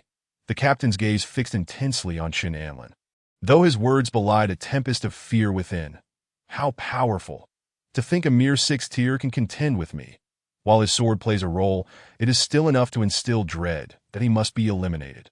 Otherwise, he may rival the Empress of the Great Zhou in the future. With that thought, he charged forward recklessly, his overwhelming assault revealing numerous flaws in Qin Anlin's defenses that Qin Anlin's 9-to-1 sword technique solidified. He locked onto his target. With a swift motion, the sword's intent descended, and the enemy's head flew from his shoulders. Gasps of shock erupted from all present as they witnessed Qin Anlin slay the 5th-tier Wolf Cavalry captain. In the distance, Alamu watched in fury as 2 of his subordinates perished in quick succession. How could this Qin Anlin be so strong? He suddenly recalled the great Zhou Empress, when she first graced the battlefield. She too fought beyond her tier, sweeping the field with ease. After countless victories, she had crafted an undefeated legend. Now, another like Qin Anlin had emerged. Alas, no matter how powerful you are, being born in the same era as the Empress means you are destined to be suppressed beneath her. Alamu coldly remarked, believing the Empress would never allow a talent of similar caliber to thrive. While he pondered, Qin Anlin had already plunged into the midst of the Wolf Cavalry. Like a specter in an uninhabited realm, he cut down Wolf Cavalry and their beasts with ease, severed limbs and mangled bodies littering the ground. How powerful! How could he be so strong and so courageous? Zhao Yao's expression shifted between shades of green and white. Once, she had admired great heroes, which is why she had been drawn to the steadfast Xiao Chun. Yet now, in comparison, Qin Anlin embodied the essence of a true hero, charging into the enemy ranks and instilling fear in their hearts. But where was Xiao Chun? Suddenly, Zhao Yao realized that he had vanished. Her face fell in dismay. He hasn't abandoned me, has he? Zhao Yao. At that moment, Xiao Chen's voice came from behind her. Xiao Chun, you scared me. I thought you were going to run away. I was indeed preparing to flee. You should also retreat with the others, Xiao Chen replied solemnly. But Qin Anlin has won, hasn't he? Zhao Yao questioned, puzzled that to flee now would be a grave offense if discovered. Do not worry. I intentionally told some people we were defeated. So many are waiting to escape. Once the escape begins, chaos will ensue. Xiao Chen smiled confidently. Zhao Yao frowned at but wouldn't that mean we are destined to lose? Though she was a woman, she understood the dire consequences of defeat. The citizens within the city would suffer greatly. However, Xiao Chen said no more. Zhao Yao, you should run as well. I am heading to a secret place. At that moment, a subordinate named Zhang Xing rushed over, excitement evident in his demeanor. Brother Xiao, those people have all fled. Your plan has truly worked. Haha, excellent. Zhang Xing, you are my good brother, and I shall not forget you in times of fortune. Come with me to a certain place. Zhang Xing was fiercely loyal to Xiao Chun. It just so happened that his master had mentioned that the secret place, while concealed, might attract attention upon entering the ancient tomb. Necessitating someone to guard outside, he intended for Zhang Xing to watch over the area, promising him rewards for his service later. All right, Brother Xiao. The two of them headed into the darkness. As they departed, chaos erupted on the battlefield. Those who had previously trusted Xiao Chun, upon hearing the news of defeat, prepared to flee. In such circumstances, if even a portion of the troops fled, it would instigate a rout. Damn it! What is happening? Huang Li seethed with rage upon witnessing this scene. I don't know, General. Someone suddenly claimed we were defeated and suggested leaving them as cannon fodder. Now many are escaping, a worried deputy reported. The fleeing of these students caused their 30,000 troops to falter as well. If this continued, it would lead to a catastrophic collapse. Immediately dispatch a team to oversee the troops. Anyone who dares to flee shall be executed without mercy. Huang Li's eyes narrowed. In this moment, those who dared to escape would surely meet their end. Yes, at that moment, a figure soared into the sky, 6 strands of sword intent trailing behind him, sweeping towards the foremost fleeing individuals. There were over 20 fleeing individuals. The one who had just struck was none other than Chen Anlin. He recognized these individuals as those who had previously followed Xiao Chun. Now they lay on the ground, their legs severed, writhing in agony. Fleeing soldiers, be executed. Chen Anlin roared, the surging power of his sword intent enveloping the entire battlefield. The fallen soldiers cried out in pain. Witnessing such brutality, those who were about to flee froze. Rooted in place. Who dares to escape shall be executed without mercy, and their kin shall be annihilated. Chen Anlin declared coldly that in that moment, clarity returned to everyone's minds. Who would dare to flee now? Eyes averted, many smartly turned back to engage the enemy. Chen Anlin dispatched several more foes before glancing towards the direction where Xiao Chun had departed. As he left the battlefield, just as I suspected, he is preparing to head to that ancient tomb. Although he had been embroiled in combat, his formidable soul power had remained focused on Xiao Chun. Now, with a wide range of projection, he could clearly see Xiao Chun's position. Even from afar, he promptly located a deputy to protect him. I have identified a significant enemy. You all stay here to oversee the troops. Those who flee shall be executed without mercy, that I will deal with that individual. Without waiting for a response, he leaped into the darkness. Meanwhile, Xiao Chun and Zhang Xing had arrived at a desolate area within a grassland, barren and devoid of life. Yet, under the guidance of the celestial maiden from beyond the realm, Xiao Chun quickly located a spot on the rocky wall that appeared remarkably distinct due to its lighter hue compared to the surrounding stones. This is it, Xiao Chun exclaimed with excitement. He was finally about to uncover the treasures. With a powerful punch, he struck the pale stone, causing ripples to surge forth before it shattered, revealing a dark, gaping entrance. Indeed, this place holds secrets, Xiao Chun chuckled. What is this place, Brother Xiao? Zhang Xing asked eagerly. This is an ancient tomb, perilous within. With your strength, entering would mean certain death. Xiao Chun patted Zhang Xing's shoulder, speaking earnestly, but fear not. You are my good brother. Whatever treasures I uncover, I shall surely share with you. Brother Xiao, you are too kind. Yu Zhangxing was nearly moved to tears, feeling a surge of loyalty to his friend. Observing Zhangxing's reaction, Xiao Chun smirked to himself, realizing his charm was indeed formidable. Now, you stay guard here while I venture inside. With that, Xiao Chun plunged into the cave. Meanwhile, Zhangxing, vigilant outside, soon sensed a figure emerging from the darkness. Who is this? Upon recognizing the newcomer, Zhangxing turned pale. It was none other than Chen Anlin. With a swift punch, Chen Anlin sent Zhangxing tumbling into the cavern. He regained his footing. Bloodied and terrified, Zhangxing ran for his life, disregarding Xiao Chen's warnings about the cave's dangers. Brother Xiao! Brother Xiao! At that moment, Xiao Chen found himself in a stone chamber, where a skeletal figure sat cross-legged, draped in tattered black robes, beside which lay a storage bag and several vials. According to his master's teachings, the owner of this skeleton was likely a powerful individual of the first tier. A first-tier expert's legacy. This could elevate me to new heights. Just as he reveled in his fortune, he heard Zhang Xing's frantic voice. What is this foolish boy doing here? Xiao Chen furrowed his brow, feeling quite displeased. Although he regarded Zhang Xing as a subordinate, he held the treasures of this place in high esteem and did not wish to share them with anyone. However, he soon heard Zhang Xing exclaim that Chen Anlin had arrived, causing Xiao Chen's expression to change dramatically. Brother Xiao. Zhang Xing rushed to Xiao Chen's side. Chen Anlin is here. Damn it. Why has he come? Xiao Chen's face darkened. Given his current strength, he did not seem to be a match for Chen Anlin. Hey, Brother Xiao, didn't you say it was dangerous here, and that I shouldn't come in? Why? Zhang Xing muttered, suddenly realizing something, his expression turning grim, that he had trusted Brother Xiao implicitly, yet it seemed that Xiao Chun had played him for a fool. Let us find a way to deal with Chen Anlin first, he thought. Xiao Chun noticed Zhang Xing's apprehension and maintained an attitude of calm dignity as he gazed towards the approaching Chen Anlin. Xiao Chun, why did you run away? So you came here to seek benefits? But you truly lack integrity, leaving your little brother to guard while you sneak in yourself. Chen Anlin mocked. Xiao Chun stared resolutely at Chen Anlin and said in a deep voice, Chen Anlin, you dare to follow me.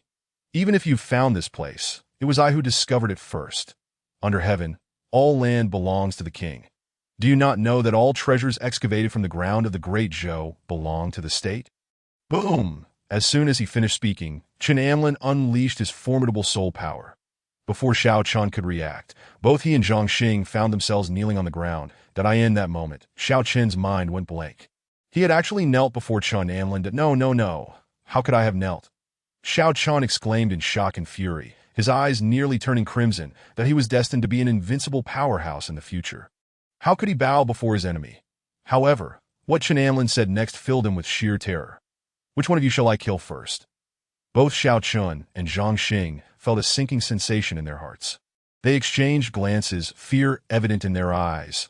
They were truly facing death. Master, what should we do? What should we do? Please think of something. Xiao Chen internally cried out in desperation, that aren't you supposed to be powerful? While Chen Amlin is alone, you should eliminate him. I can't do it. Even if I were at my peak, his soul power is already overwhelmingly strong. I cannot contend with him. Xiao Chun was at a loss for words. And in that moment, he felt a flicker of regret. Had he known better, he would not have hesitated when Chen Amlin was weak. He should have dealt with him decisively back then. Now it was too late. Oh, Xiao Chun, still so angry? Then I shall kill you first. No. Upon hearing that, Xiao Chen's eyes reddened as he shouted, Chen Amlin, although we have had our differences, there is no need to go so far as to wipe me out completely. Then should I not kill you first, but rather your brother Zhang Xing? Chen Amlin taunted. Did I tell this? Xiao Chen fell silent, clearly conceding. However, Zhang Xing grew anxious and quickly interjected, No way. Neither of you can be spared. This puts me in quite a predicament. How about this? Chen Amlin shifted his tone. You two are such good brothers. Let us see who is willing to sacrifice their life for the other's survival. Xiao Chen clenched his fists tightly.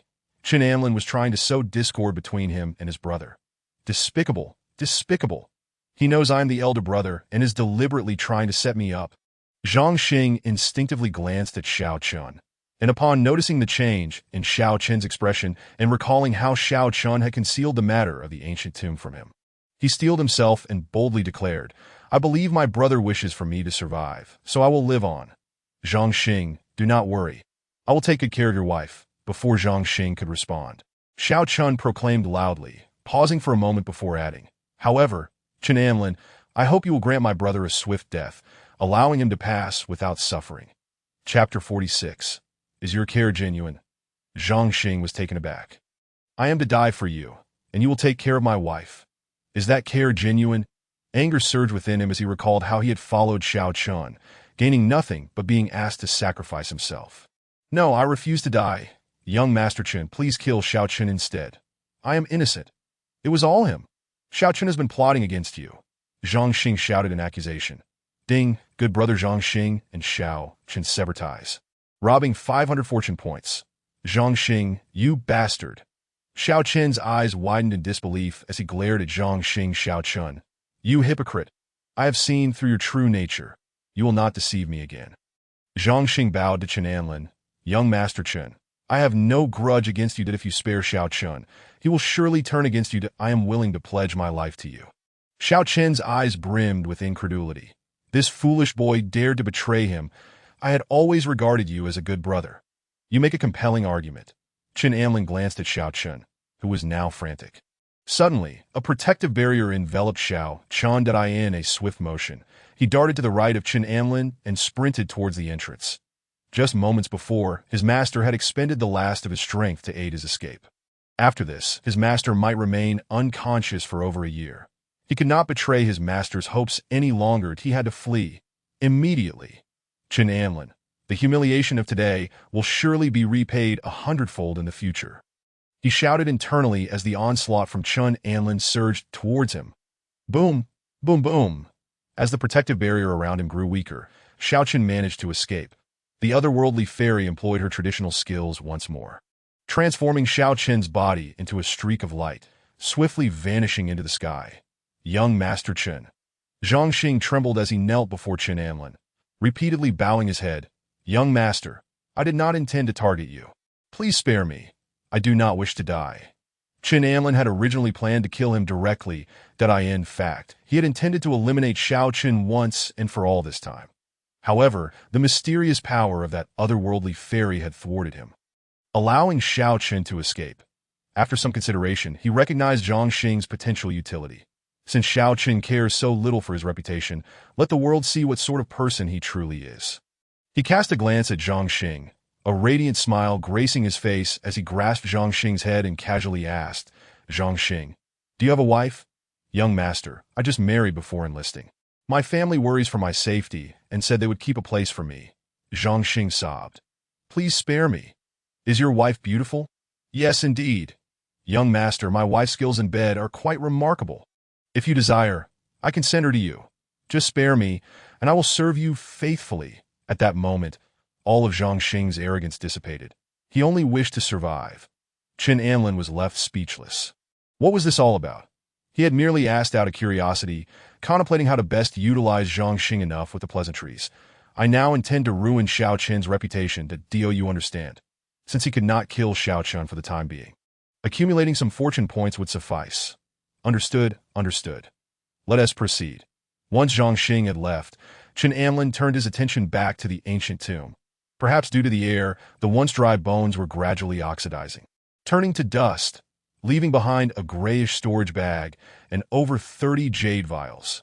According to the narrative, this ancient tomb belonged to a first-rate powerhouse. The storage bag contained some of his techniques. But that was not the most crucial aspect.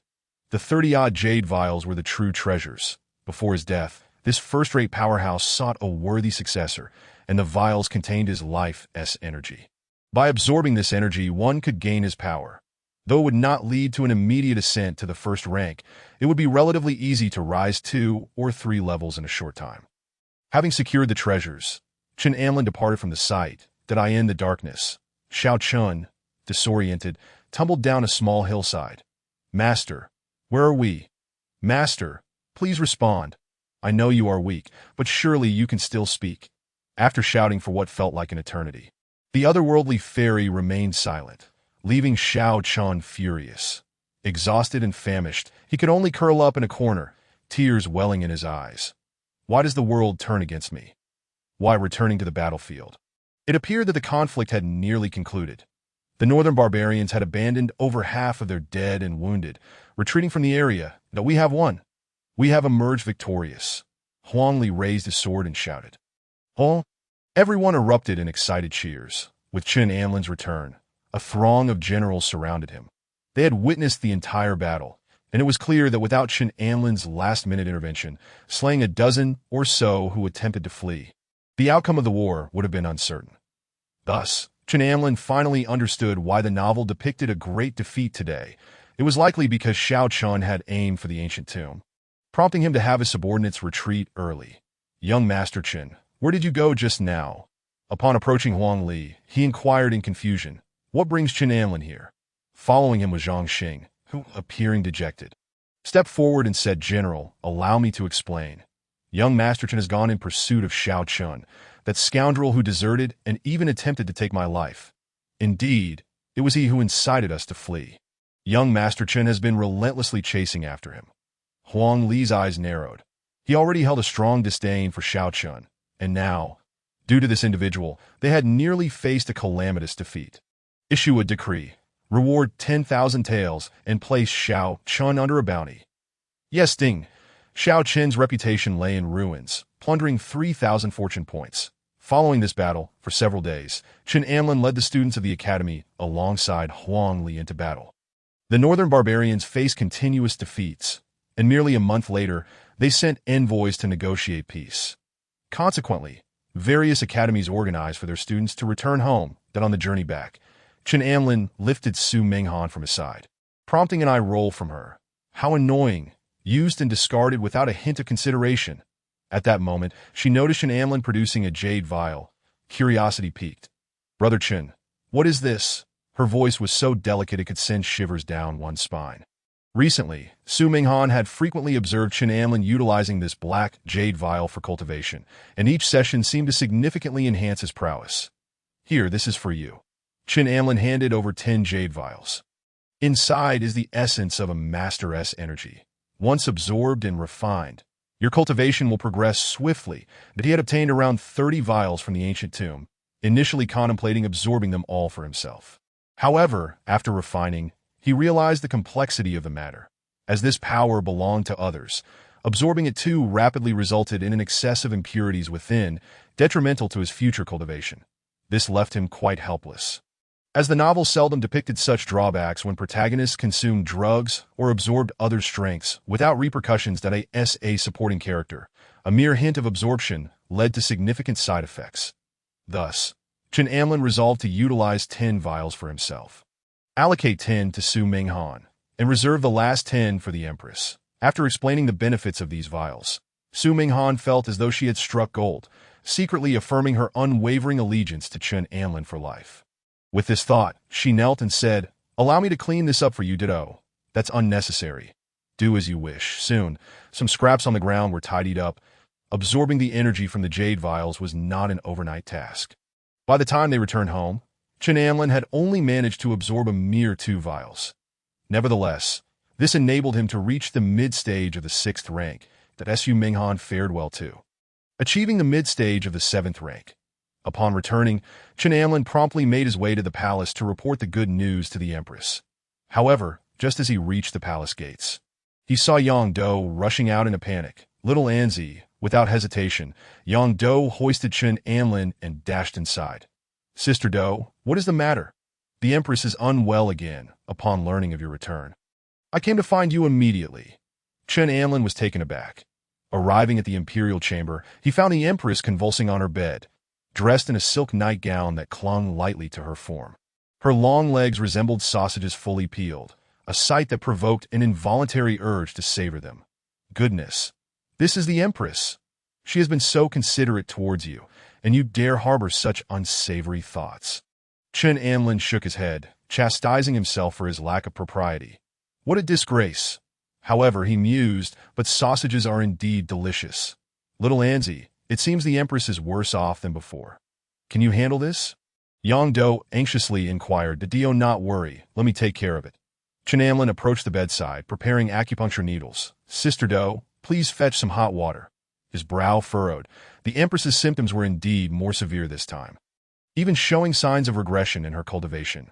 Suddenly, a wave of heat emanated from her. So hot. The surge of energy caused her clothing to strain. Chen Amlin swallowed hard, hastily adjusting her attire. However, being a woman's garment, it was ill-fitted for him, and in his flustered state, he inadvertently touched her, a stark contrast to Su Minghan's form. At that moment, Wu Shishue, in a daze, sent someone attending to her to door. "What are you doing?"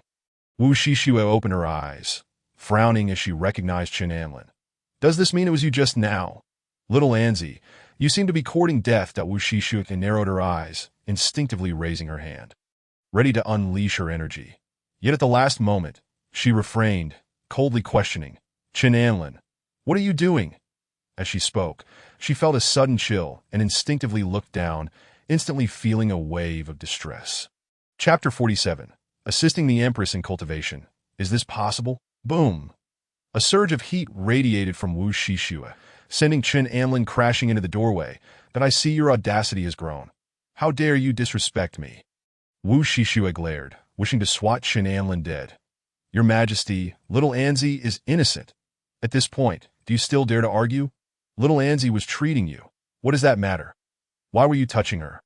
Wu Shishue's cheeks flushed with a blend of embarrassment and anger, rendering her irresistibly charming. She recalled vividly how little Anzi's hands, though large and somewhat rough, had evoked a peculiar sensation, tingling and delightful. "Your Majesty, you were in grave danger, and little Anzi acted urgently to unblock your meridians, that if you truly wish to blame someone, then punish little Anzi as you see fit, whether by death or torture.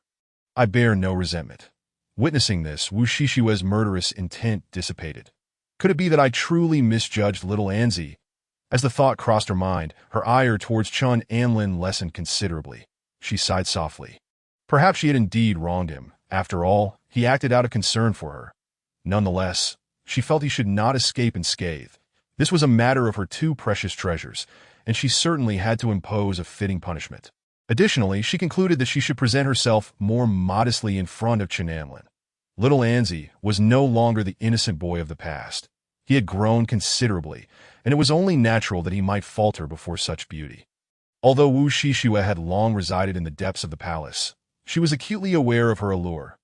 Previously, seeing Chun Anlin as a docile and loyal figure, she had allowed him to massage her legs without much thought to her appearance. Often neglecting her attire, in retrospect, this may have been a treat for little Anzi. Unbeknownst to her, she had become a living bodhisattva.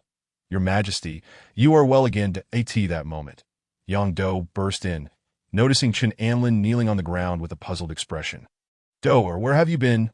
Wu Shishue, somewhat irked, thought to herself. Had it not been for Yang Do's dereliction of duty, my precious treasure would not have been subjected to such indignities. Your Majesty, I just want to fetch hot water. What is the matter? Yang Do replied, perplexed that Wu Shishue was about to speak but faltered, unable to voice the situation regarding her precious treasure. Instead, she shot Chun Anlin a fierce glare and commanded, little Anzi, for your disrespectful words earlier, you shall receive punishment. All right, so this is how we're playing it. Chun Anlin thought helplessly and quickly exclaimed, Your Majesty, little Anzi will accept the punishment immediately, but before that, I have joyous news to report, along with some treasures I wish to present to your Majesty. Speak then. Wu Shishue ceased pursuing the previous matter. Your Majesty, the northern barbarians have been repelled, and here is their peace treaty. Chun Anlin produced a document that I am already aware of this. What are the treasures you mentioned? Wu Shishue asked, adjusting her gown. It is this. Chun Anlin produced a jade vial. What is this trinket? How does it benefit me? Can it assist in your Majesty's cultivation? Assist in my cultivation. Indeed, little Anzi wishes to aid your Majesty in her cultivation. The atmosphere suddenly fell silent, with Yang Do casting a bewildered glance at Chun Anlin. Something seems off. Wu Shishue narrowed her eyes, sensing something peculiar about Chun Anlin's words, but lacked evidence. However, the moment Chun Anlin presented a jade vial, Wu Shishue's expression shifted. Such dense energy. Wu Shishue sprang to her feet. So excited that she failed to notice her attire had become disheveled. She had never anticipated that Chun Anlin would acquire such potent energy, that it was clearly a legacy left by a formidable master. And the fire attribute energy within was perfectly suited for her. Having suffered a setback in her cultivation, if she could absorb this energy, it would undoubtedly propel her to new heights. How many of these do you possess? Wuxiksha gazed intensely and inquired. There are still 9 bottles. Chun Anlin retrieved the remaining jade vials. Hurry, give them to me, Wuxiksha urged, her voice trembling with urgency. Understood, Chun Anlin replied, lowering his head, his lips twitching. Your Majesty. Such a manner of speaking could easily lead to misunderstandings that he hastily took 3 steps and presented the jade vials. What splendid treasures! Wuxiksha smiled, and as Chun Anlin beheld the Empress's radiant smile, he was momentarily entranced by her beauty. Ahem, you have done well, she remarked, her expression quickly reverting to one of cold detachment. This is a legacy left by a first-grade powerhouse. How did you come by it? Chun Anlin recounted his pursuit of the fleeing soldier, Shao Chun, and how he inadvertently stumbled upon the ancient tomb, withholding nothing. That I never imagined you possessed such fortune, and that you would present it to me. Shao Anzi, you have indeed performed admirably. In that instant, Wuxiksha completely forgot the grievances of the past, her countenance now filled with satisfaction towards Chun Anlin. After all, a legacy from a first-grade powerhouse is of immeasurable value. It is not something one simply gives away. And yet, Chun Anlin had done just that. Speak. What reward do you desire? Wuxiksha had already resolved to bestow a generous reward upon Chun Anlin. That I have received the sword granted by your Majesty. Yet I still lack a protective item. That he actually possessed a shield already, but it had its limitations. Once its energy was depleted, it could no longer be used and required nurturing. Thus, he desired more. Someone fetch the fire-repelling garment. Chun Anlin was taken aback. The fire-repelling garment was a low-grade heavenly treasure within the imperial palace. When worn, it rendered one impervious to blades and flames. Even a third-grade or even second-grade powerhouse would find their attacks reduced by 50 to 60% when striking against this garment. This artifact had appeared in novels before. After Shao Chun led a group of brothers to storm in, it was obtained by him and worn until he eventually replaced it with a superior garment. Chun Anlin was thrilled. Your Majesty, this is too precious. No matter, come, open the box and take a look at that moment. Uniquely had already brought forth the fire-repelling garment. Its design was somewhat peculiar, being entirely yellow, resembling a yellow coat, and when worn, it bore a resemblance to something one might wear while cleaning. Fortunately, It was warm to the touch and made of light material. Additionally, take this. Wuxiksha tossed him a token, upon which was depicted a golden dragon. This is the Imperial Edict. The bearer of this token cannot be harmed, and you may use it to command officials in various locations. Chen Amlin caught the token eagerly, gazing at Wuxikshu with anticipation, hoping for further rewards. That is all. Wuxikshu's lips twitched, reflecting on the fact that she had yet to punish him, yet he still sought gifts. Then I shall take my leave. Go. Upon returning home, Chen Amlin continued to refine the energy within the jade vials that a month later, as he depleted 3 vials, his cultivation successfully advanced to the 5th grade that on this day, he intended to take a break and venture out for a stroll. Coincidentally, he had heard that new students had arrived at the academy, and he wished to see if any of them were fated individuals that be why now, he had discerned that many in this world possessed fortune. So killing Xiao Chun would bear no grave consequence. Just as he finished dressing, Su Minghan entered. Minghan, you arrived at the perfect time. Shall we relax today? Relax again. Su Minghan's eyes sparkled, as if she had heard the most delightful news. And she approached him understandingly. Did I know? Chen Amlin thought to himself, realizing that Su Minghan had been misinterpreting his intentions all along. However, he dismissed the thought. A considerate girl always had her rewards that a moment later. Upon learning that Chen Amlin intended to go out, Su Minghan insisted on continuing her training, as she was currently in a critical phase. Very well. Focus on your training. That he understood that Su Minghan was likely fatigued and needed rest. After helping her to bed, he made his way to the academy. Young Master Chen, you've arrived. As he approached, many students greeted him enthusiastically. There was no denying it. Chen Amlin's reputation at the academy had soared. No longer the sycophant he once was. After all, not only had he reprimanded students from the Southern Academy, but he had also led his peers to a resounding victory. Young Master Chen, that a melodious voice floated over. It was Wu Qianlian, who had come bearing some medicinal herbs, indicating they were sent by her grandfather for her treatment. Your current cultivation. Chen Amlin sensed her level and sighed, noting that it had decreased by 2 grades. Wu Qianlian lowered her head, a look of despair on her face, that I have resigned myself to fate. Fear not, I will do my utmost to concoct an antidote for you. Thank you, young Master Chen. Wu Qianlian expressed her gratitude. That be by the way, just now, teacher Zhou Tong asked about you, and said she wanted to see you. Zhou Tong? Chen Amlin's eyes narrowed. He had been preparing to confront this woman. He had no reason to spare Xiao Chen any longer, and thus, intended to deal with everyone around him in due course. The most pivotal figure was Zhou Tong, as she was currently the most influential person Xiao Chen knew. With Xiao Chen now being hunted, it was highly likely he would secretly contact Zhou Tong. Furthermore, if he could control Zhou Tong, he could use her to lure Xiao Chen out. Subsequently, he made his way directly to Zhou Tong's training chamber. He still had a considerable amount of the powder left from the previous encounter with the concubine elder. Perhaps he could simply deal with Zhou Tong now. Chen Amlin smirked as he retrieved a vial of poison powder. At that moment, Zhou Tong was anxiously pacing within her training room.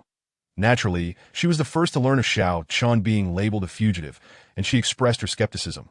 Xiao Chun is a good lad. How could he commit such an act? There must be a reason behind this. According to her understanding, all of this stemmed from Chen Amlin's words that it must be Chen Amlin's doing. That fellow is no good. Her eyes narrowed as she resolved to confront him. Teacher Zhou, may I enter? Chen Amlin's teasing voice echoed from outside. Upon hearing this, Zhou Tong felt a surge of anger. Nevertheless, she decided to suppress it. Attempting to be cordial with Chen Amlin first, before inquiring if he could refrain from stooping to Xiao Chen's level. Taking a deep breath, Zhou Tong replied, I'm coming in. Upon opening the door, Chen Amlin stepped inside. Chen Amlin, sit. Zhou Tong commanded, suppressing her fury while maintaining politeness. Sit. Very well then. With a swift motion, a white powder filled the air. The dosage was significantly larger than what had been administered to the sect leader. Yang Bingyi, previously dead as a result, Zhou Tong immediately sensed something was amiss, her complexion turning ashen. Chen Amlin, what are you doing? Once she spoke, a tingling sensation coursed through her body, rendering her legs weak. Teacher, you mentioned sitting. Did you not? Chen Amlin grinned wickedly. Zhou Tong's heart raced. She understood the implications behind Chen Amlin's words. However, she could hardly believe that he would dare to act so boldly, especially considering her formidable cultivation. Chen Amlin, if you dare to overstep, I will strike you down, Zhou Tong warned, raising her hand. Ditto? Do you still possess the strength? Chen Amlin inquired. Zhou Tong assessed her condition and felt a sinking despair. She truly had lost her strength. How could this happen? In that moment, panic set in. Her legs gave way, and she collapsed onto the cushion behind her. Chen Amlin, what exactly do you mean? Quickly give me the antidote. The teacher will not blame you. Enough. Zhou Tong, spare me your pretense that I in your eyes. Only Xiao Chun is the most outstanding. Is that not so? No matter what, you will go to great lengths to assist him. Since that is the case, I have no choice but to take matters into my own hands. From now on, you shall be mine. Upon hearing Chen Amlin's malicious words, Zhou Tong's expression turned even grimmer. As a woman and a striking beauty, she was acutely aware of her allure to men. However, she had always relied on her formidable prowess and background, and until now, no one had dared to cross her. Yet unexpectedly, Chen Amlin dared to. I will not let you succeed. That is not for you to decide. Chen Amlin stood before Zhou Tong, inhaling her captivating scent, while she found herself swallowing hard, gripped by an overwhelming desire. After a brief moment, Zhou Tong clutched her clothing, covering her form, her eyes filled with torment as she gazed at Chen Amlin. She vowed that once she escaped this predicament, she would seek vengeance against him. Chen Amlin, however, noted the venomous glint in Zhou Tong's eyes. Indeed, this woman was not easily subdued. Yet he had no intention of taming her. He aimed to transform Zhou Tong into someone entirely different. Grasping her head, Chen Amlin unleashed his powerful spiritual energy, activating the soul-nurturing technique Da. Chen Amlin, what are you doing? Zhou Tong's eyes widened as she felt her mind swelling, her memories slipping away uncontrollably. From now on, forget your past memories. You shall become an entirely new Zhou Tong. Zhou Tong not only possesses a remarkable background, but also considerable strength, making her untimely demise a tragic loss, just as she has cultivated the soul-nourishing technique. With her formidable soul power, he extracts the weakened Zhou Tong's spirit, causing her past memories to gradually fade. Ultimately, she transforms into a completely new Zhou Tong, devoid of any recollections. Before long, as Chen Amlin had anticipated, the resentment in Zhou Tong's eyes is replaced by a blankness. The once domineering beauty now resembles an innocent young girl. Presently, Zhou Tong is akin to a blank canvas, ready for Chen Amlin to paint upon. Zhou Tong tilts her head, curiously observing Chen Amlin.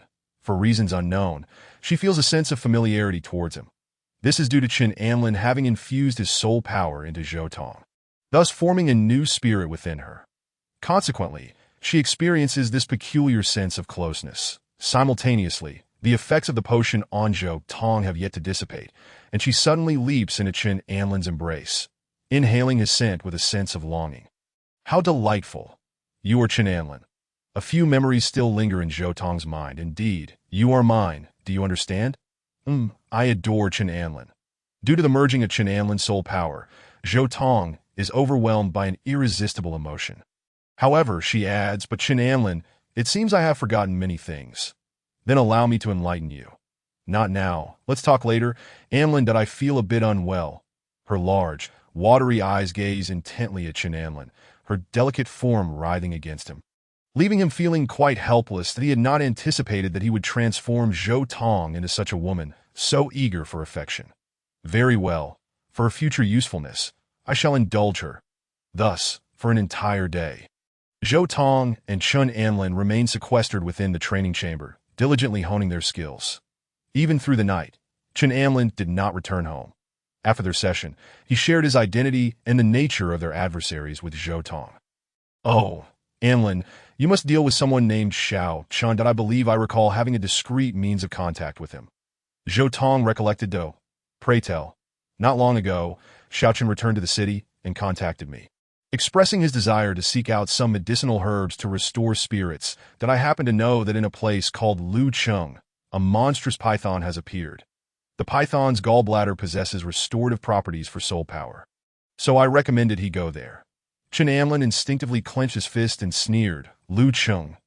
Zhou Tong sighed softly, a tinge of melancholy in her voice. Then you must prepare to go that I can guide you. As I am acquainted with him, that I will contact him, and together we shall eliminate him. Very well. How shall I reward you? Chen Amlin inquired, gazing at Zhou Tong. Zhou Tong shyly replied, could you perhaps cook me a bowl of noodles? Chin Amlin chuckled, a bowl of noodles. And yet you adorn such a bashful demeanor that do you not realize how easily this can be misinterpreted? I am simply hungry. I have not eaten all day. Very well, I shall prepare you some chicken broth noodles. With a flourish, Chin Amlin departed for the academy's kitchen. Meanwhile, on the outskirts of Lucheng, by a riverbank, a bonfire crackled. Having finished his meal, Xiao Chun was vigorously striking a large tree. Boom! With a powerful punch, leaves cascaded down that a few verdant leaves landed atop his head, and he irritably swiped them away. Greenery is truly bothersome. Xiao Chun muttered under his breath. For reasons unknown, he had been in a foul mood all day. As if something of great importance had been taken from him. Zhao Yao. Teacher Zhou, are you both well? Teacher Zhou, rest assured, once I deal with that monstrous python and my master's strength is restored, I shall return to find you. Xiao Chun sighed, feeling as though his luck had been entirely depleted since fleeing from the north border, unable even to enjoy a hearty meal. Furthermore, he realized that with his current strength, he was no match for the python. Ultimately, his master was in a state of unconsciousness and could not assist him. It's all that Chin Amlin's fault. I will make you pay dearly. However, the pressing concern remained. How to confront the monstrous python? Suddenly, he recalled encountering a group of disciples from a powerful sect on his journey. Perhaps he could seize the opportunity to share information with them and then unite against the python. When they are both weakened, he would swoop in like a hidden bird.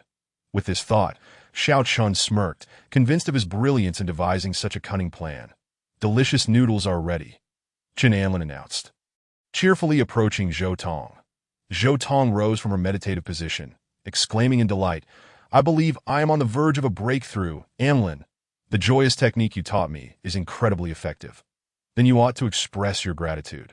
I will thank you once I have finished my meal. Zhou Tong's wide, sparkling eyes fixated on Chin Amlin.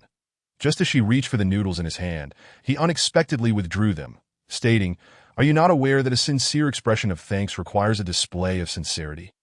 Ah, but I am already dressed quite scantily. Zhou Tong pouted, yet obediently complied, feeling as though she was being teased. Observing Zhou Tong's compliance, Chin Amlin was assured that both her soul and body had been thoroughly transformed by him. The following day, before dawn, Chin Amlin hastened towards the imperial palace. Since he intended a journey to Lucheng, it was only fitting to report to the empress beforehand that, as always, she lay in slumber, indulging in her late morning rest. The sun had risen high, yet the empress had yet to awaken. Two palace maids awaited outside, and Chin Amlin offered them each a silver ingot. What does Her Majesty say about me behind my back? She wasn't angry yesterday, was she? After inquiring for a time, he confirmed that the empress had indeed not taken offense at his disrespect. This revelation brought him great relief. While waiting for Wu Shishue to rise, Yang Do flashed into his view. Sister Do, you nearly startled me to death, Chin Amlin exclaimed, pulling Yang Do into the grand hall. What are you doing, tugging me about like this? Yang Do had initially intended to maintain her aloof demeanor, but being grasped by Chin Amlin left her flustered. Once inside the grand hall, Chin Amlin said, I am preparing to embark on a journey, Sister Do. You have been idle lately. Come along with me. That requires Her Majesty's consent. Very well, sit down. Allow me to give you a shoulder massage. You appear weary lately. Without waiting for Yang Do to refuse, Chin Amlin guided her to a seat and began to massage her shoulders. Yang Do's face flushed with embarrassment, yearning to protest. Yet the sensation was undeniably pleasant. To her surprise, while Chin Amlin often seemed frivolous, his medical skills were indeed impressive. Moments later, the empress entered the hall. With her legs crossed, she cast a wary glance at Chin Amlin, hastily covering herself without leaving any gap. Chin Amlin found himself bemused. The empress was exceptionally cautious around him. You intend to travel to Lucheng to capture a wanted criminal? Wu Shishue pondered. Since when did you begin to concern yourself with such matters, Chin Amlin? Surely you are not planning a leisurely outing, are you? You even wish to take Yang Do along, Your Majesty. I have ascertained Xiao Chin's whereabouts, that he undoubtedly harbors significant secrets. Chin Amlin asserted confidently that in that case, I shall dispatch the Eastern Factory to ensure that Xiao Chan meets a swift demise. Upon hearing this, Chin Amlin panicked that if the Eastern Factory were to pursue Xiao Chun, it would be akin to sending them to their doom, one after another. Your Majesty, only I know Xiao Chin's location, and he is cunning. His weaknesses are known solely to me. Others would be utterly ineffective against him. Chen Anlin declared with righteous fervor. Unacceptable to his dismay, Wu Shishue remained resolute in her refusal. Chen Anlin was taken aback. What was wrong with the Empress? Your Majesty, the urgency with which I seek to deal with Xiao Chun is due to a dream I had. Wu Shishue's curiosity piqued. What sort of dream? Pray, share it with me, that I dare not, for I fear may anger you. Speak freely. I shall not punish you, Wu Shishue replied nonchalantly, that I dreamt that Xiao Chun grew rapidly in strength and led a rebellion against the capital, ultimately defeating you. They then dragged you into a corner, Chen Anlin recounted, glancing at Wu Shishue. Indeed, Wu Shishue's expression turned icy. Continue. Yang Do was left dumbfounded. Was it wise to proceed? Chen Anlin continued, because I had not experienced such events firsthand. The dream abruptly ended. I end the dream. I was extremely anxious, and upon awakening, I was drenched in cold sweat. Thus I must resolve this matter for you, Your Majesty, or I can only atone with my life. Upon finishing his words, he knelt on the ground, adopting a demeanor that suggested he would not rise until his request was granted. Observing this, Wu Shishue's expression softened slightly. After all, Chen Anlin was considering her well-being. Very well, you may rise, she conceded, that if Your Majesty does not agree, then little Anzi shall remain on the ground. All right, I acquiesce. Chen Anlin responded cheerfully as he stood up. Your Majesty, I shall bring you gifts in due course. By the way, may Sister Do accompany me? Little Anzi fears encountering danger. You are aware of danger? Wu Shishue retorted, Yes, I understand it. A monstrous serpent has appeared in Luqing, having already devoured no fewer than 20 individuals, with many guards meeting their demise. I have heard of this, and I intend to resolve the issue of that serpent as well. When the time comes, I shall certainly present to Your Majesty the treasures found upon its body. Chen Anlin spoke with sincerity, harboring few ulterior motives. After all, the stronger the Empress, the greater his advantage. That it could be said that he was perhaps the only one in this world truly wishing for the Empress to thrive. He now only wished for her to break through the void, as that might allow her to carry him away as well. Very well, I shall await your good news.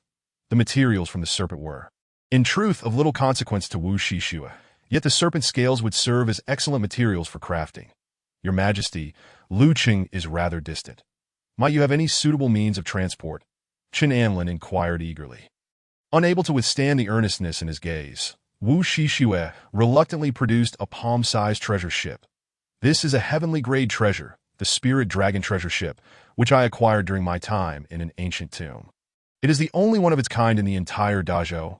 You must take good care of it. With that, she looked to Yang Do. Doa, you shall take the helm. Yes, Your Majesty. Thus Chen Anlin departed with Yang Do. Luqing lies in the western region of the Dazhou dynasty, adjacent to a mighty river, and it would take more than 3 days of swift travel to reach the capital. This was Chen Anlin's first experience aboard such a treasure ship. As Yang Do gracefully waved her hand, the ship ascended into the air, transforming into a fishing vessel over 5 meters in length, featuring 3 tiers. The uppermost was the deck, which boasted a canopy, while the combined middle and lower levels contained 4 rooms. Astonished, Chen Anlin exclaimed, Sister Doer, what propels this treasure ship? It is driven by a substance known as spirit stone, a rare commodity that, regrettably, is utterly absent in our mundane realm. Yang Do explained, shaking her head. Spirit stone? As one who traversed into this world, Chen Anlin was well aware of its significance. And how did Your Majesty acquire it? She has encountered numerous fortuitous events in the past, and the spirit stones were amongst those discoveries. Furthermore, when she stumbled upon this treasure ship, she fortuitously uncovered several tens of thousands of spirit stones as well. Hiss, hiss, hiss. Chen Anlin was instantly taken aback.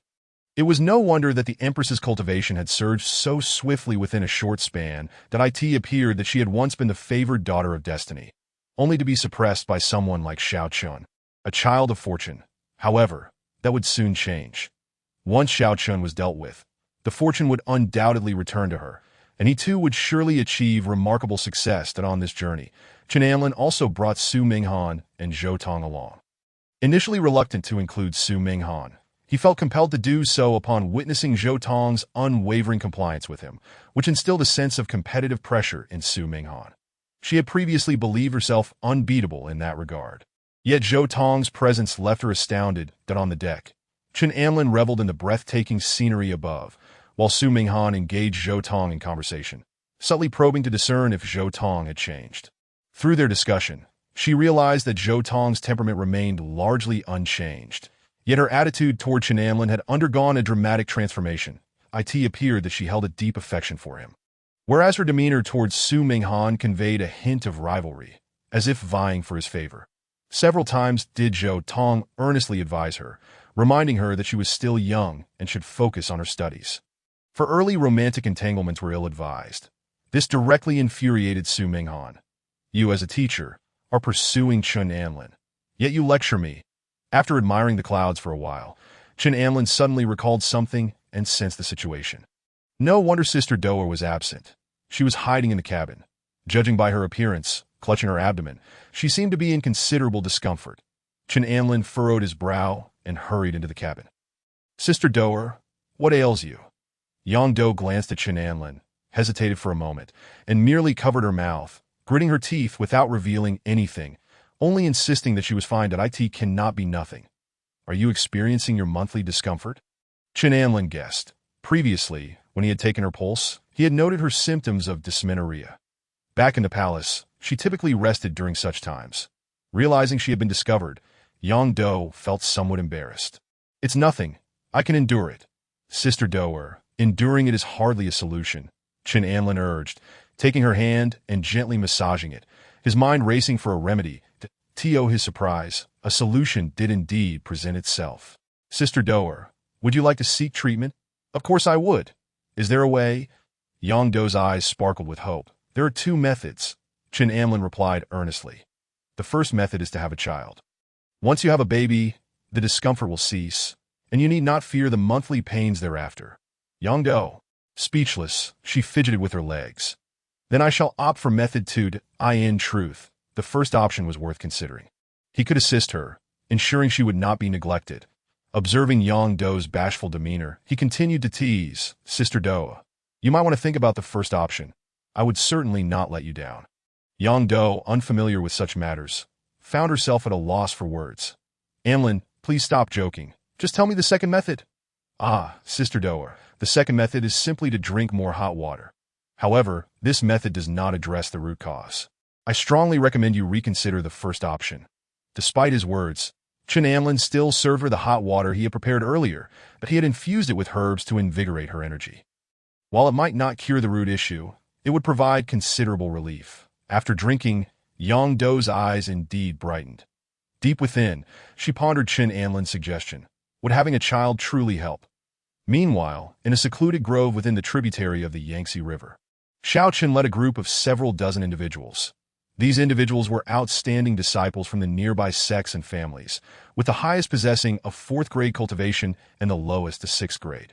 Previously, Xiao Chen had been mocked by this group, but he had intentionally encountered them again to hint at his knowledge of the serpent's whereabouts.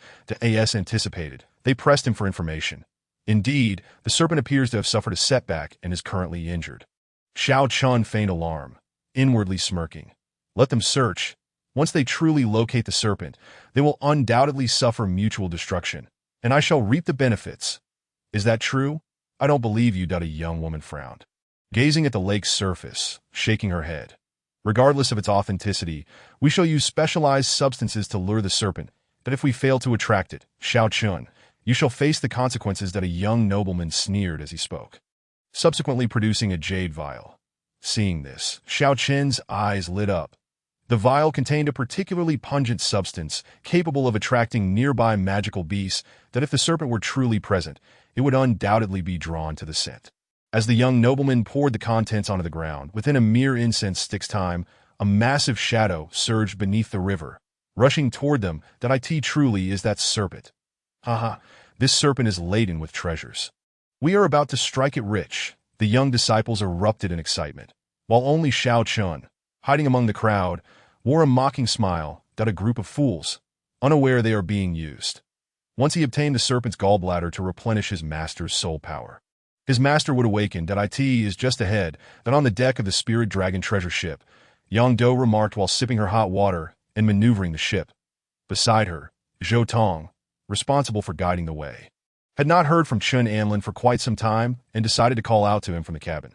However, upon reaching the door, she heard a peculiar sound emanating from within, gasping breaths. Running in the cabin, Zhou Tong knocked on the door. "You too, hurry and come out." Chun Anlin straightened his clothing and stepped out with Su Minghan. Disturbed from her activity, Su Minghan shot Zhou Tong a glare, convinced that this woman was deliberately seeking trouble. However, Zhou Tong ignored Su Minghan and turned to Chun Anlin. "Anlin, we've arrived at up ahead. A group of martial artists has discovered a serpent and is currently engaged in battle." "Oh, what a fortuitous timing." Chun Anlin smiled slightly. "Let us hover above them and wait for their confrontation to conclude. When Xiao Chen reaps the rewards, we shall strike." Given Xiao Chen's disposition, he would undoubtedly play the role of a hidden observer. So there was no need for haste. He would bide his time to witness Xiao Chen's performance. This time, he was determined to deal with Xiao Chen once and for all. Chapter 50. The Slaying of Xiao Chen. Finally successful, obtaining the celestial finger of the extraterritorial fairy. "Help me, save me." At the riverbank, blood had already stained the ground a vast crimson. Among those brought by Xiao Chen, 6 or 7 had fallen, leaving only 3 individuals who could still barely stand. These 3 were formidable practitioners, with the strongest among them being a woman of 4th rank, while the other 2 men were both of 5th rank strength. "Damn it, Xiao Chen, didn't you say this serpent was injured? How can it possess such power?" The injured beauty, her hair disheveled, bore the marks of the serpent's tail upon her face, her right cheek torn open, exposing a ghastly grin of sharp teeth. She caught sight of her reflection upon the water's surface and glared fiercely at Xiao Chen. Xiao Chen hastily replied, "Miss Xiang, this is not the time for discussion. That serpent may attempt to flee, and all our efforts would be in vain." Upon hearing this, Miss Xiang gritted her teeth and brandished a terrestrial-grade sword, blocking the serpent's escape route at a T that moment. The serpent had exhausted its strength, struggling to withstand the low-tier sword of this 4th-rank expert. With a resounding crack, the sword shattered. Yet, the serpent was not faring any better. Its massive form slackened, and its aura swiftly diminished. Bang! The enormous body of the serpent crashed heavily onto the water's surface. As it fell, its gigantic eyes, as large as a human head, slowly closed in resignation. At last, it was resolved. Miss Xiang and her 2 junior brothers approached the serpent with jubilant expressions. "Congratulations, senior sister. This serpent is filled with treasures. Refining it into elixirs will undoubtedly benefit you greatly." The junior brothers exclaimed with glee. With their senior sister reaping the rewards, they too hoped to bask in the aftermath. Suddenly, a dagger pierced through one of their backs. The man let out a muffled groan, turning to discover that another junior brother had lost his head without him noticing that in his ears. The mocking voice of Xiao Chen echoed, "Thank you all. Without you, I truly would not have known how to deal with this serpent." Xiao Chen withdrew his sword, grinning maliciously, although he was not a match for these 3. They were already at their wits' end, especially Miss Xiang. "Xiao Chen, how dare you?" Miss Xiang's expression changed drastically, for she was a 4th-rank master. "Huh?" Xiao Chen laughed heartily. "Miss Xiang, you are a talented disciple of the Ming Wang sect. Who would have thought you would fall into my hands? Rest assured, I will soon spread the word that you encountered a certain Chun Anlin, and that he was the one who killed you." Thud!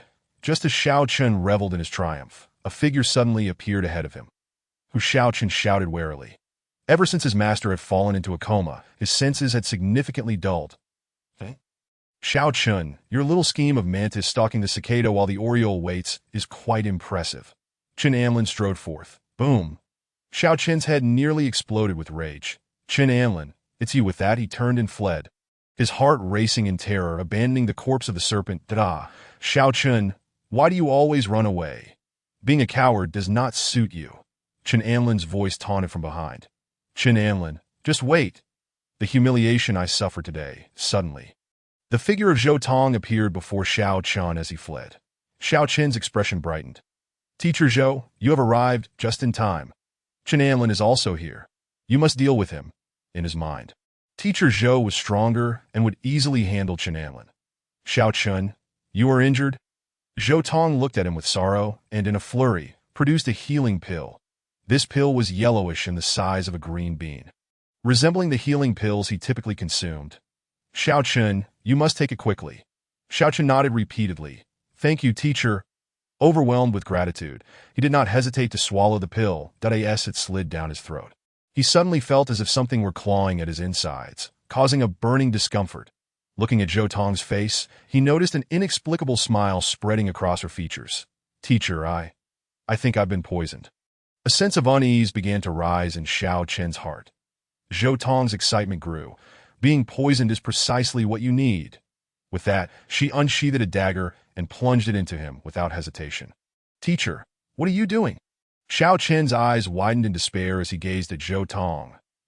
He could not comprehend why his usually caring teacher would suddenly turn against him. That, of course, I am here to kill you. Once you are dead, Anlin will like me even more. Xiao Chen was stunned, then turned to Chen Anlin. Chen Anlin, you bastard. Chen Anlin, feeling helpless, wondered how killing Xiao Chen was related to Zhou Tong's affection for him. It felt as if Xiao Chen were pleading for him to speak, as if he would not move otherwise. What kind of soul had Zhou Tong crafted for herself? Regardless, upon seeing Xiao Chen, he noticed that Xiao Chen's fortune value was merely 49. Now, his fortune value was still declining. Thud, thud. Zhou Tong continued to stab repeatedly, then approached Chen Anlin, linking her arm with his.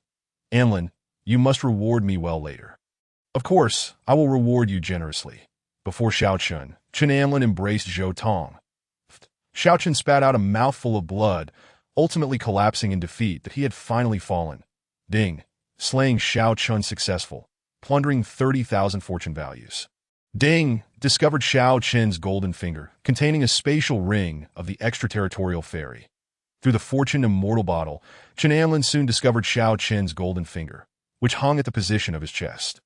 However, he had never expected to plunder 30,000 fortune values in one go, merely from the strongest child of fortune. He removed the ring from Xiao Chen's grasp. It was an ancient bronze color, adorned with a circle of carved black serpents. Releasing his sole power to examine it, with his current strength, he effortlessly probed the conditions within the spatial ring. Inside lay a heap of clutter, a collection of worthless food.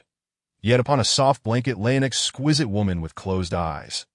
This woman's figure was enchanting, her skin as pale as snow, and her captivating face bore an air of fatigue.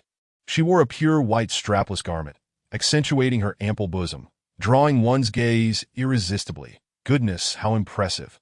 Chen Anlin's eyes lit up, realizing this was the extraterritorial fairy, known in tales as the White Jade Fairy.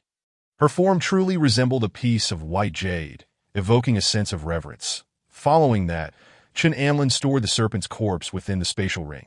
The storage location was indeed within the spatial ring, as time within a storage pouch was not entirely prohibited but merely delayed the spoilage of food.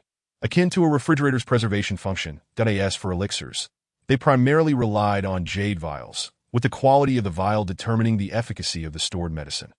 The spatial ring, being a high-grade treasure, could store souls, as evidenced by its capacity to contain the White Jade Fairy. Thus, he stored the serpent's corpse there to maximize freshness. Now, his fortune value had reached 51,000. Just as he prepared to depart, the fortune immortal bottle exhibited an anomaly. Would you like to consume 50,000 fortune values to unlock the second layer of the fortune immortal bottle? Chen Anlin's eyes brightened at this moment. He had boarded the treasure ship and, without uttering a word, directly entered the cabin. Anlin, why didn't you greet me before coming in? Zhou Tong blushed as she eagerly entered, casually locking the door behind her. Chen Anlin intended to study the fortune immortal bottle, saying, I wish to be alone, that I'll keep you company. Zhou Tong began to massage Chen Anlin's shoulders this moment. Chen Anlin wasted no time, consenting to unlock the second layer of the fortune immortal bottle, that he suspected that doing so might reveal new abilities of the bottle. His conjecture proved accurate. The second layer of the fortune immortal bottle opened. A stream of information appeared. Each month, by spending 1,000 fortune values, you can search for a child of fortune within a 10,000-mile radius who possesses a fortune value above 80. Upon discovering such a child, there is a 60% chance of detecting their golden finger. Not bad. I won't have to exhaust myself searching for children of fortune. Chen Anlin was quite pleased with this function. Glancing at his fortune values, he found exactly 1,000 remaining. Then let us search. While stroking Zhou Tong's head affectionately, he whispered, detected child of fortune in Lu City. Le Quebec fortune value. 88 at detecting golden finger. Detection successful. System. Chin Amlin's eyes widened. This Li Kei actually possessed a system. A child of fortune with a system was certainly not to be trifled with. Chin Amlin looked up at the sky, feeling an immense weight of pressure upon him. After all, he was acutely aware of the formidable nature of the system, which could effortlessly draw in the spiritual energy of heaven and earth, allowing one to reach the pinnacle of cultivation, a feat that seemed utterly insurmountable. However, based on the narrative of the novel, such a powerful individual had yet to emerge, suggesting that they may not be as formidable as he feared. Contemplating this, Chin Amlin ultimately resolved to journey to Luqing to seek out the elusive Li Qiyu. To his dismay, the Qi Yun immortal bottle could only detect that the other party's golden finger was a system, without revealing the specific type, that he could only hope it was an ordinary system. In Luqing, within the Baibao Gambling Stone Pavilion, numerous stones excavated from various secret locations were stored. Often, valuable treasures or even spirit stones could be found within these stones, giving rise to a thriving gambling business, where a single cut could lead one from poverty to fortune, with legendary tales unfolding here time and again. At that moment, a young girl with a ponytail, adorned in a festive crimson outfit, excitedly grasped the arm of a young man in a blue robe. Li Gidge, I believe that black stone is quite promising. It must contain something valuable inside. Lik fixed his gaze on the towering black stone, squinting slightly before chuckling. Xiaoling, I wouldn't mind purchasing that stone, but it likely holds little of worth. If you wish to buy something, I suggest that smaller one over there. But that one has been here for ages, and many people have dismissed it, she protested. Buy it, have faith with me around, Li Kei said with a confident smirk. But I have no money, she replied. I'll cover it, he declared loudly, attracting the attention of several nearby women. Ding. Successful display of bravado. Bragging points 20. Upon hearing the system's notification, Li Kei's grin widened even further. Chapter 51. The ultimate bragging system. The following morning, the treasure ship descended on a desolate mountain outside Luqing. Amlin, it is time to enter Luqing, Yang Do said, knocking on the door, her cheeks flushed. This Chin Amlin was relentless even at the break of dawn. And then there was that Zhou Tong. How could she, as a teacher, behave in such a manner? Alas, the morals of society are indeed declining. As Chin Amlin opened the door, Yang Do quickly noticed Zhou Tong emerging from within, her face radiating satisfaction. I will inform His Majesty about this shameless behavior of yours. Chin Amlin, it is for your own good. Otherwise, how can you grow and become stronger? Doer, Jia, wasn't it delightful last night? Chin Amlin inquired, drawing closer to Yang Do, fully aware that she had been eavesdropping for quite some time. Yang Do hastily denied it. I don't know what you're talking about. Stop making wild claims. Are you certain? She shot him an exasperated glance. Having spent ample time with Chin Amlin, she had come to recognize his playful teasing. This time, however, she was left speechless. As a third-tier cultivator, she found his antics rather infuriating. Grasping his ear, she warned, say another word and see what happens. Ouch, that hurts, Chin Amlin exclaimed, rubbing his ear. That if you keep this up, I might just retaliate. Yang Do had no choice but to let go and retreat beside Su Minghan. Thus, the four of them entered the city amidst playful banter, heading directly toward the county magistrate's office. At the entrance, numerous wanted posters adorned the walls, though only 2 guards remained, accompanied by a throng of individuals filing reports. Upon closer inspection, it was revealed that a series of mysterious disappearances had recently plagued Luqing. Young master, the constables are inside investigating. Please refrain from blocking the entrance, one of the guards gruffly instructed as he exited. Chin Amlin inquired, where is the county magistrate? With so many reports, why doesn't he come out? Who are you to question our county magistrate? The guard retorted. Are you from some distant island? How did you know? Chin Amlin asked, his eyes narrowing. Did I hail from the capital? My name is Chin Amlin, he replied, tearing down a wanted poster from the wall. The poster read, Liuqing's most wanted, Sun Dabio. Upon seeing the name, Chin Amlin suddenly recalled it. Sun Dabio, a high-ranking member of the Taiping army, notorious for practicing dark arts, responsible for countless deaths, that he had also successfully mastered blood magic, becoming a formidable minor boss in the later stages. For the sake of the Emperor's realm, I shall take the opportunity to eliminate him, Chin Amlin murmured. Subsequently, Chin Amlin produced an imperial token, prompting the guard to show utmost respect, explaining, the magistrate is indeed absent due to a homicide case in another location. Young Master Chen, the murder occurred at the Zhao family estate. It is said that the recently married son and daughter-in-law were killed. Two fatalities amidst so many disappearances, and the magistrate has gone to the Zhao family. Zhou Tong questioned, perplexed. The guard, sensing the nobility of the group, bowed deeply and clarified, Miss, you may not be aware, but the Zhao family is the wealthiest in this area. The missing individuals are merely the offspring of ordinary families, hardly comparable to the Zhao family. As a villain, Chen Anlin was accustomed to such dynamics, being a beneficiary of this system. Zhou Tong's memory was somewhat fragmented, hence her confusion. That be why the way. Do you know someone named Li Ke? Chen Anlin inquired. Scanning his surroundings, having previously noted Li Ke's activities within the magistrate's office, he surmised that Li Ke must be affiliated with them. Young master is looking for Captain Li? He just accompanied our magistrate to the Zhao family to investigate. The chatty guard exclaimed, eager to share, that it turned out that half a year ago, Li Ke had been an inconspicuous constable on the verge of dismissal. However, after an incident that left him unconscious, he returned transformed, rapidly advancing in skill and becoming the magistrate's right-hand man, tasked with handling complex cases. Very well. Lead me to the Zhao family, Chen Anlin decided, intent on meeting Li Ke before pursuing Sun Dabio's hideout. At that moment, Li Ke was inside the Zhao residence with a rotund magistrate named He Lin, who upon entering approached the grieving Zhao family patriarch. Zhao family head, please accept my condolences. Lord He, my son met a tragic end. You must seek justice for him, the patriarch lamented. Rest assured, Captain Li will investigate the matter promptly, Li Ke assured, surveying the room filled with Zhao family members, several of whom were beautiful women, notably the patriarch's concubine from the previous year, exuding grace and charm. This is a splendid opportunity for a display of bravado, Li Ke thought, clearing his throat before proclaiming, rest easy, Master Zhao. With me, Li Ke, on the case, no matter how challenging, I shall resolve it. Ding! Successful display of bravado. Bragging points 50. That moment, a dark-skinned young man stepped forward, coldly remarking, Li Ke, this case is far from simple. Are you certain you can handle it? If not, it would be wise to refrain from boasting, lest you become a laughingstock. The speaker, Zhang Shan, had secured his position through connections in the imperial court. Having previously lost face to Li Ke, he aimed to seize this case to gain favor with the Zhao patriarch. Hoping to catch the eye of his daughter, Lik smirked in response. Recently, I've cracked 5 major cases and apprehended dozens of wanted criminals. Zhang Shan, if you think I can't manage, how many have you caught lately? If I'm not mistaken, the answer is none, right? You think you can compete with me? That's laughable. Ding. Successful display of bravado. Bragging points 10. Seeing this, Li Ke's smile grew even wider. With his current strength, he could easily deal with Zhang Shan.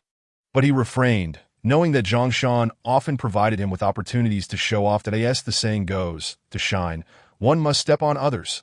Unsurprisingly, Zhang Shan's face shifted through shades of green and white. Left speechless, noticing this, Zhao Xuxing, not to be outdone, recognized that while Li Ke's bravado could be excessive, it was typical for youth to seek the limelight. He hastily clasped his hands in gratitude. Captain Li, I appreciate your assistance. Not a bother. Allow me to investigate the details of this case. Li Ke replied with confidence. As a transmigrator blessed with a bragging system, he found that tasks came easily to him. His bragging points could be exchanged for various treasures in the marketplace. Recently, he had invested a considerable amount of these points to acquire an item known as the Spirit Dog's Nose, which sharpened his sense of smell immensely, enabling him to detect scents at crime scenes and track wanted criminals over great distances. As he inhaled deeply, he indeed caught a whiff of an unfamiliar scent at the scene of the incident. Yet he did not rush to solve the case, as his prolonged displays of bravado had taught him that the longer the anticipation, the greater the reward in bragging points. Li Ke, what have you discovered? County Magistrate He Lin has now placed all his hopes on Li Quebec. The Zhao Xuxing family wields considerable influence here.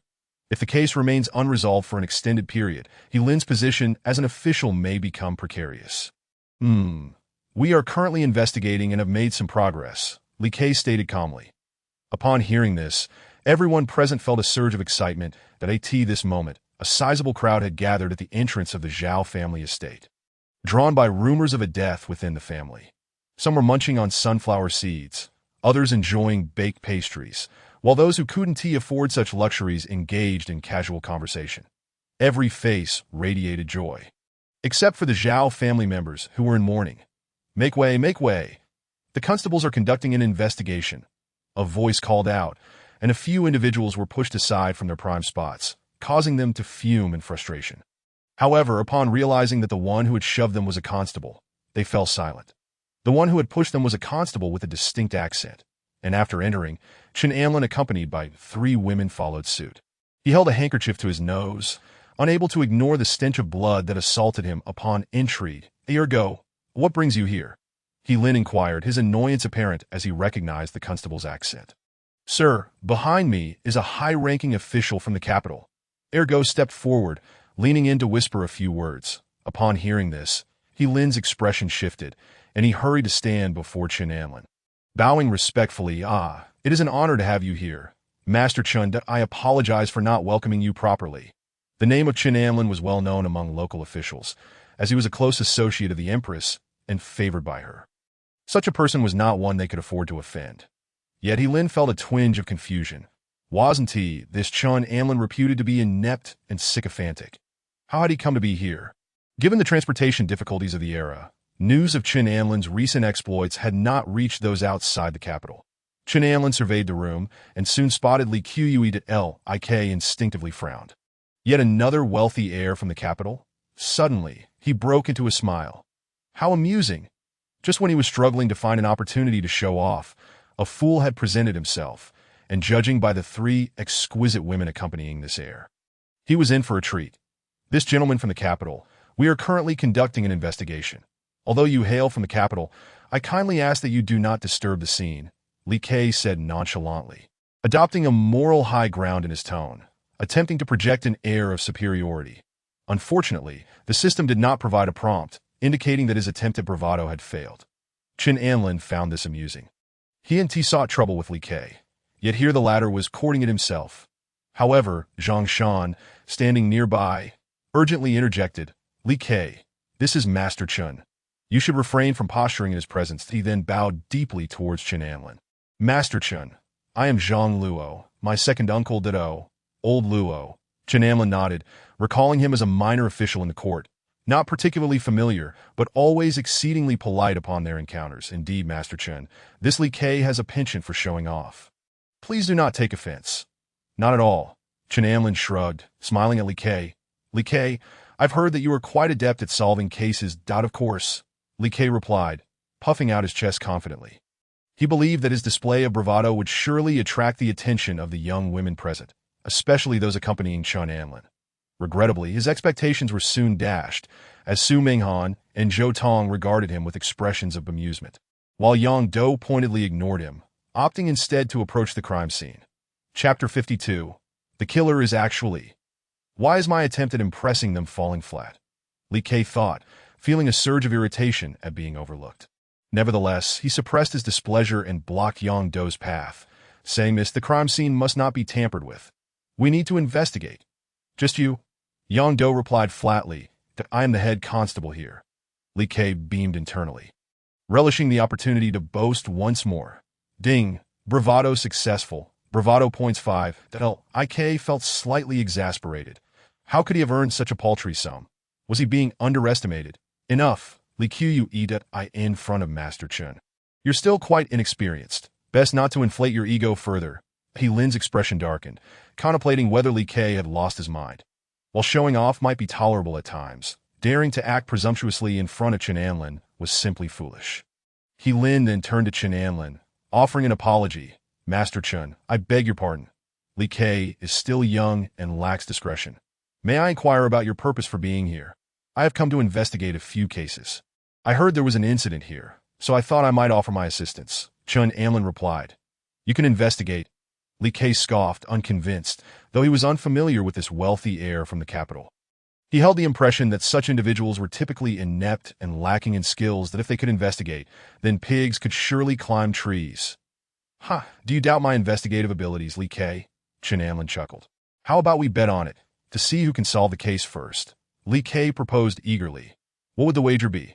Let us skip the stakes. Li Ke shrugged, purely seeking an opportunity to show off. He wasn't foolish enough to wager anything of value that might invite retribution from Chen Anlin, that a wager without stakes, however, would likely not be of much concern to Chen Anlin, but it would allow Li Ke to flaunt his bravado in front of the onlookers. Watching Li Ke's antics, Chen Anlin speculated, this individual revels in posturing. He starkly contrasts with those who are more reserved. Could it be that he possesses a system that rewards bravado? Chen Anlin suddenly recalled a novel from his past life. It seemed that he could not allow Li Ke to continue his posturing any longer. With a straightforward demeanor, Chen Anlin declared, "Very well, I accept your wager.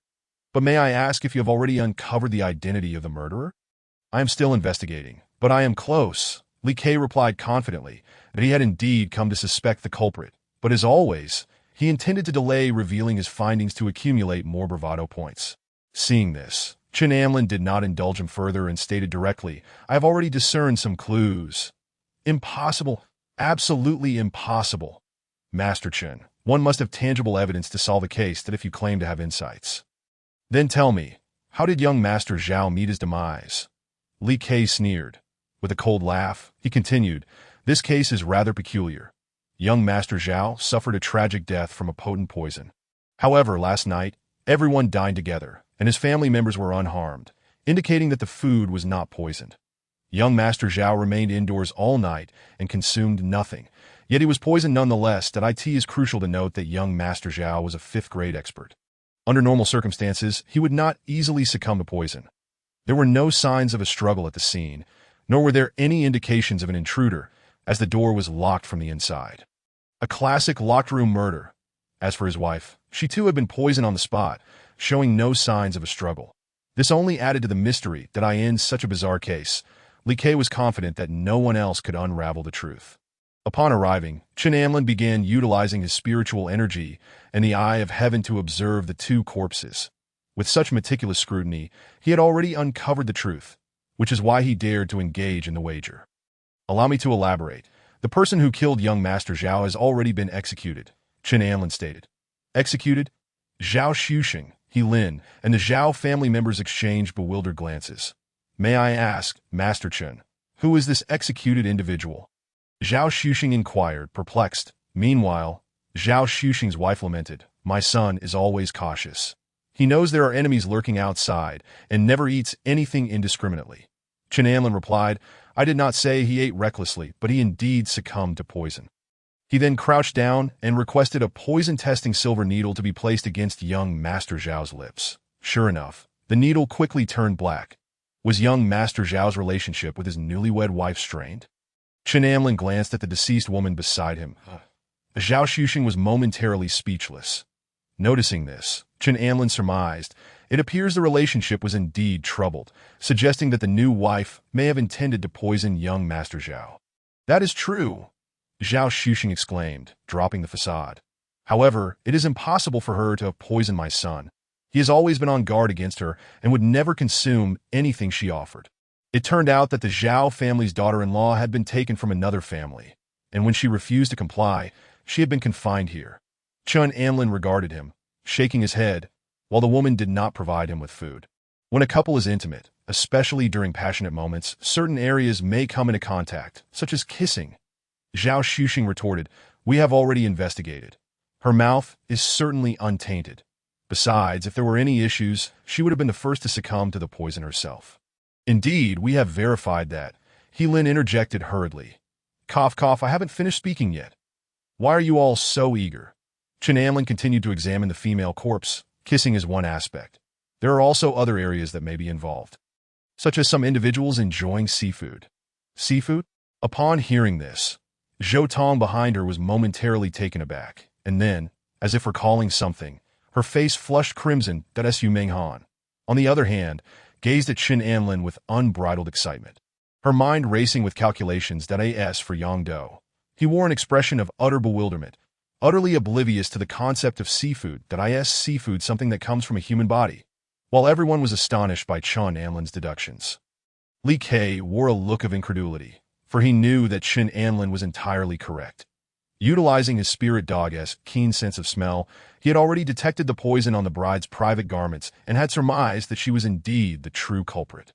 The reason he refrained from speaking was to wait until Chen Anlin found nothing before stepping in to flaunt his own prowess. Little did he expect that Chen Anlin would uncover the truth. Leaving him anxious as a splendid opportunity for ostentation slipped away. Lin understood everything, for he shared a similar penchant with young Master Zhao, and he mused inwardly. The bride, in a bid for revenge against young Master Zhao, had the audacity to smear poison on herself. Zhao Xuxing's countenance darkened. This vile woman, despite the kindness our Zhao family bestowed upon her, has resorted to murdering my son. Chen Anlin turned to Li Ke, stating coolly, "Do you have anything further to say?" Li Ke, his face a mask of embarrassment, could only concede, "Your analysis holds merit. Truly, Master Chen is remarkable. Within mere moments, he has unveiled the truth of the case. I am in awe." Zhang Shan chimed in with flattery. Lik scoffed. "While your analysis is commendable, I had already deduced it long ago, and no more to say, since the case is resolved and the murderer has taken her own life. I shall take my leave." Ding. Li Ke's attempt at bravado failed, losing him 1,000 fortune points. "Young Master Chen, it seems Li Ke is off to gamble again. You are magnanimous, so let us not dwell on his shortcomings. Allow me to treat you to a meal at the Sunshine Pavilion," Lin respectfully proposed. "Very well, I am somewhat hungry. Let us dine first." To Chen Anlin's surprise, directly across from the Sunshine Pavilion was a stone gambling establishment. While dining, Chen Anlin, using his heavenly eye, could clearly perceive the state of certain stones within. For instance, the 2 stones placed at the entrance held no valuable contents, merely appearing attractive on the outside. Li Ke had long since arrived there, accompanied by a young girl with dual ponytails. Amidst the gasps of onlookers, Li Ke unveiled stones containing treasures, eliciting a chorus of astonishment. This indeed is a splendid venue for ostentation. After finishing his meal, Chen Anlin brought Zhou Tong and the others along to the gambling establishment. At Lin's behest, Zhang Shan followed closely behind Chen Anlin to attend to him. Although Zhang Shan's abilities were lacking, he possessed a keen sense of observation, making his presence a safeguard against any potential affronts to Chen Anlin. "Isn't that Zhang Shan? Are you here to watch me gamble?" Li Ke's eyes twinkled with mischief. Seizing the moment for ostentation, he gestured toward a large, round stone nearby, declaring, "What do you think? Last time we gambled, you lost to me 1,000 taels. If I'm not mistaken, do you wish to win it back?" Chen Anlin chuckled, realizing that Li Ke was likely relying on a system that rewarded him for showboating. Speaking of ostentation, there was also a motto: "The Exploding Heavens Gang. Exploding Heavens, march forth, leaving no blade of grass unscathed." He patted the hesitating Zhang Shan and turned to Li Ke. "Let us wager." Lik desired to accumulate ostentation points, as he sought to seize fortune. Many who beheld Chen Anlin were captivated by his striking visage. Several young ladies hastily lowered their gazes, their cheeks flushed with a rosy hue, marveling at such a dashing young man, their legs instinctively tightening, ultimately unable to maintain their composure, leaning against the nearest pillar. The young lady behind Li Ke, also entranced, gazed at Chen Anlin, exclaiming, "He truly is handsome." Li Ke fumed internally. What was with these people? Was it merely because he was somewhat more attractive? Linger, this Chen Anlin is not a good person. Do you understand? The girl, named Xiao Ling, was someone he had recently met, and he had decided she would belong to him, with no one else allowed to interfere. Xiao Ling nodded slightly, but continued to gaze curiously at Chen Anlin. Li Ke fixed a steely gaze on Chen Anlin, coldly stating, "Young Master Chen, are you certain you wish to gamble with me? I advise you to reconsider, lest you lose and then accuse me of cheating." "So, you're attempting to provoke me." Chen Anlin regarded Li Ke with indifference, calmly replying, "Let us wager 30,000. Shall we?" Li Ke hesitated, as Chen Anlin's status was imposing. Winning against him would likely not yield recognition. However, given the crowd's presence, no matter how formidable he was, he would not dare to go back on his word. "Very well, I shall accept your wager." Recently, he had amassed quite a sum of silver. Chapter 53. Another failed attempt at ostentation. Zhang Shan, anxious, urgently whispered, "Young Master Chen, Li Ke possesses some unusual skills. His odds in stone gambling are quite high. Please reconsider." That he had suffered considerable losses at Li Ke's hands. "No problem." Chen Anlin waved his hand dismissively. Lik insisted, "Let us not. Young Master Chen, you are a noble gentleman, and I would not dare stake your belongings unless you guarantee." "Fine, I assure you." I shall not retaliate. Chen Anlin shrugged. Upon hearing this, Li Kei's spirit soared, thinking to himself that this was your own choice to embarrass yourself, so I cannot be blamed. His success in gambling was, of course, reliant on his spirit dog's keen sense of smell, which could detect even the faintest spiritual energy. Fearing Chen Anlin might back out, he quickly declared, "All right, I shall buy this round stone. It surely contains something marvelous." This round stone had been placed there for some time. With his spirit dog's nose, he had previously detected no issues. However, just yesterday, someone struck the stone, causing small cracks to appear, through which he caught a whiff of faint spiritual energy. Chen Anlin, observing the round stone, had already sensed that it contained a fine-quality spirit stone. Once opened, it would yield a spirit stone the size of a human head. Alas, you have encountered me, and thus it shall prove futile. Chen Anlin mused to himself, approaching to caress the spirit stone, that in an instant, a flicker of sword intent surged forth from his fingertips, penetrating the stone and shattering the spirit stone within. Henceforth, the spirit stone was reduced to mere fragments that I shall not select another. I wager that this stone contains nothing of worth, Chen Anlin declared coolly. Ha! Upon hearing this, Li Kei burst into jubilant laughter. Young Master Chen, I thought you possessed genuine skill, but it appears you were merely posturing. Allow me to inform you, this stone undoubtedly contains treasures. The crowd gasped in unison. Are there truly treasures within? Ding. Ostentation successful. Ostentation points 10. Hearing the melodious chime, Li Kei's expression brimmed with pride, not expecting to gain ostentation points from this. The onlookers, captivated by Li Kei's confidence, began to wonder if perhaps he was indeed correct about the hidden treasures. Chen Anlin shrugged. Since you do not believe, then you may cut the stone. With that, he stepped aside that Lik, brimming with confidence, approached the stone and called to a shopkeeper. Bring me the cutting tool. I shall do it myself. Certainly, Captainly. Moments later, Li Kei, wielding the cutting tool, smiled gently at Ling. Linger, guess how large the spirit stone inside is? That IT must be quite large. Ha ha. Naturally. I, Li Kei, have an impeccable eye and would never err. With that, he skillfully channeled his energy, allowing it to flow into the handle of the tool, effortlessly gliding it across the stone's surface.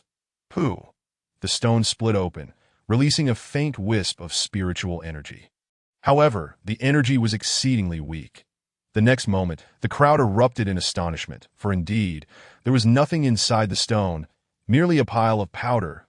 Lik's smile froze abruptly. Where is the spirit stone? Ha ha, Lik, caught you off guard. There is no spirit stone at all. Zhang Shan mocked with a laugh that Lik was left dazed, gathering the powder only to realize it scattered everywhere, confirming that there was indeed nothing. An empty void. 30,000 silver. He had staked 30,000 silver, all earned from previous gambling. Impossible. My nose cannot be wrong. Li Kei's heart sank, suddenly recalling something. He turned to Chen Anlin. Did you do this? What have you done? Li Kei, have you grown tired of living? Daring to question young Master Chen, Zhang Shan admonished. Knowing he was at a disadvantage, Li Kei recognized that in terms of background, he was no match for Chen Anlin. He understood that he had suffered a significant loss, and his attempt at ostentation had failed spectacularly. Yet he still could not accept it, insisting, "It must be your doing." Slap. Chen Anlin retaliated with a sharp slap, sending Li Kei sprawling. As he struggled to rise, Chen Anlin looked down at him coldly. Your failure in the wager is your own fault. To slander me is tantamount to courting death. As Li Kei met Chen Anlin's gaze, which bore the intensity of a killer, he shrank back, lowering his head, and could only admit, I did not mean it that way. I was wrong. Although he uttered these words, a tempest of rage surged within him. Just wait. Today, you have humiliated, insulted, and struck me that I shall remember all of this. And one day, I will repay you 100-fold. Kneel and apologize. Suddenly, Chen Anlin spoke again. What? Li Kei exclaimed in disbelief, astonished that he was being commanded to kneel and apologize. Lik. Did you not hear, young Master Chen? Kneel and apologize. This is your opportunity. Do not throw away your face. Zhang Shan scoffed coldly as Li Kei gritted his teeth, nearly shattering them in his fury. These scions of noble families were indeed wretched, reveling in their penchant for bullying others.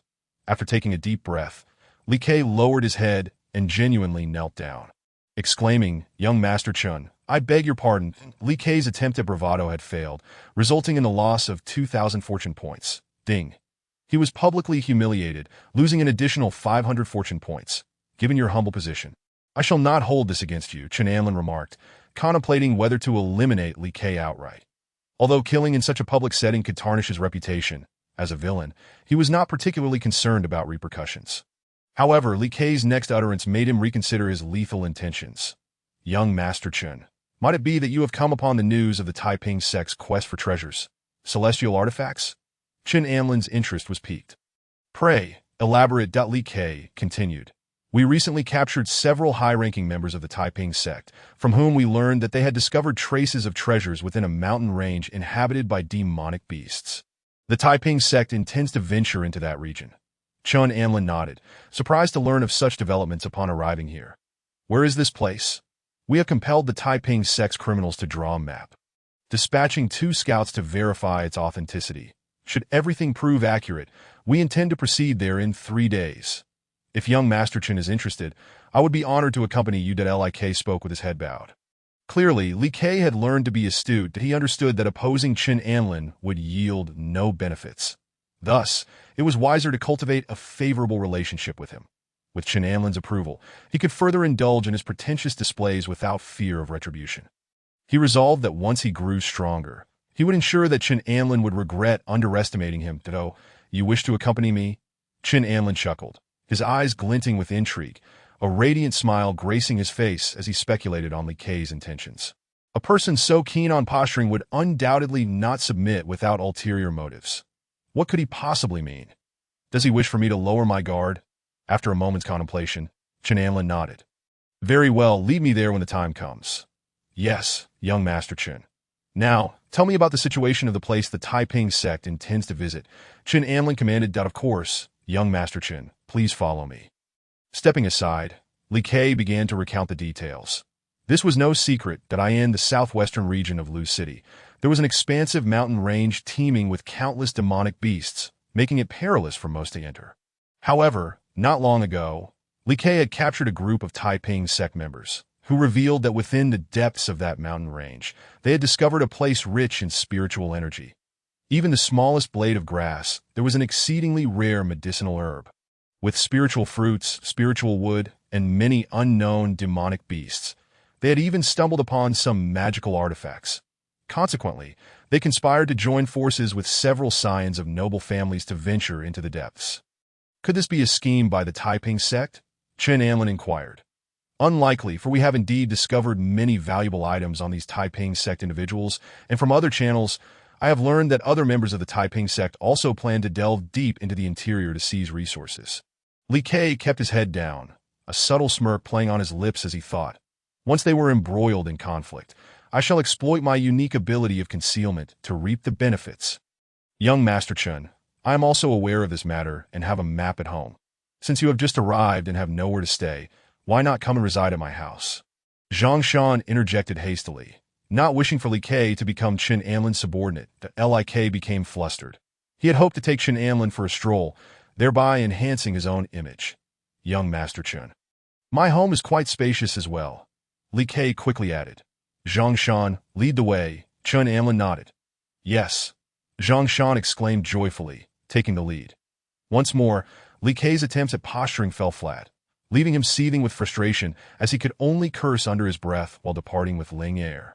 In the afternoon, Chen Anlin declined Yi Lin's repeated invitations to drink, opting instead to venture to a place called Wanqi Village with Yang Do, Zhou Tong, and Su Minghan. According to the novel, a Taiping sect hall master named Sun Daipyo was currently hiding there. This Sun Daipyo practiced demonic arts and was considered a minor boss in the later stages. Though he posed no significant threat, he could still cause considerable trouble, so Chen Anlin planned to deal with him preemptively. By evening, the four arrived at Wanqi Village, a remote and desolate place at this hour.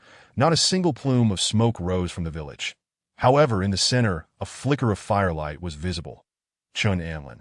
How did you know that the Taiping sect's demon was hiding here? Yang Do inquired. Curiosity etched on her face as she realized she was growing increasingly unable to fathom Chen Anlin. Even the Eastern Factory and the Yamen had failed to uncover this place. How had he managed to? Doja, I have my own methods. Moreover, I know that there are many hidden sentinels here, and entering recklessly might alert them. What should we do then? You all wait here. I can handle this alone. As he spoke, Chenamlin produced a long black robe. This was the shadow garb obtained from the old man of harmonious joy. Although the garment had been damaged, he had later enlisted the help of the Hundred Flowers sect leader to restore it. Once donned, Chenamlin became virtually invisible. Thus, he swiftly made his way to the largest residence in the village. Upon reaching the entrance, he heard a melodic chant emanating from within. Once, I wandered aimlessly through the dark night, where the gentle breeze pierced my soul, leaving me directionless. How many tears must one shed to complete this journey called life? Can I hope for a distant horizon, to soar alongside the newly forged, a hymn of the heretical sect? Perhaps Chenamlin had already shed the shadow garb, given Sun Dapio's current level of power. He was merely at the 6th tier, and Chenamlin felt confident in his ability to handle him. As he pushed the door open, he found the vast courtyard filled with villagers, all seated on the ground, each holding a small white candled the front. A middle-aged man in a gray robe sat behind an altar, flanked by 2 women in white.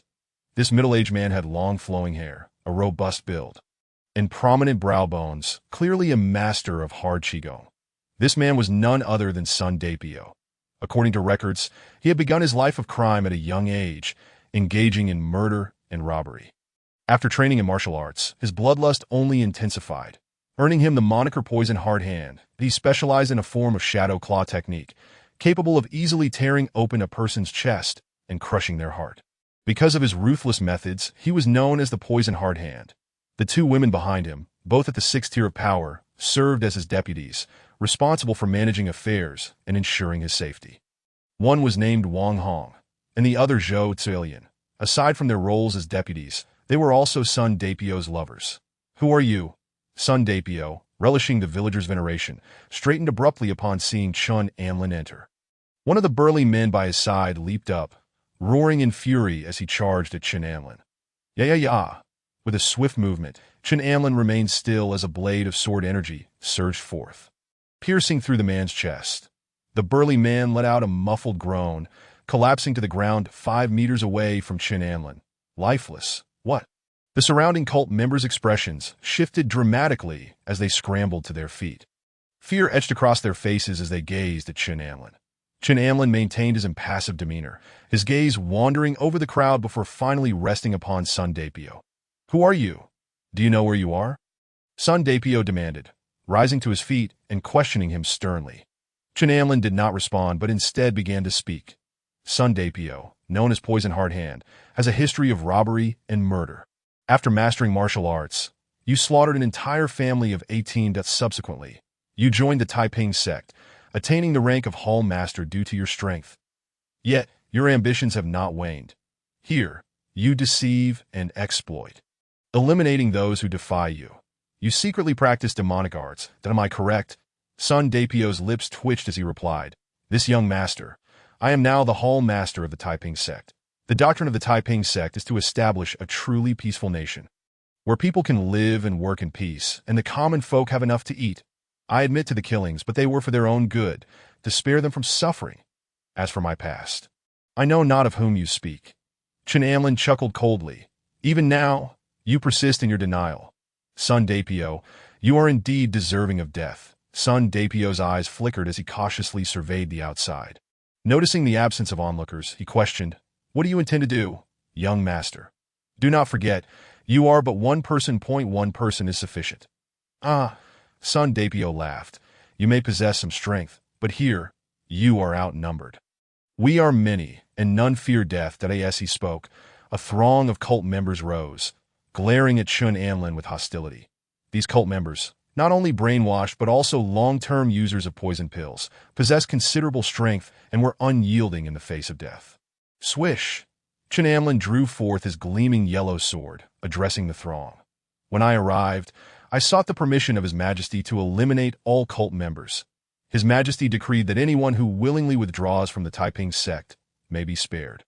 Chenamlin executed a flourish with his sword, stepping aside to reveal the grand gate behind him. I shall grant you 10 breaths of time.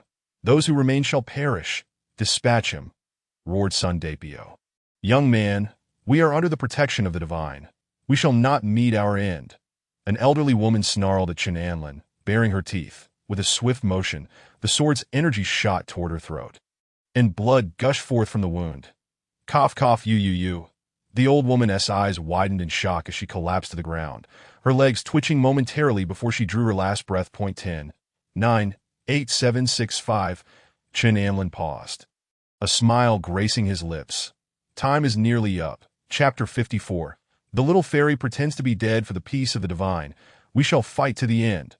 Another man stepped forward. Believe in peace, and you shall attain eternal life. Before he could finish his sentence, a hole was pierced through his neck, blood erupting forth. Every assailant who charged at Chen Anlin met their swift demise. His strikes executed with astonishing speed. Sun Dapio could barely discern the trajectory of the sword, and as he witnessed the increasing number of fallen, urgency overcame him. All at once, charge together. Whoever slays him shall be rewarded with 10 elixirs of ethereal bliss. Elixirs of ethereal bliss. Upon hearing this, the previously hesitant followers were momentarily taken aback. Some even began to breathe more rapidly. The elixirs were highly coveted. Consuming one would bestow upon them a sensation of weightlessness, akin to soaring through the skies, bringing unparalleled joy and erasing all hunger and fatigue. Those who had tasted an elixir of ethereal bliss could never forget that exquisite feeling. Thus, these individuals were willing to go to great lengths for the promise of such a treasure.